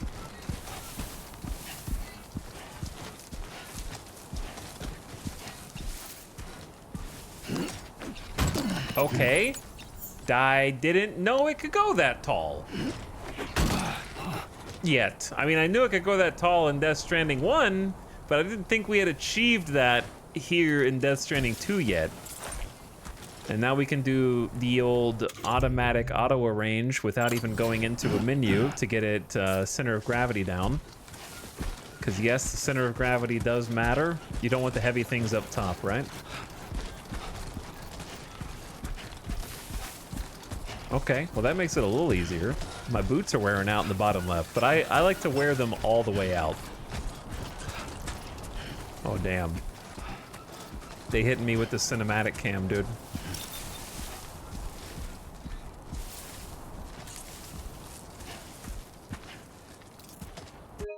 We take a little PlayStation screenshot for memories. Actually, it'd be better like that. In like 6 years, when the Death Stranding 3 comes out, we'll look back at that screenshot.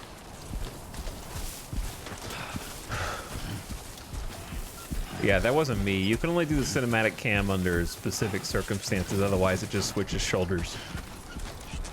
I wish I could do it whenever I wanted, but they save it for the big moments. Corin, thank you for the 35 months. I appreciate the almost 3 years of sub.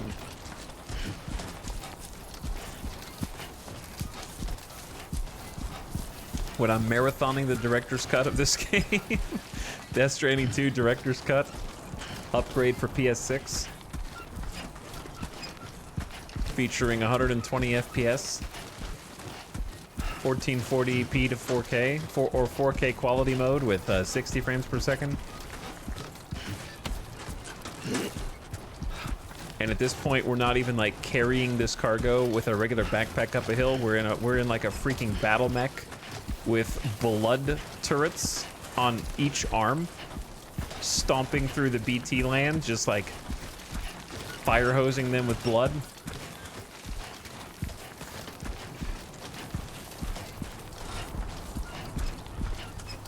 And it has like a metal skirt around it where if a BT gets close, it just starts shooting piss in like a 360-degree arc around you to keep the BTs away.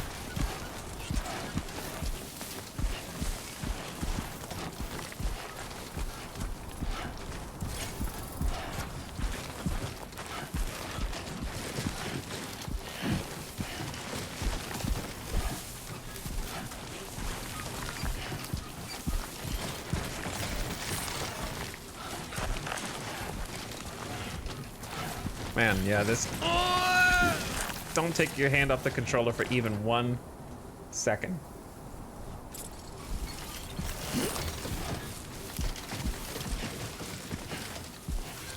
$2031's not that far away.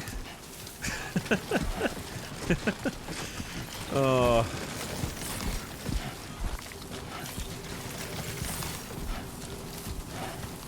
Here's a sad question. How old when is Kojima gonna get to George R.R. Martin age?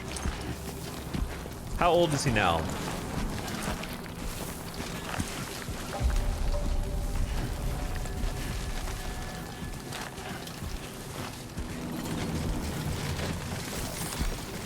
Is he like 60? He's 61? Oh, baby. ID confirmed. Welcome, Sam. Security measures lifted. Weapons detected. Be advised that usage is restricted. That means we have at least 5 more games left. He's gonna be making them until he's like in his 90s.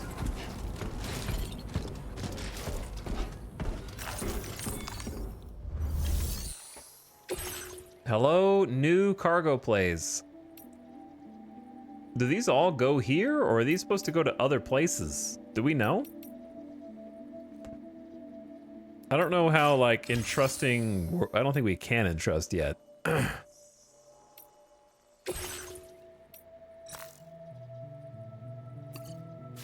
think it'd be easier if I just looked at my own cargo.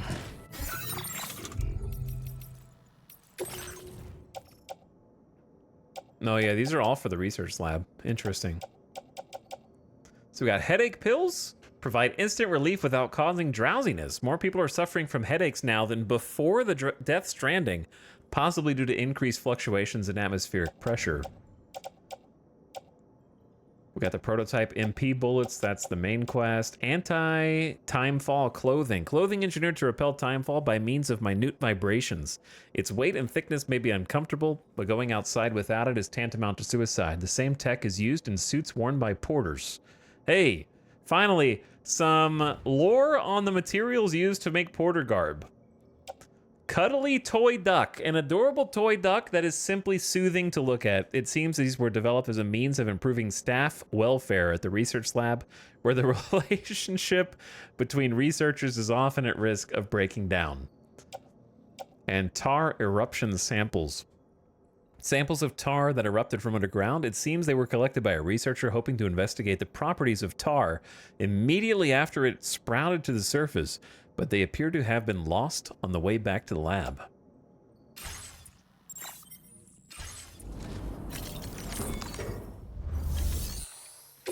All right, so all of it then.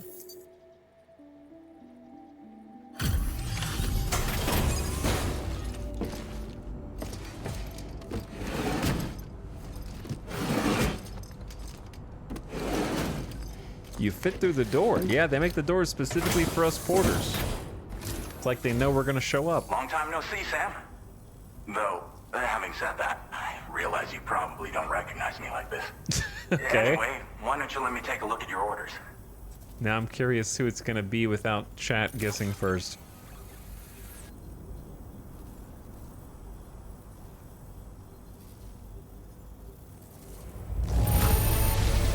Now that's a delivery done right. I appreciate that you're always striving for perfection. I am. Thank you. I want to see awesome. It's not sawsome without awesome. Oh, picked up some lost cargo, I see. Should be a nice surprise for someone. Oh yeah. Look at those tar eruption samples. 250 almost likes a piece. Big likes.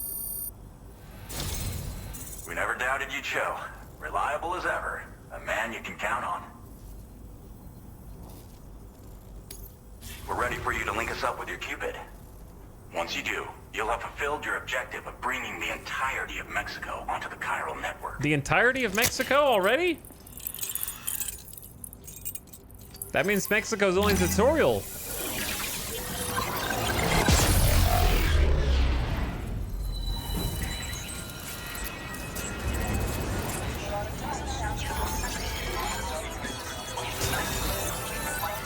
Game is shorter than I thought.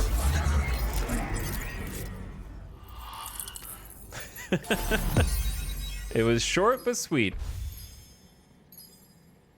I mean, to be fair, we're not really... Oh, they mentioned that south were immense void outs that killed everybody.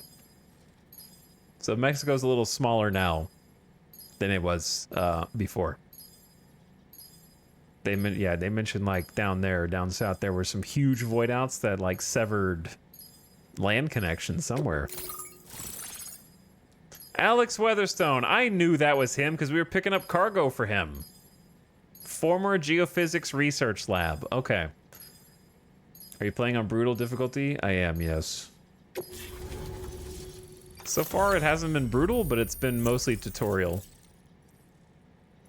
I almost got killed in the very first encounter, but that's because the controls are different than Death Stranding 1, and my muscle memory is taking a long time to overwrite. Yo, look at the snowy peak next to us, though. That thing looks smooth. Cupid connected. Anti-BT bullets. You know what worries me, chat? We are at the beginning of the game, and we're fighting BTs with blood grenades and blood bullets. That worries the hell out of me, because we did not unlock either of those until like 2/3 of the way through the first game. Which says, if that's the tutorial, then what is just beyond the veil? You know what I mean? Like, if they're like I was gonna mention about this. The first, they're like, oh, BTs, go fight the BTs. Here's some blood grenades. Pew, pew, pew, pew, pew. No problem, right? Easy. You can even see them from pretty far away. Which means if those are the tutorial guys, what the hell is waiting for us in the rest of the game? Because there ain't no way there's going to be 100 hours of just like those guys standing around and you just go, boom, boom, boom. You guys are dead. Right? Like, isn't that those are just the here's what BTs are. So I'm terrified right now because they're throwing like the 2/3 of the first game progress anti-BT weapons. So something's going to go down. Some shit's going to go down. It's too easy right now. It's too easy right now.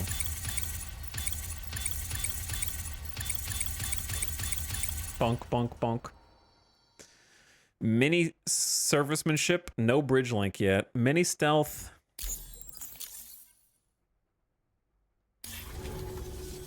There he is.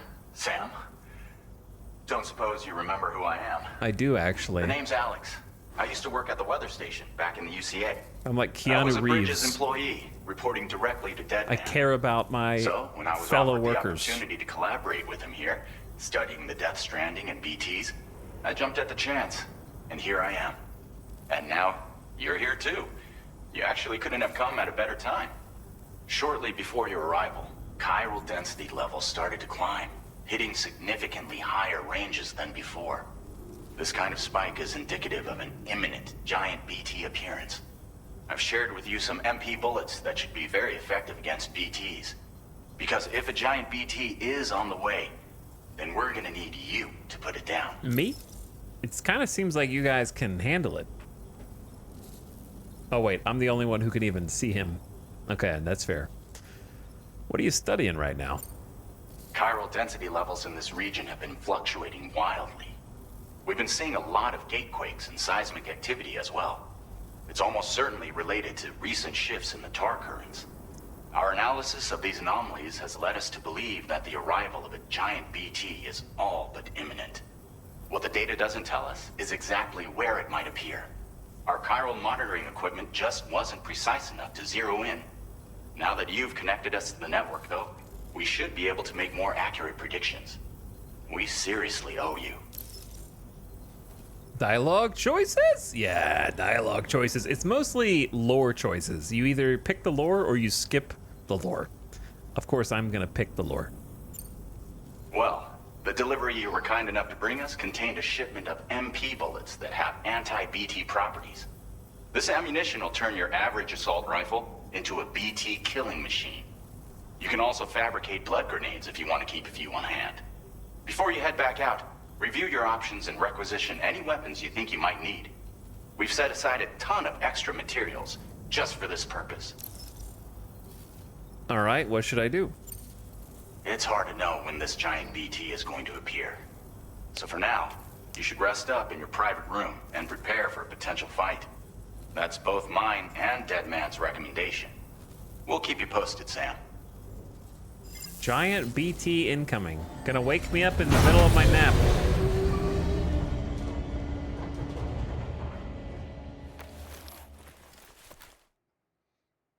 They're gonna be like, hey, go fight this guy. Okay, hopefully not while I'm naked. Cox, did you skip all the trailers? I sure did. I skipped all the trailers. Only saw the very, very, very first one where they announced that the game exists, and I don't remember a single thing about it. Because I don't remember what year it was.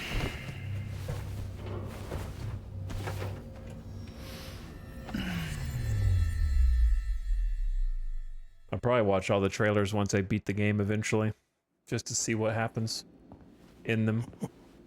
Oh, that's Deadman. It's been too long, Sam. I could hear it from the laugh. You were a good friend to me. One I could never forget.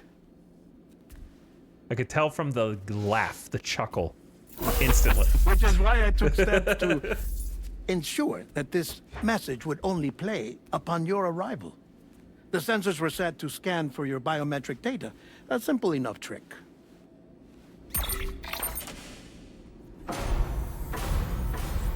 Now, this I love was that Sam went for a originally hug. Geophysics laboratory established for the study of earthquakes. Oh, there's the thing that replaced us. And for that reason, it holds a wealth of documentation on gatequakes, tar currents, and placates. As well, I discovered, as research data on the other side. Now, what I'm about to tell you, I learned after I came to this place.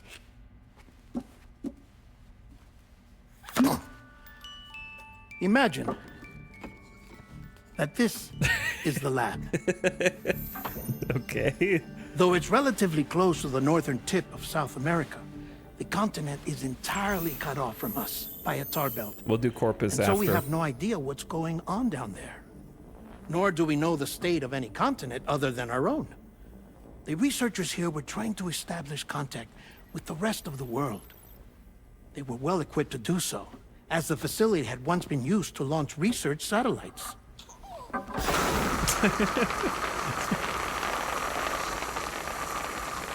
So they tried launching a variety of probes and drones in the hope of obtaining observational data, with no success. The Earth, you see, is shrouded in a thick layer of chiralium that renders electronics inoperable at altitude. So they tried sending ships across the ocean. Oh, yes. Oh, but that failed too. The high concentration of chiralium in open water proved too corrosive, invariably causing them to sink. But then the researchers found some rather rare birds on their doorsteps. Birds not native to the region. Nice birdie, nice birdie. And that, my friend, was just the beginning. Not far from the lab, they discovered a strange anomaly. Well, the surrounding area was heavily contaminated with chiralium. Yes.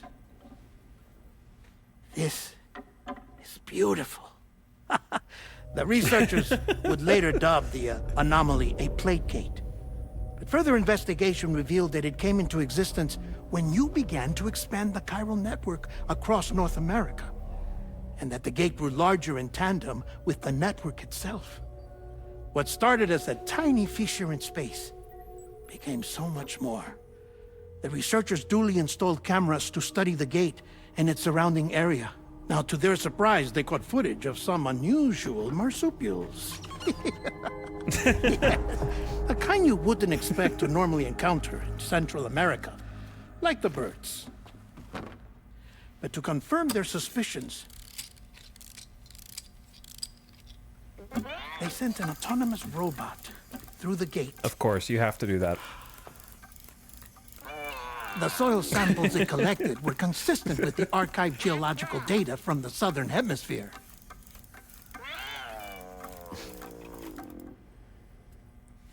Not long after, several men and women came through the gate. They spoke English. And they confirmed that they had indeed come from faraway Australia. Oh, shit. We finally knew. Oh, no. The world outside North and Central America had survived. Ours was not the last bastion of humanity, but Australia had suffered the Death Stranding too. Undeterred, the researchers began working closely with Bridges and conducted a series of tests, paving the way for an expedition to Australia that would lay the groundwork for chiral network expansion. No way, I accidentally predicted After it. they had first installed surveillance equipment, that is, so that the gate could be monitored from the Mexican side, a necessity to this day as Australia is not yet connected to the chiral network. The UCA may not have dreams of conquest and control, but they aren't about to let just anyone use the gate. Indeed, that's one of the reasons they were so determined to connect Australia to the network in the first place. Well, I suppose that's all I have to say about the plate gate. All right, I need to pause for a second before he goes on. Classic Dead Man just throws a bunch of information at you, and I feel like I need to rewatch the cutscene already to get all the info again a second time. But I appreciate that they used baby toys for our small pea brain to try to understand what's going on. Chat actually did so good, I was shocked. Oh, I can't. I actually know nothing, dude. So anything that I say is just random. Your prediction for Death Stranding 3 happened before the tutorial ended.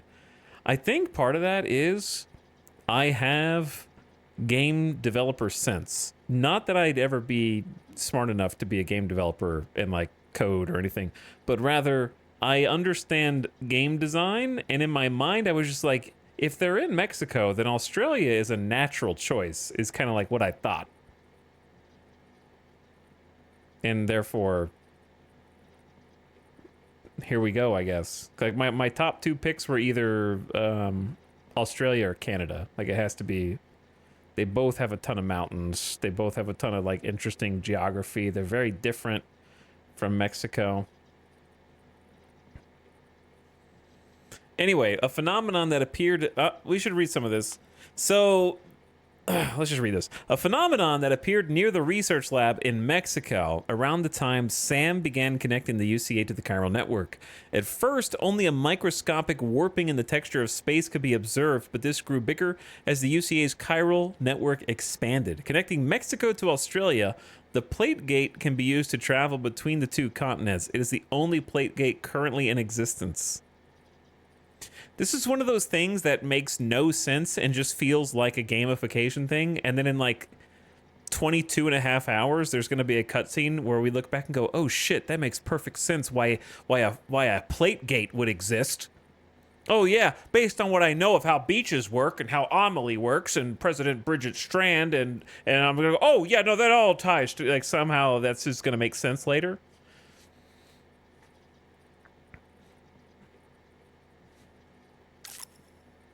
Chiral clouds. Clouds that appeared after the Death Stranding. They produce timefall and contain a great deal of chiralium that both obstructs radio waves and makes clouds impenetrable to drones and aircraft. Even if they could be penetrated, the sky above the clouds is stratified into layers that contain further chiralium and chiral radiation invisible to the naked eye.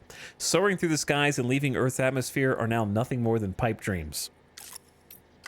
A mysterious substance that oozes and spouts from underground. Tar. It's known as tar because it's black and viscous, but this is not the same as the common tar of the pre-stranding world. In the UCA, tar ate away and nearly submerged Mountain Knot City. Elsewhere, the crater lake near South Knot City is full of the substance, and an enormous tar-covered area known as the Tar Belt stretches out to the east of Edge Knot City. These are all things you know if you played Death Stranding 1 or watched the series recently, because these are all game events. Tar often erupts from underground when BTs appear and has been known to bring buildings and landscapes from the past along with it. It contains chiralium, which has led many to speculate it is somehow connected to the beach in the world of the dead, but little is known for certain. Prototype MP bullets. MP technology allows a projectile to adapt and optimize for an intended target. This new MP bullet prototype boasts the same anti-BT properties as blood grenades, developed at C1 South Distro Center using a synthetic substance based on the blood of doomed sufferers. These bullets expand the capability of MP's small arms, making them a viable means of dealing with BTs. Having performed exceptionally well during testing at the former Geophysics Research Lab, the data for the prototype has been circulated for mass production. Alex Weatherstone, a member of the first Bridges expedition who worked at the weather station. Alex collected and analyzed weather data from the North American continent and observed changes in chiral density. The information was used to provide support for Sam as he made his deliveries. Alex was once a medic, and he took care of his co-workers' health at the weather station. After the UCA, Alex aspired to join his old boss, Deadman, at the Mexican Research Lab. Benjamin Rivera from the C1 South Distribution Center helped Alex make the move, and the two have been close ever since.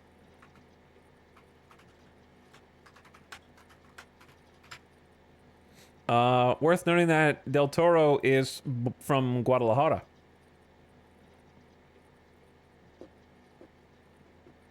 Which could be coincidence or could not be coincidence, but interesting.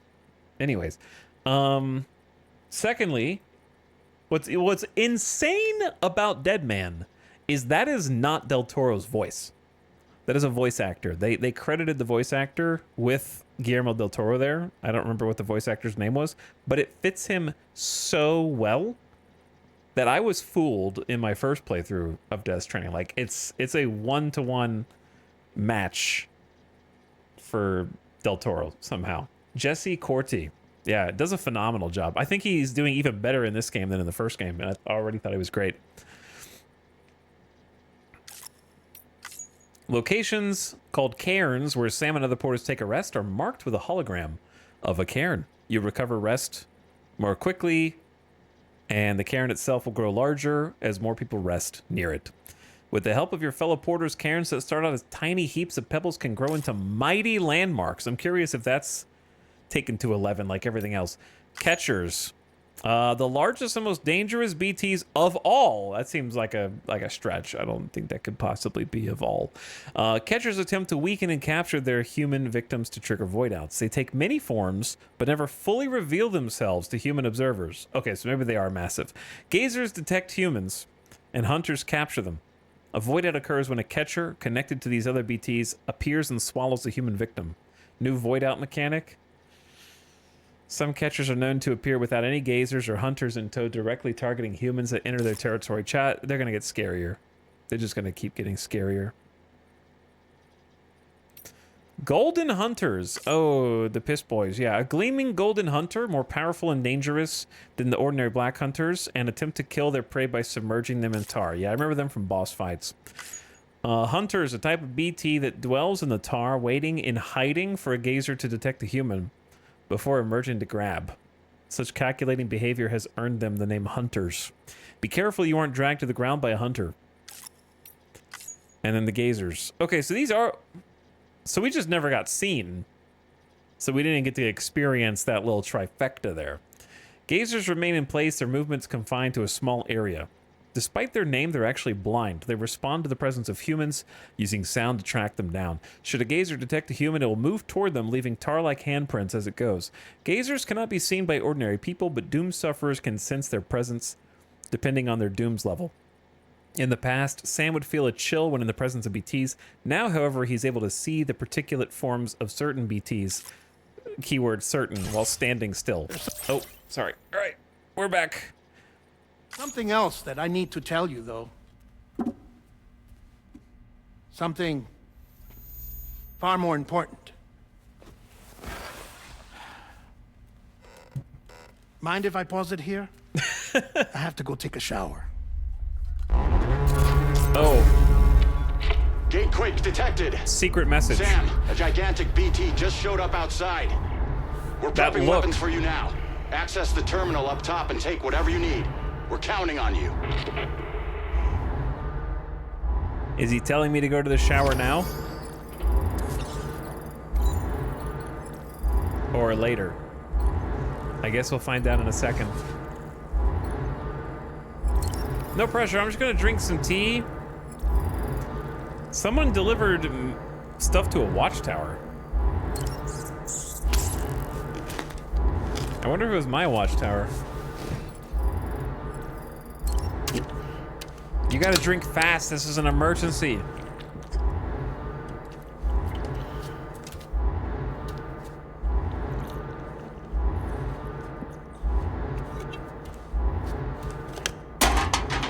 I need as much energy as I can get, brother.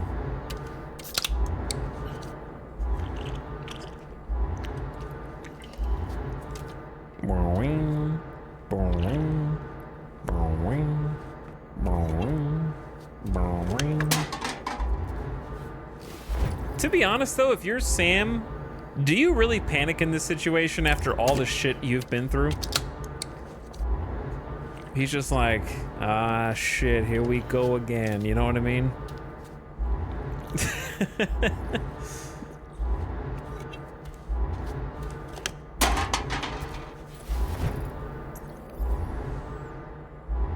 Right in your face. I like the danger room look, though. I'm gonna try use toilet shower and see if Dead Man's in there. Or if that was just a red herring for now. I mean, not a red herring, but a wink to the audience. Like, he has something top secret that he needs to tell us.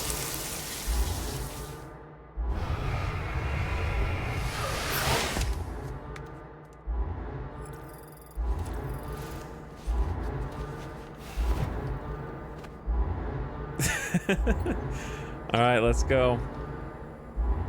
Wait, does stamina get increased from taking a shower? So you only have to drink 2 and then take a shower? Possibly. Manifestation imminent. Access the delivery terminal to make preparations for combat. Holy outside. Feels good. Feels good to be back. Someone liked my sign, or at least was affected by it. I like the new notifications. We gotta do some more connectivity, but we gotta get out of the tutorial first. I'm still enjoying the tutorial, though, immensely. It's very fun. Even though we haven't been, like, truly set free yet.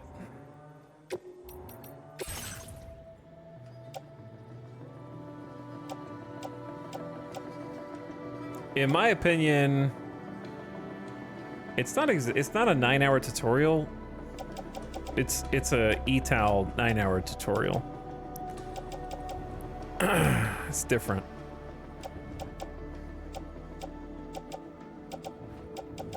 That's like 3.5 hours for a normal person. I've read every single data point of lore up to this point. And I've been poring over every menu and every new feature, of which there've actually been quite a few this early on. What I'm thinking is ditch a lot of the non-essentials here. Look how fast that recycle is.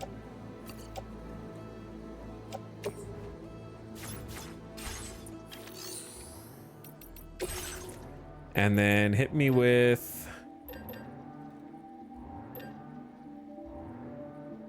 I don't think I'm gonna need a PCC out there. And I got 4 hematic grenades, and I trust them to handle it. Could probably share some cargo. They got an assault rifle in there. I'll borrow that from a nice porter.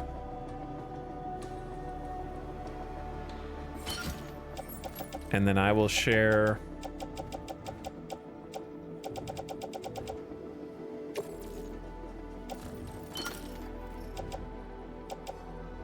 a container repair spray and one of my climbing anchors. Donate to other players. Thank you for your cooperation. All contributions are welcome. Okay, so I mean, like, odds of me needing a ladder. Send that to other players too. That looks all contributions are pretty welcome. reasonable.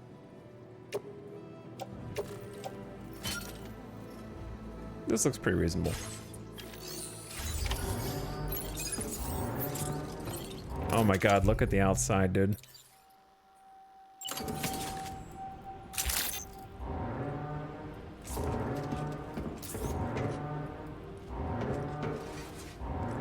MP bullets are now effective against BTs. That means like any bullet?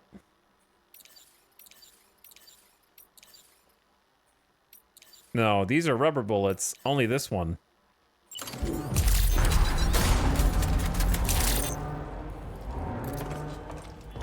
I've only got... There's no way this is gonna be enough. Alright, let's see what the hell's going on out here.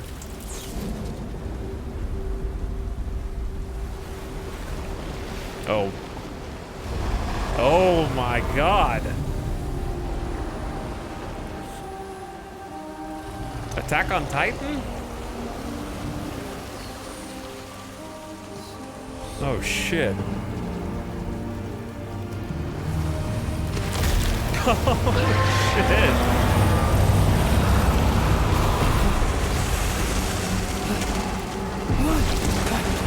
Oh, that's not good. Don't call the void out, Sam!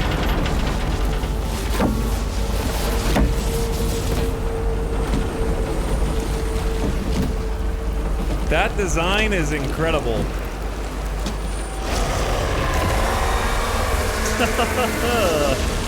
Here we go!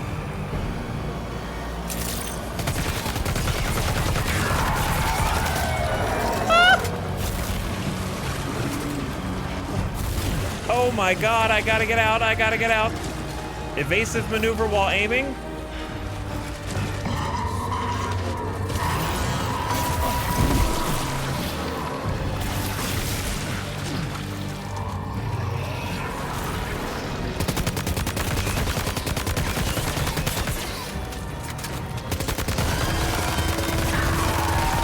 Right in the mouth. Shoot him right in the mouth.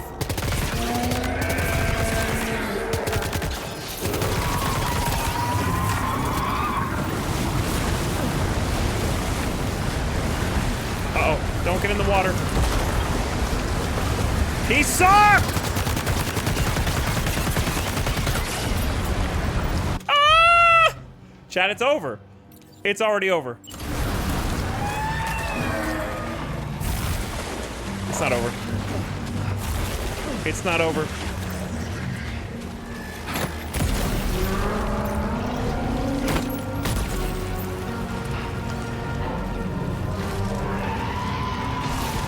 Oh my god, the whole surface moves?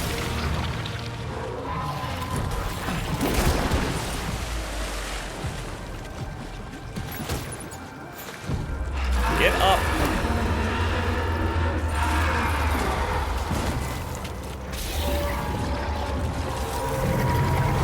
All right, we got a problem. This is used already?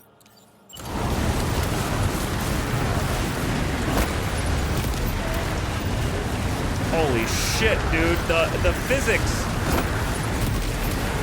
The physics. They're struggling.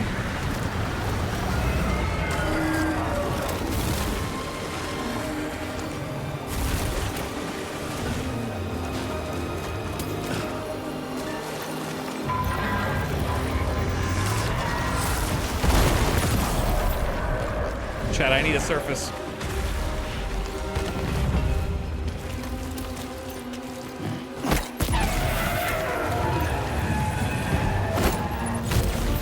All right, we got problems. He's underground. He's underwater. He's gonna be coming for me, right? I gotta move. No, he's over there.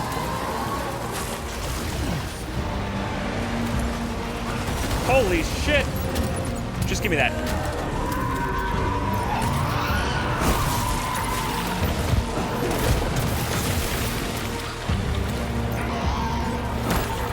Shit.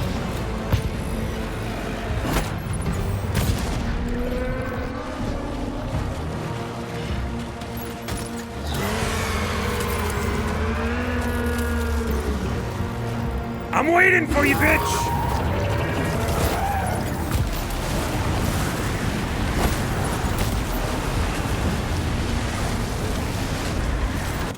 I need something else. I need something else. We got another gun?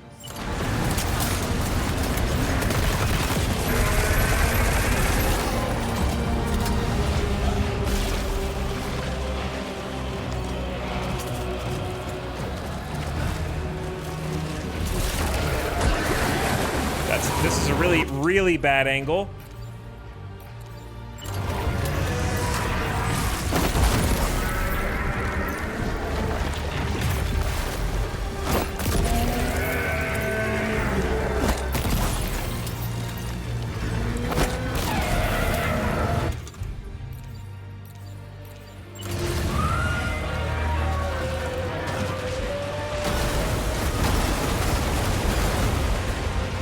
Oh my god.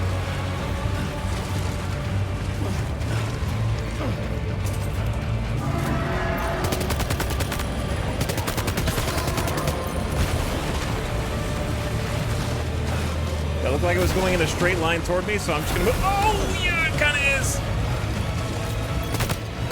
I don't know if you shoot this or not.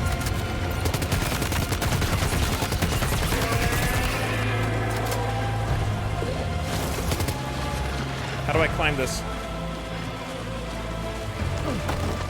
This is gonna roll me over like a damn iceberg.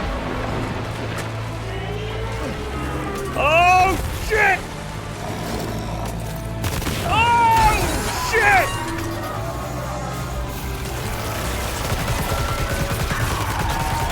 Ah! I'm dead! No, dude. He spawned behind me, man. Okay, listen. Lost to the tutorial boss. Embarrassing. But if you were in my position and bro appeared next to you and he's charging up his throat laser, are you not gonna sit there and just mag dump and hope that you knock him down again?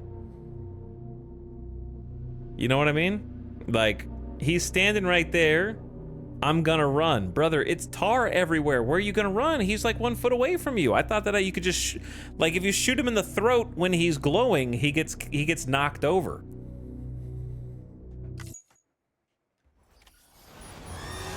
Like right here. Oh my god, he has full health. All right, chat. This is not... We go again. I gotta earn it legit.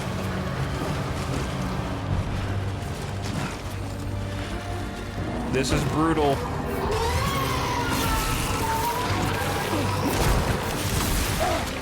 Ow.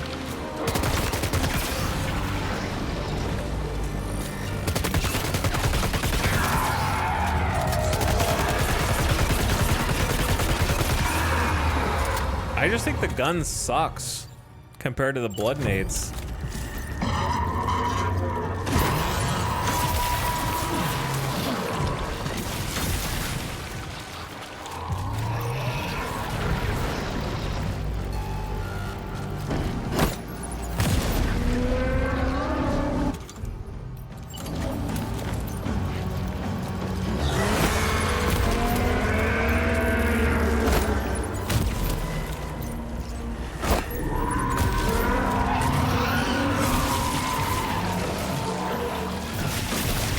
I love this bro's design, but I gotta find some better surfaces. This asteroid shit.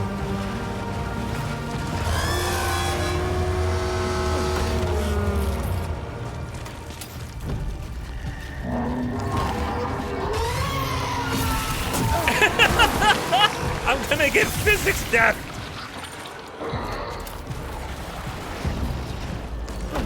This is the worst spot in the whole map to be on, I think. See, like right there. See, we like...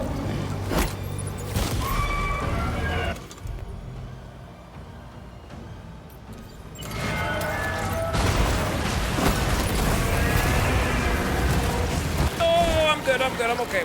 Maybe. I'm kind of on the edge of the world here.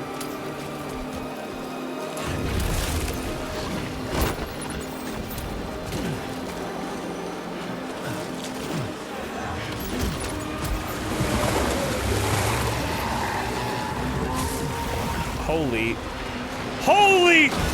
Oh!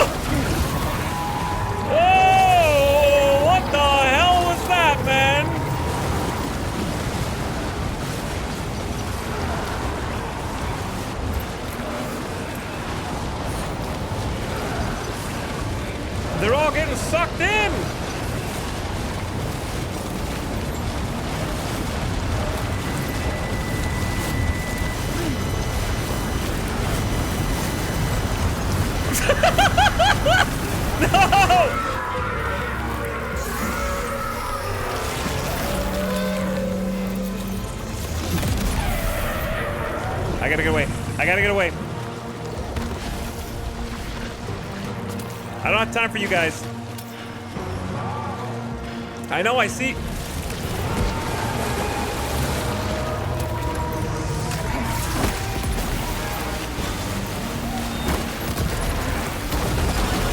Holy shit.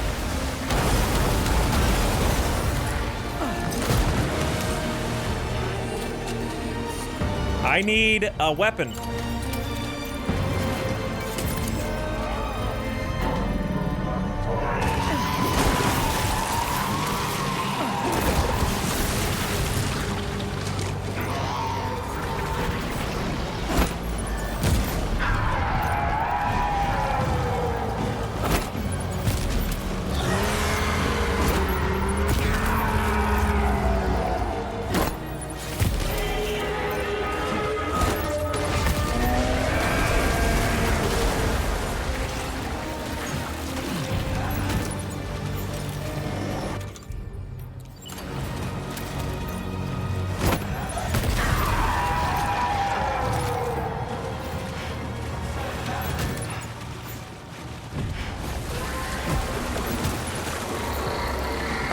Two things. Number one, I gotta snooze the ad. Okay, I snooze the ad. What does this look like for Alex Weatherstone watching out the window? How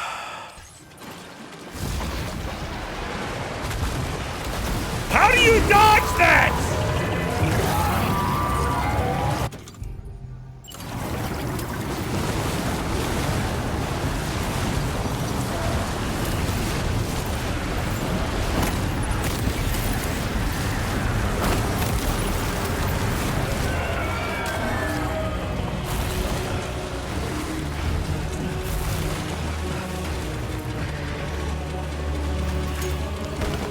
We got a problem.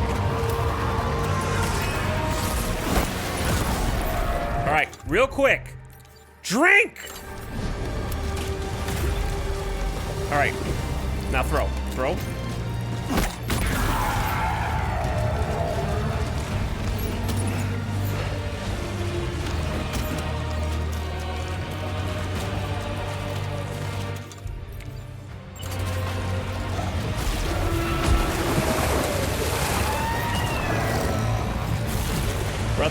Brother, I need you to climb. Jesus! Climb! Sam!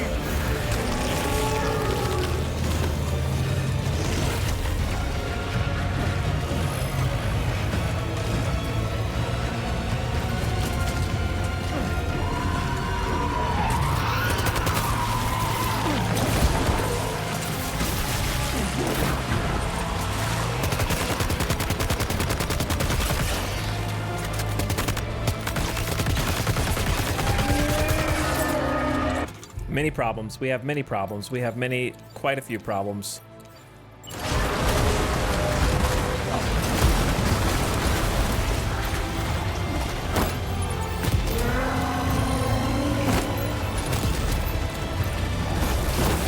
Oh, don't you.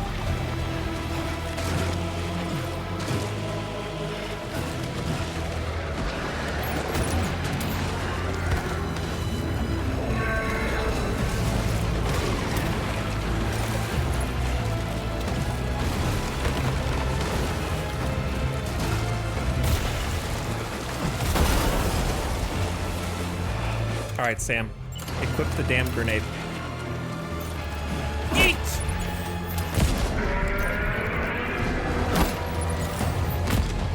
He's so far away. Two things. How do I unequip, offload all unusable items? Oh my god! Just throw it all on the ground.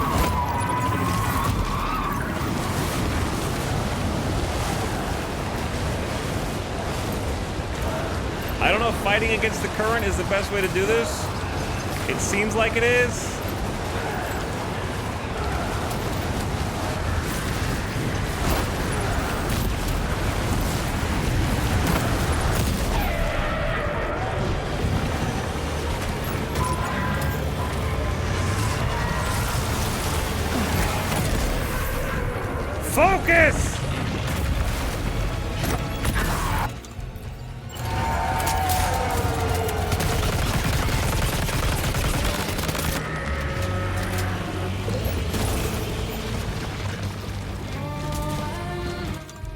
Chat, we don't have any nades.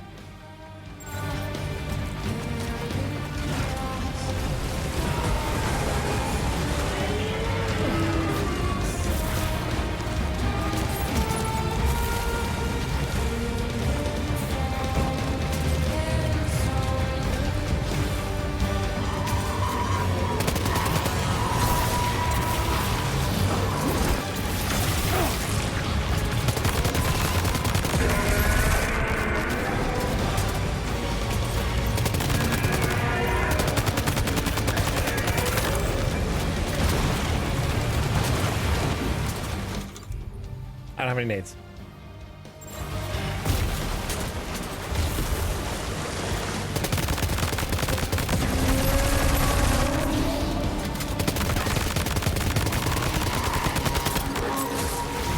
Okay, we got incoming.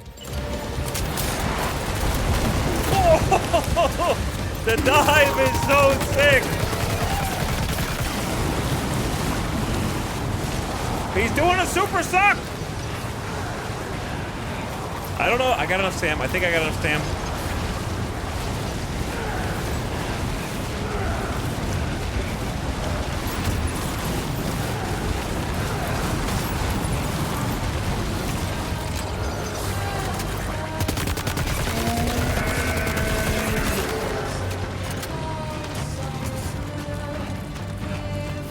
Where is he?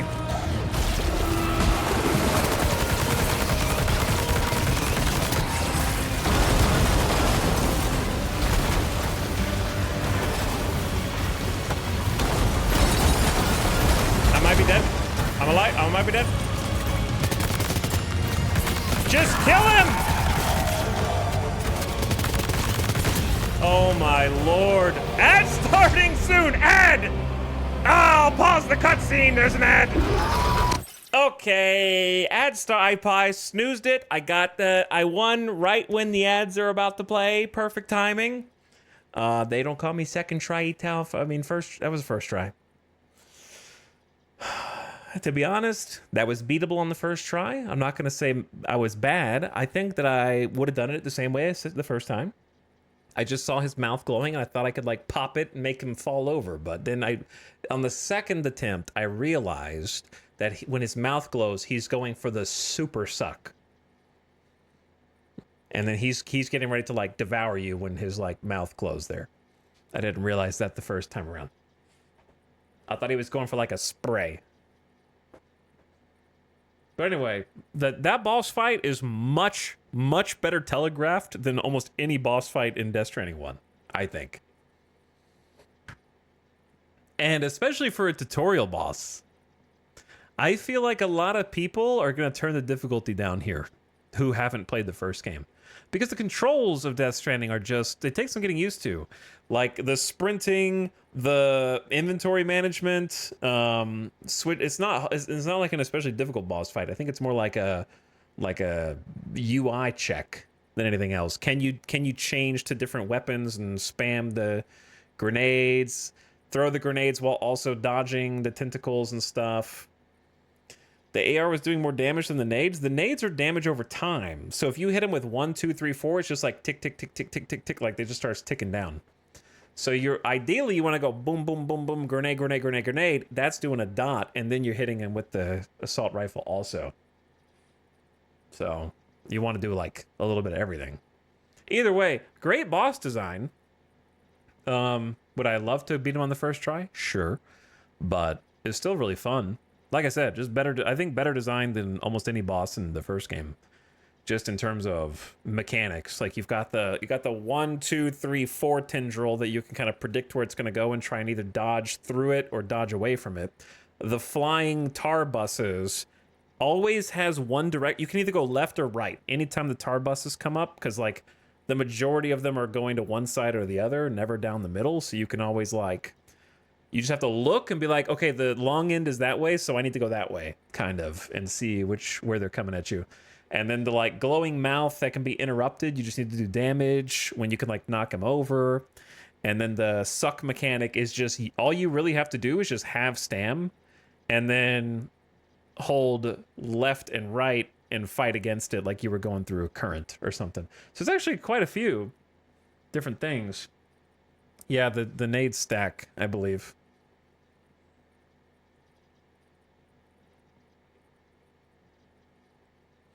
But yeah, fun little boss fight. Yeah, the new dive, I don't know if I think there was a dive, but it wasn't as easy to activate in Death Stranding 1. Because I remember doing the dive on accident once or twice, but now it's just much more fluid. The truck throw, yeah, each time you see a new mechanic, it's just like, oh, and he's got the one that like spirals toward you out of the water. I mean, out of the tar. So there's actually quite a few different dodged mechanics and kind of challenging you to climb up on surfaces, do some damage, but not stick around too long and kind of move out of the way. But he didn't feel, like when I died, he didn't feel cheap. It just felt like I needed to use sound a little more. Like I could hear him next to me and I just kind of, I think I underestimated him just because I'm like, oh, it's a tutorial boss. What's he going to do? Eat me? And he ate me. So it was a cool boss design. I think definitely improvement on the first game. So if you were in the ad, I was just yapping about the mechanics and why I thought it was cool. Seemed good.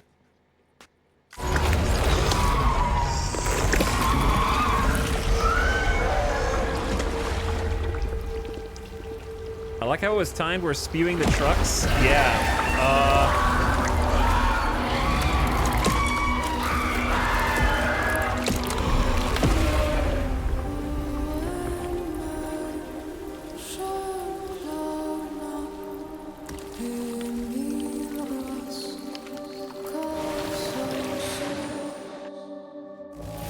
Well, I died once. Or maybe I reloaded from checkpoints, so I guess I still took 205% damage. Whatever, I don't really care about getting S ranking on the boss fights. That don't matter to me. Void out. Void in.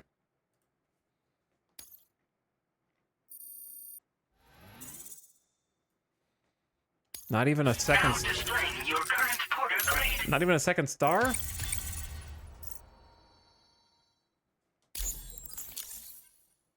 Already Porter level 48 and we just started the game, dude. Hello? Sam, this is Alex. You did it! We've confirmed the chiral crystallization of the giant BT. Local chiral density is already dropping fast. I think we can all rest easy for now. You've saved a lot of lives by killing that monstrosity. We won't forget that. Head to the research lab's private room and take a break. You've earned it. I just saw one of my signs receive 65 likes from one person. Chat, reveal yourself. Show yourselves.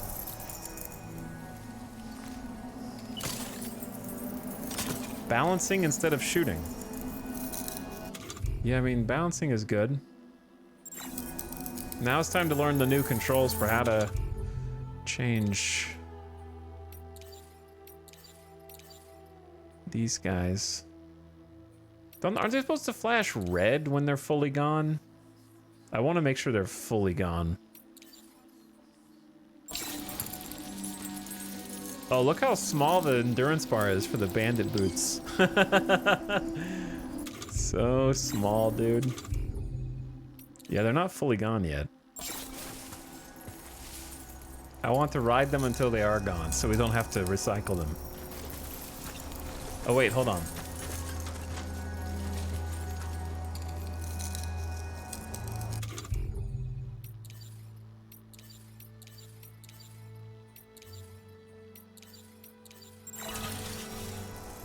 I did it!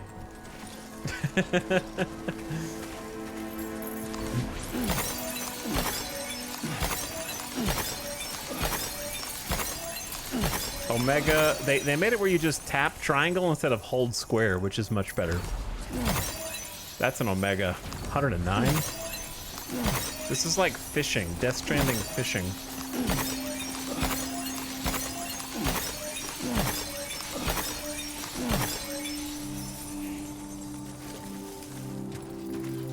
Holy.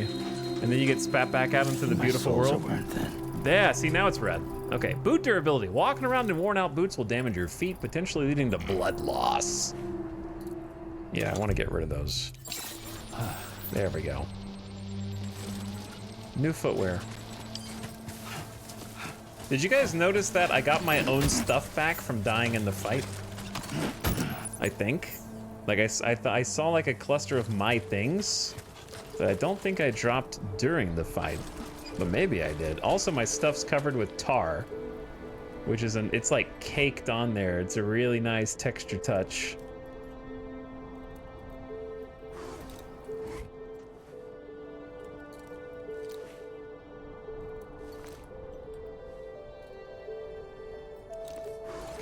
Wait, I'm pretty sure my, like, stuff I had when I died reappeared, which is cool. I'm sure a bunch of people will die during that if you're playing on Brutal. I'm glad I got it on the second try, though. I'm not gonna say it was, like, super hard or anything. It was just... gotta adjust to the new way of doing things, because that boss was way more mechanics-driven, I think, than previous bosses.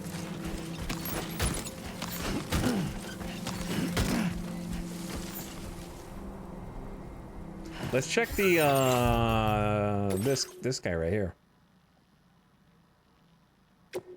Hey, look, that's us.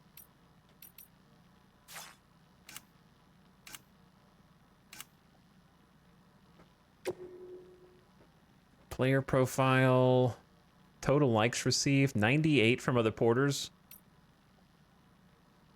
Activity record, highest altitude, total distance covered.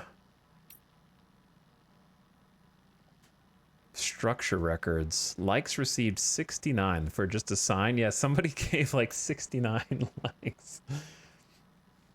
Oh, how many you've built of each structure? Oh, there's some cool new stats. How many times you've used each structure. Things you've unlocked. People connected, 18. 98 from other porters. 178 given to other porters.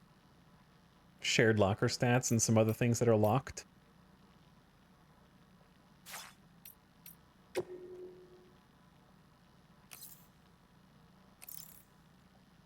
Okay. Milky Joe is the one that liked the sign. Which one of you is Milky Joe, chat? 66 likes. 3 likes on another sign. How do you see what sign it is?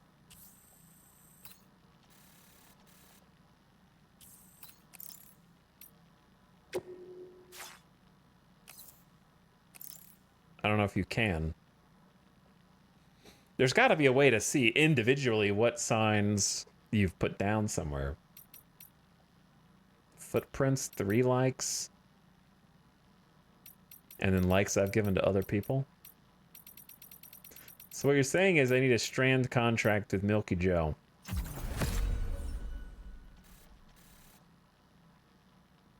All right, let's see what happens. I don't know what like this connection means.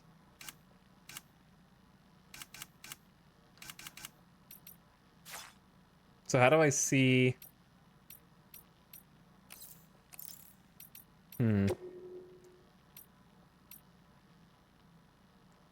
I can see closest facility, but I wish it would give you more detail on the exact sign. It's by the C1 South Distribution Center. But I don't know if there's a way to zoom in on it. I suppose you could just go back in an area and find the thing yourself.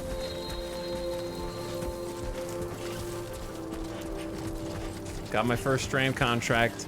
It's, I can be bought. That's what that means. It means I can be purchased. There he is. This one's for you. Thanks for the help. They got this one to level 3 already, dude.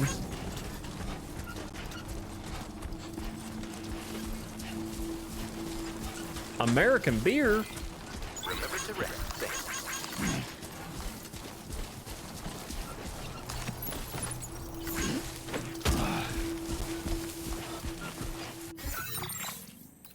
Go to the research lab private room.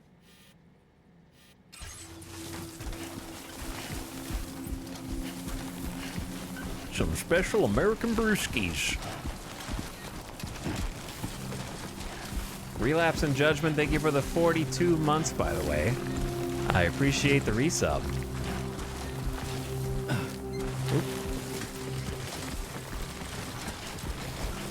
Nice to have a boss fight under our belt.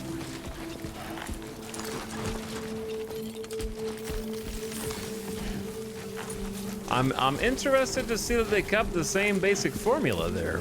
I feel like it got a lot of criticism in the last game. What with the combat with the mules and the boss fights and whatnot. I always liked both of those aspects in the last game. I feel like they're just sharper now. We haven't done a lot of mule combat yet, so can't speak on it too much, but boss fight definitely felt more cohesive and like thought out.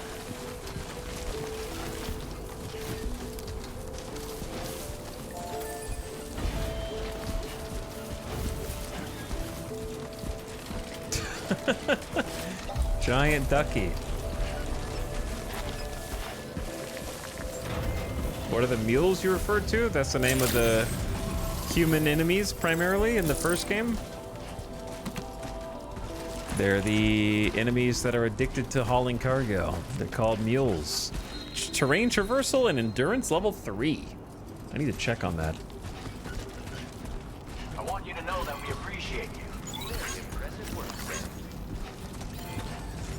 Please give it your all. But yeah, mules don't kill. They just take your cargo and then drop you and any of your other equipment outside. They only want to haul specifically cargo, like the thing we got on top of our set right there.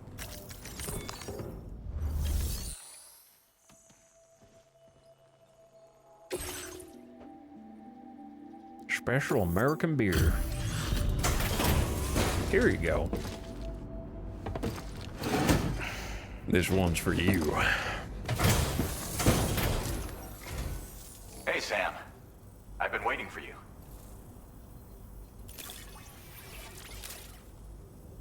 Looks great. Stuff goes missing all the time, but it looks like today is our lucky day. Thanks, Sam. Give me the second star, Alex. Now displaying your current porter grade. Level 50, porter grade. You're a mover and a shaker. I gotta say, Sam, you're looking pretty beat. You know you can borrow the private room whenever you want, right? I'm about to go down, Don't man. kill yourself Did for you? our sakes. Did you? Well, too late for that. Did you not see what happened to me Well done. just a second ago, dude? Look at me, man. How'd they even get the graphics to look like that? Seems to be a lot more combat than one. I wouldn't say a lot. The only difference is they have you hitting BTs with blood grenades a bit earlier. Otherwise, I don't think it's a lot more combat. I think they just increased the pace of the game initially. It doesn't have the like 2-hour movie prologue.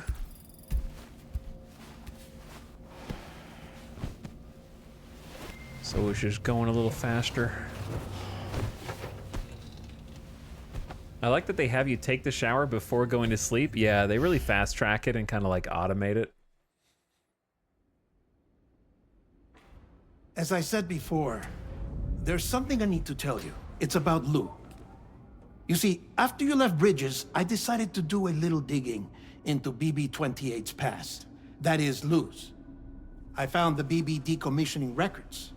Now, according to them, BB-28 was flagged for disposal and subsequently incinerated 4 years ago. Of course, yeah. Long before you and Lou first met.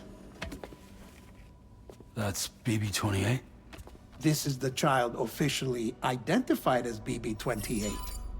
But if you look closer, Sam, you see at once that it can't possibly be Lou. Right there at the elbow, where the birthmark should be. Nothing. Which means we have another BB-28 on our hands. The one with whom you memorably went west and back not so long ago. That is Lou. Per regulations, the serial number assigned to each BB was unique. No two units should have ever been assigned the same one. I've cross-checked the details with the most up-to-date entries in the UCA database. And indeed, there is no reason to believe BB-28 survived. All of which can only mean, Sam, that the bridge baby you carried with you on your journey across America, Lou, was never recorded in the official database. Lou, a bridge baby with the serial number BB-28. When Sam first encountered BB-28, the unit had been deemed surplus to requirements and earmarked for disposal. But the two formed a bond, and Sam took the BB with him as he crossed the North American continent. At some point along the way, he stopped calling the unit by its serial number and started using the name Lou. I think we read this. After the UCA was established, Lou was declared non-operational and once again condemned to incineration. With Deadman's help, however, Sam faked Lou's disposal and removed the bridge baby from its pod. Ordinary BBs cannot live outside the pod, but by some miracle, Lou survived and started to develop like a newborn baby. The pair went into hiding in a reclusive bunker on the Mexican border. So, where then did Lou come from? Right now, your guess is as good as mine. But as worrying as that sounds, this could actually be to your advantage, since it's functionally impossible for the UCA or Bridges to track a BB of which they have no record. Which is lucky because if they did know about a BB that could live and grow outside the pod, they'd want to secure it for study. So take comfort in the knowledge that they don't, that you're free, that you can bring up Lou in peace. How is it, by the way? The two of you living as a family. Right. I have gifts for you. A few things to take back home. An assortment of vaccines to be administered as your child grows up. We want Lou to live a long and healthy life. And it's natural for children to be afraid of shots. Maybe this will help put Lou's mind at ease. A token of my affection. You can collect it via the delivery terminal when you leave. I wonder how big Lou will get. Anyway, there's one more thing I wanted to share with you. As you know, everyone is meant to go to their own beach when they die. But unlike most people, I wasn't born from a mother. I was born from an artificial womb. Transplants provided the organs I never had. I was incomplete and had no beach, I believed. What is that? And I wasn't about to accept that. I went back home to study the Ha and Ka and the beach. The Ha and Ka. Thank you for mentioning that, Deadman. Very important thematically in the world of Death Stranding, especially in Death Stranding 1, where it features many times across many different characters' backstories. After the Death Stranding, death came to be defined as the separation of a person's Ha from their Ka. It is said that this understanding of life and death was already commonplace in ancient Egypt, where it was believed that even as the body wasted away, the soul lived on forever. Egyptian practices of mummification and preserving corpses in sarcophagi were done in the hope of allowing the dead to live on in the next world. Following the Death Stranding, however, it has become necessary to dispose of a body once a soul has left it, usually by incineration. If this is not done, the departed soul may return to this world in the form of a BT. It is believed that this is due to the Death Stranding altering the balance between the worlds of the living and the dead, and unbalancing our relationship with the beach. I threw myself into my work, Sam. I tried. But I think I've done all that I can. In the end, I'm still a patchwork Frankenstein's monster. One that's just about worn out. As a doctor, I can tell you, I don't have long left. So I've devoted my remaining time to research. That's why I'm here, Sam. Where I can focus on the beach. There's so much data here, Sam. On beach formation, jumping via beaches, the relationship between the beach and plate gates. All the evidence you could ever wish for. Hands? Not enough to solve every mystery, perhaps, but enough for me to make an incredible personal discovery. That I have a beach after all. It doesn't matter how I was born. I have lived as a human. And thus do I possess a beach like any other. I am not a machine, but a person with a ha and a ka and a beach to go with them.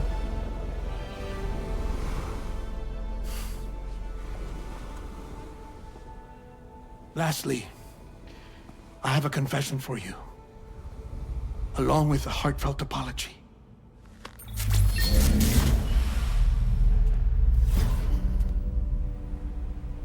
I told you once that I didn't have dooms. But that's not actually true. Not that I was lying, you understand. I just didn't know. It was only after I found my beach that I realized. Chiral allergic reaction. I can feel it getting closer. I'm off to the beach, Sam. To my beach. Take care of yourself.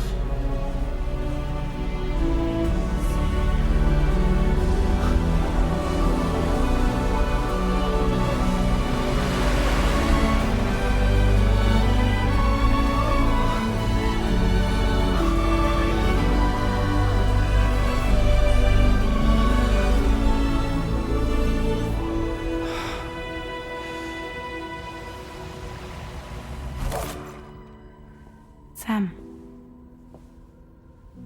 Baby. Did you know about this? No. It's news to me, too. I'm sorry that that man is gone. But he would have been pleased that you managed to extend the UCA network all the way to his lab. Thank you, Sam.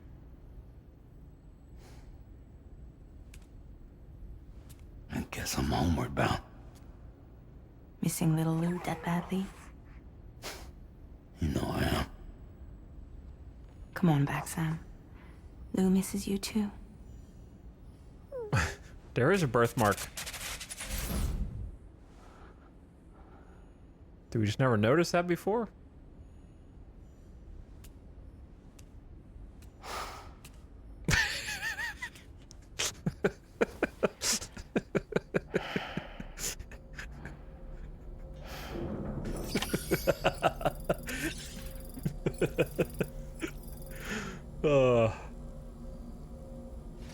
Okay.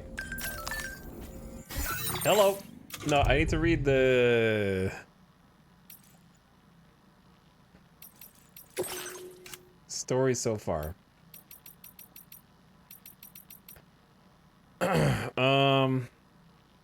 The defense of the research lab. Sam agreed to connect Mexico to the chiral network on Fragile's request, and succeeded in bringing Deadman's research lab online.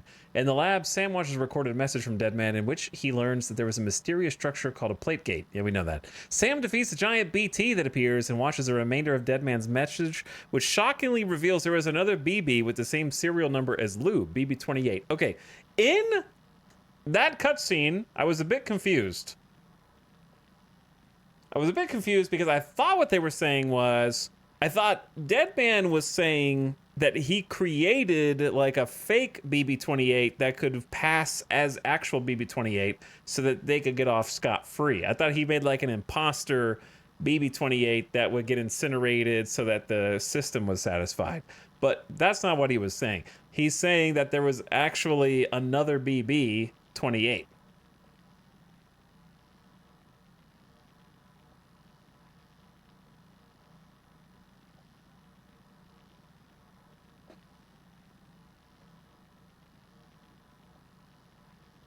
There's another BB-28. So did he say in that message anything else? Only like, how did he discuss? I gotta go back and watch it.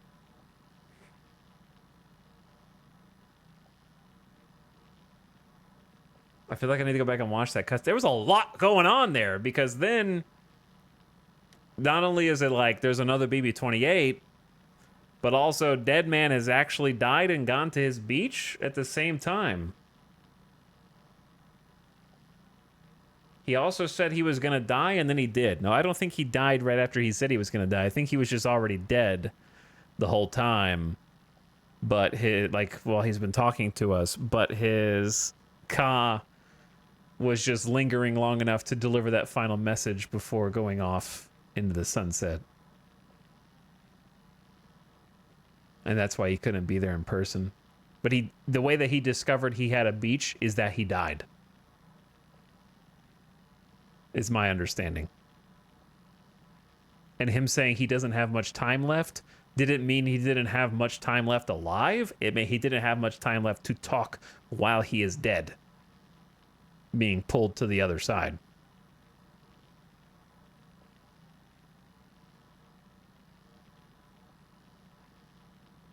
That's my understanding anyway. But yeah, definitely a cutscene that benefits from a second watch just because of all that. Yeah, he left a message for Sam before departing, but he was already dead on his beach. So that's how he discovered he had a beach, was he died and went to it.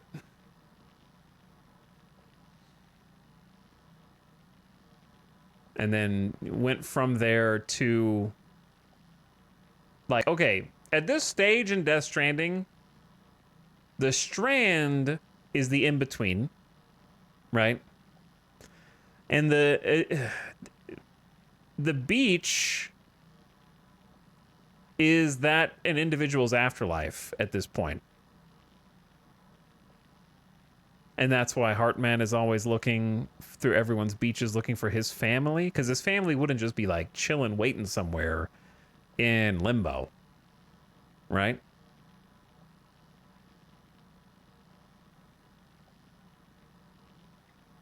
The beach is the in-between, I thought. There's an afterlife after the beach, I think, because they mentioned going on after it, even in 1. Okay. I think the part that confuses me is, if that's the case, why is Hartman still looking for his family on different people's beaches? Like, what indication does he have that they haven't moved on yet?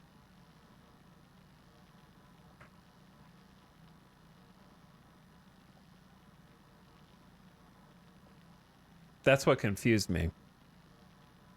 Because I was assuming that maybe the beaches were the afterlife for each person just because he's looking for them there. Maybe he just can't move on? Maybe.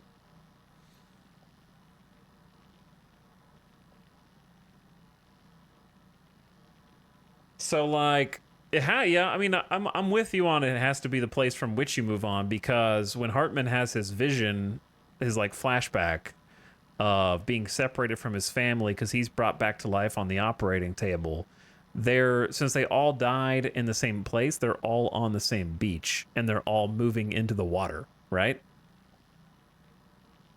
As, like, blue people.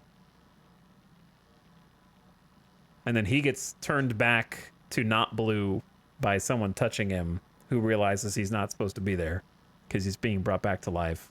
Yeah, and he's walking into the sea in Dead Man's scene. That's what I'm trying to, like, draw the link to. So Dead Man just never knew how to access his beach. He just went to it as a go-between after he died, because his Ka could live on there just long enough to send a message, because the Corallium is native to the beaches, so he can leave a chiralgram to Sam no problem from a beach, right? Like, communicating. That's how Amelie communicated in all of the first game, was just from the beach, pretending to be a like physical person, but she was just communicating from there.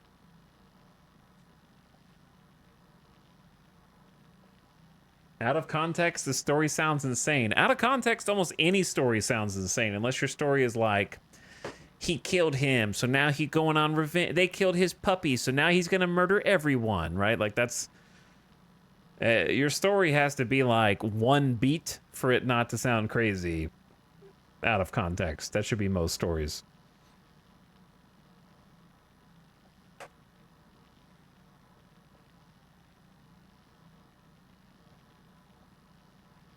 All right, anyway.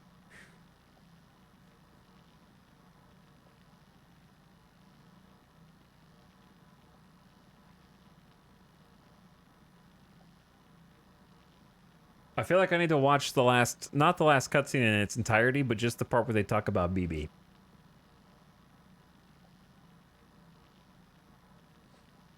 Hey, what's up, Video Bum? I think the cool thing about Death Stranding is all the unique terms and ideas that you need context to make sense. Yeah, absolutely. And there's just a lot to it, and there's just a lot of layers like that make it rewatchable and replayable, where you will get a different understanding of things when you see it again a second time. Like, for example, we didn't even really talk about it in Death Stranding 2. Early on, the first time Sam goes to sleep, he has the vision that is mirrored to the first time he goes to sleep in Death Stranding 1, where he's holding Lou, but he doesn't know it's Lou in the first game. There's a baby. There's like a little wee baby who's crying, and then he looks down and the baby's gone. And the same thing happens in 2. Except this time, instead of a baby, it's Lou. So that's some heavy foreshadowing of Lou disappearing for some reason, and then he looks up and there's giant Amelie. I think in the first game, he looks over and there's giant something. Does he see giant Amelie in the first game? Because it's a very mirrored cutscene from the first game to the second game.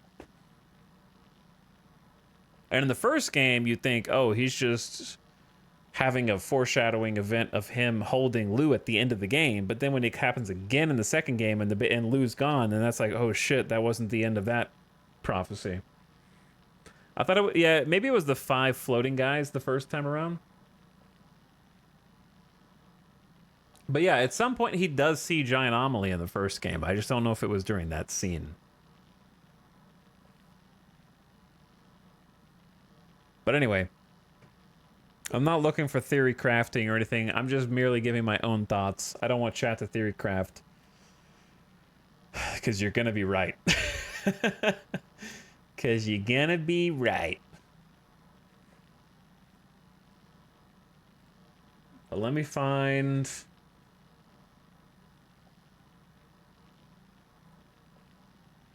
You know what's crazy? They don't have the new songs in the DMCA yet. There's no muting in this stream. Like, the new soundtrack hasn't been put into the system yet. So I don't know how long that's going to last.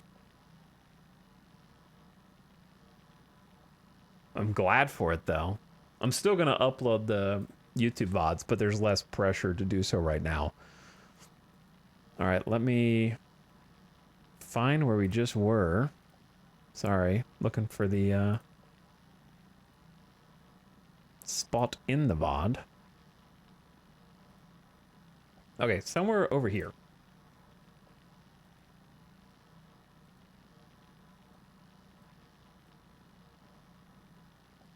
You guys should be able to see it.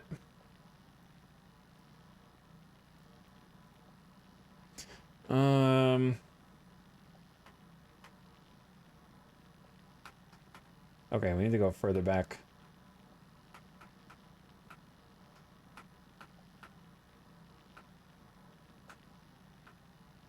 Okay, there's something I need to tell you about Lou. I found the BB decommissioning records long before you two met. That's BB-28? No, there's a child officially identified as BB-28. But if you look closer, it's not Lou, there's no birthmark.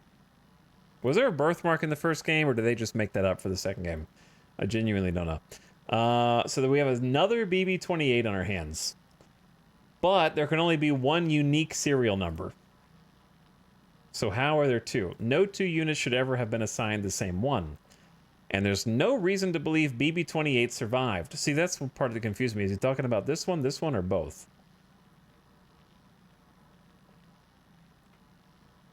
All of which can mean the baby you carried with you, Lou,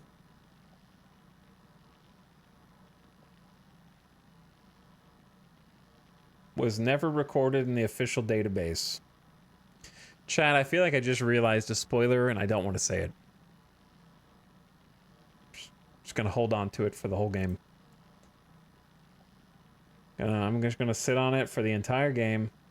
As worrying as that sounds, this could actually be to your advantage, since it's functionally impossible for the UCA or Bridges to track a BB, which they have no record.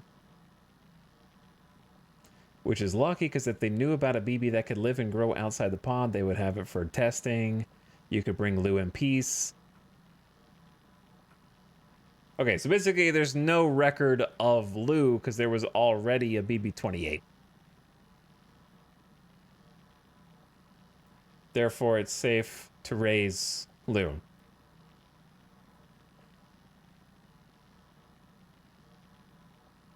Now you have to say it? I don't want to say it.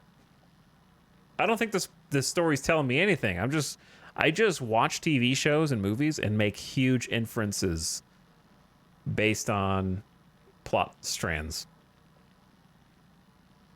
I think it's too obvious to be a spoiler. No, chat doesn't know for sure. Just leave it alone. You might have a whole different idea from what I have. No, it's not alluded to in the dialogue at all.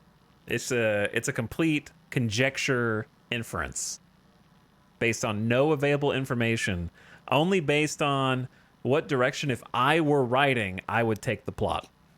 That's it. So it's definitely not something you're supposed to know at this point. VOD watchers skip 70 hours to hear the theory. I just checked and Lou does have the birthmark in the first game. No shot. That's crazy detail.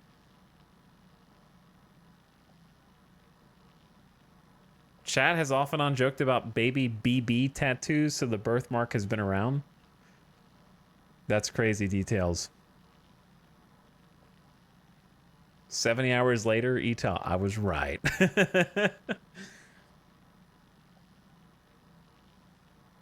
Let me see. Don't Google stuff, by the way. Because it comes up with God knows what.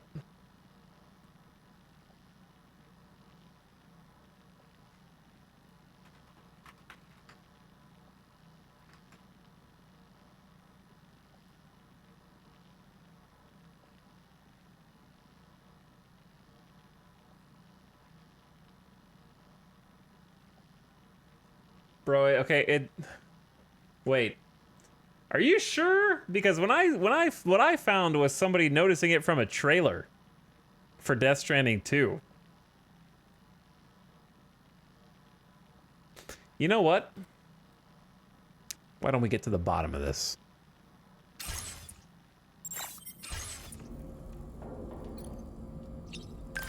Right now.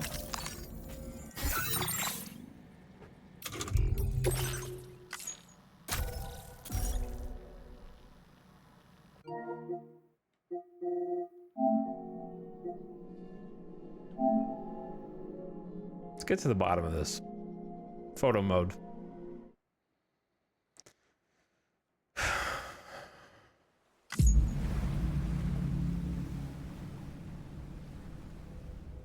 Find out for myself. I don't need the internet. Beginning scan. Scanning the bridges. Name's Sam. Name's Sam. All right, open up.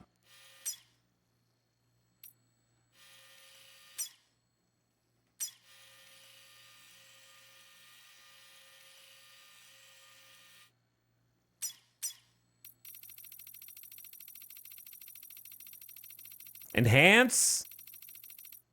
Oh my god, it's there. Is it shaped like a heart?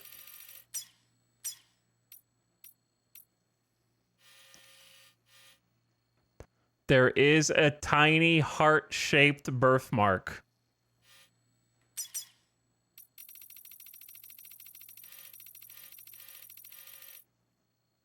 Right there.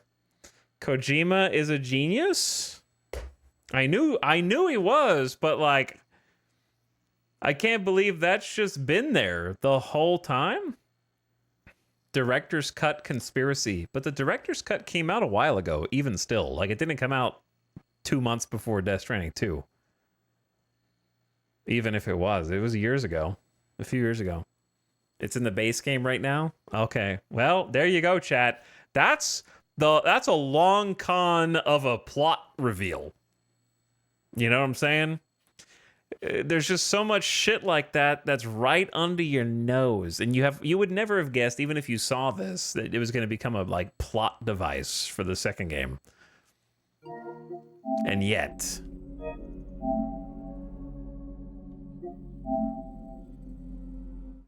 I loaded my old ass save for this. I can't believe that's just like the seeds are planted in right there.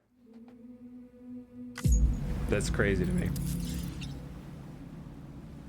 I'm really impressed. I'm genuinely impressed. Oh, I wish I didn't close the thing.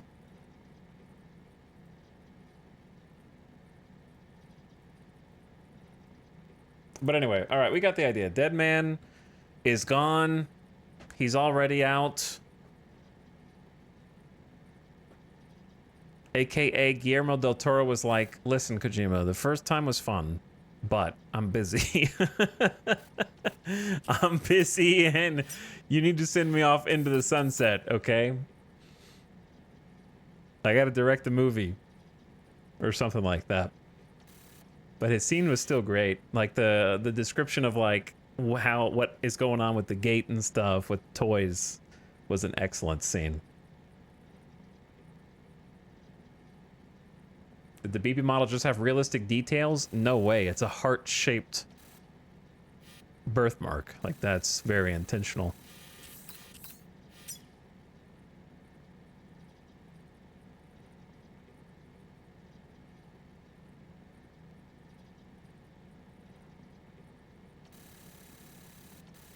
Okay. Anyway, that's really cool. And the scene was good. Got a nice emotional send-off. Got some tears. Got a little bit of the waterworks. Had some funny. Had a plot revelation, and got to go. Sadly, Sam didn't get to give him a hug. That's the saddest part. He didn't get to give him a hug on the way out. Okay, where are we going now? Take an order.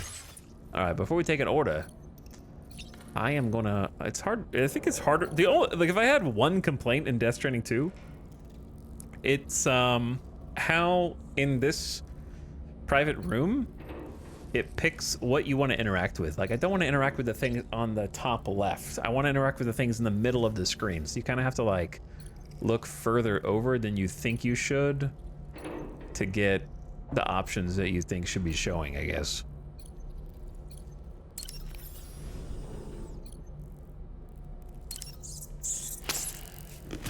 It feels a little different than Death Stranding 1. Yeah, they did hug when they actually saw each other in person, so that's nice. At least it wasn't a complete, like, two ships passing in the night situation.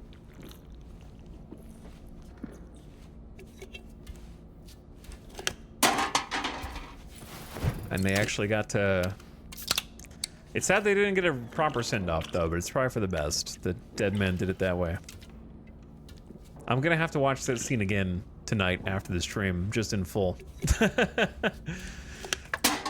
I need to see it again in its entirety to really, like, take it in.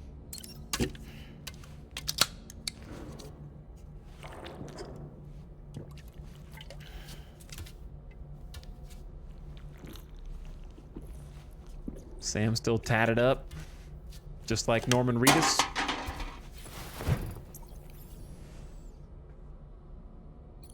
Don't think we have any new customizations yet. Oh, the baby.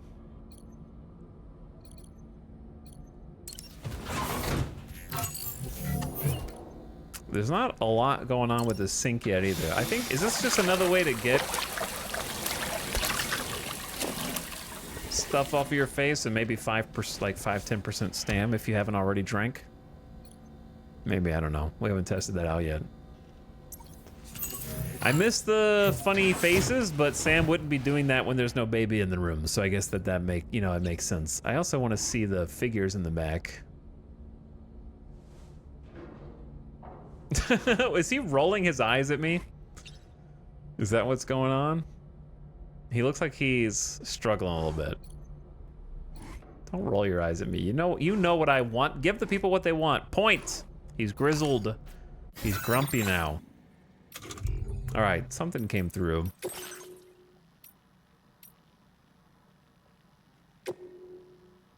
To be honest, I like the photo mode looks really good because the game looks good. So, new feature map filters are available. Control which icons are on the map, depending on the situation. Thank you. My friends are doing much better thanks to those remote medical units. We got a lot of older people living here, so they're going to be really helpful. The chiral network is the gift that keeps on giving.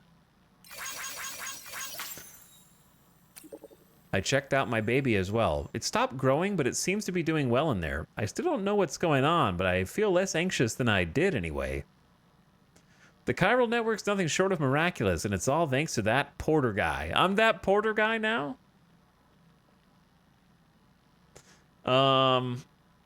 Man, I fell from grace, dude. My question is, why did Deadman reference his chiral allergies? Just that was evidence that he had dooms the entire time? Like, did he give any indication of why he died, or just like, it was my time? That's what I was trying to figure out. Like, did something happen, or it was just like, I had to go.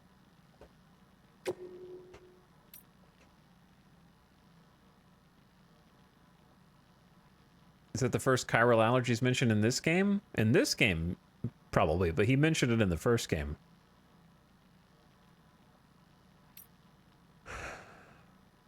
All right.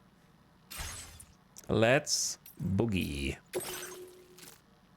Oh, we got stuff to do, bro. Multiple things. Recover my favorite jacket. Recover an unfinished map of long lost ruins, and then a bunch of stuff over here.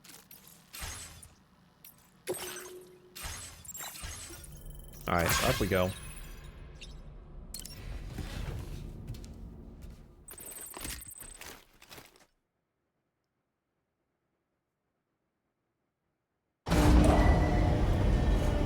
I forgot how much junk I've got.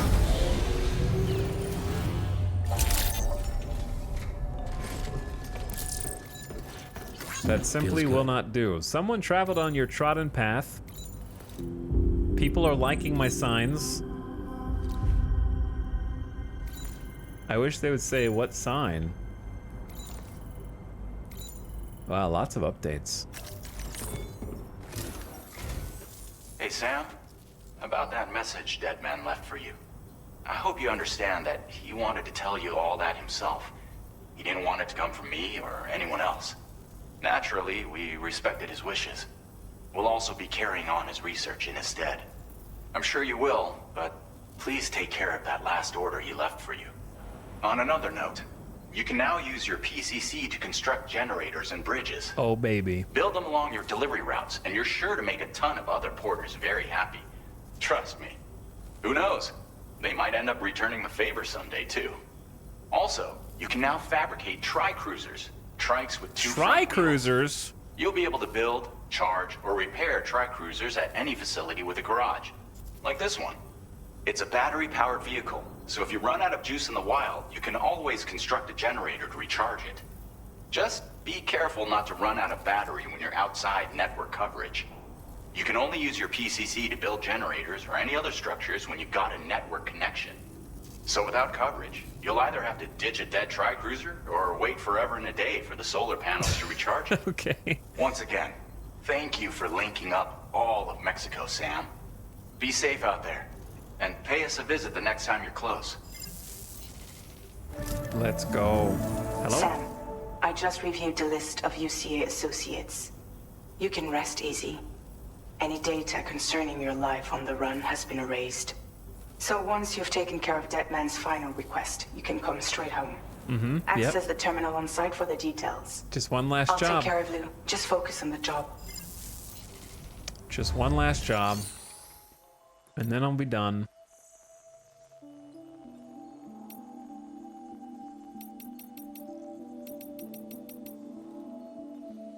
Hey, Tox, I just want to say I'm a huge fan. I've been watching you since the 90s. Bro, you've been watching me since the 90s.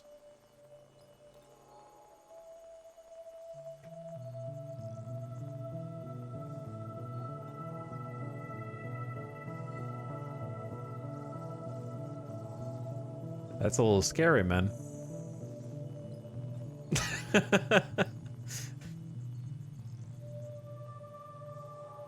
But yeah, you got the you got the intro song correct.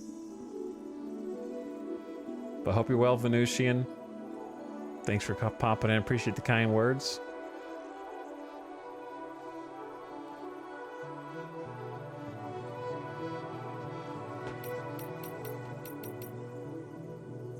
Good times. Let's look at Playing archived footage from this location.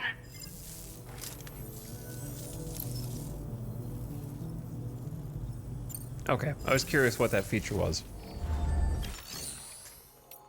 Share cargo with other porters. Yeah, let's start there. They got a blood bag, container repair spray, and a maser handgun. We got too many blood bags, apparently. Put those two in my utility pouch and then maybe donate a couple more. Thank you for your cooperation. I got all contributions are welcome. Way too many of these assault rifles.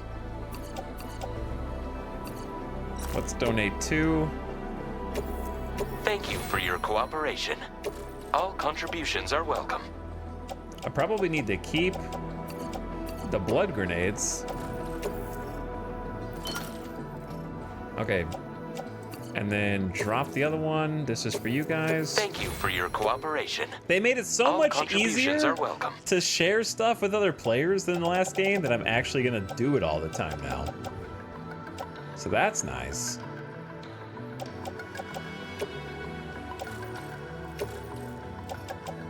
And then same for recycling, because you can actually recycle from. Cruisers are now available for Oh fabrication. yeah.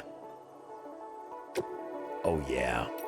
Because you can just pop over and be like, yep, I want to recycle this, this,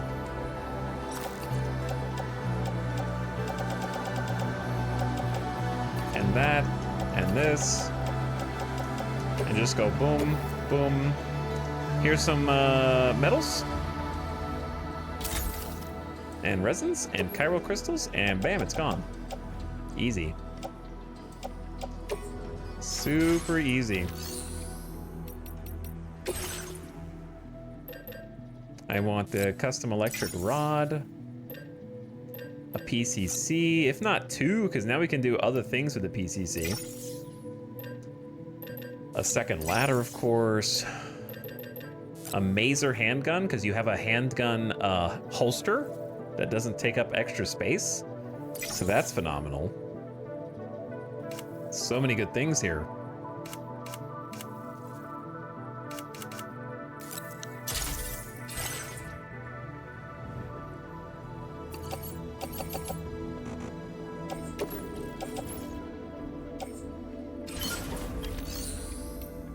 Okay, I haven't figured out the best way to do this,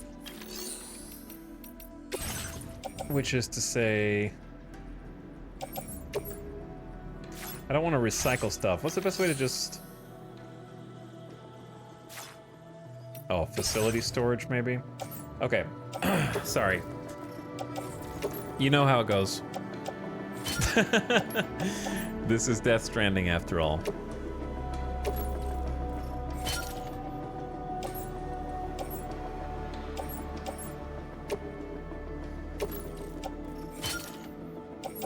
Okay, we have metals in here.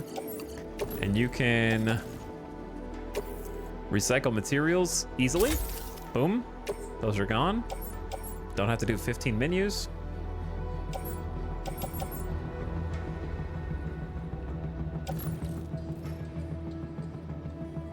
And then maser handgun can go in the holster.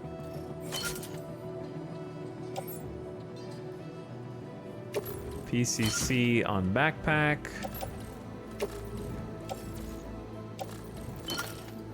How many utility slots do we have? One more?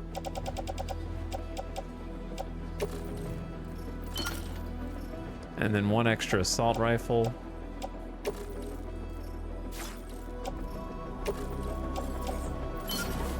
For later. All right, looks good.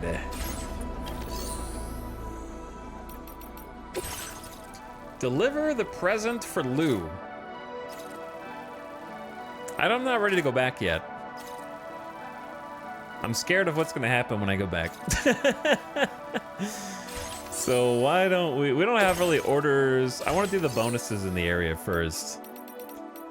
Garage.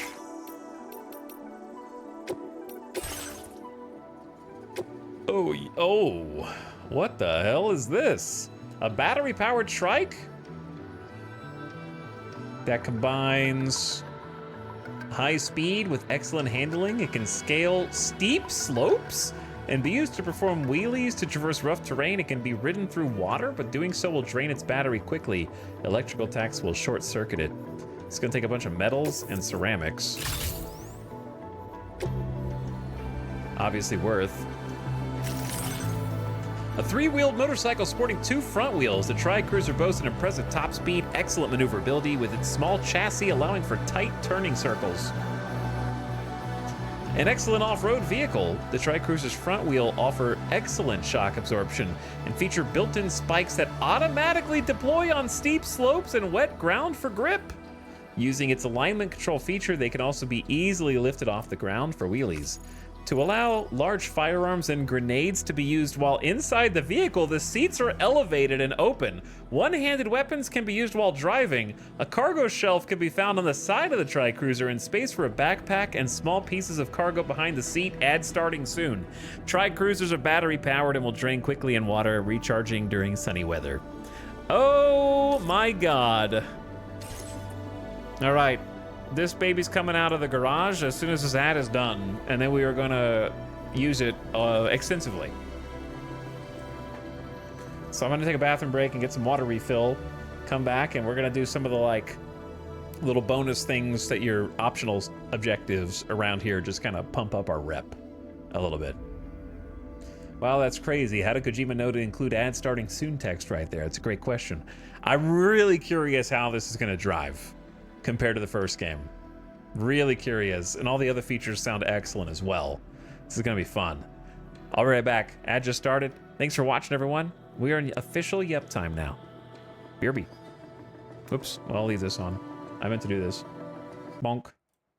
Bonk. Hang tight.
Jamming.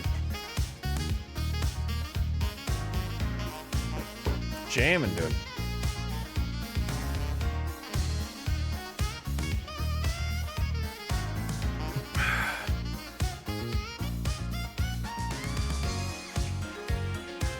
Have you guys noticed anything yet?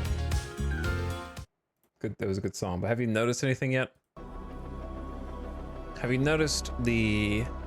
Well, you wouldn't have, because I'm... Well, actually, you could. Do you see attack power at the bottom right? Can you think of any vehicles in Death Stranding 1 that might have had an attack power stat that needed to be measured?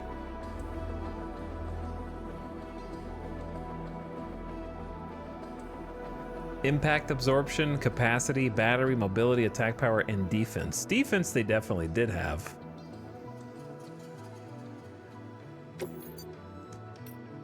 They let you change the color from the beginning? Oh, dude. Does anyone else have the same thought? I know we've been streaming for like 10, 11 hours, but does anyone else have the same thought of they're giving me the trike already? That's how confident they are in how much more content there is in this game, or that's how confident they are in the terrain for making it difficult to traverse. Because I'm thinking, holy, they're giving me the trike already?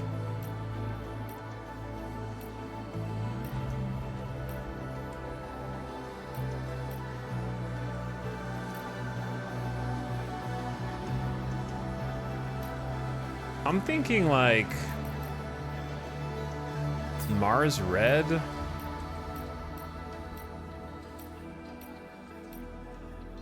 Like classic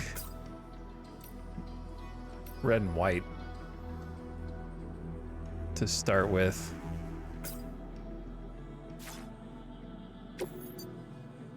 Change decals? Bro. Decals now? We don't have any cool decals yet. We definitely ain't rocking bridges. We'll get fragile on there. Fragile on there.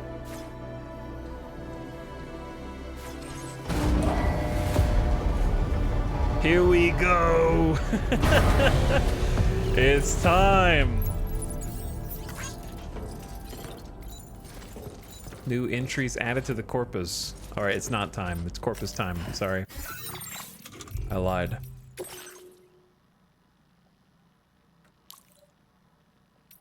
I want to see if there's any new features to the old features. Bridges can be used by vehicles built anywhere within the chiral network of the PCC. After building a foundation, contribute metals to the construction. Can be built 30 meters or 45 meters. I don't remember how big the other ones were. The surface of the bridge is connected to the electrical grid, meaning batteries don't drain when crossing. Upgraded bridges are more durable to timefall and natural disasters. Generators are wind-powered for charging batteries. They can be built anywhere within the chiral network in a PCC. Your batteries are recharged when you approach. They will simultaneously charge both vehicle and SAM's batteries. Generators can also unleash electrical attacks into the surrounding area. A cooldown is required after each, which it can not be used. Upgraded generators have faster charging speeds and greater range and are more resistant to timefall, and can also overcharge batteries beyond their max. Wow, they really, like, the bridges are pretty much the same, but the generators have a lot of extra utility. Deadman.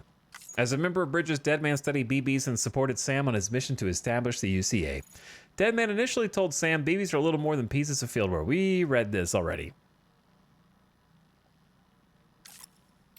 But it has an exclamation again.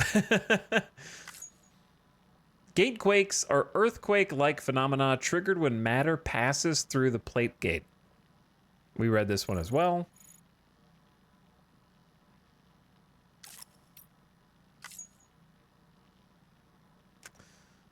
Mexican research facility that predates the Death Stranding, originally a geophysics facility principally used to conduct research into seismic activity. After the Death Stranding, however, Mexico's surviving researchers and scientists all gathered here in the hopes of using the facility to understand and overcome the disaster.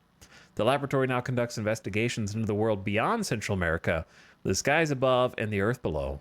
and researches spiritual matters of life and death, such as the beach and dooms. The scope is far-reaching and ever-expanding.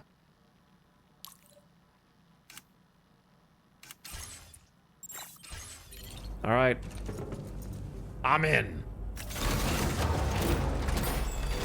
Holy.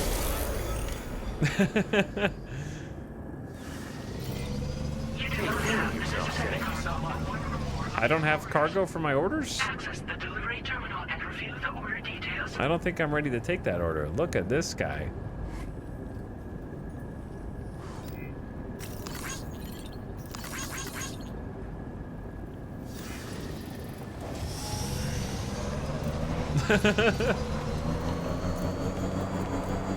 This thing's kind of crazy, man. Listen to it whir. Disengaging weapons restrictions. Take care.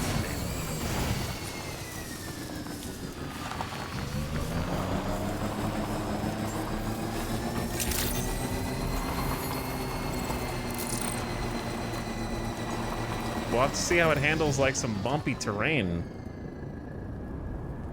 The engine's got a nice purr. Kinda, you can hear it a little bit. This thing is sick. It even has space for your backpack. So your backpack doesn't just straight up... I mean, it does teleport to you, but I mean like...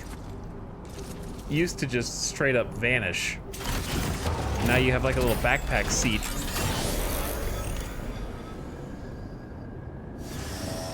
How are you gonna go over ladders in that?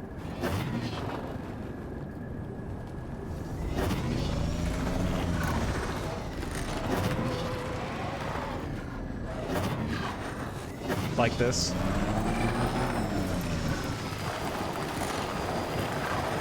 It's gotta be balanced like those, what do you call the one-wheeled scooters?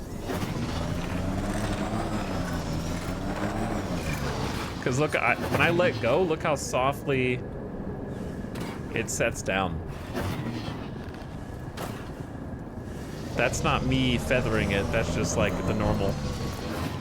They're just called one wheels? Segway, same print, yeah, one wheels. So what I want to do is like the optional stuff.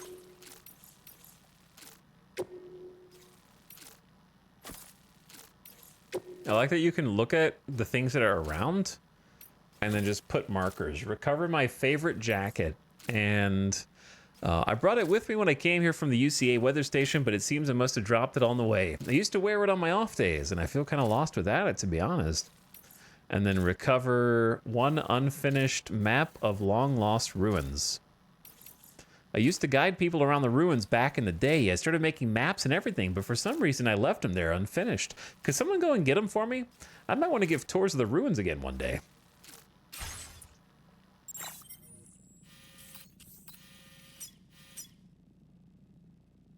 Commencing route creation. All right, so we just want to go boom. Point of interest. Old crater. The remains of an old crater. It's unclear when or how it was formed. Pieces of cargo that are believed to have become stranded are often found in the area. Yeah, because that's where everybody... Oh, I'm not the only one that thought I did it at the end of that. I wonder why all the cargo keeps washing up there. Suspicious. But yeah, we go boom. And then I guess back up. Delivery route finalized. Time to test out the new hardware, dude.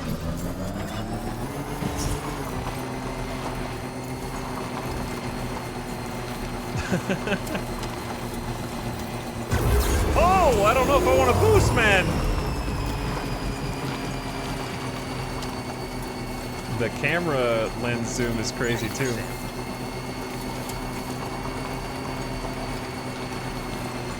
It gives you the fisheye.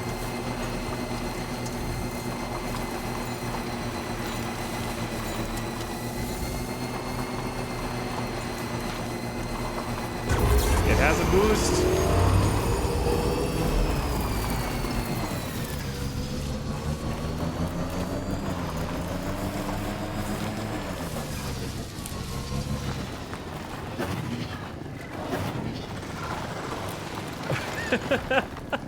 Okay, this is pretty sick, man. Okay.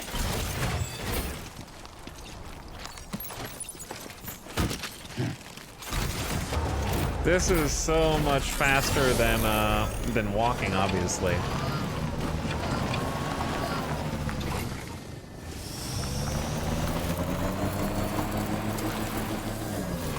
Oh, hi. I like the animation for it, too. Like the getting in and getting out. Hello. I'm here. Can anybody hear me? All right, I got one piece.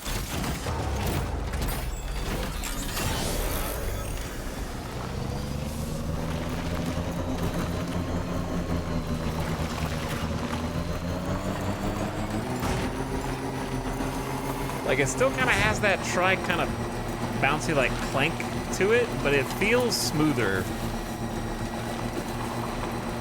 Like, this is me holding the trigger down to just drive to see what it feels like at kind of like max speed over weird terrain. Do you see how much smoother it is than the trike?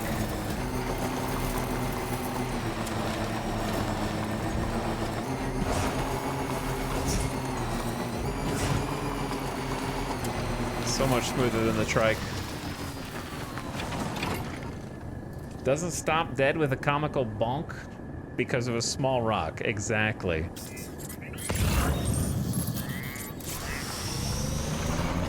And it says that they have wheel spikes for climbing up steep terrain, which I don't think we've seen yet.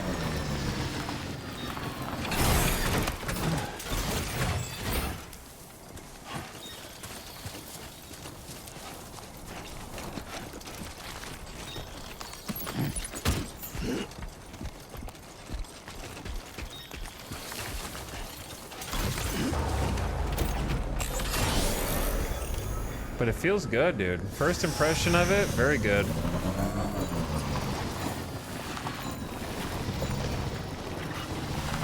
Materials to a timefall shelter. People are contributing mats.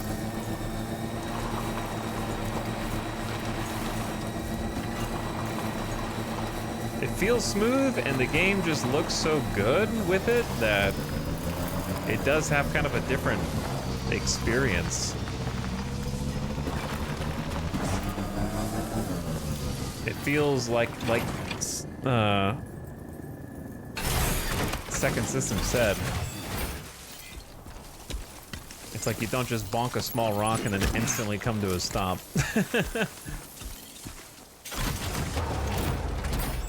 I gotta build some bridges and some generators.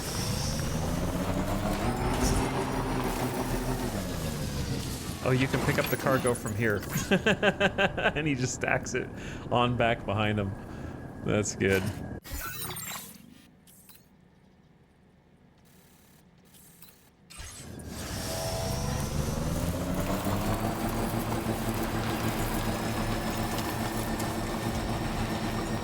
I gotta start leaving more signs, dude. Well, I mean, just look at that vista, right? I mean, it's very bright that way, but just that, like, incline on the left coupled with the huge valley on the right.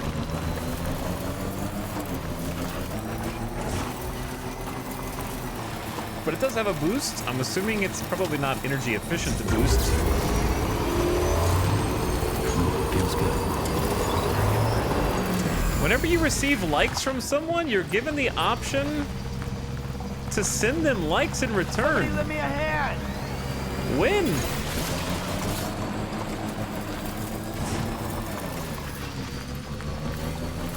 When do you see that? I gotta pay attention to that.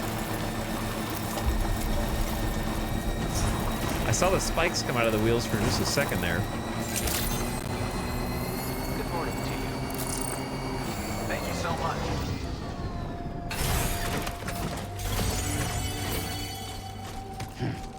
All right, first impressions are I do love the new vehicle. It makes a strong first impression. It feels good.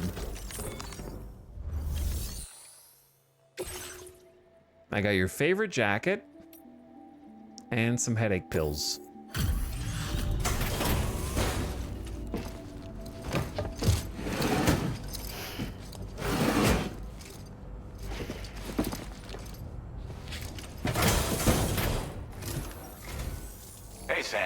Hey. I've been waiting for you. Have you? How'd you know I was going to get your favorite jacket? Oh, picked up some lost cargo, I see. Look like Should be you're a nice surprise for someone. already wearing your favorite jacket. Didn't even get 2-star from that. They're gonna make it hard on us, I guess, at first. We're friendly. Got some bridge link. Thanks again, Sam. Might have work for you later. Very cool, thank you. Order completed. Well done. Oh, the flashbang.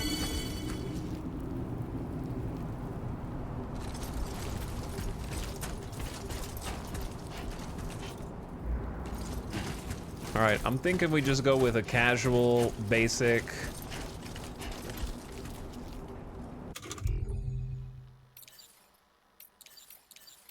Bon voyage, maybe? Because I feel like you won't come up that way necessarily, but you're gonna leave that way.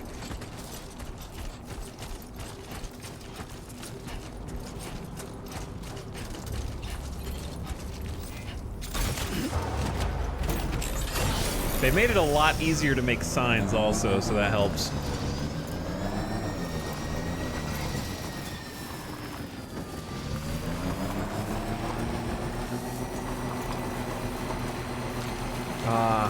We've earned this vehicle.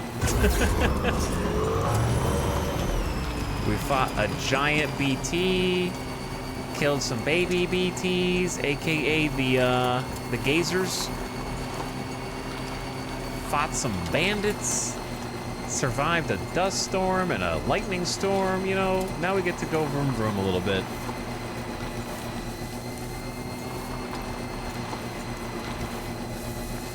Cruise at a mild, moderate pace.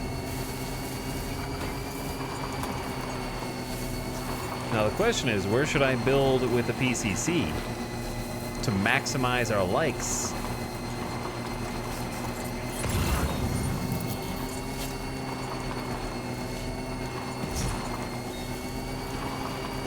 Camera down the slopes kind of goes crazy, huh?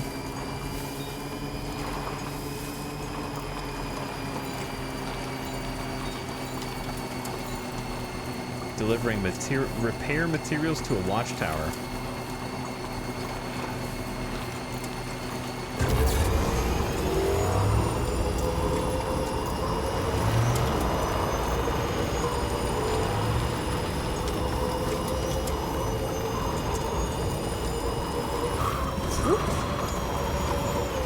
A little bouncy. I like how the front two wheels kind of turn and sink.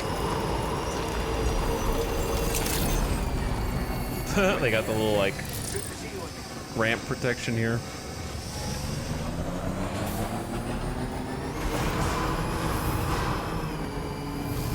There's also a way to drift. Kinda. Vehicles can be charged and repaired at any facility with a garage. Park on the turntable and store it. I'll probably make a generator.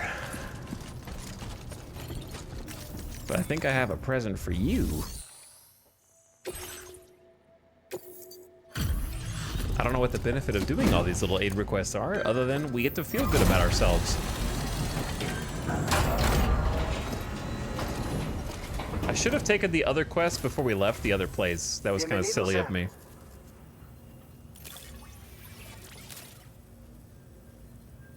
But I guess I was worried it was going to start a story beat that I didn't want to do yet. Hey! Almost 3-star. He was much more appreciative. You're a cut above the rest, that's for sure. EX-nade. I'm sure you could use it.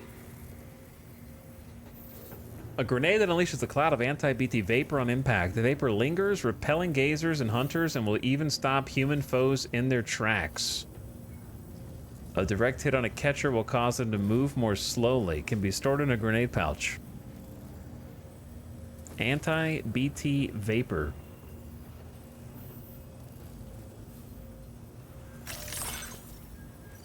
Their contents have the same potent effect as Sam's bodily fluids. They explode on impact. Doom's bodily fluids can now be artificially synthesized, so EX grenades can be mass-produced using chiral printing. Despite their effectiveness, however, many porters decline to carry them, preferring instead to save space for other cargo. That's gotta be a reference to the first game and how no one used EX grenades because they just used hematic grenades instead, right? That's pretty funny.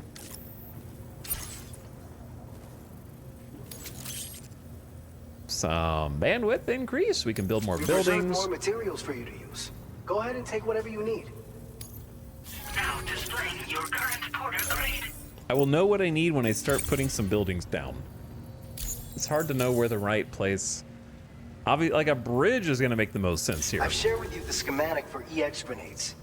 Fluids taken from Doom sufferers used to be required for their production, but we've recently developed methods to synthesize the necessary compounds. So we don't need to lean on you to churn them out anymore. These grenades aren't actually capable of taking down a BT, but they can be used to drive off gazers and slow down catchers, temporarily at least.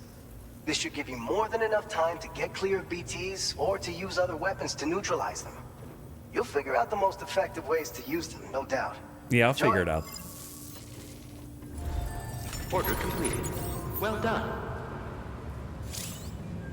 Increasing Sam's connection level with a facility will increase the materials available for use, and some may share new items. You can check what will be shared by selecting Corpus Databank people. I'm just gonna 100% all of them, but we don't have regular missions yet, which is interesting. Certain types of deliveries, like lost cargo, can be entrusted to other porters. Should you be lucky enough for another porter to carry the cargo for you, it'll wind up in storage at its destination. It is then up to you to complete the order and deliver it to the facility. Important cargo cannot be entrusted, such as main story quests. This is all going to Via Libre? We're probably gonna go over there, actually. I wouldn't mind having just like at least one EX nade. I could probably just steal some boots instead of craft transporter, but I guess it's better to have a transporter and not need it.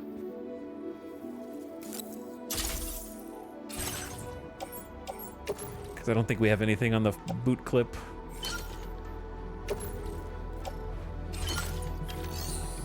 So fast, so easy now. So much better. But I love the first one still too. Okay, where's the best place for like a...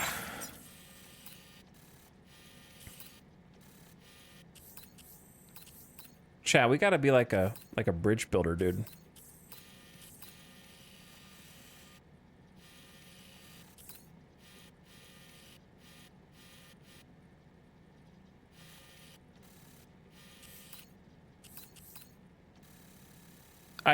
My only regret... Never mind. There's a reset orientation button so that I can tell which way the map was originally oriented when I first like navigated here, because you can spin it around and you couldn't do that in the first game, but there is a button to just reset your map. That way you don't get twisted and turned around quite as much. So that's very nice.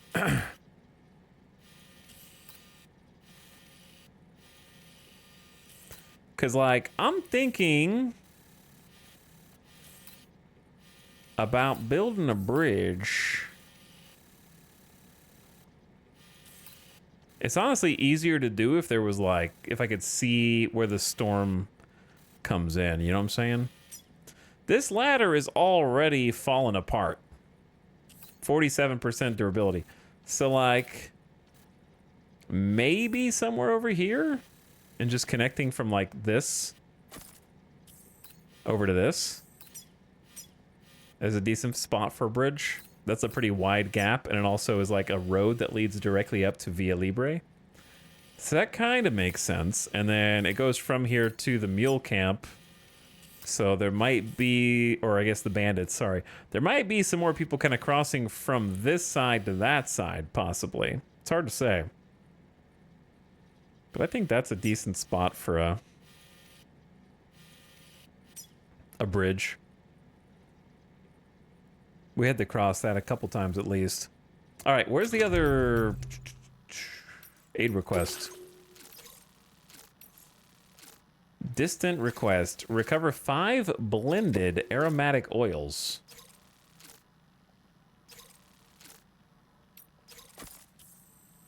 For who?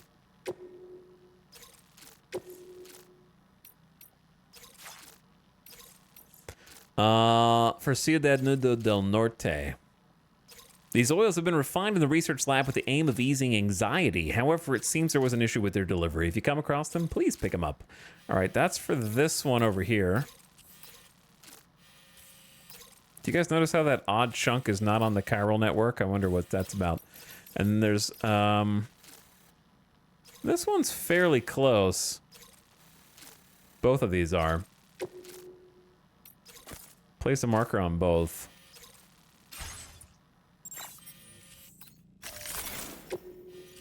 So I'm thinking like, wink. Commencing route creation. Delivery route finalized. Commencing route creation. We go boom boom. Problem is, are these guys back up? Like, are these guys back up already? Even though we just took them out recently? If so, that's going to be kind of annoying.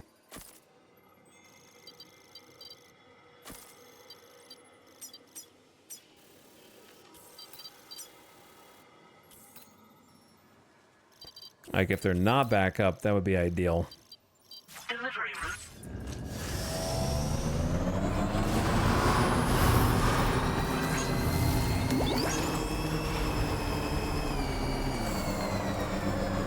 Oh, this is my... the one that got a bunch of likes. Keep on keeping on. Okay, 77 likes there.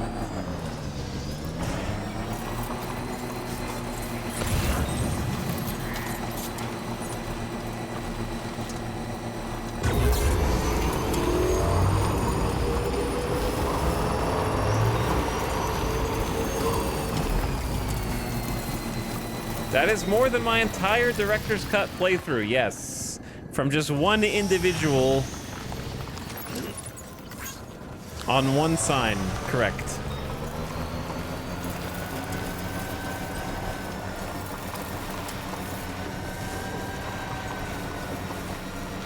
More than it in its entirety. That just shows you how people are already playing. Oh.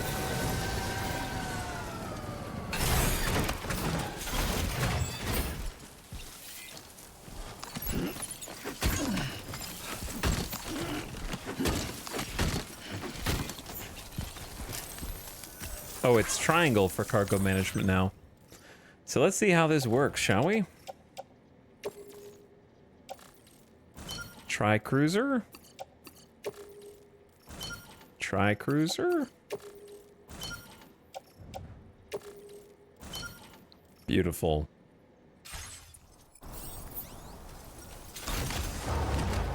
Extremely nice.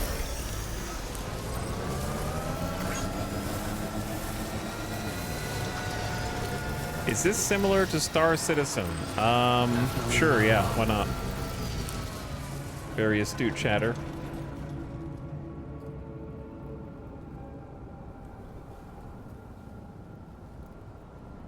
No, it's not even close.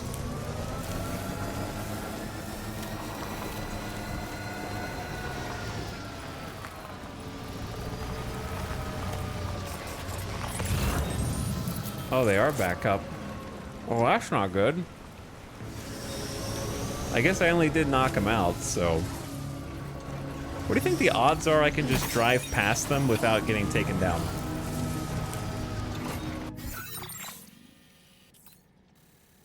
Or... what if we used this vehicle's special abilities? Commencing route creation. You know what I'm saying? And just avoid conflict altogether. Delivery.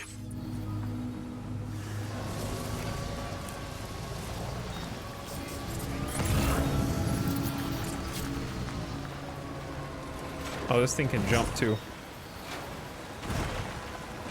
All right, this should be pretty easy to cross.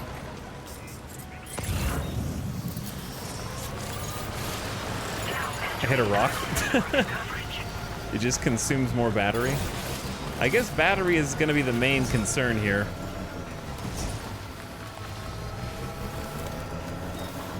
I can build a generator, but it'd be nice to do that on my own terms and not just because I'm out of battery entirely.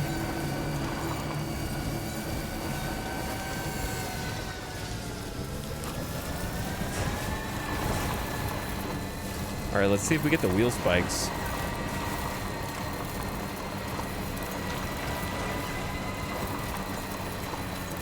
Nope, it's not steep enough, so it can go steeper than that.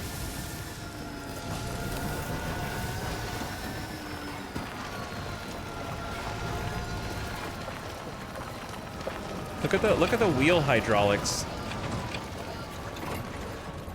See how the right wheel raises up significantly to maintain balance? That's actually an incredible detail.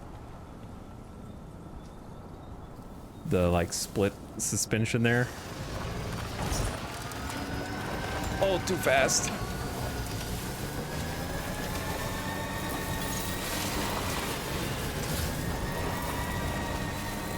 Honestly, it handles hills pretty well.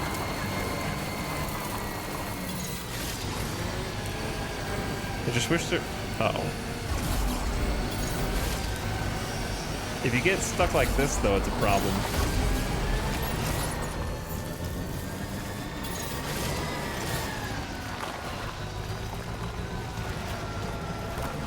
So, like... Oh, shit! Oh, no! Bouncing into rocks hurts the cargo, brother. Oh, well, that's a spicy meatball. I don't think that okay, I'm having a little trouble here. Pretty sure that did not happen previously. Like, I remember bonking into stuff with the reverse trike and you did not take cargo damage. That's an interesting way to balance vehicles in a way that I think makes sense. You bonk into things, you take damage, and then the cargo takes damage too. Thanks.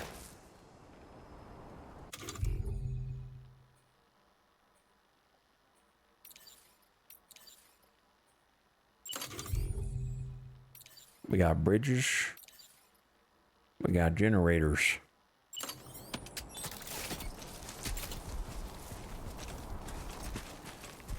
What do we think? Oh, did you see how it changed the terrain around it for the build? That was very interesting. The like rocks around it kind of moved a little bit.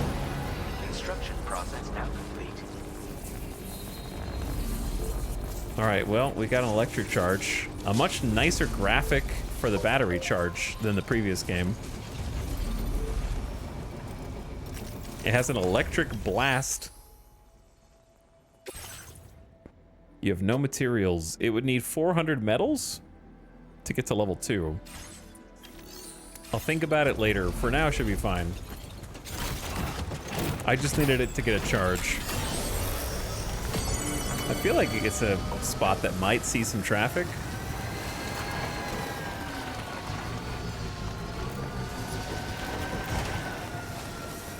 When you're on a steep hill, this thing picks up too much speed almost.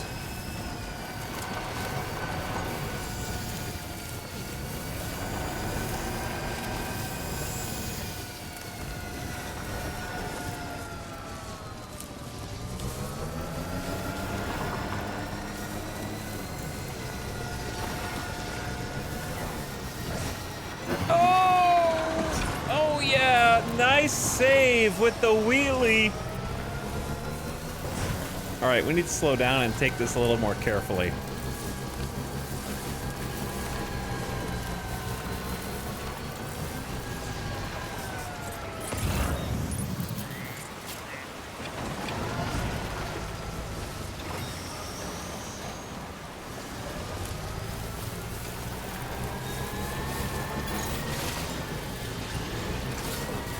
The throttle is a little sensitive.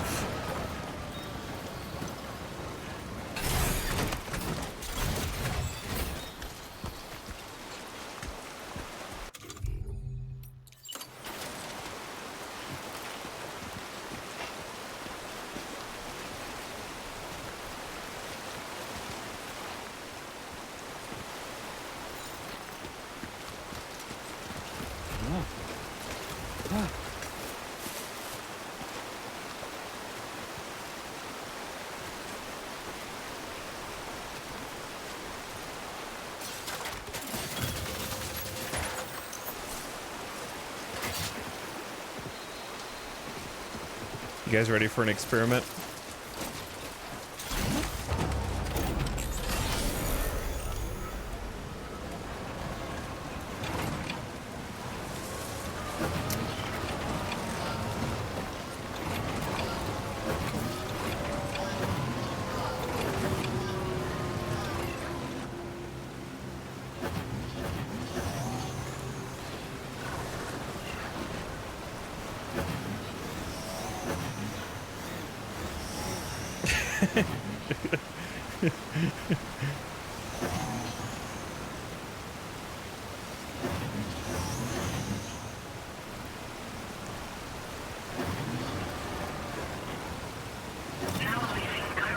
Easy.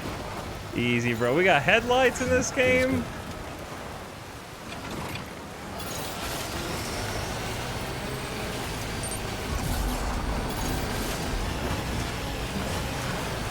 Oh, I'm struggling a little with this hill.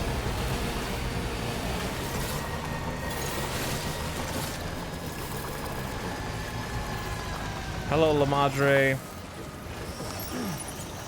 I got your cargo. I look away, and when I look back, this is what I see. Well, what else would you see?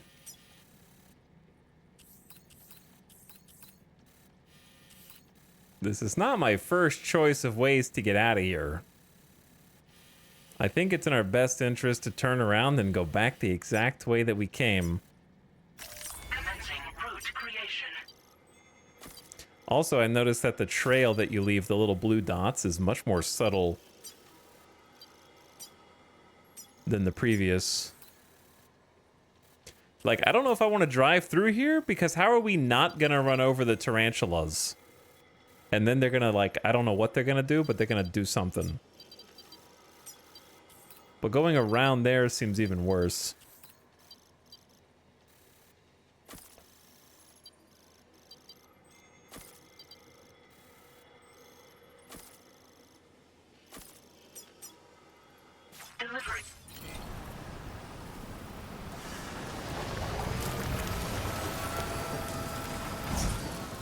Actually, having headlights at nighttime is insane to me still.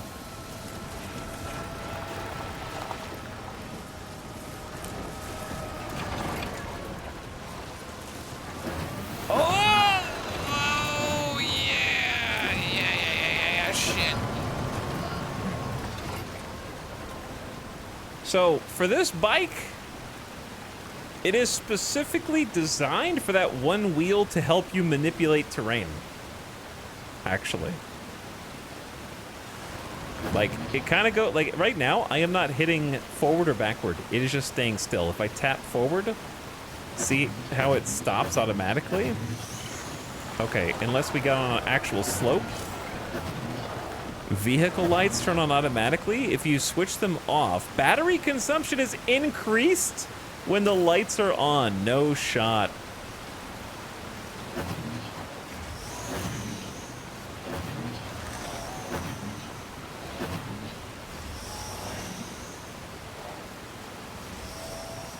Why am I stuck?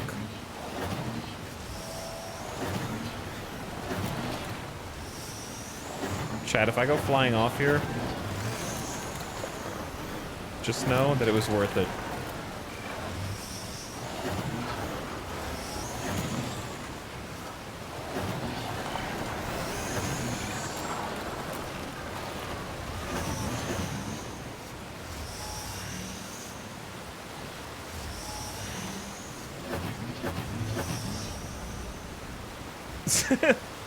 Imagine. Oh.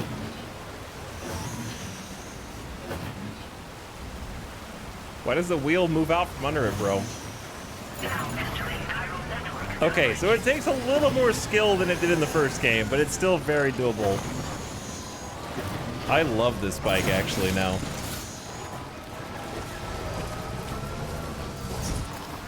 Don't bonk.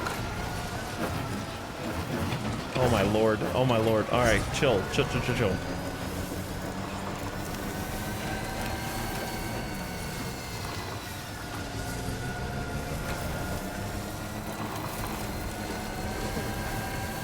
Look at the light from the wheels along the grass as we drive through it on the back wheel.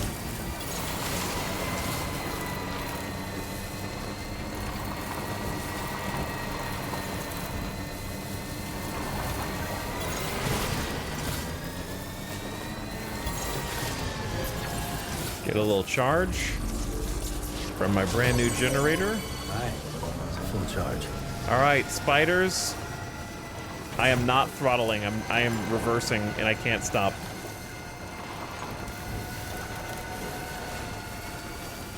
Say your prayers, spiders.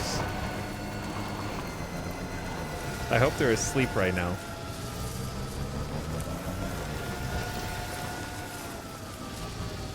I hear something creepy crawly, though.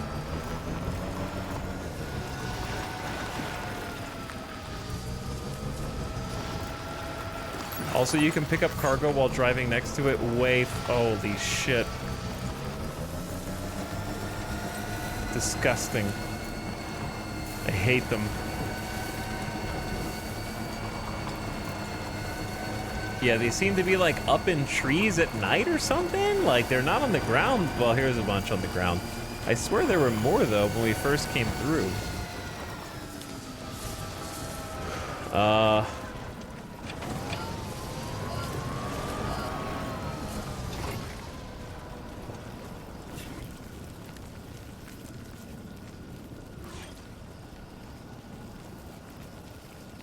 They're gonna swarm me, dude.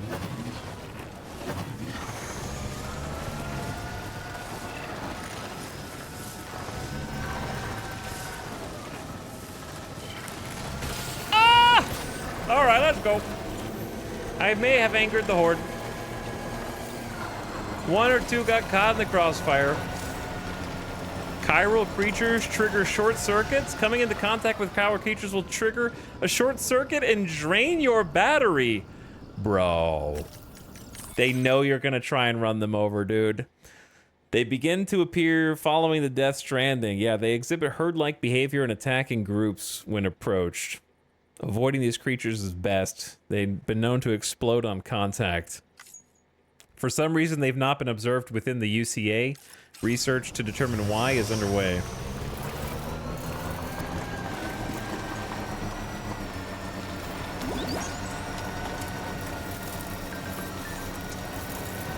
Throw some EX grenades. They're not ornaments, Sam. There's no point just lugging them around. The smoke they produce can keep BTs at bay. A direct hit will slow down even the biggest. I hate to think my EX grenades are going to waste. If you can keep BTs at a safe distance, you should be able to cross BT areas without much trouble. And even if they do spot you, you can set off an EX grenade and use the smoke to keep them at bay. Even the big ones will be slowed down with a well-aimed EX, making them a whole lot easier to take out. This very Death Stranding 1. Death Stranding 1 would constantly be like, hey, are you using that new piece of equipment? Bro, coming back here with a vehicle after, like, going through the entire intro is crazy. Feels good. Honestly, everything feels so good.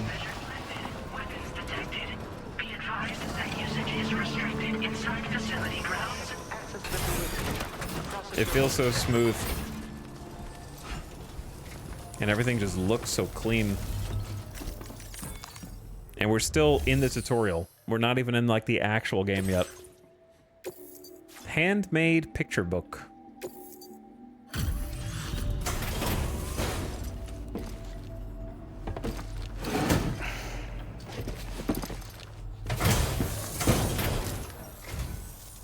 there you are. Checking your order data now. I'm just doing all the little optional things for fun. I will never know how you managed to track this down, but I am grateful to have it back. Almost half a star. I'll take it. Now displaying your current porter grade. We need some more bridge link. I want to make a bridge, actually. That's what I want to do before we turn in the next one. People as reliable as you are few and far between.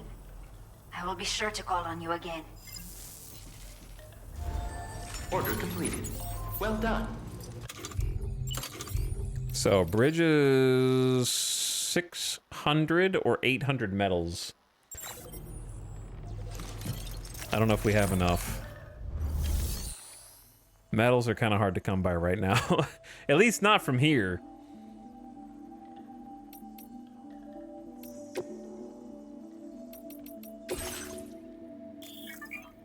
Look at these pictures, man. They got pictures for everything. You can take out materials and store them as cargo and transport them to another location. Yeah, is there anywhere to see the total? Besides the other screen? They have a portability to durability to density. That's funny. Like, I know on this screen you can see, but it's weird that you can't see them on this screen. I guess you see them here.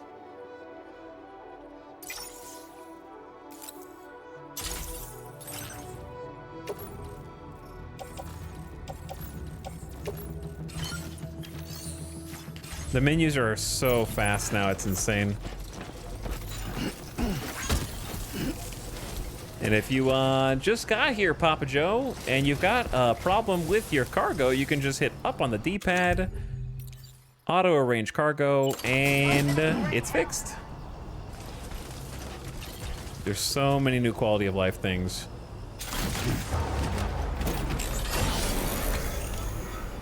Sure hope I didn't miss anything important in the past 12 hours. Just a few things. There's been at least one thing that I would consider at least a big story thing. But we still have no idea what the actual plot of the game is. Not because Kojima wrote it, because the main plot has not even started yet.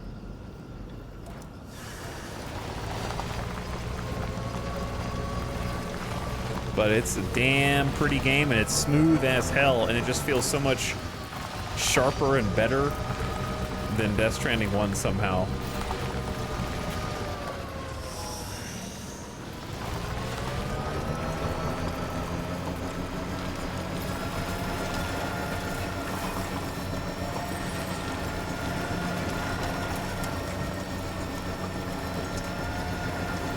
So I wanted to make a bridge over here.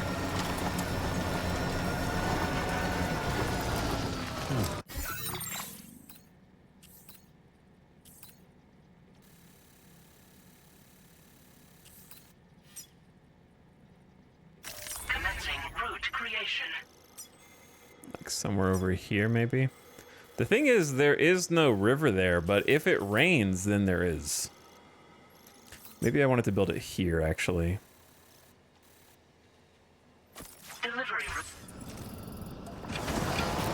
Because if there is timefall, then it gets crazy over here.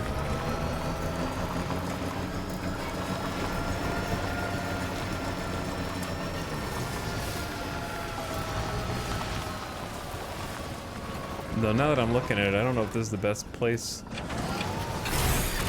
Okay.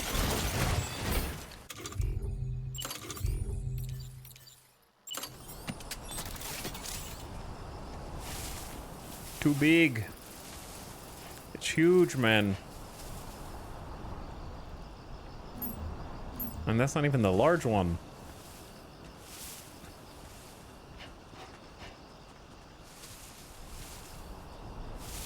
I saw blue.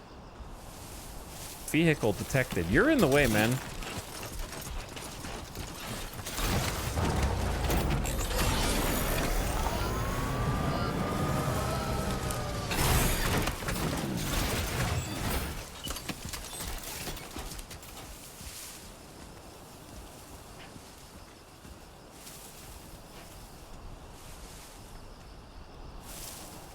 Chat, the reason for this bridge is because when it rains and there's floodwaters and stuff, but I don't know if it's worth it because I'm looking at where it connects to on the other side and it just seems like okay.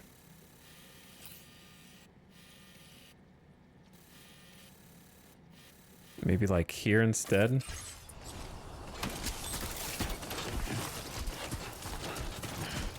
There's river flooding in this game that's pretty crazy. This might look better though.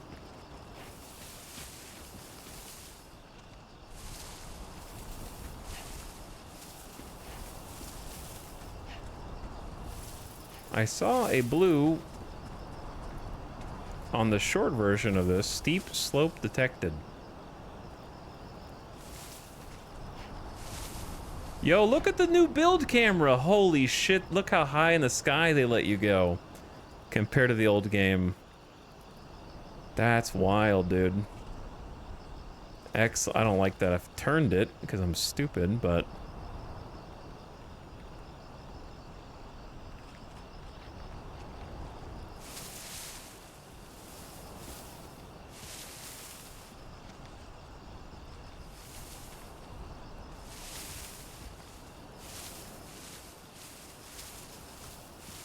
all right, I'm gonna say right there.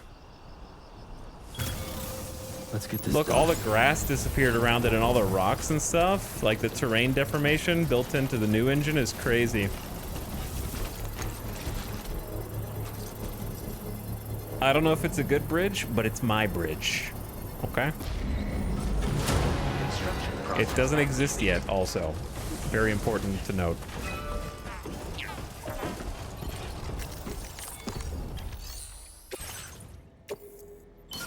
I have 200 medals, and that's it. Look at his face and the lighting. Oh my god. We need 400 more resources. Or we could hope somebody else does it. Any bridge that lets you cross without going down and then up is a good bridge. That's true. That is true. God, I love the day-night cycle. I'm still not used to it. And in this case, it lets you cross here and either go into the mule territory or go up this side. And it kind of comes down like a natural path, more or less. Like you come down from Via Libre and you can cross over there if you want and kind of stick along this route.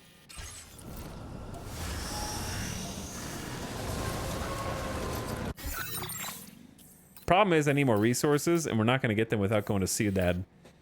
And I haven't cleared this area out yet. And they also have an off-roader. There's a new vehicle. Wow. They really just stepped it up, huh?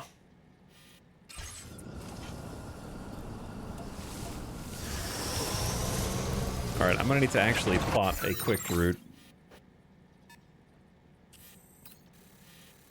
Because I don't know how to get over there.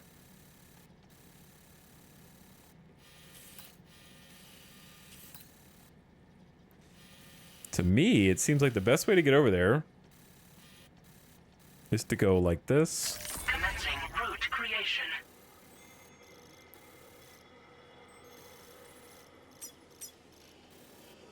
And go boom, boom. And then we either go around or we go over or we go through. The question is, maybe we can just go through? Like, I don't know how many dudes are gonna be on this, to be honest.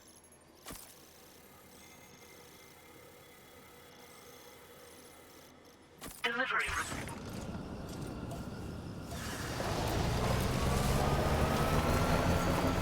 It does have a Minecrafty voxel vibe on the map.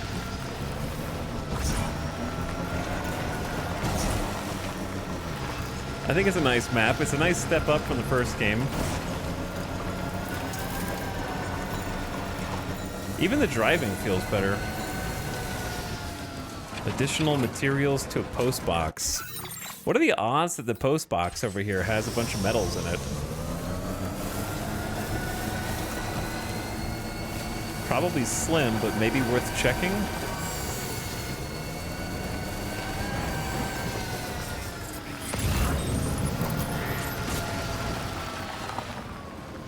But this is Naberto's.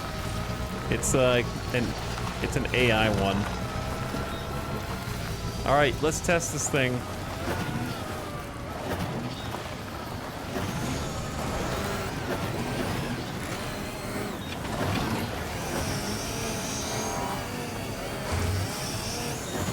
Not so good at doing this.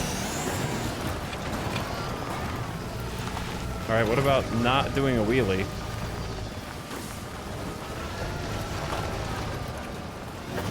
Okay, all right. Learning. Gotta stretch my legs. What if you gave me... You don't have anything.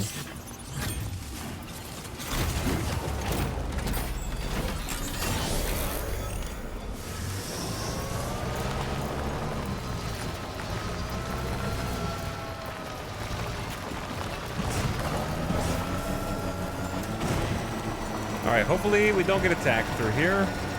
It's probably fine. And there's no flooding. The weather's nice. What's out there? They're gonna know.